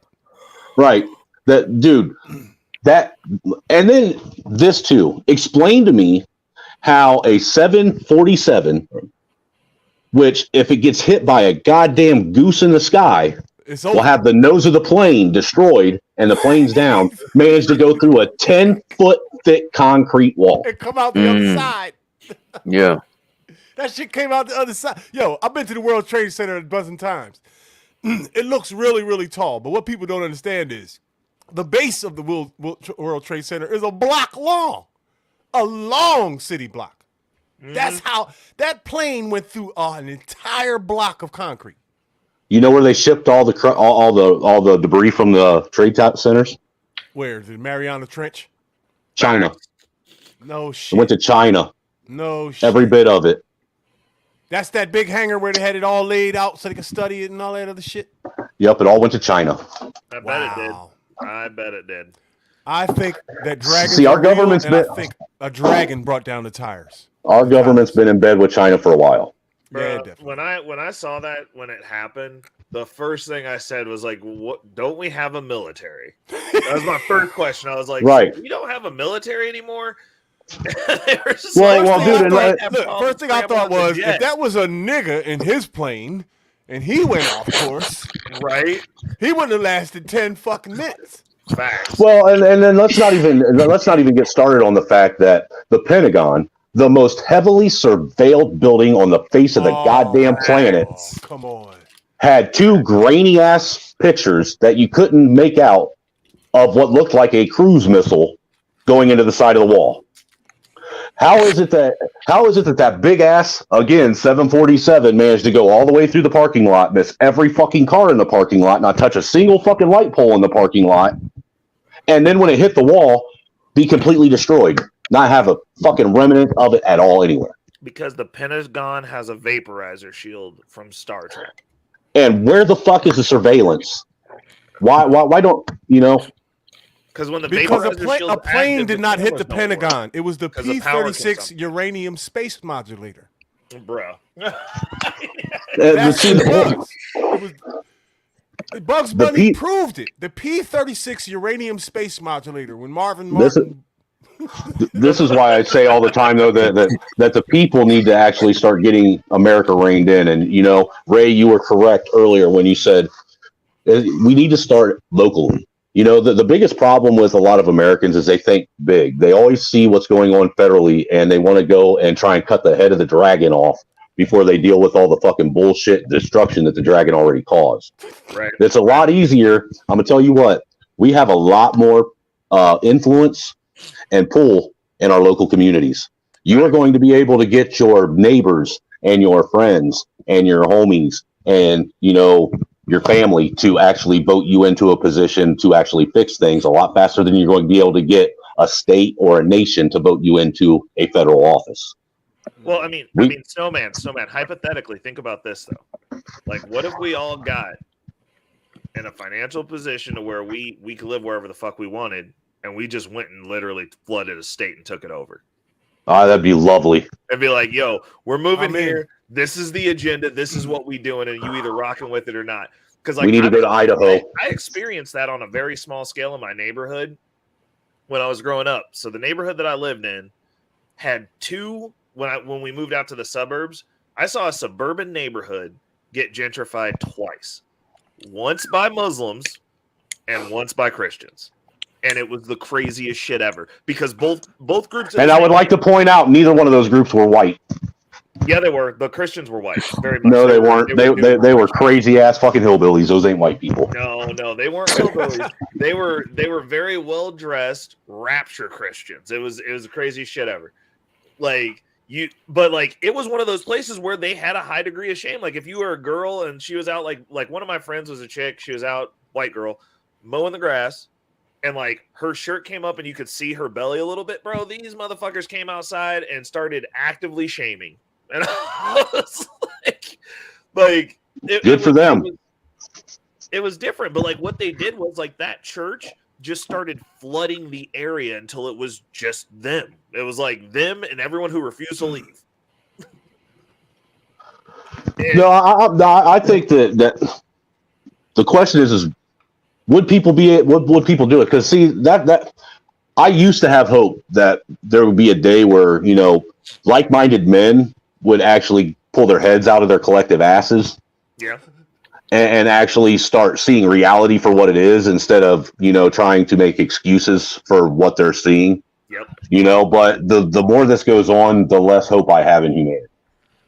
Well, Too much mental illness, bro. I think it's more of the level of entitlement because everybody feels that they're entitled to stay exactly where they're at and bitch there versus speaking with their dollars. So, like, for instance, I live in Kansas now. I was born and raised in Missouri. In Kansas City, I found out that we were getting taxed. Kansas City has a 1% tax on all income made within Kansas city limits. That's not that high.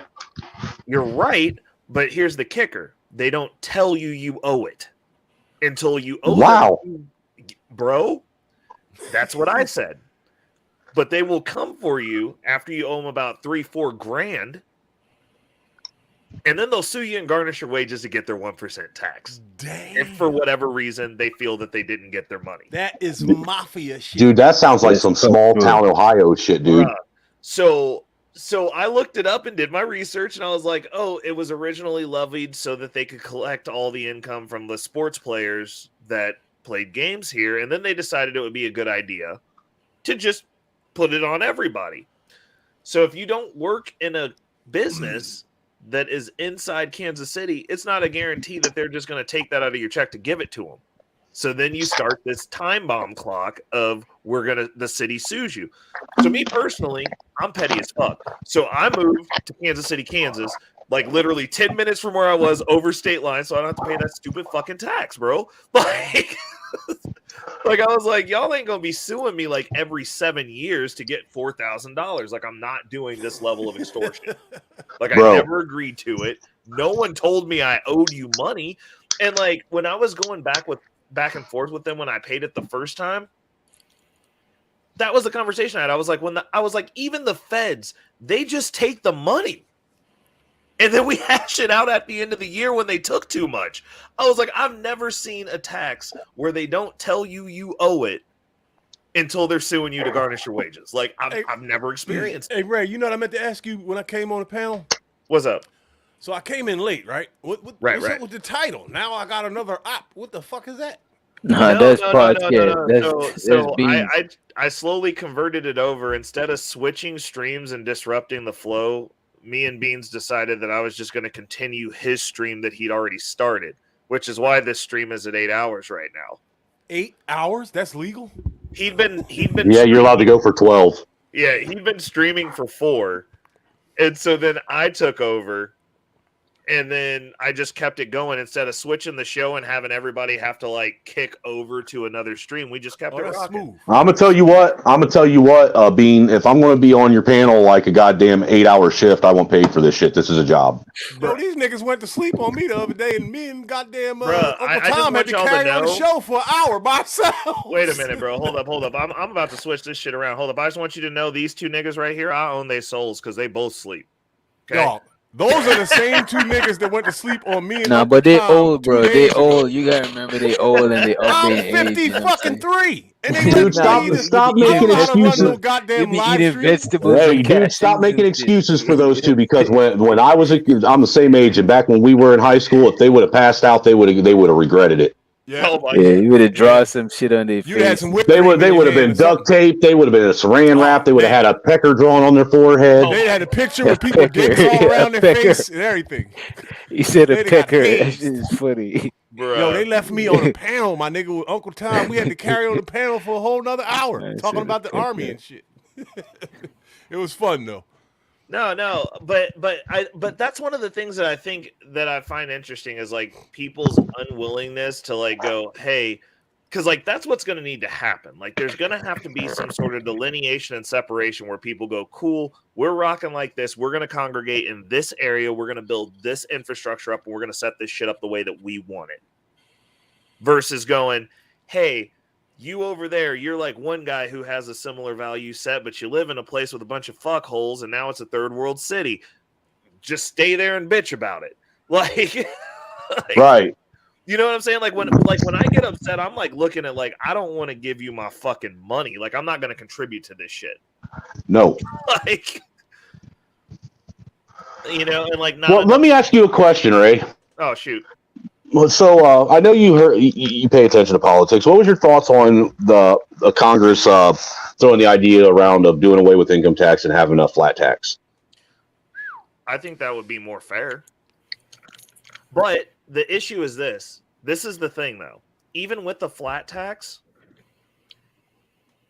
you're not. I mean, wealthy people are not collecting paychecks. Well, the thing is with the flat tax, if you actually read into it, the flat tax wasn't going to be on like your necessities, like food, shit like that, groceries, your things that you need to survive. The flat tax was actually going to be on frivolous purchases like cars. Right. Okay. So I think, things like that. That would be good. That could be good. But here's the deal, though. So the way that I would look at that, and this is as somebody who owns a business and is trying to get rich, I would just not buy frivolous shit. Like this right. is not a hard sell for me because I would just be like, cool, I'm just not going to buy that shit. Right. Fine. Well, rich people don't spend their own money anyhow. They spend everyone else's. 100%. I don't think rich people should be taxed at all. Well, I mean, it depends on they on how hire you look at us. it. So they need to be left alone, dog. No. I mean, this is supposed to be a free market trade, so they should be held to the same standard as everyone else. Facts. I mean, so but they're trying to kill the rich people, like, though. They want to fucking tax them more than everyone else, and it's stupid. Well, that's why we need to stop letting dumb people vote. You should have to take an IQ test before you're allowed to vote. Reese, that's a narrative. But the reality of it is, every time they put up a bill that's like, we're going to tax these rich people more, what are we taxing? We're taxing income. Exactly. Wealthy people do not make income. So what that does is we're going to make this tax, and then we're going to roll this down to the middle class and poor people, because the only people making income like that, like beyond, like after you get past about 250. You're owning shit, dude. Like technically, according to our tax code, the way it's set up, the workers shouldn't be taxed anyhow, because you're supposed to be taxed on gains and profits, and we don't gain or profit anything. We trade time for money. Facts. But they shifted. But the deal is this: gains and profits are now the least taxed. Like that's the game. You got to get in the gains and profits game. If you're trading time for money. Well, that's because you can agree we aren't a free market trade anymore. We're more like a crony capitalist society. It's like a quasi monopoly now. Facts, and you just need to get to the other side of the board. That's the game. Hey Ray, did I tell you what my homie told me about my job last week? What? So I be around a lot of dashikis, right? So right. My boy gonna tell me that. Oh, you are working for the man now. He's clowning me, roasting me and shit. You working for the everybody works for the man. He does too. No, yeah, he does. He does. I didn't get him that way though. I was like, oh, I'm working for the man. I was like, this man I'm working for saved my ass, saved me from getting evicted, gave me a job, taught me an entire business, how to run his entire business so I can go run my own, plugged me in with the people that I need to be plugged in. He's going to give me his genetics, right? So I can get started.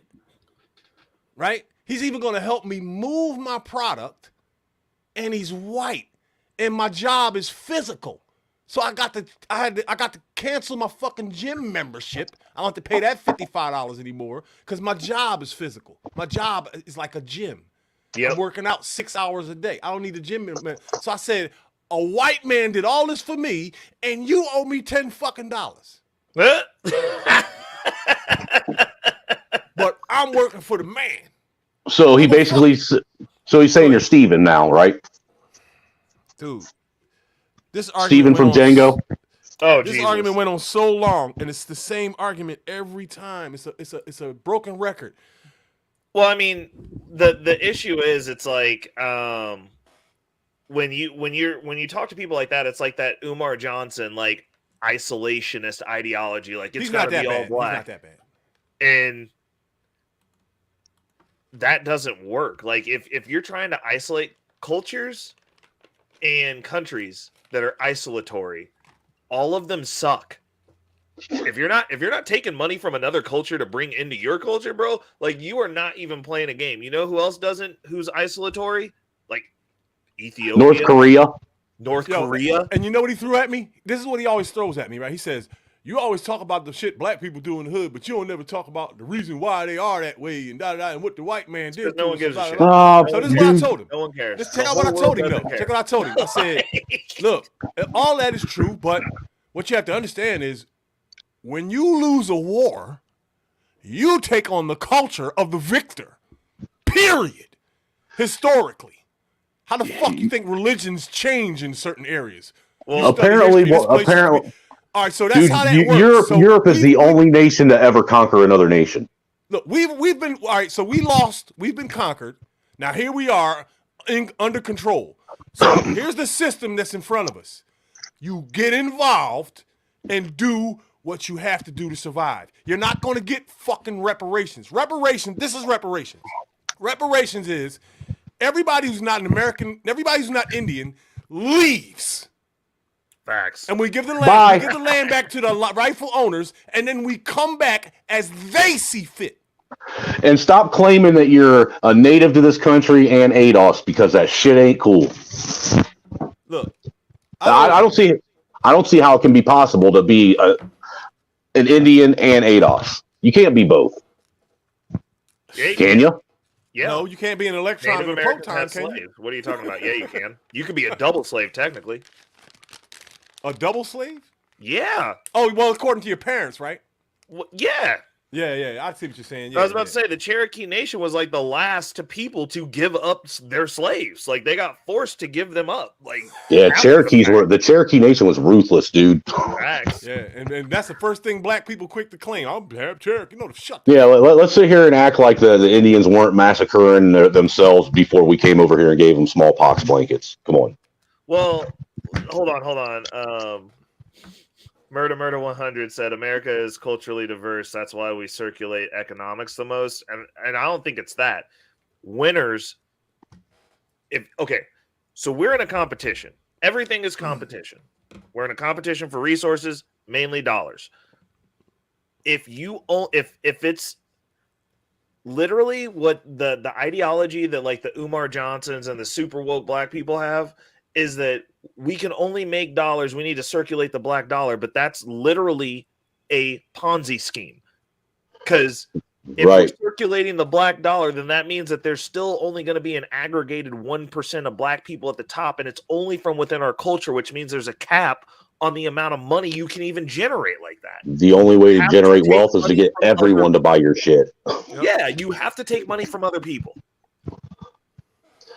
I've never understood that, man. That's the reason you can't get apples in North Korea and they're starving to death, bro. Like, because they don't want to fuck with nobody else. And they don't have shit there because you can only cycle so much shit within yourself. Yo, the majority of us right now, right, in our present day situation in these inner cities, we have to be under control. If we were given 100% freedom to do what we wanted to do right now, we would fade away into nothing as the Targaryens did. We would literally destroy ourselves, dog. The mental illness is too.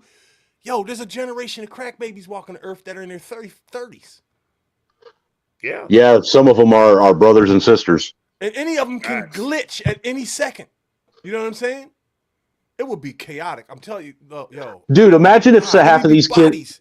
Dude, imagine if half of these kids today grew up in the gang violence era that a lot of us did. Bruh, they wouldn't make it. Hell no, they wouldn't make it. No, because if you wanted to make it, you had to have some genuine respect for your fellow man. For real. Right. I mean, because I found myself in some wrong places in the 90s, man. Just going out and trying to find my way around the world. And I'll be honest with you, just having general respect for people goes a long way.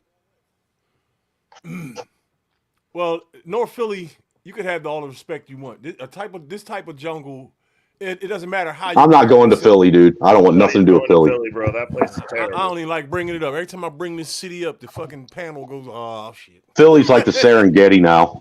Yeah, ain't nobody trying to go to North Philistan, bro. Right. Dude, I drive around Chicago. Bro. I do the same thing in Philly. Brother, Chicago, if Chicago had our murder rate, they would have had 1,500 homicides last Dude, I don't even go down to Indianapolis anymore. And I used to love Indy. Indy's just as bad? Dude, last year their murder rate was worse than Chicago's. Well, that's because it's smaller.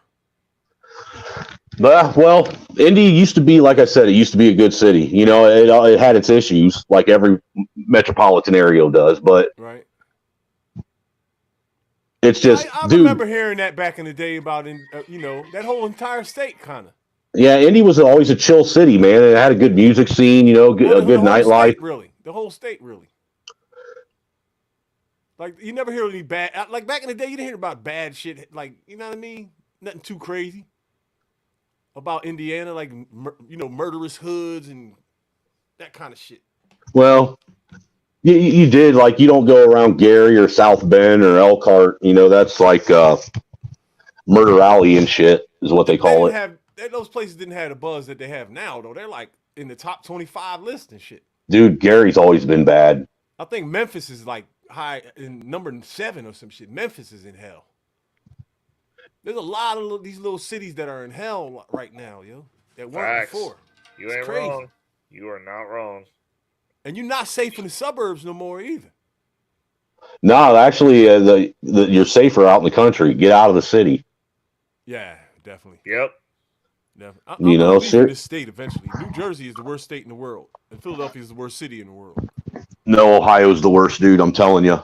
The only thing that you got for you in Ohio is prison. Ray, should we bless this man with the truth? Should we do it with some? Dude, there's either prison or meth. Dog, listen. There's a place in Philadelphia. They got whole zombies, bro. You ever watch Game of Thrones, brother? Uh-huh. Okay, so you're familiar with Game of Thrones, right? A little bit. There's a neighborhood in Philadelphia that's like Flea Bottom in King's Landing. Mm-hmm. There are no other neighborhoods in America like that. You've never been in the South End of Lima. It doesn't matter. Kensington is Kensington is the only place in the world where you walk down the block and you see 100 fiends and one regular human. Yeah, I guess I've never witnessed that. I'll give you that. Well, I had to show people in videos. Like, nobody understands. Like, the world don't talk about this neighborhood. Nobody talks about it on national news or nothing. It's the worst place in the world, dog. Nobody else has no shit like this. When you walk down the street and you literally see 100 addicts, one normal human. 10 stores closed, one open. Next block, same thing. For how many miles? I don't know. Maybe 1.5, 2.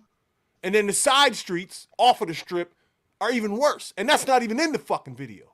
The video on the strip would crush you enough. But man, that's really sad because Philly used to be the capital of the country. Hold on, I forgot to leave out the key point. Listen, it's the real capital, the first colony, all the bicentennial. Yeah, that's where Independence Hall is. First gangs, first swag, all of that. Everything started here. But anyway, what I forgot to tell you is that this neighborhood is a white neighborhood. This is the worst white neighborhood on earth. See, and motherfuckers don't believe me when I tell them there's white ghettos. Fucking the white ghetto in Philly is worse. Nick, Ray, show him. Okay, fine. Show him. I believe you, dude. No, you have to see it. You have to see it. Dude, you have to see it. I've seen some Appalachian ghettos. You see what? Have you ever seen the ghettos like in the Appalachian Mountains? Oh, dog! Yeah. I saw the ghettos in Hawaii. Now we're talking like, all right. That's like a third world country. Yeah, that's how the ghettos are on these islands too. I get what you're saying, but Kensington is different. Trust me. Everyone there is high. He said everyone. So basically, it's like playing the lottery. Which house is going to blow up from a meth lab explosion? No, the meth comes from somewhere else. There's never been a meth explosion in Kensington. It's just a hub. It's coming from a trailer park somewhere that white people live in. The meth they do lab this that thing where blow they up be sit out in the down, suburbs, bro. like 5 They just counties sit down over. and slump over, and it looks like they're closing their airway. They just sit like this on the ground. The white community in America does not know about this place. They don't. It doesn't. They don't. They don't know. All he can do is just visualize it in his mind. He doesn't understand what I'm trying to say to him right now. Oh my God, you are terrible. Seriously, man. I really had this conversation with so many people, and when I show them the video, they be like, what? Is it kind of like how those people on that like crocodile shit was acting? Except for it's like everybody. It like looks like you're Right. walking in World War Z. Okay, yeah. You remember when they were stuck on the ice lake, Jon Snow and all them, right? When they were surrounded by the Jesus Night King's Christ. army, and the water froze up, so the army was just standing there waiting for shit to melt. That's what the fuck Kensington looked like. Bro, that's terrible. Dude, Wow. I don't understand. Yo, I don't know how a community like this could develop on our planet. I don't get it. Hold up, wait a second. There's actually Chinese ghettos in America? Yeah. Yeah. That's wild. Let's see that. There's all kinds of different ethnic ghettos all over this country. I didn't know that. Wow. I need to Bro, get out I more. literally thought that Chinese people just like picked up homeless Chinese people and gave them jobs. Because I've never seen a homeless Chinese person. I've literally never seen Dude, a homeless Asian person, period. Dude, Asians are assholes, most of them. You've never had to work for them. I have worked with them, though. I have worked with them. And they are very cliquey. Yeah. Very They're- cliquey. Those people are Did you loyal know to like themselves. did you know like the Japanese and the Chinese, like when they build their Honda plants and their Toyota plants and whatever all over the country, did you know that they actually bring soil from their country and lay down on top of our topsoil before they build the factory? Wow. Are you What's the serious? reason for that? Uh-huh. So that they can say that so they can say the factory is on Chinese or Japanese soil. Well, theoretically, it is. Bro, I ain't mad at them. It's their factory. It's a power move. And the only reason why I know that is because when they built the 4 Honda plants they got in, Midwest Ohio, when I was in I think high school, I think I was like a sophomore, and we went to one of the Honda plants, and they told us that that's what they did, that they actually shipped in soil from China or from Japan to put down over top the topsoil. That's nuts. I think it's dope. I know you might live to see the day where China is sacrificed to save the rest of the world. Bruh. I know a lot of useless knowledge, man. I read a lot. I gave it up, man. I can't do it no more. Well, look, dude, I did feel what you were saying earlier. There are times where I wish that my mind could just shut up and I could go back to being, happily complacent and ignorant to everything. I have a picture on my phone I'm on the subway platform in Philly, and there's over 100 people on the platform with me. And I'm literally, I swear to you, I'm the only human on the platform not looking down at his device. And I look, and this girl said the strangest thing to me. I said, look at all these dickheads on their device. I said, I'm going to take a picture of this. You know what she said to me? She said, you're going to have to use your device to do that. Wow. Here I am mocking. That was a bar. Dude, that was a bar. That was a bar. I had no comeback. Here I am making fun of 100 dickheads, and I have to be a dickhead. And you ended up being the 101st. Exactly. I had to be the 101st dickhead to document the other 100. We are trapped in this system. We're trapped. You can't get a job without a cell phone. Bro, you know what? My wife bitches at me all the time because I leave my cell phone at home all the time and leave. Dude, the most freeing thing you could do, there was one time that I went 2 months without having a cell phone and went and got a landline for the house until the wife got fed up. Wow. She literally got fed up and told me I had to go get a phone. But dude, I'm going to tell you what, that was the first time since I was a kid that I felt like I didn't have a leash on me.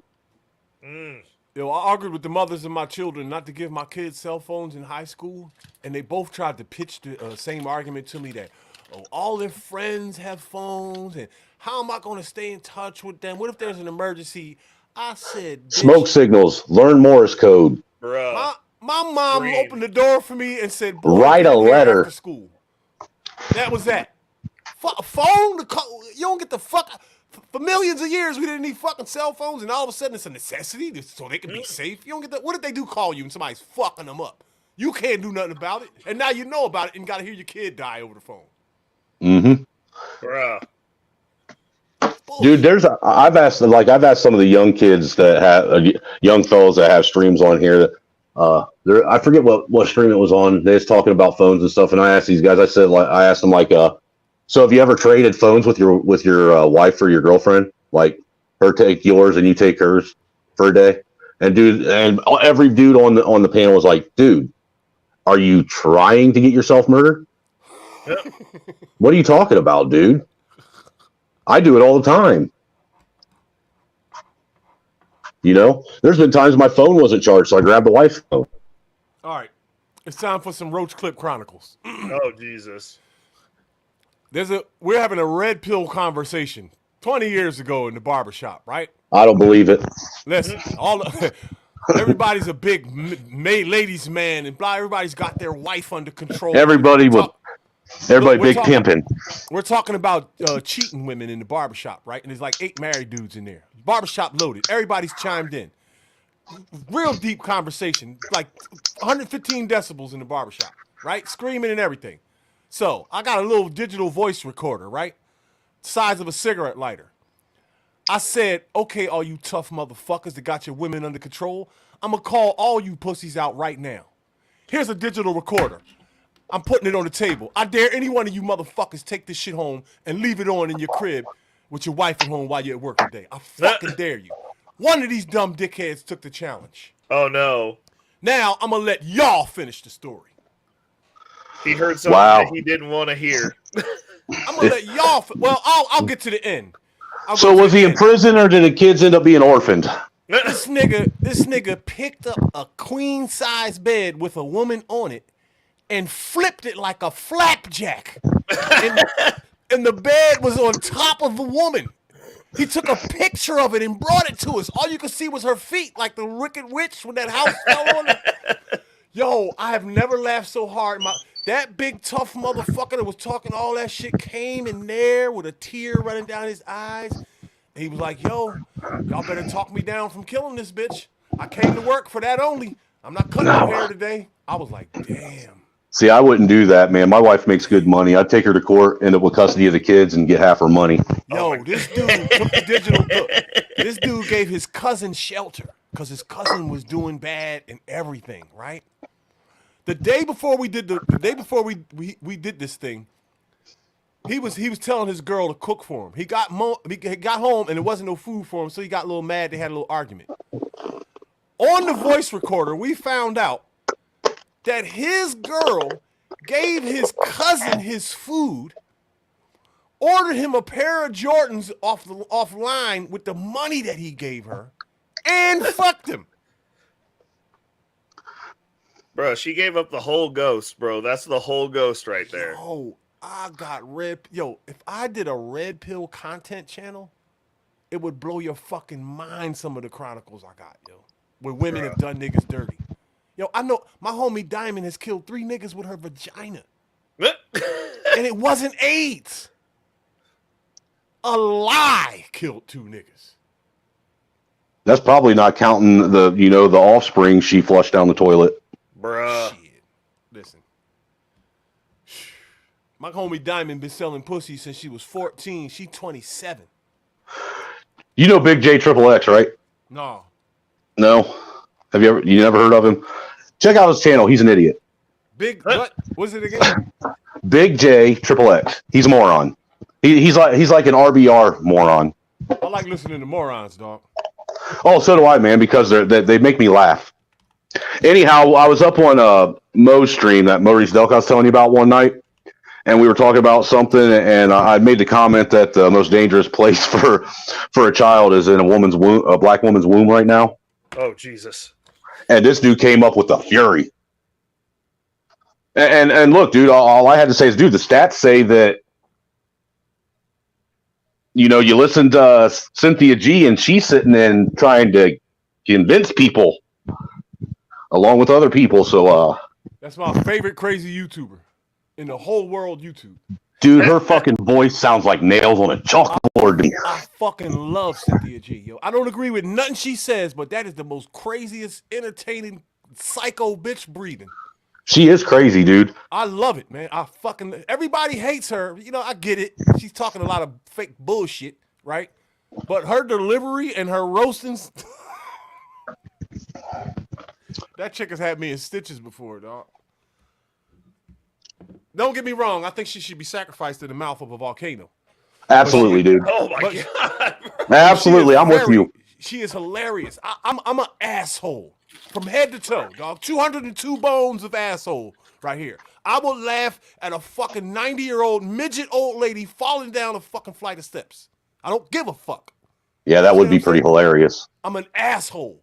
So, you know, some of the people that others hate, I fucking love them. Yeah, man. Hey, wear that hat proudly, bro. Wear it proudly. Yo, don't let people change you. If the manosphere and the gynocracy went to war, I got Cynthia G nailed to a cross. Alive. I'm gonna let the buzzards handle that. Oh my god. Dude, the buzzards don't want nothing to do with her. They'd let her rot. No, because I don't want none of these fucking manosphere pussies to try to come at me because one of them tried that before. Nah, dude, you're going to have to literally put her in the mouth of a volcano. Otherwise, she's going to rot and she's going to ruin the soil and the water table. Right. She'll fuck up the whole ecosystem in that area. It'll be a desert. Yo, I get it. But the chick is, keep it real, dog. The chick is funny as a motherfucker, man. But she got a big-ass forehead and she always wearing that damn fucking head wrapper bonnet. Bro. Yo, Tyreek Nasheed roasted her. It was one of the best roasts in YouTube history. Yeah. One of the best roasts in YouTube hit. He killed her, yo. That's how I know that I've spent way too much time in this space because I know everybody you're talking about. Reese, you know, if you were gonna take on Cynthia G, you'd have to fight through her army of white zaddies, right? Dude, I do not understand that at all. That makes no sense, man. I'm at war with them fucking pricks. Fucking self-shaming, self-hating fucking white pansies. Have some fucking pride in who you are. This is a good pussy. They do because Cynthia G's says that white men are better than black men. So No, they're not. They're just as fucking ignorant. Yeah. Well, white boys. Let's keep it real. We have white poops. I used to be one. Look, Snowman. But I'm just saying, like, if you were ever feeling depressed, you could go to Cynthia G's channel, and she's gonna make you feel good about yourself. Look, and in the same breath, she'll sit and blame me for everything that's ever went wrong in her life. Hold up, because I'm white. Hold up, everybody. Sir Hale is in the chat. This makes me feel good about myself. Not gonna lie. Yo, that is the smoothest nigga on YouTube, dog. Who's Sir Hale? That is the smoothest nigga on Bro, YouTube. Sir Hale's Period. dope.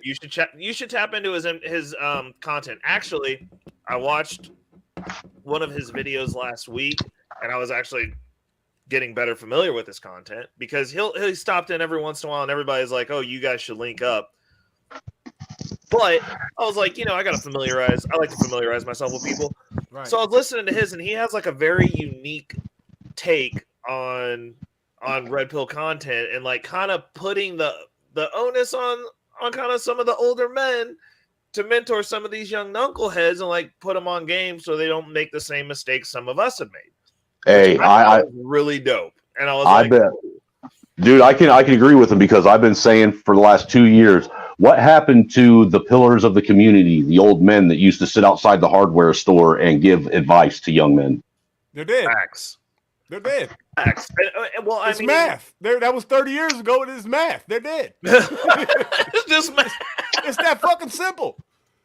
And remember, everybody after that had their babies Well, at 15 and 16. Yeah, they're either dead, in prison, or they're broke, living in their mom's basement because some bitch took all their money. Right. And look, after that generation, the kids were born, it was younger people having kids, 16, 17, 18. I met already 2 grandmothers under 30. Okay, I see the math spinning around in your head. It gets crazy. Think about it. I don't math so well. A grandmother under 30 with a grandchild that can walk. Do that math real quick. I knew a girl who was graduating high school and her child was in 1st grade. What?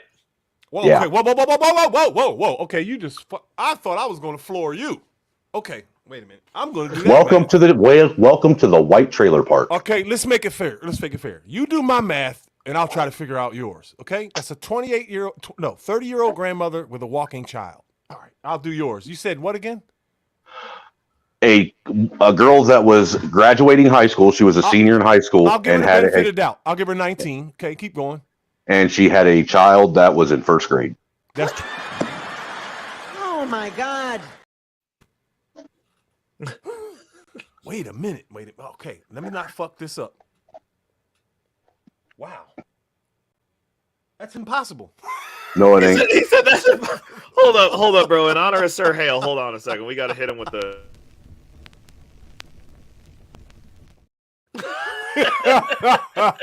like, Jesus Christ.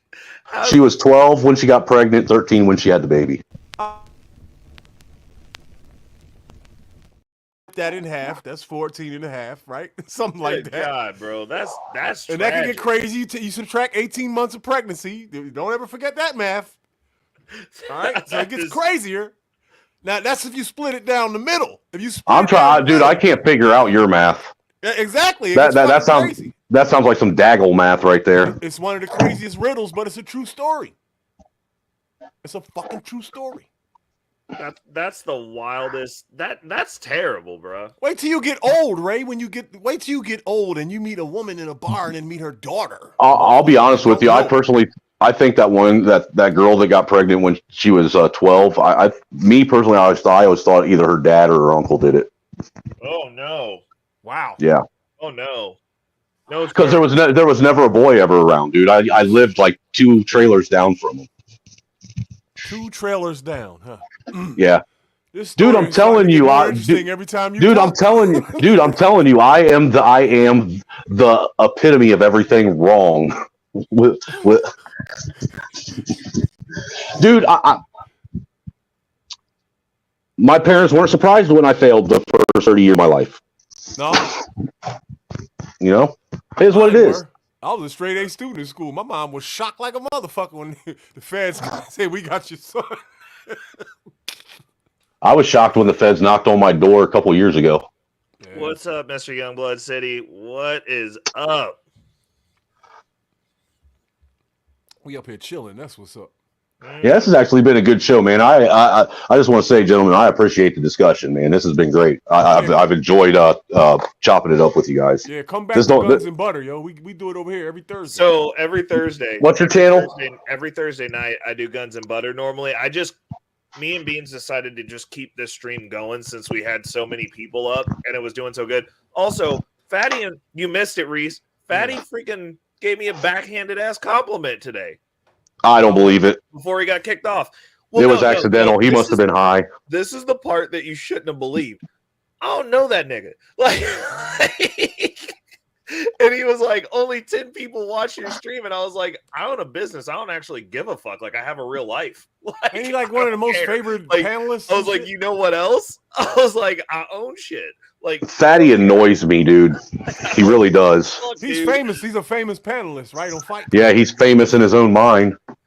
Well, no, he's got his clout, but I'm like, that. Yeah, everybody knows me too, but I'm not famous. Well, no. He's a chat. I bet Fatty doesn't have 150 hate streams about him like I do. Hey, Sir Hale, I'm messaging you now. Like we've talked before on IG. Hold on, I'm gonna message you real quick. Sorry for interrupting you guys. I was just letting Hale know that I was gonna drop him a line. Fatty doesn't know what trolling is online until he's got hate streams about him. When he can Google search his first YouTube handle and find all kinds of hate, then he can talk to me. Until then, he needs a new wardrobe because them fucking jerseys are getting old. That is true though. You ain't official till you get some haters. Dude, I was part of the Facebook purge of 2020. Oh Jesus. And the feds have my Facebook account. Facebook got all this bullshit started. They sure did. Facebook was the devil, yo. That fucked the kids up when that generation that when Facebook came out, those kids are fucked. They're in their 30s now. Absolutely, a dream can be harnessed and manifested. anything you work at can be manifested. It's all about how hard you want to work at it. 100%. This system does not. This system does not reward laziness. It does not. Never has. And if you do take advantage, you're going to be 300 pounds and dumb as a motherfucker, and you're going to die that way. And you'll probably die in your neighborhood that you grew up in. Well, see, I was lucky. I did have one old guy. I mean, like you had your grandma, my grandpa, my dad's dad. He was actually a pretty cool dude. You know, he did 2 tours in Korea and 2 tours in Nam. Shit, he was batshit crazy then. No, he was 100% fucking there, dude. No shit. Yep, 100% there. Wars? 2. That's a durable dude. He actually, and he was one of those guys over in Korea. He actually had a family over in Korea, and my grandma knew about it. I didn't know about it until after they died, and I saw the pictures of his son as a little boy hanging on the wall, and then he had a bunch of Korean memorabilia. Did you do a lot of traveling? Me? Yeah. No, I was poor, dude. Oh, I've been all over the world, man. I think the most beautiful place on earth is Hawaii. I've never left continental United States, dude. Do it, man. It'll change your life forever. Dude, me and the wife, our dream is to, if she ever stops popping out kids, because by the way, your fault, bro. no, it ain't, dude. No, you heard how he just blamed her like he didn't just. No, it ain't. No, dude. My pullout game is 100 because I pull out and make her finish with her mouth. Well, shit, are the kids yours? What the fuck? Yeah, they're all mine. They got my attitude. They all look like me. I don't know what the fuck's going on. Every time it's a fucking voodoo, dude. Pregnant, bro. It's a fucking voodoo. It's that ginger, dude. She's a ginger, so she's got that fucking, pale skin, fucking evil voodoo shit going on. Oh, Ingrid from Game of Thrones. Dude, redheads are my kryptonite, bro. They're redheads, for real. Listen, it's something about it's like left-handed people, yo. What it is because look, there's 2 types of people. There's people that can handle and deal with and control a redhead, and those that can't. Facts. Plain and simple. And I didn't realize it, but I've met people that are like deathly afraid of redheads. What? Seriously? Yeah, deathly afraid of them. It's crazy. Look, man, the craziest thing that ever happened, man. Me and the wife, when we lived in Lima, Ohio, we went to a grocery store one day, and my wife has like hair all the way down to her ass. All right, most of them do. And this black girl came up and asked my wife if she would sell her some of her hair. I would have shot. Never mind. We didn't even know how to respond. I almost looked at the wife and said, "Can we?" Like that's fucking crazy. Like, well, how much are you willing to pay? Probably $1,000. I mean, at least it would be real natural red hair instead of that horsehair shit. Facts. I think it's But see, but you know what? I think that's another thing that's pretty interesting. How black women say that white women are trying to emulate them when really isn't it the other way around? I think it goes both ways, but it depends because as the official dater of a white woman, you look like that type. Hey, bro, what do you mean successful? I know. Oh, bars, dude, bars. I got no rebuttal to that. I can't go nowhere, dude. You got me. You got me in a corner. My last chick was a real white woman. She had a double first name. Oh shit! Okay. Beth Ann.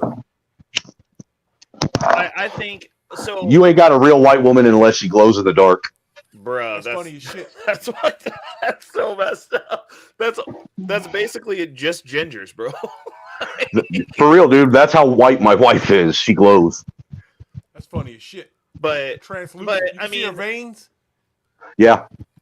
Bro, I was literally talking because like before this chick came into my life, bro, I was dead set on not dating an American period because like the current pool is trash. Don't get it, dude. Well, they don't get it. They're not loyal. They don't care about legacy. They don't care about making you look good. They don't want to cook. They don't want to clean. They don't want to be women. And like they don't want to bring nothing to the table. They just want to be the table. No, nothing. Hey, bro, and I'm fine with them being the table for fun time. Like the table game's good. But most of them can't even do that right. Right? Not anymore. But like my whole deal is, and like I don't really get on here and bag on women. Like I believe in most of the red pill content from a practical application works because I'm very red pill in my relationship. Like I get the final say. Like my woman knows that I will leave. She likes me more. She loves me more than I love her. Like it's great. But beyond a certain point, it's like the reason she reveres me and like looks up to me the way that she does is because I'm on my shit. like I don't get it. And I tell her all the time because she was like, oh, well, you know, if you were having a hard time, you could tell me. I was like, you'll never know. like the house will be on fire before you know what's going on. Hey, bro, I'm gonna tell you what. The queens around here, they lose their noodle when they find out that I'm the one in control of my wife's finances. Mm-hmm. Dude, they lose their noodles. This is the deal. I'm 100% for whoever's like, if I sucked with math in a financial sense and I couldn't stack money the way that I do, and she was dope at stacking money, then I would utilize her in that sense. She's good at not spending it. That's it. What? My wife's good at not spending it. That's it. I will give her that. 100%. And dude, no, check this out. So me and my chick, when we first started dating, like we were going through that conversation, and like I straight up grilled her on it. I was like, look, you know, because she was like, oh, well, like I don't carry any debt, blah, blah, blah. And I was like one of the few arguments we had, she like hit me with the I've got money. And I was like, you are capable of saving money. The money that you've saved in the dumbest way possible. Preach, brother, preach. I was like, dude, like this is what it is. I was like, I understand that like you're doing what you're doing, but like the amount of money that you save, you should have double that. Stop acting like you're anything other than a glorified online prostitute. Well, it's not even that. Like it's just the premise. I'm like, you're just. And I wasn't saying that to be disrespectful. You know, I'm just saying most women they use their body to get money. Oh no. See, mine definitely ain't doing that. Like that's not acceptable because from legacy. Same here, man. I made my wife get rid of my wife when I met her. She had Snapchat and Instagram, and I said that shit's gonna go where you're going. Absolutely. See, I wouldn't go that far if it was already there, but like this, my chick never had an Instagram to begin with, so I was like, bet, like even better. The only thing my wife has is understand that there are chicks out here like that, yo. I met quite a few chicks that don't have social media under 40. Yeah. The only thing my wife has is Facebook, and that's so she can stay in touch with her mom because her mom lives in Ohio and stuff. Yeah, I mean, I'm cool with that. I know my wife's password to all her accounts and stuff. Dude, but I don't even care. I don't either. I literally because the way that I function, because people are like, oh, like what if your girl did this? I always get the hypotheticals when I have the panel conversation because they're like, oh, well, you've got a girlfriend. That's not red pill. And I was like, there's nothing red pill about not having a girlfriend, bro. Like, there's not. I was like, people need to understand a girlfriend is different than a wife too. Well, I want to have a wife for the financial benefits, but I would have a prenup because I do own stuff already. No, the point I'm trying to make is like a relationship with a girlfriend is different than a marriage. 100%. 100%. My mom broke that down to me. But throughout that vetting process, I'm like, why would you be sexually exclusive with anyone that you're not intending to marry at some point? Like that to me, that's stupid because I have access to women. Like, see, when I met my wife, I'm gonna be 100% with you, and if I have to go get her, I'll wake her up so she can confirm it. When I met her, I told her, look, if you're looking for someone to actually have a relationship with or be serious with or anything like that, I'm not the guy for you. If you want somebody that just wants to have fun and get to know somebody, that's what I'm into right now. But I'm not trying to do anything serious. Bro, and then she decided that she was up for the challenge. Mm-hmm. And let's be proud of her. She made herself a wife. Well, look, the thing is I was like that with all women at that point. Wow. You know, I was just straight up with them. And that's another thing that young guys need to learn to understand. Mm-hmm. You actually get a lot farther with a lot of these dumbass women if you just keep shit real. Yeah.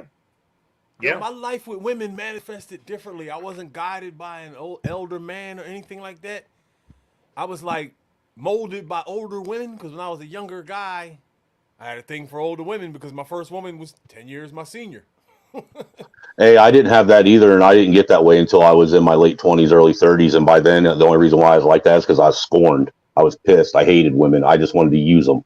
Hey, yo, Oh, you were in that red pill rage. These women, Yeah, I wanted to treat them the same way they had treated me, like like a damn doormat. You hear a lot of dudes brag about all the women they had, right? Dude, it's a pain in the ass. Listen, I'm gonna keep it real, dude. I do it now. Nah. Wanna know why? Listen to me. I scored hundreds of chicks in my life by accident. You see what I'm saying? And there's a lot of lyrics missing from these conversations. There's certain things that a guy gets a whole lot of women knows, and I'm not hearing it from these cats that are claiming all of that. There's a lot of mythology going on, dog. I'm telling you. I'm gonna tell you what. When I met my wife, I had like 4 or 5 girls that were on a constant hook, and it was annoying. There were times I shut my fucking phone off so I didn't have to listen to none of them. Oh Jesus! I'm opposite. I would talk on the phone with girls for Nope. hours. I was a drug dealer though, so I was in the house all the time anyway. I experienced some boredom selling drugs. Oh So Look, dude. I did a lot of things. Listen, I did a lot of things that red pill niggas would trash me for. I was in the friend zone with dozens of chicks. You hear me? Let's keep it real. Most of the time, one woman's a migraine. Why would you want a dozen of them? That's exactly what I'm talking about right there. Listen, when you're tall and handsome and athletic, dude, I'm tall and chubby and wonderful, and I play music. I can serenade the shit out of a bitch. I guarantee you. Me and you went out. You could dress all fly as you want, dude. All I gotta do is break out the guitar and start singing, and you lost. I'm going to talk shit because the frauds have a right to. I can spin on my head, Snowman. So the real absolutely. Oh, you a break dancer? Yes, sir. So break dancers get chicks. Period. Yep. Actually, you want to know what it is? What it is confident men get chicks. Exactly. Men that are confident in themselves. Dog, and when you walk into a bar, you have to have a look on your face like, I dare one of you bitches not to just attack me right now. That's the look. You have to look. You have to walk into that. I walk into a room like I am God. Bitch, you better look at me. I don't give a fuck if you are with a man. That's the attitude I have. A confident alpha man, he just reeks of, manlyhood. There's a presence about him that everybody feels. I haven't approached a woman since 2004. 2004 is the last time I approached a woman, and I've scored hundreds. My wife will come on this panel and tell you that. Dude, I wouldn't want a body count that high. I'd be worried. I'd be worried. I mean, with the body count I do have, I'm worried that some bitch is going to come up and say that I got her pregnant somewhere down the line. It's kind of late. She might be asleep. Oh, it's midnight. That just means you did the Lord's work twice. Dude, my wife. Dude, my wife is pregnant with my 7th kid. I've done my job of repopulating. My legacy. 8 times. My legacy will live on. I'm confident. The wife's getting fixed. I'm going to have the doctor take a sledgehammer to my nuts. Oh my God! I'm done. Wow. Turn it all off. Yep, I'm done. This faucet is done. Oh my God, that's talking about women is fun, man. I don't. It is, man. I try not to be too vicious, though. Well, see, and that's the thing that I appreciate about you guys that the space is really kind of lacking. Is you hear people always talking about the bad parts of a relationship or a marriage. You never hear anybody talk about the good side of it, the benefits, the positives. And if you want to be fair and you really want to give people real, solid advice, you got to give both. Yeah. Do you have women that you've been friends with for decades? Absolutely. I do too, dog. That I used to fuck. I got friends that I can go back and fuck. Not see them for 5 years. Fuck again. This is what happens when you're old, right? So I don't look. America's fucked up. The women over here are fucked up, but there are some good women here, and they are here by the millions. You see what I'm saying? You have to be matched up correctly. Yeah, and really, because men are outnumbered by women, men are the commodity. Oh, absolutely. Facts.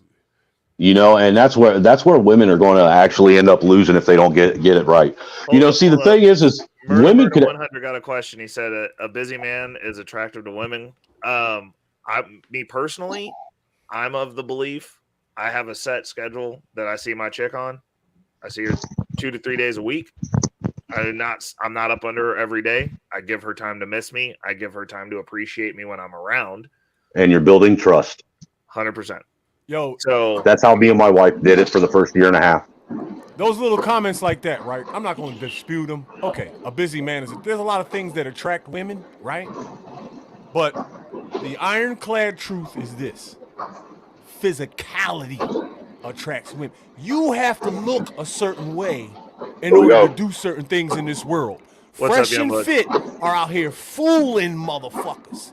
They think that there's some code and some rules you can play by to score chicks. That's not the way the fucking game goes. I hate to say the shit, but it's the truth. You have to look a certain way to score a lot of chicks. No, see, it's impossible for a woman to be friends with a man.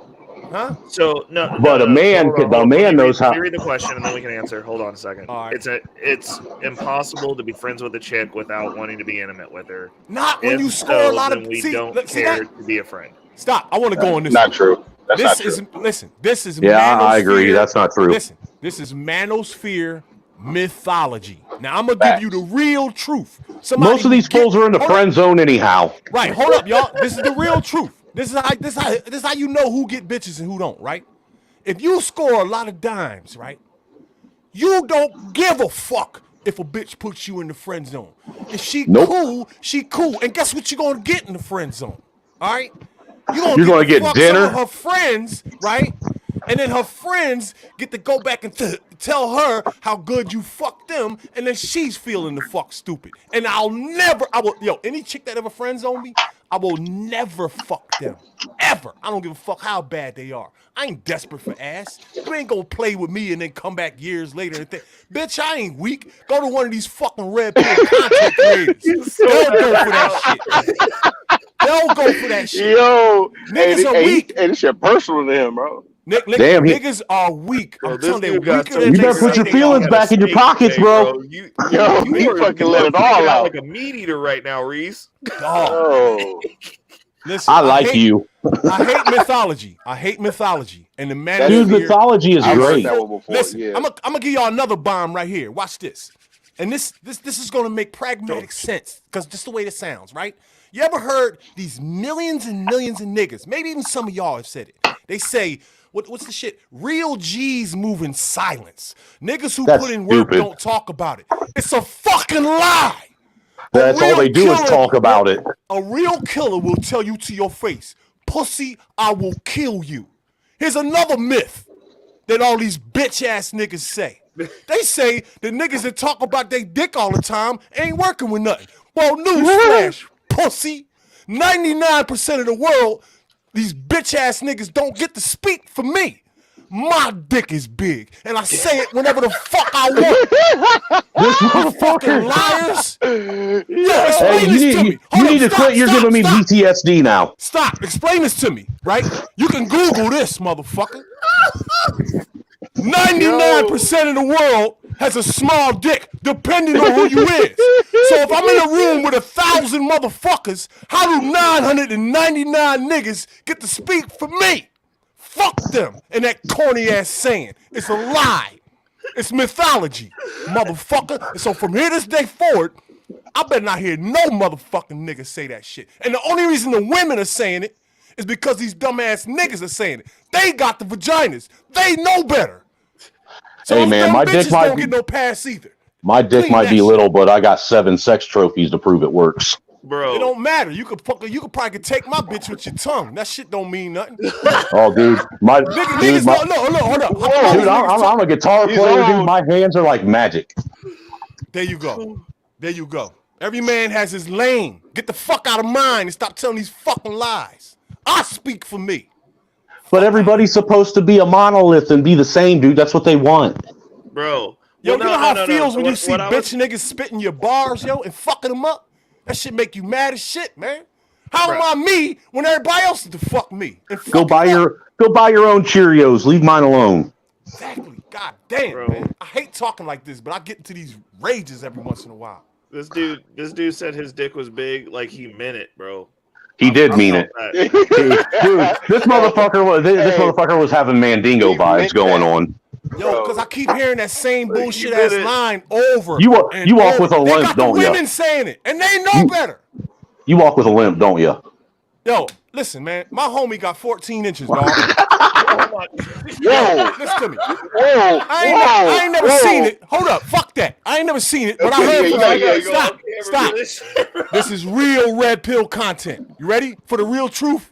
I know it because the bitches told me. That was the internet before the internet. The bad bitches were the internet before the internet. Find the fucking red pill content creator that said that, and that's a fact. So that's how everybody knew every fucking thing, right? What you talking about? I satisfy my wife and brag about it all the time, dude. You've lost your mind, dude. But the anointed knights know the downside of that. That's what nobody talking about. So all these little fake ass pretend to be motherfuckers. You know what else I brag about? You know what else I brag about? I brag about the fact that my wife the other day was barefoot and pregnant in the kitchen baking me a cake, and while I was live streaming, she brought me a fresh piece of cake and served it to me right on my live stream. Now look, you do that because that's what you got to brag about. I don't have that shit. All I got is what I can brag about. You know what I'm saying? Hey, and I'm with you, dude. Motherfuckers get to do it and get the fuck out of here, man. Bro. Bro. So, my answer to this question, I'm not as triggered. You can have female friends as a man. I don't have many because unless you come leading with utility or like some sort of insight to make me want to speak to you, there is no need for me to speak to you. Right. Great example. You become their boyfriend. You become their sexless boyfriend, taking them on dates. Like a great example is Natasha Vincent. Like a lot of people know her. She's like all over these YouTube streets. Like she's the reason I'm on this channel. That woman has given me so much value that I'm like, bro, like if there's anything I can do to help her, I'm like, say the word, like you got it. But like basically anything she asks me to do, I'm gonna like take that with like a huge trying to do it, because literally since I started out and being on YouTube, everything she's done since we've been in the same network, she's just flooded me with value. I'm like, yeah, that's my fucking friend. Some people will call you a simp.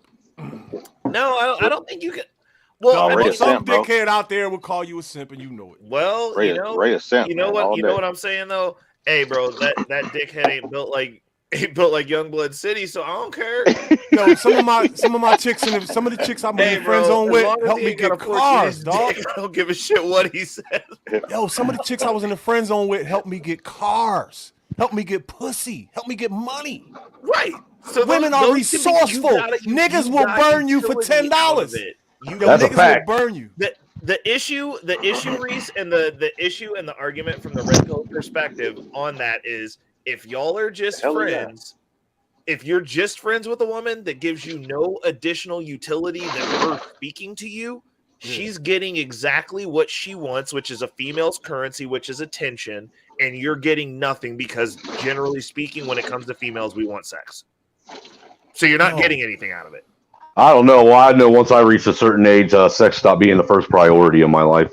It was never the first of mine. Man, you can use chicks. I used to use chicks to get free drinks at the bar. Dog, listen. You bring a fine chick with you, and you kind of make people not know if y'all together or not. And then you find the pack of dudes that are staring at her, and they're like, "Oh no, it's just the homegirl right there. You can talk to her." You go to the bathroom, come back.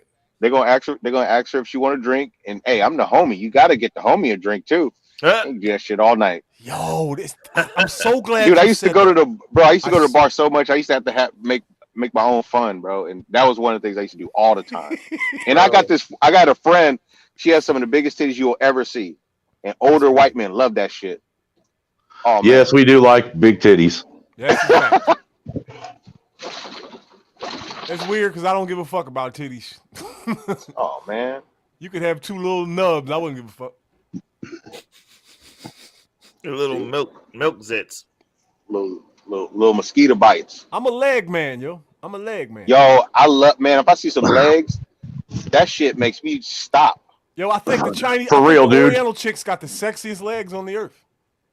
Who? Dude, I don't think there ain't a part of a woman's body I don't like. Right. Honestly, I like their knuckles, dog. Oh Jesus, no, not the dude, their ankles, the arch in their feet. I like those women with those feminine hands that have the in knuckles, not the out knuckles, like Serena Williams. Look like she palm a basketball. You know what I'm talking about? Oh, Jesus Christ! The female hands.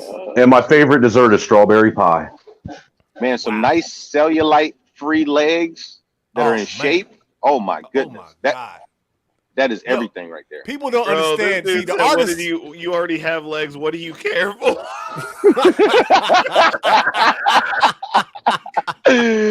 Oh shit. That's funny as hell, yo. I'm a cheekbone person too. That's why I like chicks like Layla Rashawn and Denise Boutte with them accented cheekbones. Robin Givens. I love cheekbones. Those are the cheat codes to beauty. The legs, a nice ass forehead. Woo! Yeah, Sade, Tyra Banks. You know what I'm talking about. Yeah, one that Lisa doesn't. Bonet, One that doesn't look like a bowling ball. Tisha Campbell, dog. Tisha Campbell got Tina Turner legs. Everybody Yo, was those- talking about Pam. What the fuck are you looking at? I like long hair too, man. I like wrapping that shit up in my hands and grabbing a hold of it like a rope. Dick. I love I'm gonna bring it. Hold on. What do you guys remember, Maya? Oh yeah. what? Come on, bro. In that music video, which video was Still bad. Still bad. Yo, that was the first Rihanna, dog. First Bruh, for real. official Fact. tall bad red bone. That was that's Rihanna's mother, yo. What is happening over here? Rihanna's mother. Yo, listen. The argument back in the day was Maya the go-to bitch or Lisa Ray, right? They was lining her up with Lisa Ray. No, it was Maya. no. It was always Maya. You fucking Maya's Lisa still Ray. good, Lisa too. Ray was the queen. She took the crown for a long time. So do you like all that? So She do had are it you for- she are had you it for a year when Players Club came out. Yeah, she had it, but when Lisa Ray had the crown, she's the baddest bitch in the Successions out of all of them that had the so crown. do you like a bush or do you like wax floors? Wax. Are you into meat curtains or Venetian blinds? Now I'm lost. Meat You curtains. don't know All right, let me do Venetian some blinds? etymology. Hold up, let me do the etymology. Meat curtain. Oh, you are foul. Google it. No, I did the Hey, etymology. I used to work with I a know dude where who he used to is. call it he used to call it a hamburger or a double hamburger. He's talking about the or open pastrami clam. sandwich. The moose knuckle. He's talking Moose about knuckle. the clam shell. Y'all ever call it a hatchet gash? No. No. No, well, that's good. I just like it to look neat, like real neat, not that extra Right. skin. When I see that extra skin, I kind of want to like, she need a vasectomy. No, what it's called? Well, What is it? No, well, see, if you got a little, if she's got a little bit of curtain, it's like unwrapping a gift. Unwrapping What is a it gift. called? What is it A in the meat boys? curtain. Circumcision. There it goes. Yeah, she need to get circumcised. She's not gonna get kicked out of my bed for that. That shit look like pastoroni. Oh, dude, He said pasta. murder. I'll eat the whole sack lunch, front to back. What's up, Smith Jeremy? He said taco or chalupa, bro. This has gone way out of hand. Oh, Hey, shit, look, dude, I've been with my wife. Dude, I've been with my wife for so long, and I know her body so well, I can make her squirt on command.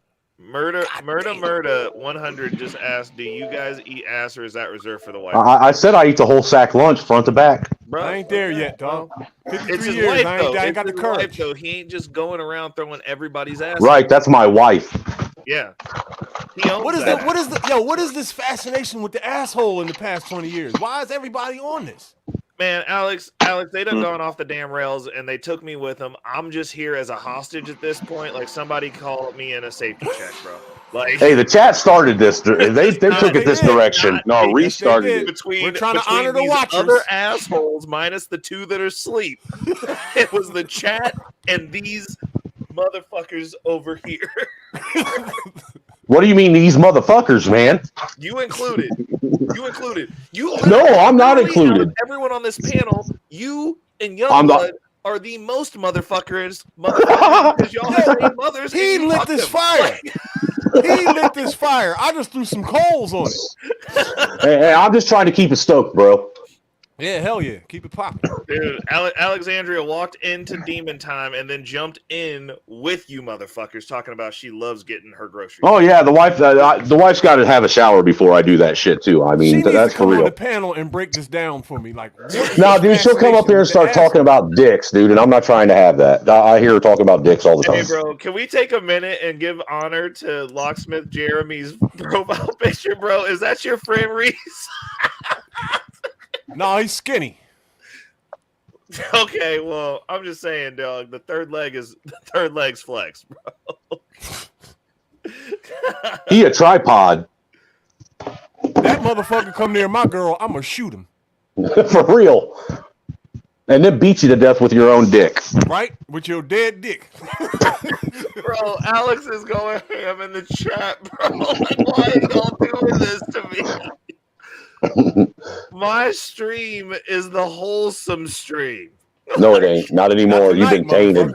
You said this is Your cherry's been no popped, longer dude. Guns and butter. This is nigga shit now. This is Yep. gun, butter, dick, apparently. Like, Alexandria needs to come up on the gun, stream. butter, dick, and groceries. She looks like my type too, with the mysterious bedroom eyes. I know the real truth behind them. Bro, you better Dude, she's a real gangster. Bro, well, no, Alex lives in the same city I do. Y'all better be careful. These chicks around here don't play. She look like she'll give your dick a black eye, dog. She would. Jesus, Alex, I hate you. Like, this is ridiculous. Yo, she's funny as hell. Hey, she probably do that femdom stuff, bro. I'll probably be afraid of this chick, yo. She probably show up with some whips and some weapons and shit. Bro, She'll 50 Shades of Grey your ass. Alex will get your ass. There's a lot of shit I ain't down with, dog. Listen, I missed out on a lot of pussy because I was corny. Believe that. Bruh, you was singing Meatloaf, but I won't do that. Yo, listen, I'm not even making this up, Ray. No woman has ever asked me to go in her ass until the 2000s. And since 2000, at least I don't know the number, but half the chicks that I've met and laid with have asked me to do that at some point. Hey, and bro. I'll be like, what? And Sometimes all this they're proves so is that run through, they just need to feel something. No, all this proves is that many people out here doing that shit. And I did not know that. I thought that was just like porn stars and crazy people. I didn't know the high school kids was doing that shit. Bruh, Everybody I except mean, you me never down know. there. Hey, bro, if you don't ask, you're never gonna find out. Look, No, man, see, I'm not down with sharing, man. I'm greedy. I can't do that shit. Nah, I can't. I don't understand threesomes either with two men. I don't get it. Dude, I don't get that whole, being a cuck and watching someone else rail out your wife. Dude, I'd be wanting to stab someone in his throat the whole time he's doing it. Crazier. That is even crazy. What the fuck is wrong Why with this world? why the fuck would you want to willingly emasculate yourself? Yeah, no, that's weird. That's weird as fuck. Like I don't understand that. It's the food, at yo. all. It's in the food. It's got to be in the food. It's got to be in the food. The water's turning the frogs gay. Dude, bro. Listen, Ray, this is how you know some of this stuff is wrong, because you have the understanding. You were blessed with the understanding of it in your mind. Nobody had to teach you that some of this shit is kind of off and weird. You know it. There's a thrill in doing something wrong. This is the human way now. You see what I'm saying? Facts. So all of this shit that's really utterly fucking crazy is just normal now. And it's gotten so crazy that you're kind of corny if you don't do it. Bro, so check it out, Reese. Eventually, you get to the level to where you can only climax while putting a pineapple against a girl's head while facing to the east, doing semi-missionary style. That was really specific. Hey, bro, you got to do what you got to do, and $20 is $20. All right. Yeah. I guess you got a point there, man. And you ought to be lucky because inflation here before long, that $20 blower is going to be $60. What's up, Alex? Alex did come up. See, y'all done called her up, and now it's a whole ass mess, bro. A woman on the stream. And no, She's like Beetlejuice, man. I don't eat ass yet. When I have a husband, though, I'm down. Damn, that's amazing. She's all about that dirt road. All right, I got a question for her. Okay, All right. go ahead. Will you marry someone who just doesn't care about that, or is this just like something you want to do to your husband? I mean, it's not necessarily something that I want to do, but You I want to do peg know a that guy, there don't are you? female G spots, right? And the most intense, okay, so there's 3 male G spots. The first is the prostate, which is right inside the beehole. That is the most intense male G spot. The second is the gooch, or the taint, if you will. That's the second most intense. What and is then that? The third is the tip, which most people know, but it's not necessarily just the tip, it's the underside of the tip. Exactly. So right in that little crease. You get me Uh-huh. there, you Right. got some car So I keys. think as a woman, if you want to please your man, you should know about the G spots and you should be willing to do what you got to do with them. Just like with a woman, if you take your 2 fingers and you hook it right under her pelvic bone, and you just sit there and wiggle it, she will squirt on command. Yep. But if you suck on the clit at the same time, you're gonna need a towel and sheets and probably a carpet cleaner. Oh, dude, that shit's good beard moisturizer, bro. It is. That's why my beard is gone. It's gray and look. Nah, dude, I do that about once a month to get some good beard oil in it. This is my shit used to look like. I used to have a nice, beautiful beard. Hey, my wife swallows. Well, I might as well too. Oh, Jesus. God damn, that's not consumable. I mean, I what are you didn't start talking this. consumable if your body What can are you- digest it. I mean, What are you talking about, dude? Have you ever tasted it? Not on purpose. Tasted which one, the man or the woman's? The woman's. Fuck. Oh, I've never tasted that. bro, the Oh, well, my lobster own. said you'll shoot your eye out. Oh boy. What's fun is when you make a woman squirt for the first time and they don't know they can. Hey, listen. Here's a little trick for you, bro. So, if you can time this right? You gotta listen carefully. If you can time this right, you can get her car keys and her mother's car keys too. Oh my God. I already got those. Well, goddamn. I got a question. So far out on the stream, Hold every on, time hold I on, gave hold you a on. Alex jewel, got a question. you would match it with a better one. So we'll see if you. All right. So look, when you do your little trick to get her to squirt, right? There's 2 other G spots on a woman that a lot of women don't even know about. So if you count down the abdominal muscles, right? Everybody in the world has 8. Right underneath the Except for you got 12, right? No, 8. So right down at the bottom, with the bottom 2, there's 2 G spots right there on every woman on earth. You just gotta hit it right. If you can hit them at the same time that you're doing, I'm white. My dick ain't that big. Now watch this. Put some pepper. Throw some pepper in the air. That'll make her sneeze while she's coming. If you do that, it don't matter if the guy before you had 15 inches. That's your bitch now. Trust me. Okay, I have a question. Yeah. Okay, Alex. You know how people say, according to the 1 drop rule, like if you have 1 drop of black in you, you're black? Bullshit. That's been revoked.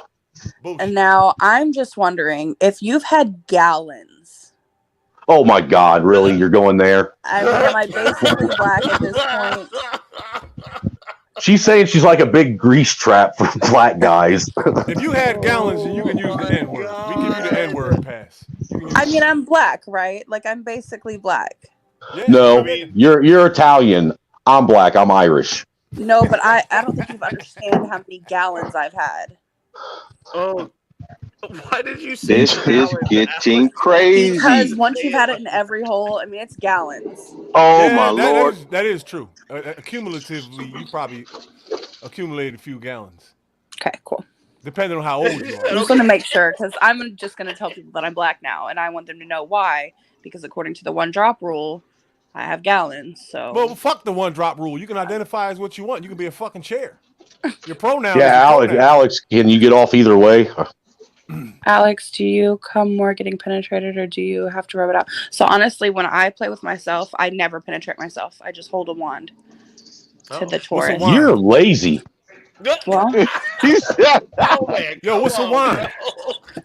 A wand like the Hitachi magic wand. It's Whoa, Hitachi, they make televisions. Well, They all make make wands. magic wands. And See, if you can be lazy, I'm going to go get me a battery operated A pocket witch pussy. carries a wand. What is a wand? You should get a wand. A witch. You're gonna or a have to look magician? it up. If you don't know what a wand is, how are you pleasing a woman? Oof. I have a big dick. I just said it a few minutes ago. Yeah, I don't use toys. We don't use toys. My wife don't even like toys. I use toys. I don't use men anymore. That's what usually happens. I notice a lot of these chicks that go into the toy game, they kind of be like, don't give a fuck about men, really. For real, Yeah, honestly, it ruins us. Once a woman gets into the toys, it's like a guitar player with pedals. Yeah, my son's father used to joke that it took a car battery to. How should I Google this? Wand sex Yeah, they toy? be having trouble having orgasms with men. Wand sex toy. Let's see. But but those things, they spin and they got pearls in them, and you can't beat it. Images. There's no images. What the fuck? You know, Fleshlight's got like this $800 like electronic pocket pussy now. Yeah, I'm gonna add that to my Amazon cart right now. Bruh. Dude, I'm gonna tell you what, the thing it looks fucking amazing. I want to see it. I gotta look it up. All right, I found the wand. I mean, it literally, dude, it has suction and it moves up and down and spins at the same time. I think I did see this. It spins, it spins around and it's going up and down. I did see that. Yep. Yeah, it's like the Gawk 9000 or something. That's the Gawk 9000. I saw one. I didn't even know that Amazon sold sex toys until like 2 weeks ago, and I bought them all. But oh yeah, dude, you're lame. That's the number one category on Amazon. I thought Amazon would sell that. Amazon sells everything. Yeah, well, I'm last to know because I'm like that grandma that can't work a smartphone. I'm that person. But I found out. Dude, I've yet to search anything on Amazon and not find it. Dude, I saw they have a pocket pussy. Okay, listen to this. It's like two big boobs. It's two big boobs, and in between it is a vagina. That's dumb. But it's for boob guys. That's how women should be made What anyway. can you do with that? What would I do with that? Yeah, why do you have one of those? You want to know why it's dumb? Because what do you think she got? well, look, you want to know why it's dumb? Because white guys are the ones that are going to buy it, and then they ain't going to be able to use it right. Why wouldn't they be able to use it right? Because they're not big enough? Yeah. Oh, the yeah. biggest dick in the world belongs to a white man. Fuck is you talking about? Yeah, not now. He died? All I know is that you were talking about some dude with a 14-footer. I don't know how he walks around. Motherfucker must have it wrapped up in one of them hose caddies. On a radio flyer.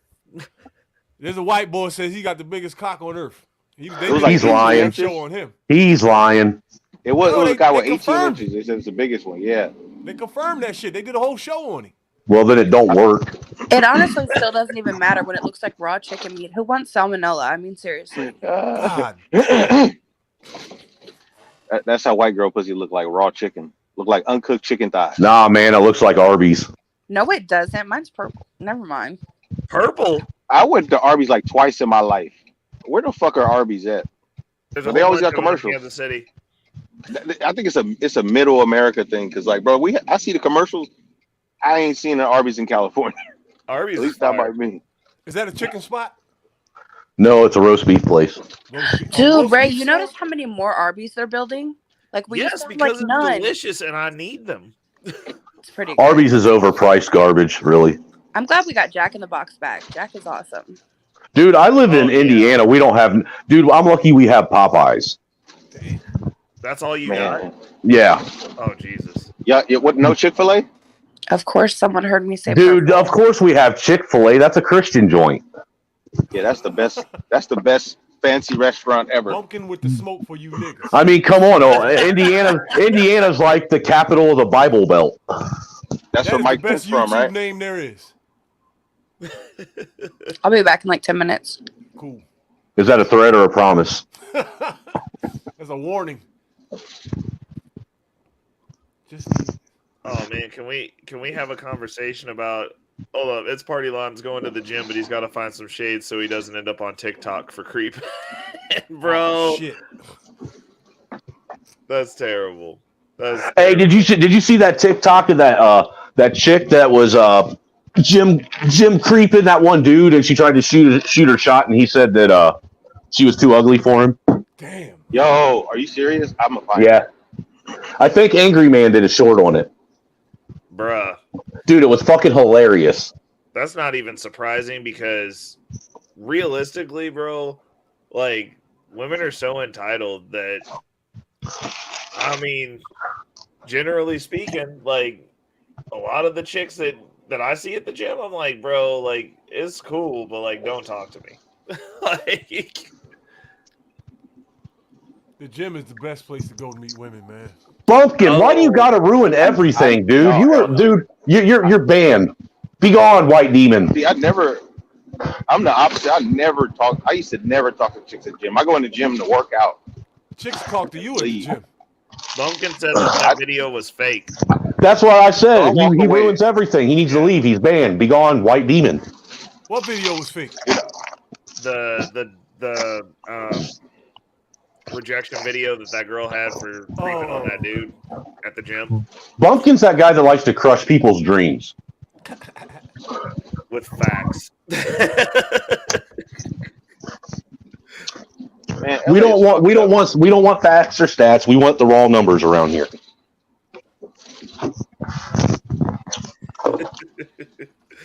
Oh man.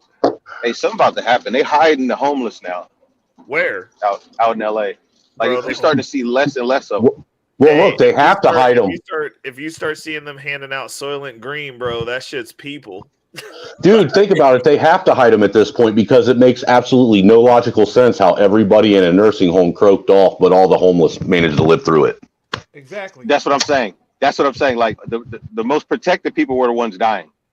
I want to see if y'all was paying attention, y'all. When COVID first started, right? Because we were making jokes in the hood. Before it first started, there were no niggas on the earth with COVID for the first 30 days. Period.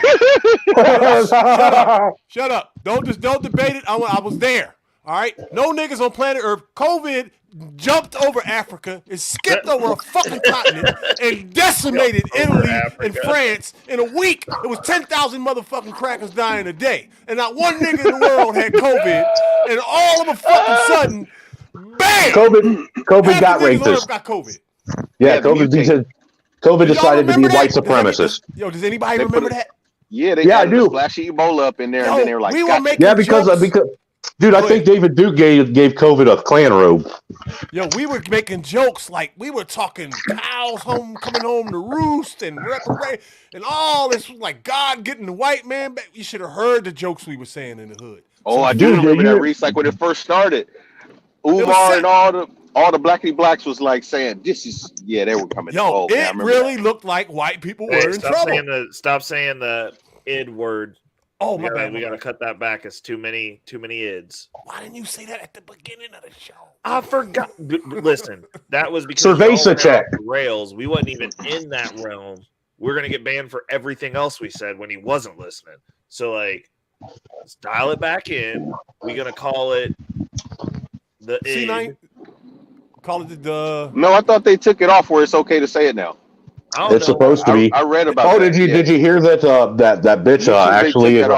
That bitch actually stepped down from being in charge of YouTube now too. Thank God. Wojcicki? Whatever that harpy's name is. That's her name, Susan Wojcicki. Is it spelled C-U-N-T? C-U-N-T. There we go. See, there we go, guys. A little bit of word consideration. She was the worst. I'm taking this light. She got Trump up out of here. they got the president off YouTube. Hey, I loved when Elon Musk fired that chick at Twitter. Oh man, that made my day. He cleaned house.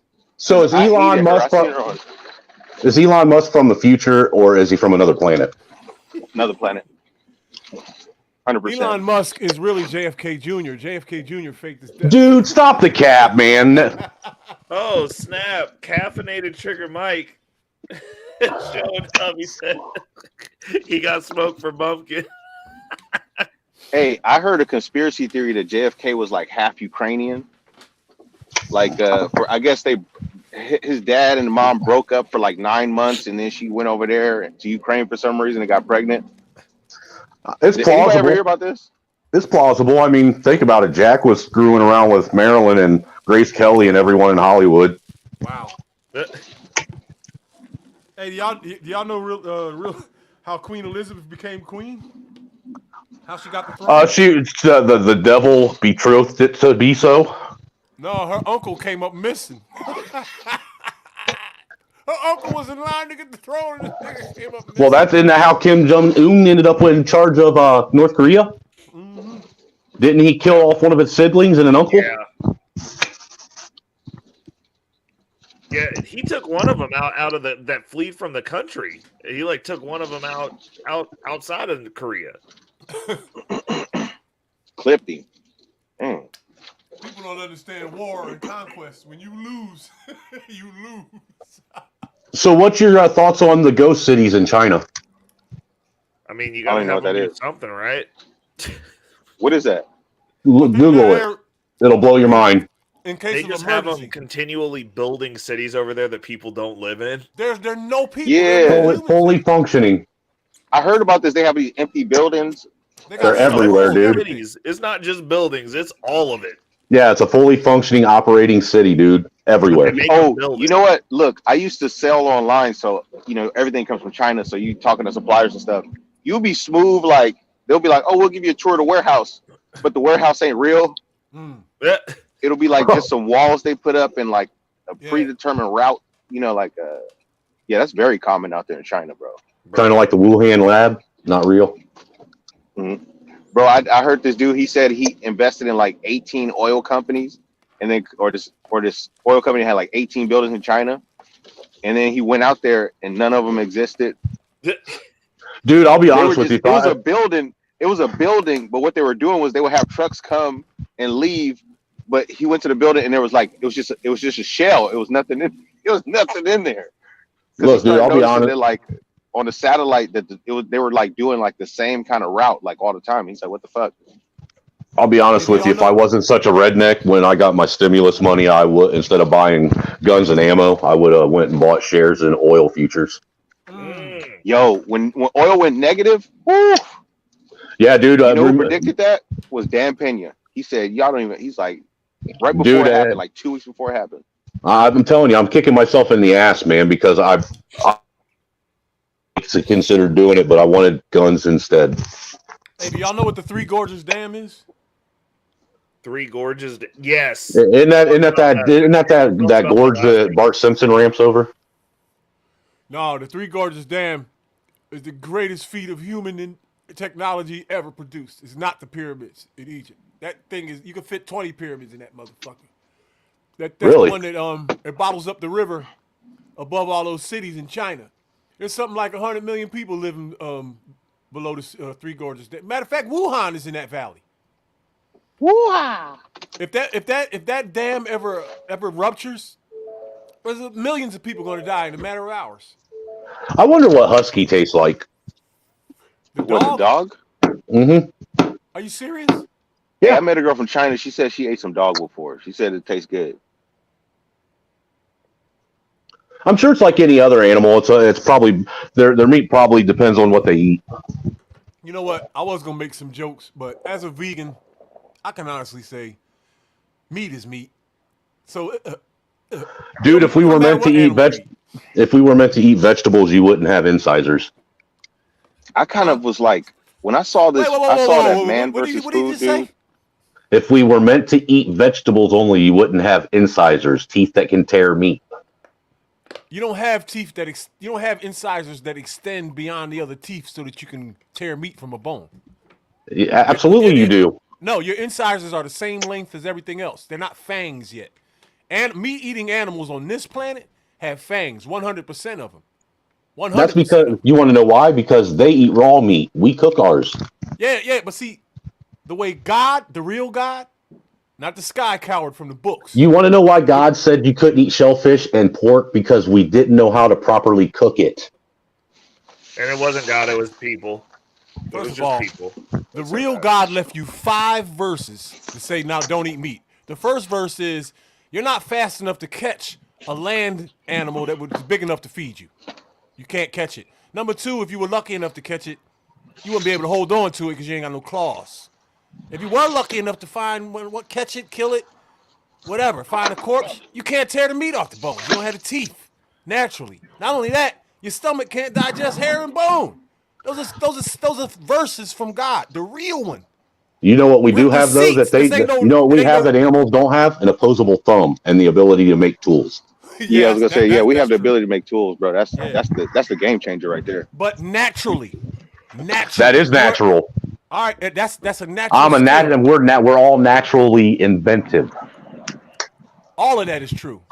But your physical makeup, the way you were designed, you were not designed to eat meat. You don't have the teeth for it or nothing. You don't have any of it. You can't digest. Then why if you don't eat meat and you don't get that protein and the minerals in your body, you have to take supplements? Hey, all the vegans got COVID. It's a myth. I've been vegan for 20 years. I'm stronger than everybody else to eat meat. I look younger. I could have told you I was 35.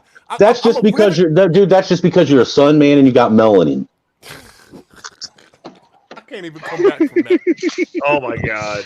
Oh, let me drop this on you, dog. I probably got more slave owners' blood than you. My grandparents is from Portugal. All right, the real slave drivers that kept slavery going. Are you saying you're a small hat? No, I ain't I ain't want to. Nah. My ancestors. Because those are the real slave owners. No, they just financed it. They financed. So well, who's the slave owner then? The people that went out and did the dirty work, or the people that paid for it? The ones that got them at the auctions. The money's the one that makes things happen. Facts. Hey, you know those auctions used to take place right over here in Philly at Fifth and Market, where the Liberty Bell is? And we also had a show they used to have over here every summer where the tall ships would come. Have any of you ever heard of the tall ships? Nope, I've never seen no evidence of a slave ship ever before in my life. I've literally never seen a picture of a black person on a boat during that time period at all.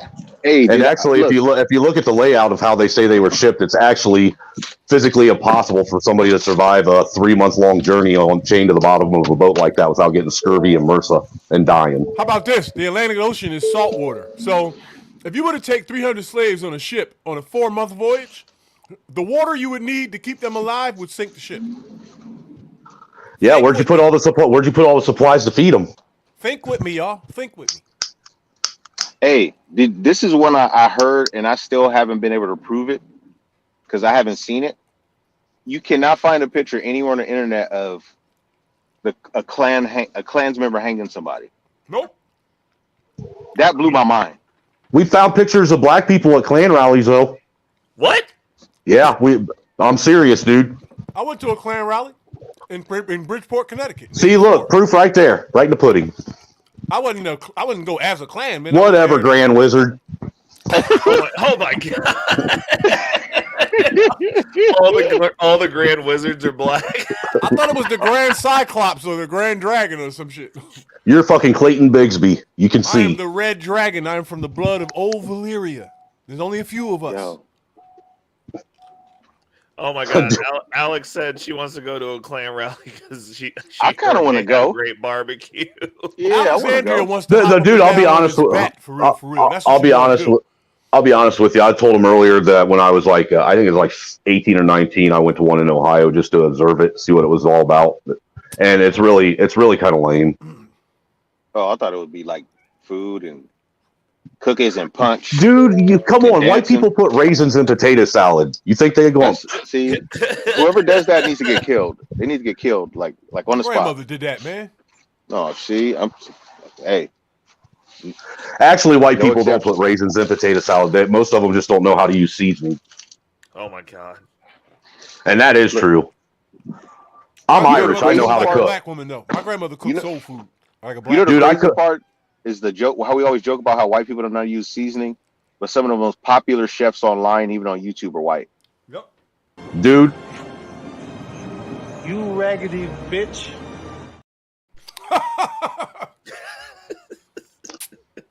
Hey, Ray, you want some crazy clips, yo?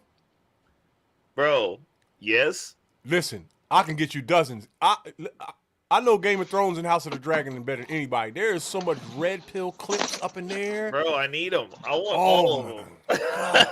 Hey, dude, if you want, I can send you to a place where white Wakanda exists. What? What the fuck is that? Fuck you, motherfucker. You think you're slick? Don't come over here and ask me for some money. Well, ask that bitch for some money. Offered to give you a gem. Where's white Wakanda? Kentucky. Check out this dude called King Doc, and then another dude called Lichen Theory. King Doc and Lichen Theory. I'm gonna tell you like this: if Kensington is any indication of what y'all used to be, then the cave theory is true. Dude, do not put me in the same category as those freaking albino cave dwellers. You trying to separate yourself from them is like me trying to separate myself from the Bloods and the Crips and the rest of these fools. Oh, Jesus Christ. I can't do it. Like, what is Dude, wrong with now you're sitting here comparing car engines to, Legos. apples and oranges, guys? Look, we're speaking English, but we're speaking a different language. Listen, on paper, I am Afro-Latina. I have almost no slave blood. But while I walk this earth, I will What do you be mean a on paper? nigga everywhere I go. I can't get away from it because of the way I look. Are you eating your grapes? No, is that what you're eating, Reese? Sweet potatoes and beans. It sounds like somebody's eating a fucking bar of steel. That ain't me. That's not me either. I mean, obviously, you guys can see me. Sounds like somebody getting duct taped and robbed. Yeah, it sounds like somebody's getting tied up and put in the trunk of a car. Oh, you know what? That was probably me. I was putting gas in the truck right now. My bad. Yeah, I'd say that too. Good cover. Right now, Yeah, bro, that's what I would say. Ray, can you ask Reese from Philly how about them Chiefs? Hey, bro, we did. Okay, win. this is my answer to that. That's culturally insensitive. I'm so glad that the Chiefs won the Super Bowl because, all right, I'm going to get a little racist now. You feel it would have killed niggas? These crackers would have fucked this city up. Dude, have you ever been to an Ohio State Michigan game when either one of them lose? Do you know what a Philadelphia sports fan is? They booed Beyonce. They hit Santa Claus in the face with a They tried to burn down fucking Columbus over a football game. Michigan State, Michigan, like all of that. Michigan against Indiana and Ohio's. Oh, it's a problem. No, the Ohio State-Michigan rivalry goes all the way back to the War of Toledo. Damn. Dang, that's wild. For real. And you want to know what that war was over?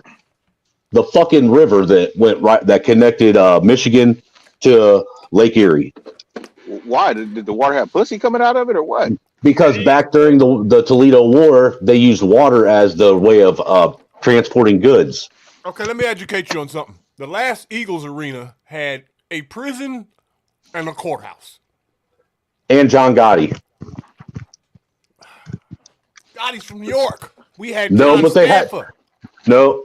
Oh no, I'm thinking of. I'm thinking of what's his name, Jimmy Hoffa. They had Jimmy I was in jail Hoffa with buried John in there. Stanford too, by the way. That's another little Roach Clip Chronicles. I was on the tier with John Stanford in federal prison. Dude, what you know about some roach clips?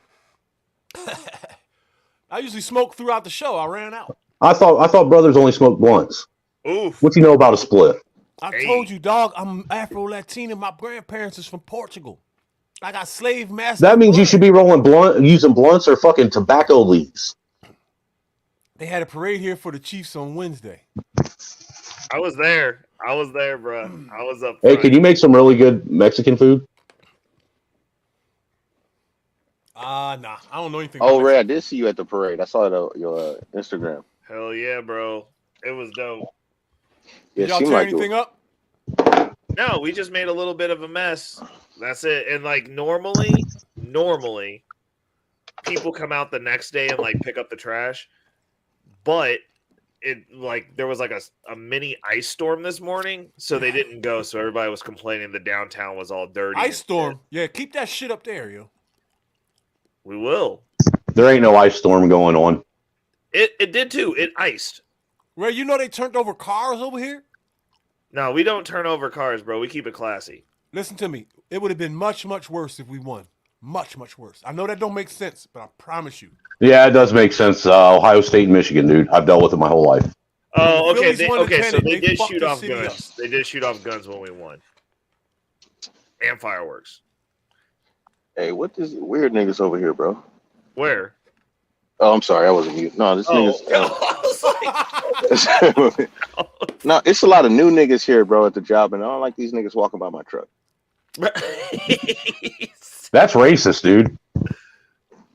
I try not to talk to them, but they be trying to be my friend, and I be like, I don't want no new friends, bro. Everybody needs friends, dude, especially in today's world. Well, yeah, but we have the internet. You can pick your 10 friends. Yeah, Ray. I got Ray. Reese is the best person on the internet. I mean, he's right. He keeps moving up the ranks every week in my book.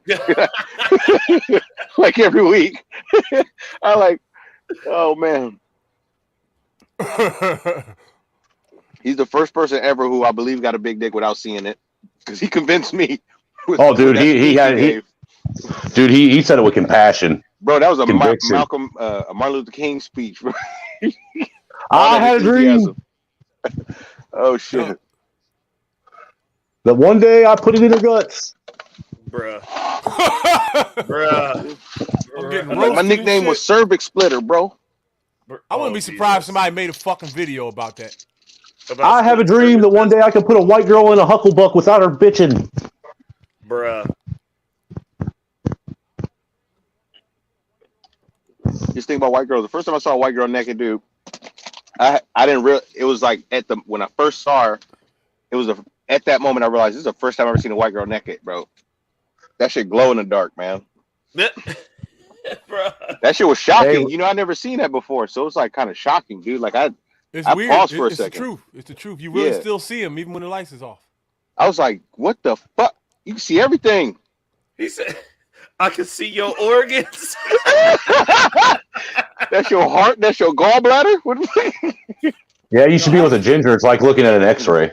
God, Alexandria, you don't know there's another G box. There's another G spot at the cervix. Nobody don't gotta hurt you. That shit was intimidating. Y'all You gotta ain't prep. Hey, don't let that dude in. It's me. I'm putting a link in the back. Don't what?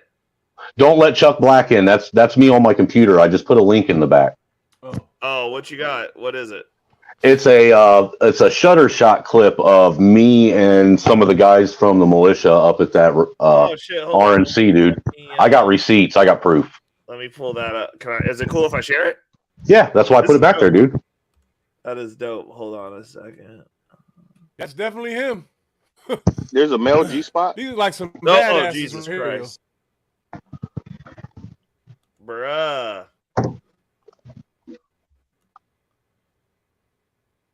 That's me. Dude. At a Klan rally? No, that was at RNC when Trump got nominated for the Republican presidential candidate. Oh, you one of those white dudes. Okay. Yeah, I was part of the militia that the whole world was talking about that was there. Okay. Ray, you got an exclusive guest on your panel, yo. He's milling out his rifles and shit. Bruh, Reese, you know one of my best friends was in Proud Boys, right? Hey, I know Dude, one of the YouTubers that follow me is a girl, and she was a Proud Boy. Does that even sound right? No, did she have a dick? No, but she says on the channel all the Proud time Boy, dog. You can't identify as a Proud Boy, bro. She better be a sad bitch and shut up. She might be talking about her husband or something, but she keeps saying that I was with the Proud Boys. Something like that. Bro, I thought it was a Klan rally. That's like being like I was with the brothers, and like the reality of it was they ran a train on you, bro. Like you wasn't with the group, bro. You That's was funny the as group. Shit. That's funny as That shit. sounds like a fucked up party. My man got a thigh holster. He is not playing. Yeah, that's that play. You with the camera, like trying to taunt you guys or something. Yeah, that's exactly what he was doing. He was asking us a bunch of like questions, like baity questions to try and get us. Look, this is when I had my eyes open to media and shit and what they did. You know, like I can't. Like, they're actually questions. Well, dude, they would a racist. Well, they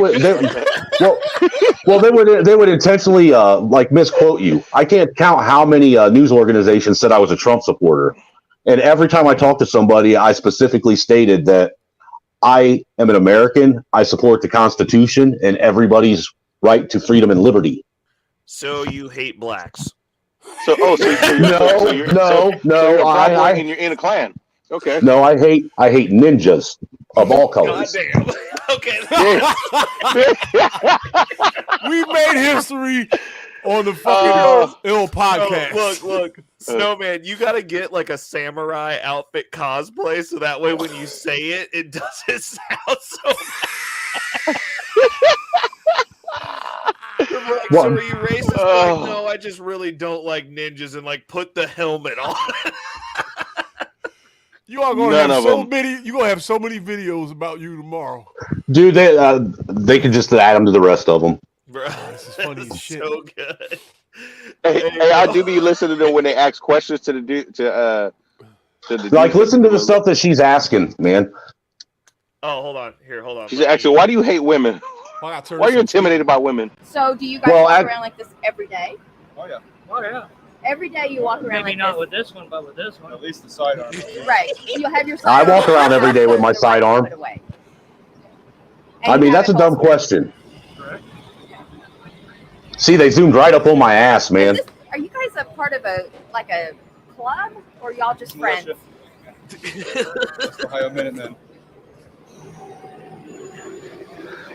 Dude, people were looking at us like we were crazy. Okay. Hey, Well, you are carrying a machine gun. No, that is not a machine gun. That is a semi-automatic rifle. I need to do some homework. Hey, this is like they're in the clan for beginners. People who come by and they're a little nervous. You're never gonna get there if you don't keep walking. Yeah, more like airsoft GI Joe guys. Like I said, we're all about informing people. I mean, make sure people know their rights. He's chewing tobacco. We want to make sure that people are informed. That way, they're not scared when they see this type of activity. And Both of those two are idiots. Scare people. We're here to help. He's chewing tobacco. Help the police, help the citizens, help the community. I'd like to have an M4. That would have been nice, right? I'm actually flying to California in about 2 weeks. A friend of mine is retired from the Marine Corps. Gets to live on base. Bro, did anybody ask you guys why you were so red? Is that something? Can't beat that. No, it was like 100 degrees out, dude. I know. I'm just saying it adds to the aggression look. That's all I'm saying. Hey, like maybe so is that you got armor under there? A half. Yeah, actually, my plate carrier, I have what is it? I got 5/8 inch thick AR 500 level 3 ballistic. You know, I got mine is for Right, just so you got for no end game here. You're just gonna be hanging out. I mean, and just for watching. handgun. All right.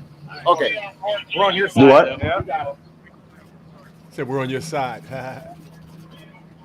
Well, really, that's what we were there for. You know, the whole purpose of us going there was to basically show presence and try and prevent people from rioting like they were trying to say was going to happen.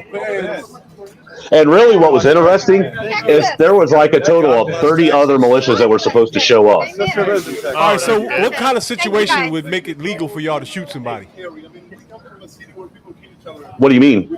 Like, what would happen for y'all to like draw them guns and use them? What would Someone need to try and happen? shoot me. Are you all right? Someone- so what, someone what they're try. Are y'all protecting everybody else, right? Yes, we were there to protect. Look, I'm one of them guys that I'm there to protect everybody's rights, even if I don't agree with them. Right. But if something pops off, the guns are for if something pops off, right? Yes. Now, what I want you guys to understand, though, is when they pan around, if you look real close on the top of every one of those buildings, on the top of every crane you see, there is a sniper and a spotter. Yep. God damn. We had those at the Chiefs rally. There was one building that had a spotter, and then there were 3 buildings that had a spotter and a sniper on them. I went to sniper school when I was in Hawaii, 11 Bravo. You lying your ass off. Reese, No, I'm not. I passed Ranger you are school. Too proud to shit yourself, bro. There's no way you passed sniper school. Hey, you know what, Locksmith? Hey, you know what, Locksmith? All it takes is a minute to get someone pregnant. Dog, I was an Army Ranger, brother. I went on a 25-mile road march that went through the forest in Hawaii, the worst one in the entire U.S. military. Everybody else does 12 and 15. We do 25. My I dumbass went to the military, man. Dude, my dumbass ex wouldn't come pick me up from a party, so I had to walk hungover from Walpock to Lima, Ohio, which is a 26-mile hike down the fucking highway. Now describe to them what that felt like. Here it is. It felt like hell. Murder wants to know if you was there to protect black people too. Absolutely. There you go, Murda. But what's black? Ooh. Ah! Ooh. Can you tell me what black is? He just came back at you with the Black is the combination of all the other colors. It's just a color. It don't identify with a nation or nothing. And a race is a contest where there's a loser. I don't know how many times I gotta say this. Man. That's a good response, Snowman. I like that. Me too. I've been on these YouTube streets for a minute. Apparently, that's yeah. really cool. You guys did a lot of fucking walking, man. Like it looks real hot. It was, dude. Yo, y'all gotta recruit some black dudes, man. So we did have a black y'all dude. need some niggas in there. Hey, we had our like that token dude right there. We had a token. He said, "Look, that's him right there." He says, "Oh, milk drop." There he is. Y'all need a black ass nigga though. Like he got to be like. No, he was really black. Not no light skinned motherfucker like me. No, this dude was really black. He was right out of prison, had dreads and all that shit. You're the only one who didn't get sunburnt that day. Who, me? No, the black guy. I didn't get sunburned either, dude. Look, I'm still white. You have the appropriate hat though. You got a good hat. Absolutely. I got sunburned one time. That's because Dude, I got sunburned and I didn't know what the fuck was happening. I looked at my shoulders were peeling. It didn't hurt, but they were like peeling. I was like, what the hell is that? You and black? somebody had to explain to me that's sunburn. They're getting along. You black, Hill? Yeah, listen to our conversation. It's actually pretty decent.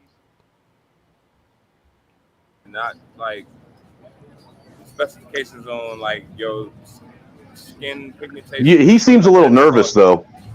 Human. You gotta be surrounded by crackers with machine machine guns. You be nervous too. around him. That's my brother. That's my brother. Hey, dude, I've been in the ghetto and around a bunch of black people with guns, and I wasn't nervous. I'm scared of niggas with guns. Wait. Y'all look trained We gotta professional. clear that up because that's a misconception. Because black people will shoot each other way before we shoot you. Hell yeah! Like way before. Yeah. Like if matter of fact. Quit acting like there aren't black sundown towns that white people can't go through. Oh, this is true. No, they can't go through without getting robbed. Don't get me wrong. Robbed, maimed, maybe a limb taken off, or maybe brain damage. Listen, there are blocks on Philly where there is no white DNA. The forensics team could come out here; they wouldn't find nothing for 100 years. Those blocks exist. Yeah, all the civil rights leaders are on the streets, right? Life. We were looking at Snowman marching through town with rifles and his friends. I'm gonna keep it 100 with you, boy. You ain't got to worry about the Long story dashikis, short. yo. They ain't gonna do nothing to you. The dashikis just talk shit and call you cavemen. They ain't gonna do nothing. Most of them pro blacks are just nothing. They just like to hear themselves talk, man. Yo, my homies is dashikis. I argue with them all the time, and they all both lazy and broke. Personally, I like just saying a few words, getting them triggered, and then I'll shut up for a half hour and listen to them ramble. That's the fun. About how you the oppressor, you the slave Yep. master, all of that.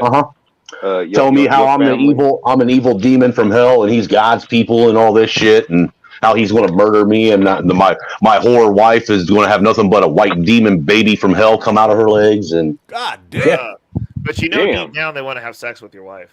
Oh, yeah. Absolutely. They see that Absolutely. white milk of magnesia. They do real bad. They do real bad. Everybody falls in love with that porcelain skin. He said porcelain. Yo, this dude bang hard for his race, yo. That's why I respect him. You know everybody. Well, look, dude, everybody should be proud of who they are. Fucking real. Yo, listen, man, I get trashed all over YouTube for calling myself Afro-Latina. Motherfuckers tell me man, you just don't want to be fuck black. that. Wear that hat and wear it proud, dude. Fuck everyone else. Hey, Reese, can you not say Latina and say Latino? Yeah, you're not a black. He's saying that your AAVE is a little off. You need to change it. Look, I say shit wrong all the time, dog. I'm higher than a giraffe's ass right now. That's pretty fucking high too, man. Oh god, I gotta stop coming on panels bombed. Nah, man, that's when people are at their best. It does make the best shows, dog. It does. I gotta stop coming on. Dude, That's why honestly, I I stopped coming think, on drinking. dude, I think good ganj, good peace pipe and the right men could solve all the problems. Hell you know. Hell yeah. I mean, at least most of them. The president should have been Bob Marley or what's the other white boy's name? The white Shit, I'd be happy with Joe Rogan at this point. Hell yeah. I'd be happy with Kanye. I mean, at least Joe Rogan can kick someone's ass. Right, he can fight. I forgot about that. And he's funny. Fighter. Yeah, that dude knows Muay Thai and Brazilian Jiu-Jitsu. Yeah. You ever heard of Johan? Johan? No. Joe Hand, he's an MMA trainer over here. He's legendary. I trained with him for a little while. I got out of that shit hella quick. I was trained on the streets, man. Me too. I grew up getting bullied, dog. Same here. Getting my ass kicked by everybody, including my parents. And the funny thing is, I was getting bullied by people who were smaller than me. Dude, look, you know how you were saying that your dad would tell you that if you got your ass kicked or whatever, he'd kick your ass? My dad never said that. Somebody on the panel said that earlier. Oh. No, I've heard a lot of people say that, though. I said when I got my ass beat for crying after I got my ass kicked. When I was in high school, man, I had I guess 6 of the starters from the junior varsity high school football team literally jumped me right in front of my house. You lucky you survived that. Yeah, dude. I knocked the first one out straight up. He came running and I fucking just knocked him out. Damn. And then the other guy, I wrapped him up in a headlock and brought him down to the ground and made him take the foot stomping that I took. What? So, why did you get jumped by the football team? Because they couldn't beat me up by themselves because they were all a bunch of pussy ass bitches. Why'd they want to fuck you up? Because I was me. Oh. He said because I am him. Interesting. Yep. Well, the point of the thing is look, the thing is when my stepdad got home from work and he found out about it, he made me go to the other 4 guys' house and fight them in their front yard, one-on-one. Oh, Jesus. I never had a situation like that. I didn't ever told my parents about it. Dude, I was pushed to the limit as a young man. Pushed to the limit. I mean, my wife asked me how I'm not fucking like batshit crazy insane. She thinks that I should be in a fucking asylum somewhere. I got my ass beat for accepting the fact that I needed my ass beat. They always wanted me to be confused with lashes. You know who the first person was? You want to know who the first person was to put a gun to my head and threaten my life? Your dad? My dad. Damn. He didn't mean anything. He was just trying to scare you. No, he was drunk and he meant every word of it. Damn. Was this the stepdad that was the piece of shit? No, this was my dad. Oh, Jesus.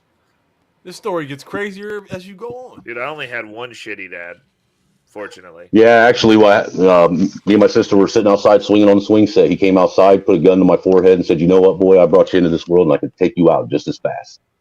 I don't know, Alex, because we can all see your comments. And I never tried my dad, man. I was afraid of him. Even though I was bigger than him, I was afraid of him. I was afraid of my dad, too, until I knocked him out. I saw my dad shoot somebody as a small child, so I was like, fuck that. I wasn't fucking with him. Actually, really, my dad's kind of pathetic now. Yeah. Well, yeah, he's old, dude. Like, what do you expect? Well, no, it isn't just that he's old. He's an old, fake, lying, stolen valor piece of shit that never did anything in life and used everyone else's stories to build this fake, lie of a life. When my mom died, I found out that the guy that I physically knew as my dad my whole life, I really didn't know who he was at all because everything he told me was a lie. Oh, everything. That's everything, dude. God damn. He's not on YouTube, is he? I hope he is. Bro, he fit right in. He probably make a lot of money because like all these dudes lie. You gonna have the divestors editing that shit and chopping it up. Which divestors? All of them. All of them because they're just like him. See, that's how I know how to maneuver. Look, there's 2 types of people I absolutely can't stand. I can't stand a liar and I can't stand a thief. Brother, I have such a deep, dark hatred for thieves. I would literally sacrifice myself for one of them. Yep, same here. Every thief I ran, my brother asked, my little brother when he was alive asked me, he was like, "Why you don't shoot people in the head?" I said, because death to a thief is a gift. Mm-hmm. You don't kill him. You leave him alive, maimed. You know what I'm saying? Because I want to see this pussy in pain 10 years from now, 15, 20, for the rest of my life. I want to be able to see you physically. That's why you should chop their hands off. What's good, dude? You know what? You know what? When my mom passed away, I used to say all the time, I was so pissed off that they took her instead of my dad. You know what I'm saying? At first, because he's a piece of shit. Why does he get to live? But you know what? It's a curse. It's a punishment. That man's in a wheelchair. He's fucking 200 pounds overweight. He looks like a fucking human weeble wobble, to be honest with you. He got his. And you know what? He's gonna do nothing but grow old, lonely, with no one in his life, and watch everyone he ever loved and cared about die. And he's gonna wish that he would, and he won't. Hey, look, the main reason why I stay as healthy as I can is because I want to live to watch all of my nemesis be put in the ground. All of them. And I'm 80% there. I've watched everybody who ever fucked with me go into the ground, dog. Dude, tell me you're just like me, and you really hope this purge shit's like real. That they're really going to do that, right? Yeah, if the purge pops off, I wouldn't get involved. I'd wait. Nope, I'm out there on day one. I believe it. You're equipped for that. See, I'm going to come through after all the assholes get finished burning everything down. I'm coming through to sweep up what's left. No, I just got specific people I want to take out, and I'm coming stealthy. I'll take them out. Dude, I want to take out one motherfucker so bad. I want to do it from like 300 yards away with a 2-inch broadhead right to the throat. Damn. I'm a military veteran, and I don't even know what a 2-inch broadhead is. It's an arrow. And it'd be real quiet. You wouldn't know until you was until it's already through you. In my defense, weaponry has evolved tremendously since I was in the service.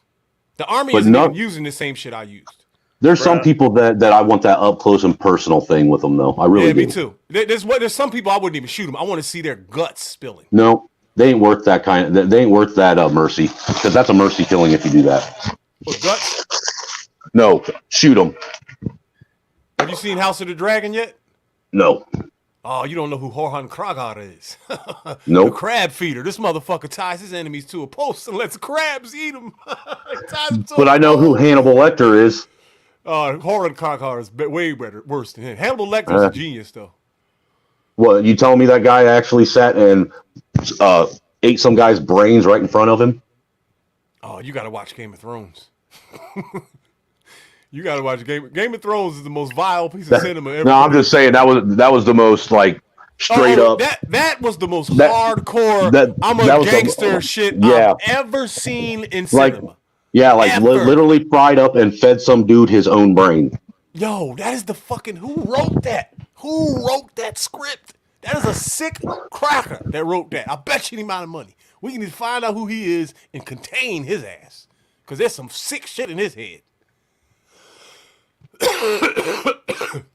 You're in the best place if I'm there. Bruh, you don't want to feed people their own brains. Sure you do. Think of the mental scar that you would have from that, literally. Well, I mean, metaphorically and literally. And like replenish your brains. You would rather be molested. Well, see, the thing is your brain has no, I believe you can't feel anything. You don't even feel it when they cut on it. What? There's no pain nerves in the brain. That's why when people get shot in the head, you don't hear no screaming and nothing. If it anything, it's the skin that broke on the head that's hurting them. You know what I'm saying? What's up, Marvelous Opinions? So what you're saying is when you get shot in the head, all you hear is the pressure release from your melon cracking? Yep. Well, it's instant anyway. Most people die instantly when they get shot in the head. Facts. There are a few that have survived, though. I've met a couple of those. There's a guy around here who got shot in the head and survived. He's not home yet. I know it's hard to believe, but if you've ever cut your head open, like I've cut the front of my forehead open before, the meat there is almost like about a 1/2 inch to 3/4 inch thick. What? Dang.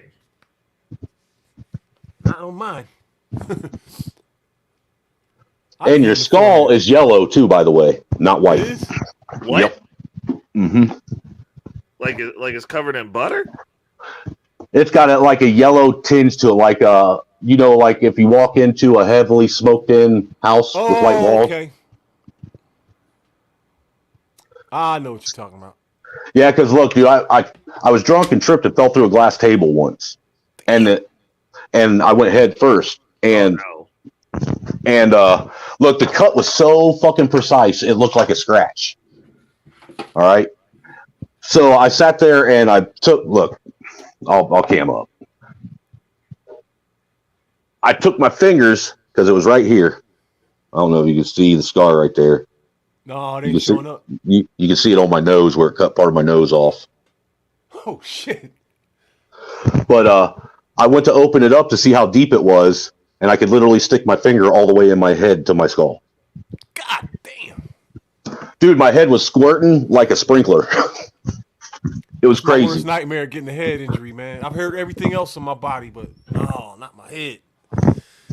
That's why I didn't go Dude, pro boxing. My biggest fear is dying of suffocation.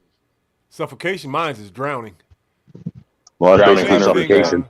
That's a version of it, right? Yep. It just seems like drowning be some. I like all the ways to die are horrible, most of them. But god damn, if you had to choose one, shit. Fuck it, you ain't shit, Alex. She said his head was squirting like my vagina. Wow. Yo, that chick is hardcore, yo. Dude, I don't know about her, man. I think she's got me worried sometimes. About what? Her crazy hot scale levels. She might just have a good sense of humor. She does. She's a good girl. I like her. Yeah. I really do. Came up There ain't a on whole the lot of panel, people. man. There's not a whole lot of people I really like on YouTube, man. Most people I troll intentionally. Most people I get on their panels just to piss them off. I won't do that, but I will jump on a panel and clean up some mythology once in a while, and Well, you know, when you go to these wackety black panels, and they're sitting up there, you know, talking all this, you know, Whitey did all this crap to me. I mean, it kind of starts giving me incentive to go up there and just act like the moron they say I am. I mean, look, some of that bullshit is true, but it's too late to be crying about it. Today, you got to get up and go get a fucking job. Talking about white people ain't gonna pay your fucking bills. Black, y'all, and I'm black, y'all, and I'm blacker than black, and I'm black, y'all, and I'm black, y'all, and I'm black, y'all, and I'm blacker than black, and I'm black, y'all. I'm blickety black, blacker than black, I'm blacker than black, yo, because I'm black and I'm back. Yo, I'm black and I'm black, y'all, and I'm blacker than black, and I'm black, y'all, and I'm black, y'all, and I'm black, y'all, and I'm blacker than black, and I'm black, y'all, and I'm blickety black, black. Hey, Ray, that dumb motherfucker right there made the mistake and kept on the basketball court one day. No, he didn't. He lived around the corner from here. I was gonna say no, I didn't. I don't play basketball. Did he say that he was black? Huh? Did he say that he was black? No, he can ball too, and he's an old head. He can move good for his age. He's husky as shit too. He husky as shit. That motherfucker looked like he could pull a fire hydrant out the ground. Are you saying I'm fat? No, not you. I'm talking about the guy in the video that was saying, I'm black, y'all. That's G Money from New Jack City. He live around the corner from here. Oh, remember New Jack City? I do. Remember G Money? I do. That was that guy in that video. That was him in that video saying, I'm black, y'all. Black and be black. And I live in Camden, even though my thing says Philly, but Dude, Camden is a dirty ass city. Hell yeah. It's better than North My Philly. dad, that's the one thing he did give me is I got to get in his fucking semi and drive from fucking Farley's in Detroit to Camden and drop off candy. Camden is bad, but He delivery man? Huh? He delivered candy? He delivered a lot of shit. He drove a semi. Oh, that's freaking cool. No, it ain't, because he went to all the places you don't want to go. Oh, Jesus. The hood. You want to know how old I was the first time I met a prostitute? Oh, shit. 12. You really want the answer to this? 12. And it was in Detroit. In Detroit? Yep, Now, some when black you girl say was trying. met, right? When you say met, what does that mean? My dad was basically, he stopped at a truck stop or a rest area because he was too cheap for a truck stop. And there was a little, she couldn't have been no more than like 14 or 15-year-old black girl who was out there basically, you know, doing what lot lizards do. And she tried to, yep. Bruh. Funny as shit. Lot lizards. I guess these are the chicks that come up and talk to me because I'm a parking lot cat in the club. I don't go in. So you're the male version of a lot lizard, except for you at the club, bro. I haven't been on the inside of a club since the 90s. You went to strip clubs, didn't you? I ain't never been in a strip club in my fucking life. Oh, dude, I used to go all the time. Cap. That's cap. Why is I don't believe it. I don't believe it. I'm scared to death of strip clubs. No, you're not. Crazy. Whatever. They knew you by name up in there. Shit. You see me in a strip club, I'm robbing that shit. But no, this little girl, she actually tried to talk my dad into buying her for me. Wow. Yeah. What? Yeah. I thought the John was supposed to come up and ask the hoe. No, that ain't how it works, man. She was a go-getter.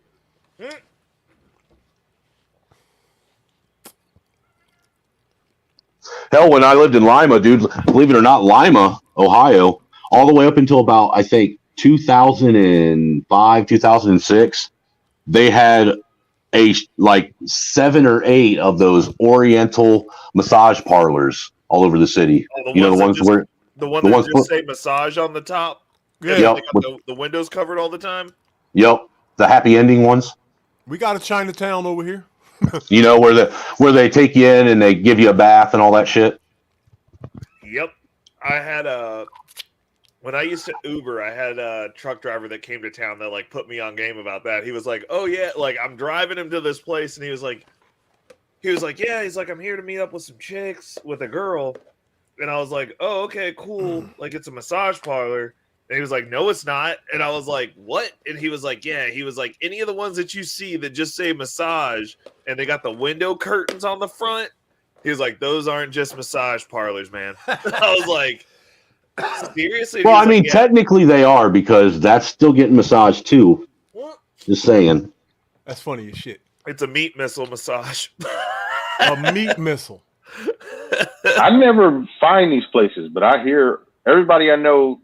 Well, not everybody, but I've heard a few dudes I know. They find them. I'd be like, "Where the hell are they?" I've been to like what city you live in? Legit ones. What city you from? San Dimas. It's a small city. Nobody knows where it is. Yeah, you a white dude. kind of places only in big cities. He is not a white. I'm a blackity black to black. I'm the blackity blackest. No, you ain't. No, that's all fun, dude. I'm trying to offend you. I'm just trying to laugh. Yo, but I know they exist. All over I don't know, dude. That you know what? When I dig about a massage by my house, man, that girl ripped my underwear off so fast. I was like, bro, is this one of them places? Dude, have you, man, when they massage your taint? Oh. I never. Yo, but she touched it though. She grabbed it. The taint isn't the asshole, bro. What is it? It's the piece of skin between the balls and the ass. Taint your ass, taint your nuts. I've learned a lot just on this one live stream. A lot of new. Well, you know what? The thing is you guys have been so, gracious of giving me 2.5 years of black information. It's only fair for me to share some of the white shit with you. Some of the exclusives, huh? Hey, you know what? When I started hanging out with some of my white friends, I'm gonna tell you what, like in the black community, hoes is hoes. They ain't got nothing going on. But white girls are different. Well, at least out here in California, they got a master's degree. They got a master's degree. They're all, everything's cool, but they just hoes. Oh yeah. Oh yeah. I used to live in California. That's a different world. That's a different planet. Oh yeah. See, a black girl call the Klan on you, have you arrested. A white girl just stab you. Let me describe to y'all what LA looked like back in the day. Back in the day in the LA, you might see a white guy, 6'5", 260, solid muscle, with leotards on rollerblades and long curly hair going down his back. Damn, you're talking about Long Beach. You might see. Oh, don't talk about Long Beach. Hold up. You might see a nigga that killed 15 people. He got a pacifier in his mouth. His hair braided up with barrettes. I remember that shit, dude, with a pair of bibs on and only one strap. Nigga, it's the truth. California is different. That's another planet. Dude, it's like country city. It's weird. You go through the wormhole when you go to California. I live in a country city. My city, they ride horses over here through the city. It's like some of these people are confused. They don't know where they came from. They say New York is crazy. It ain't no place like New York. There ain't nowhere in the world like California, like L.A. L.A. is There was a time I wanted to go to California and see it. At this point, I don't care anymore. I have no desire. California about to be a fucking look. You know what? I'm okay, dude. You know what? I would be okay with giving California and Oregon and Washington, all three of those states, to Antifa, to Black Lives Matter, to all the liberals. Anyway. They got that shit anyway. And put Trump's wall right up on the edge of it and say, "Stay the fuck away from us." They had a fucking autonomous zone. There ain't never been no autonomous zone before. Yeah, they put one in. Remember, they put one in DC too. Yeah, that's crazy, yo. Hold on. Hey, I'm gonna tell you what. You can't. The good thing about California, especially LA area, you can go in one day. You can go snowboarding.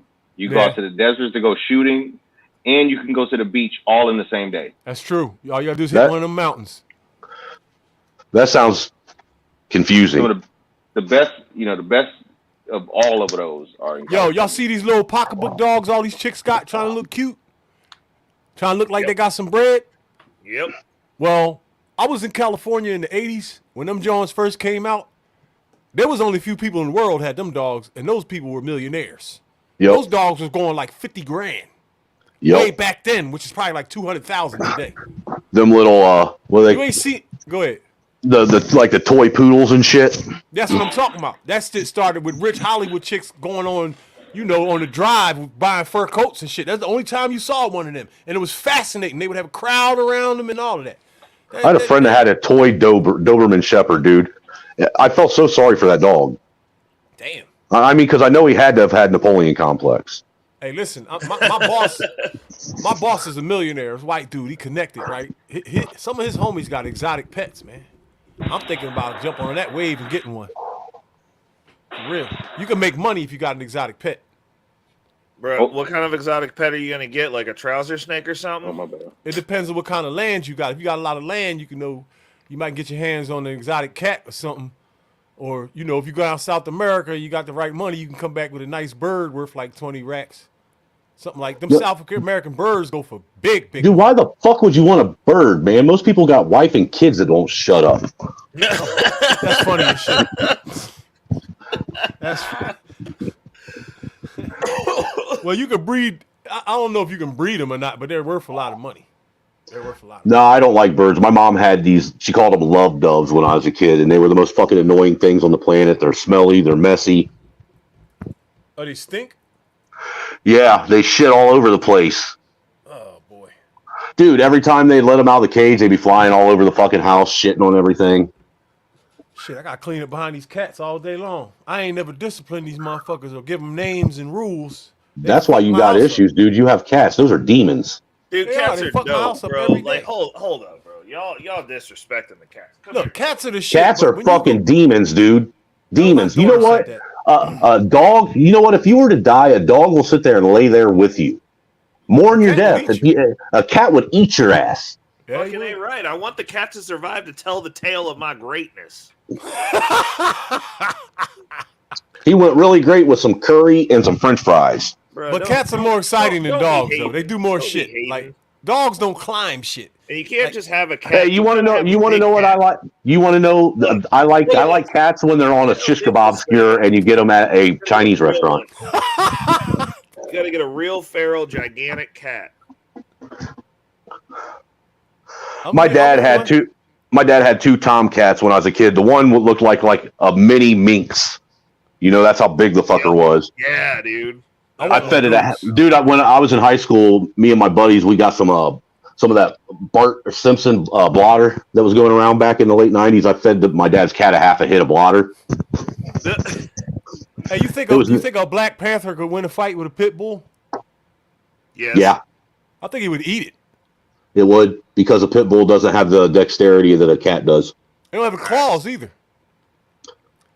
A pit bull, the only thing a pit bull really has going for it is his lockjaw. But that means he has to be able to get it on the cat. That cat spent his whole life lurking and stalking. But the cat has a lockjaw too. The cat also has razor sharp teeth, razor sharp claws, and probably 3 times the size of a pit bull. Panthers aren't that big. They're like the size of German Shepherds. German Shepherds are fucking dumb too. I hate them dogs. You said they're dumb? Yeah.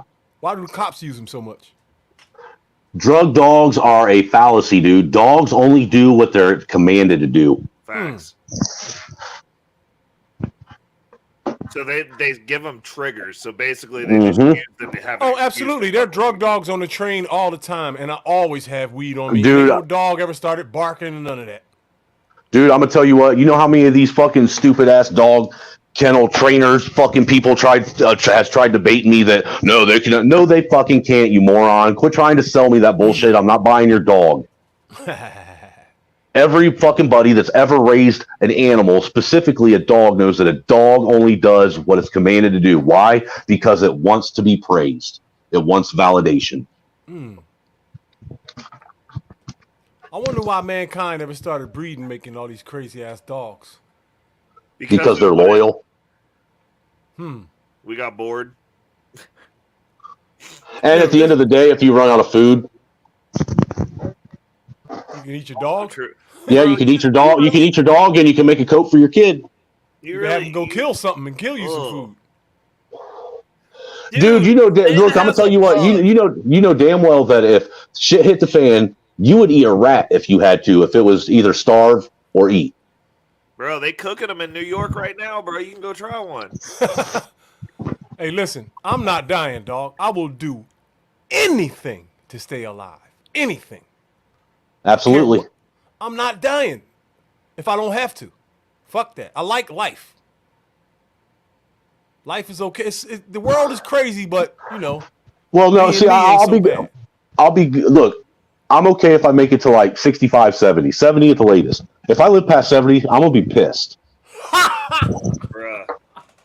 Alex said she'll starve. She ain't eating no rats. She won't starve. Her body, the first human impulse is I guarantee you got a fat ass and tits for your body to eat off of for at least a good 3 months. That's where fat people come in handy during crisis. Because I promise you, have you ever heard that story about that airplane that crashed in the Alps and those people had to eat each other? The Donner Party? I promise you they prodded on that fat motherfucker. They was eating that butt. If you're a fat guy and there's a crisis, you better get out of that place as fast as possible because you're gonna be the first one. Well, you know there's a theory that all the elites, you know, like Crazy Hillary and all these other people, that's what they get into is cannibalism. That makes sense. I mean, they've hit. Well, dude. Well, look, I'm gonna be honest. I really do believe in that whole adrenaline chrome. Oh, listen. And I said that in a way to where not get struck because look, if you remember the beginning of the pandemic when they locked everyone down. Don't say that again. No, all I said was pandemic when we got locked down. Remember how all like Nancy Pelosi and Hillary and Elizabeth Warren, all these old people, they all looked like they were about ready to die. All of them. Skin was graying over and shit. And then when they started opening things up, all of a sudden they went to having, you know, pink skin again and looking like they had lost some age. Did you see how fucked up Bill Clinton was and Celine Dion? Well, that's because he's got AIDS, dude. They look like corpses, dog. What? I heard that. Dude, you know that motherfucker's dying of AIDS. Come on. You see how fucked up he is? He looks like he's dying from AIDS. He probably wishes that it would take him. I know if I was married to Hillary, I would. Well, Bill Clinton looks like the Night King right now. Dying of sadness? Like, does it dude, Bill Clinton pretty much looks like the Crypt Keeper. Yeah, that's what he looked like. And Celine Dion looks like that. And it's a lot of people missing. Where the fuck is Wendy Williams? Where the fuck is Ellen DeGeneres? Where's Britney Spears? Exactly. They're all missing. All of the big dicks are missing. All the big. There's a lot there. Well, you remember what was it? Tom Hanks and his wife. They actually moved to Greece and renounced their American citizenship and became citizens of Greece. Yeah. So that he didn't. And that was after that Epstein shit. Yeah, he dodged that Me Too hard, bro. Yo, everything. Well, wrap your mind around this. Don't you find it interesting that Ghislaine Maxwell, she was found guilty of being a co-conspirator of human sex trafficking with Epstein. Yeah. But nobody was actually charged with buying what they were selling.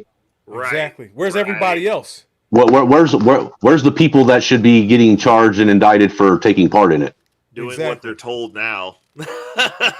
Well, you know what's funny is if you recall, right as that was going on, that's when this Ukraine shit popped off. Right. Dude, if you look at the timing on everything, as soon as Trump beats his case, we get hit with COVID.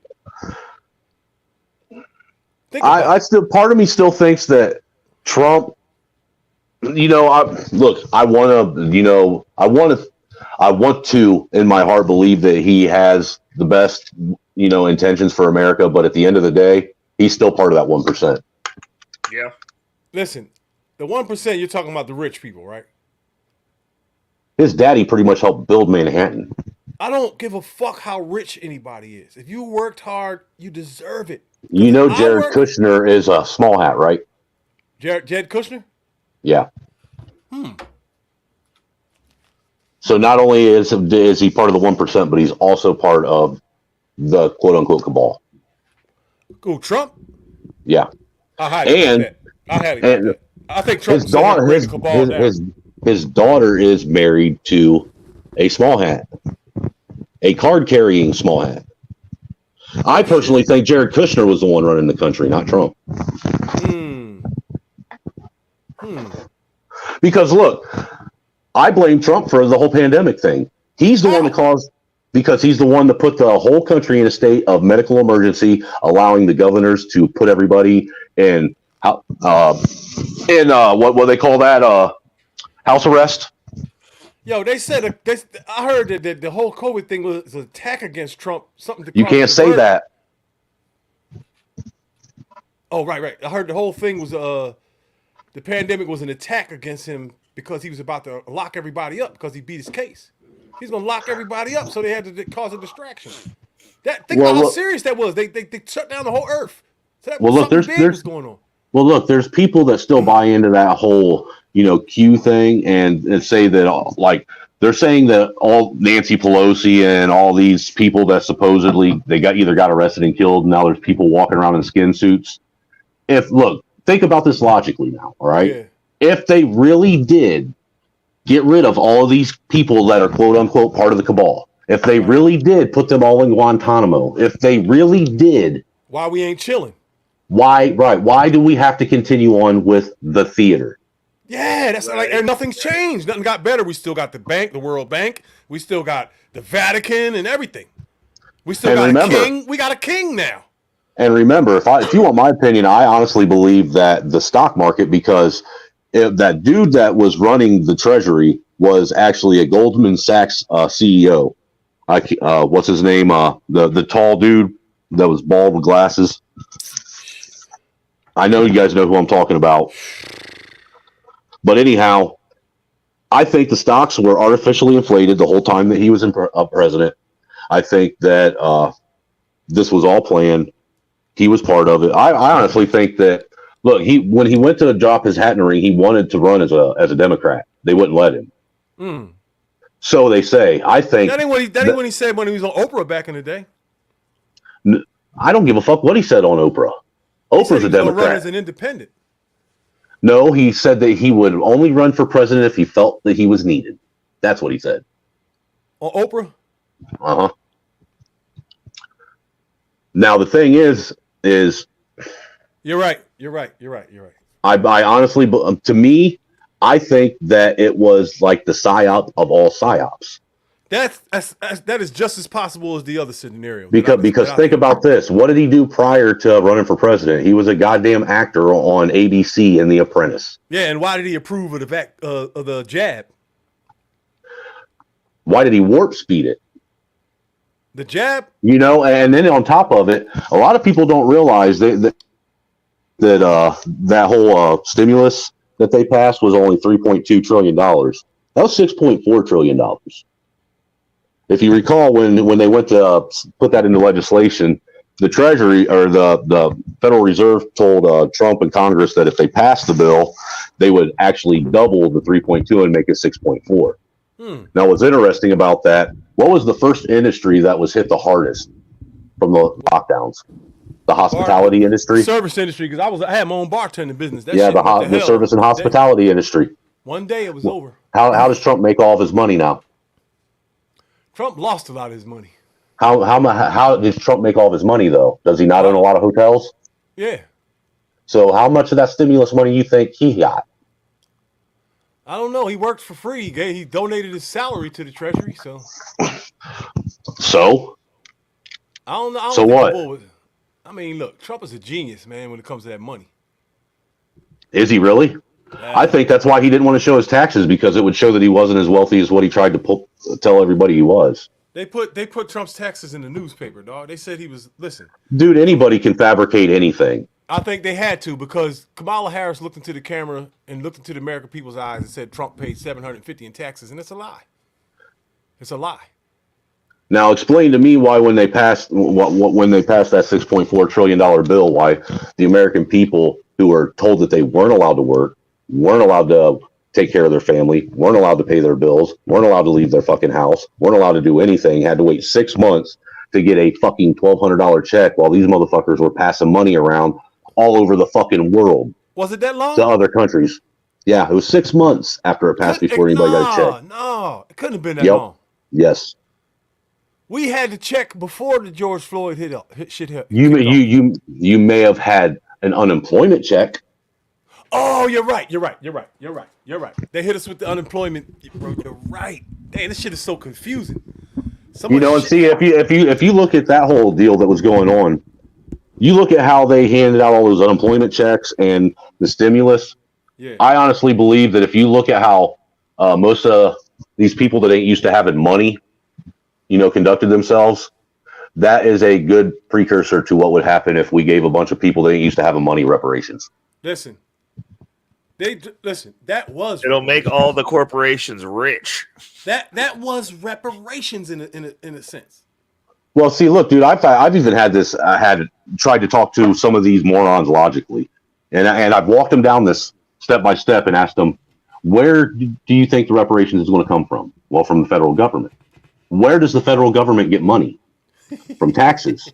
Where do taxes come from? From the taxpayer. So you're going to be okay with paying yourself your own reparations? How asinine is that? And everybody else too. Now, see, my thing is I would actually support it if people went after the corporations, because I guarantee you some of these major Fortune 500 corporations are still ran by some of the same families that had plantations that benefited. You know what? If they gave out reparations, they would also raise Newports to like $20, $30 a pack. Milk would be $20 a gallon. They give you something, but they take something away too. That's like when they lowered the gas prices, everything else in the world went up. Look, dude, wasn't that a slap in the face? You ain't allowed to leave, so we're going to lower the gas prices down to $1 like it was when you were in high school. Fuck you. Then when you can come out, they go back up to $4. Right. Yo, I don't care what nobody say about Trump. Why do you look, dude? Trump had the gas at $2, man. But why do you think Trump was able to predict what was going to happen? Because he already knew the game plan. He had the script. That's possible. I'm still. I don't know.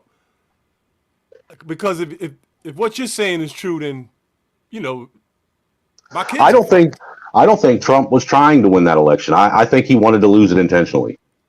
The last one or the one before that? This last one against Biden. If you think about it, in my opinion, he didn't campaign near as hard as he did the first time. Fuck no, not even close. Well, wait a minute. He rallied harder.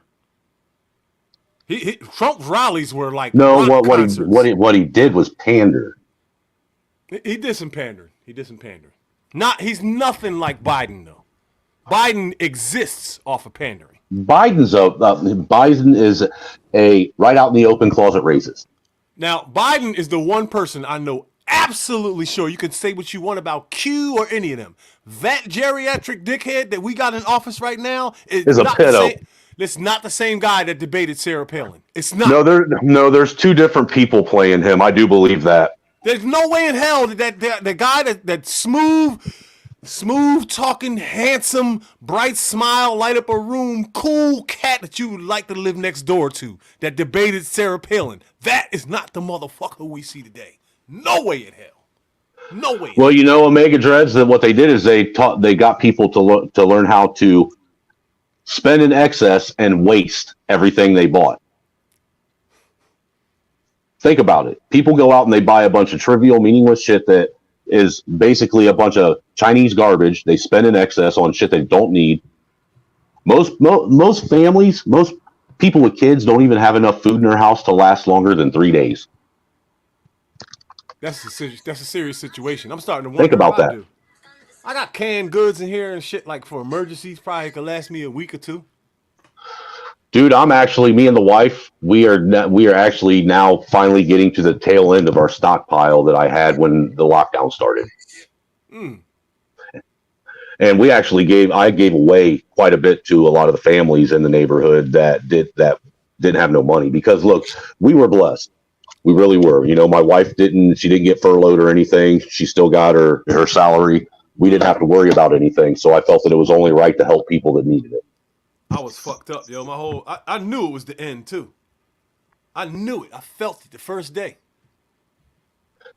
And look, all my clients cut me loose after the pandemic because I wasn't vaccinated. Every last one. You know, and the thing is all we had to do is say no, and they couldn't stop us. Nah, this is Planet Dickhead, yo. People are stupid. If the smart went to war with the stupid would destroy us in an hour. People I know, people I don't know. The amount of that comment went quick as shit. You know, and see, my problem with what's going on is, you know, the fact that you have a bunch of people that claim, you know, it bothers me that there's a group of people that, you know, they still push the racism, the white supremacy, this, that, and the other, while they openly support a open racist and open white supremacist, and they openly support the war in Ukraine, which is the goddamn, that's the homeland, the hub, the breeding ground of neo-Nazi white supremacy. And child trafficking and a whole bunch of other scheming ass oil deals and all type of bullshit going on in Ukraine. And they wanted to join NATO. I mean, that's why I have an issue with some of these people. It's like they're talking out of both sides of their neck and have no clue what they're saying. And name one motherfucking thing that our vice president has done. She represented the Warrior Planes. She talked to some 8th graders about Space Force, which she knows nothing about, and just made something up. He let his son. You're gonna be able to see Mars, and what the fuck? He let his son use taxpayer dollars to, you know, basically grease the palms of Ukraine and Russia and China, and, you know, make the Biden crime syndicate a wealthy place. Do you know how Kamala got her career started? Probably sucking dick. Laying on her back, yo. She gave some pussy to Willie Williams in California when he was married. The whole world knows it. That See You Next Tuesday put more people, black men in prison than any attorney general in the country. Man, China and Russia just watches you destroy yourself. That's true. That's true, because China, they don't have to take us to war, for real. No country really has to take us to war. All they got to do is sit back and watch us dissolve, because we are fucked up. Look, dude, and if you think about it, that whole section of the world, China, Russia, North Korea, that's nothing but commie fucking bastards. It's worthless land, dog. It's the worst. It's the ghetto of the earth. I don't know. China's actually got some pretty fertile land. There's a lot of rainforest and shit over there. Yo, but you know, I heard a theory, dude. I heard a third theory about the Great Wall of China, though. About what? I heard a theory that the Great Wall of China wasn't actually built to keep people out. It was built to keep people. Look at the face. Look at if you look at the positions are facing. Yeah, if you look at how the towers are faced, it was actually built to keep the Chinese in, like they were in prison. That's fucking crazy. It makes me listen. The things that have happened and the information I've come across in the past 2 years make me question everything. Dude, I've been like this since I was like 15, 16 years old, dude. I haven't. I never gave a fuck about anything. I swear to God, I never gave a fuck about. I didn't watch the news till I was about 30-something. My local news, I didn't care, yo. But this COVID shit woke me up to a lot of stuff. I'm starting to question every bit of history I ever read. Even Adolf Hitler, even him. I question all of that. I really wonder sometimes. Well, I mean, without sounding like a complete and total, you know, white supremacist Klan member, was Adolf really in the wrong? I don't know what happened, yo. I don't know if those things even happened the way they happened. Because I'm looking at so when the books are closed, right? Let's fast forward 30, 40 years where our grandkids are adults now, right? They think Trump is bad, right? They probably have a statue or a painting of George Floyd somewhere, or it's in there. George Floyd is in their books in class and stuff, right? All lies. All lies. Because all of us that know the real truth will be dead, right? So the lies continue on and keep getting spread. Maybe history has always been like that.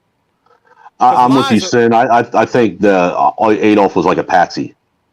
I don't know what he could have been. He could have been a saint. Well, Nobody knows. Well, look, dude. I have a theory about Germany and Nazi Germany in particular. I think that was a testing ground. To be honest with you, because look, what a lot of people are unaware of is Melinda Gates' dad back during World War II. He actually worked for IBM. All right, and IBM at that time was making the punch cards. One of the biggest companies in the world. Yeah, they were. Well, they actually made the punch cards and the machines, the papers that the Jews had to carry around. Her dad was involved in that. All right, so you got basically her family and the Gates family already involved with that. We know that America funded Nazi Germany for quite a while. And then on top of it, if you look at how the war went, it was almost like they were seeing how far they could push human beings before, the world would step in and say, no, this can't happen. You know what I'm saying? And it's like they were trying to do something, but what they were trying to accomplish, they did it too fast. So what did they do after the war ended? They, Adolf off themselves, so they say. And then what they do? They went over and they brought over all the head political analysts, military strategists, all the fucking teachers, all the scientists, everybody that was actually someone of importance, and brought them back to America for under asylum to work for the American government. And then what did they do? They started slow rolling out the same thing that they were doing in Nazi Germany, only in America. Rather than trying to do it in 5 or 6 years, they stretched it out 80, 90 years. Damn. So this all this shit that just happened, I think, was a test too. That was a test to test humanity, to see how we would react to A, B, and C. Right? So these people know that we're fucked. We're fucked up out here. The common folk. Because we burnt down the whole fucking world. Everybody went out and spent their money recklessly. All of the violence numbers went up. All the crime numbers went up. Suicide. Everything bad went up. They just made the world a worse place than it already was, like, in a short period of time. And look, as far as the Holocaust, I'm not a Holocaust denier, but I do question the numbers. Holocaust? Yeah, I'm not a denier. I do believe that there were a lot of people that died from it, but I question the numbers that they say. Because look, dude, all that shit. Think about it. If you look at all the wars that we know of, and the amount of people that they say have died, how the hell do we got 7 billion people living on the planet? And if there was really a pandemic, why is the train still crowded? Because you be making 8 babies, everybody else be making 8 babies. And y'all, you know what? In my defense, the white population has been declining, and I'm doing my part as a proud American of the Caucasian persuasion to help repopulate my proud people. I wouldn't blame you for doing the same, dude. You were a bastion of hope for the white man. The white man. Well, see, the thing is I've actually been trying to hope that some of these white folks will actually grab their balls from wherever they hit them, or wherever their moms put them, or their wife put them, and actually start having a little bit of pride in who they are, and stop letting people denigrate and degrade them for shit they never had anything to do with. Now, for the first time, you're at your best. For the first time in a while, now I need them. It's the bad time to be white, yo. Oh, dude, white and a white male for one. Straight white males are public enemy number 1 in this country. Straight black men. 100%. Straight black men are the number 1. Nope, you're number 2, dude. How we lose our spot? How'd you lose your spot? Because what happens when a white dude does anything? Racist cracker. I don't know. All right. Bro, I saw. I watched a black dude. Look, dude, I watched a black dude last Christmas drive through a Christmas parade, and the news reported it as a red SUV. Hey, you know what? Right now, niggas are getting away with murder, and I mean literally. Literally. Actually, I got some stats that I pulled up because I did a edit on a pre-record that I'm going to drop later this week.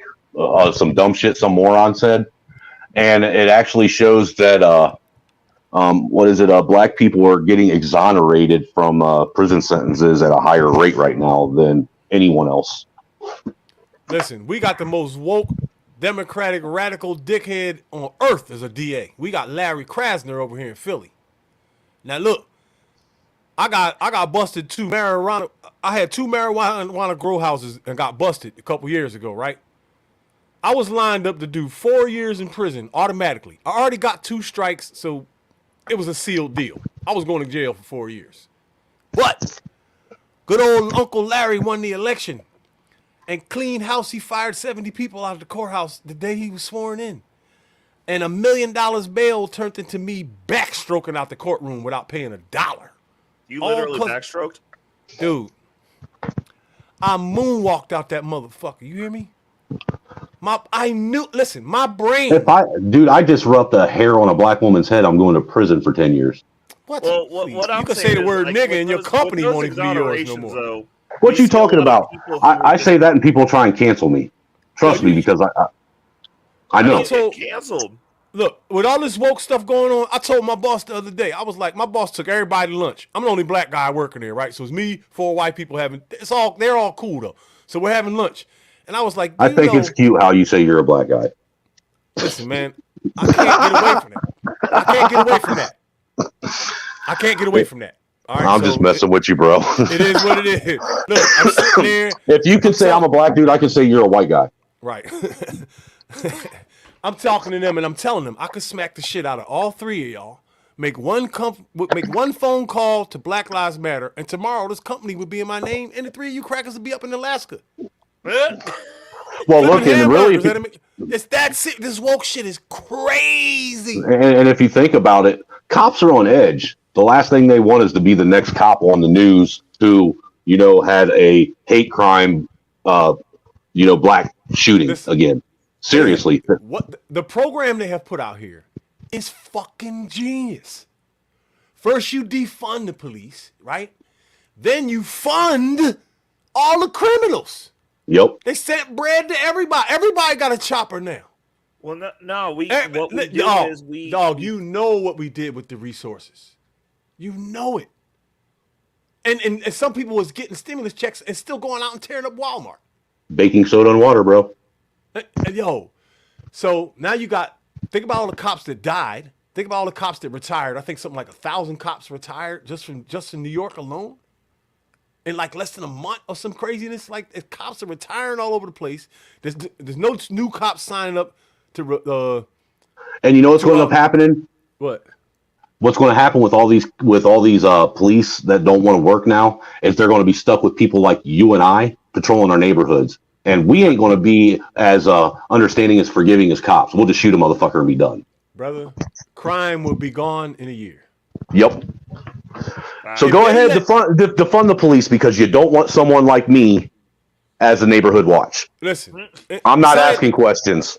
I truly believe that in the state that the world is in right now, mankind and the psyche of mankind, right? The only thing that's going to fix us is, I hate to say this, a cleansing. Bill Gates' philosophy. Dude, you know what? You know Friedman's Journal? 80% of the people I meet, I wish weren't here. Or Sigma Jones. Sigma Jones. Let me see who that is. I think it's Sigma. He's dude. The more he keeps explaining his stance on eugenics, it does make sense. Damn, listen to this. West Philly shooting leaves 3 injured. Deadly double shooting during violent night in Philadelphia. Breaking shots fired into car. Roosevelt book. God. Because look, if you think about it, they're trying to off people that have intelligence and protect people that are retarded. That's another word we can't say. I mean, let's be real. Yo, you It's can't about say that word. it's time we take the warning labels off of pillows, off of bleach. You know. Wow. Seriously, if you need a warning label to know that your kids shouldn't drink the shit and that you need to keep it out of their reach, then I'm sorry. Natural order just took place. Yo, what you're saying sounds mean, dog, but listen to me. I only get to live once, right? So, as fucked up as this is, I can't come back and try this again, right? So, I want peace on earth right now. Right? I want a perfect world right now. Fuck my grandkids. Who are they? I'm here. I'm alive. What about me? Fuck the future. I want a perfect world tomorrow. And it's not going to happen.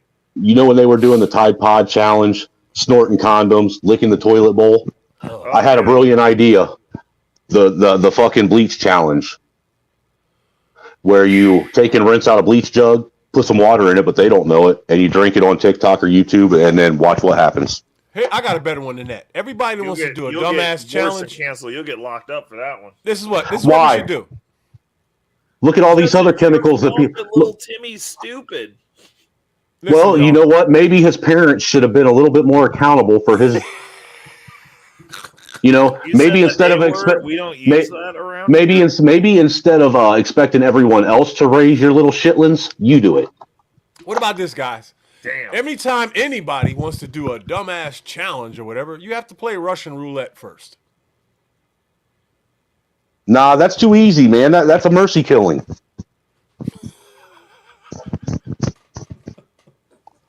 How's it a mercy killing?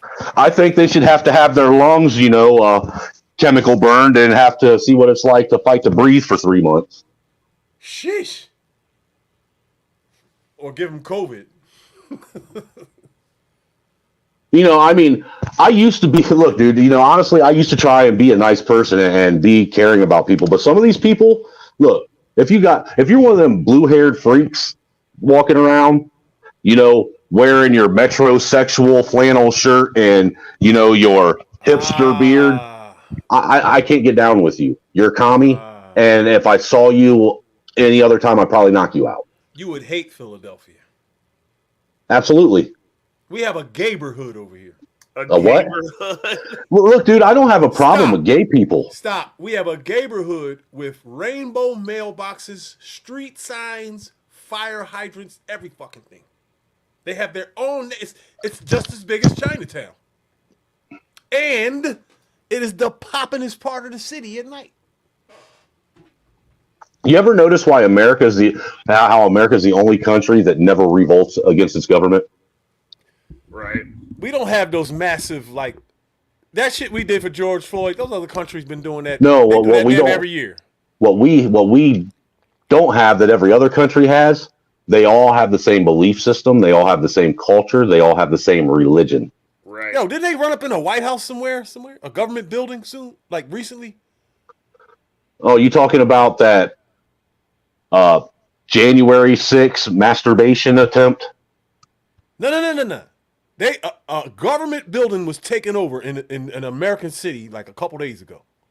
Oh, really? Yeah, they burying the store.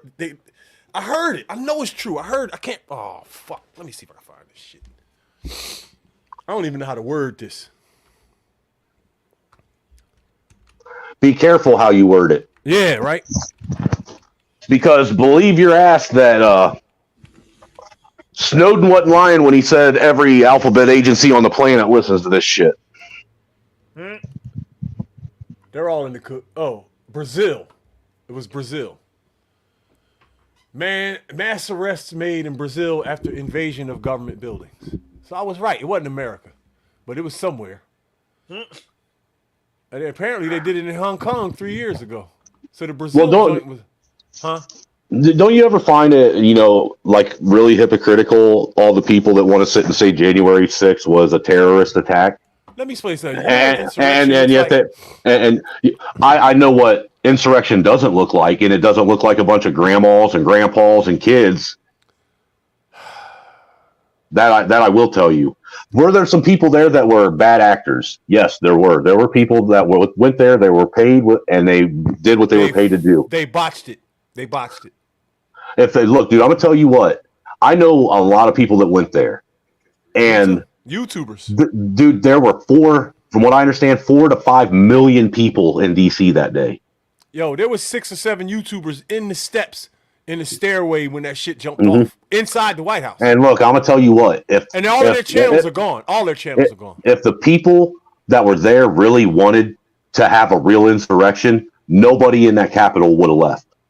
Dude, an insurrection is when there are corpses everywhere and something is actually taken and something actually successfully happened. We had an operating government the next day.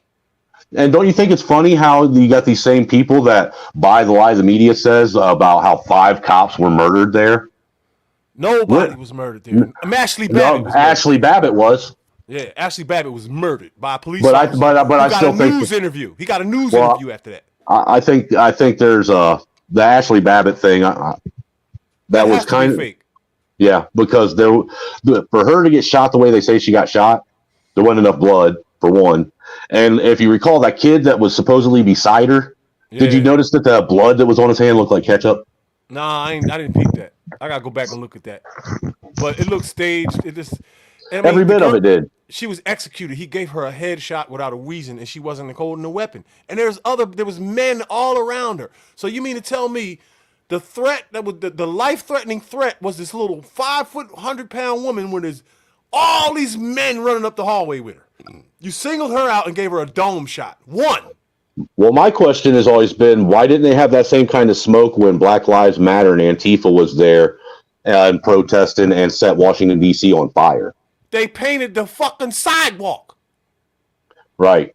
Nobody had a permit to paint the whole fucking block. Why didn't they have that same smoke when they put up an autonomous zone, which is now called Black Lives Matter Central? What? Yeah. You got to be kidding me, right? Mm-mm. Or Black Lives Matter, what's it, a villa or some shit like that? That little area that's specifically for Black Lives Matter now. There was an autonomous zone that was set up there. Absolutely. Look at me misspelling shit. You know, but people can set the nation's capital on fire, and that's just peaceful protest. You can literally hear people breaking the law trying to break into the Supreme Court building while they're having a hearing over a possible Supreme Court justice, and that's just peaceful protest. Yo, I like Candace Owens because she kills that Black Lives Matter shit. Nah, Candace Owens she's part of it too, man. She's bought and paid for. She's the right wing part of the problem, dude. See, that's the thing is when people start realizing that both sides are both in on this, and that we're fucked 3 ways from Sunday. Because look, dude, do you really think in that building that they all work in that they sit across the hall and they draw a big line and it's war in there? Nah, man, they put on a show for the cameras, and then when the cameras go away, they go down the basement, they order pizzas, they get wine and beer and all that shit. They high five each other and say, "Good job, let's do it again tomorrow." I believe it. I don't think it's all of them though. No, it isn't. Yo, but are you guys gonna continue down the conspiracy theory rabbit hole? Because I'm gonna go to sleep. No, don't do that. You got to end this stream because I'm the one that has to get up and go to work in the morning. Well, actually, I don't have to get up and go to work, which is why yeah. How did we get on this anyhow? Don't matter. We do it all the time. Oh, facts. Well, so yeah, I tried to go a little bit later tonight than I normally do, just because I haven't been on since A, I didn't have the 6-hour restriction, and B, the last couple of weeks I went short because I had to work in the morning. So, right. You know, hey, you guys are welcome to come to my channel too anytime. Hold up, what's your channel? Here, I'm gonna add you now. What is it? Angry Snowman, Roman numeral 2.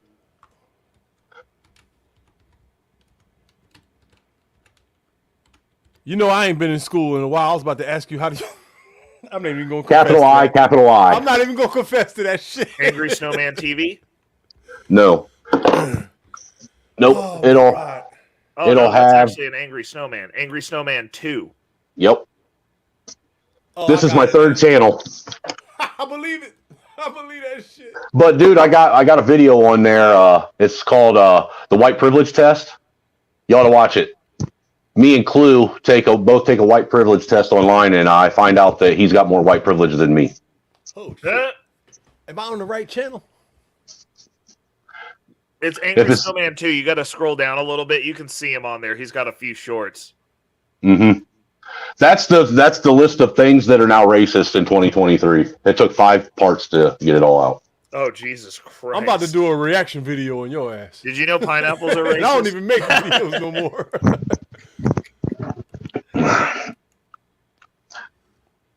Yeah, you know Joel Patrick is, right? No, who's that? Joel Patrick is that he's like a 21-year-old young black dude. He works for Alex Jones's media company. He went out with Caitlin Bennett all the time. Oh, no joke. Yeah, I actually got my reaction to it, but I also got the interrupted, unedited.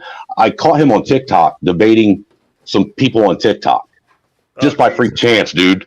And I got about a minute or an hour and 9 minutes of his debate before the host got mad at me and kicked me. Why? Why did they get mad at you? Because I said something that he didn't approve of. I said George Floyd was a criminal. Oh, Jesus. And that George Floyd was responsible for what happened to him that day.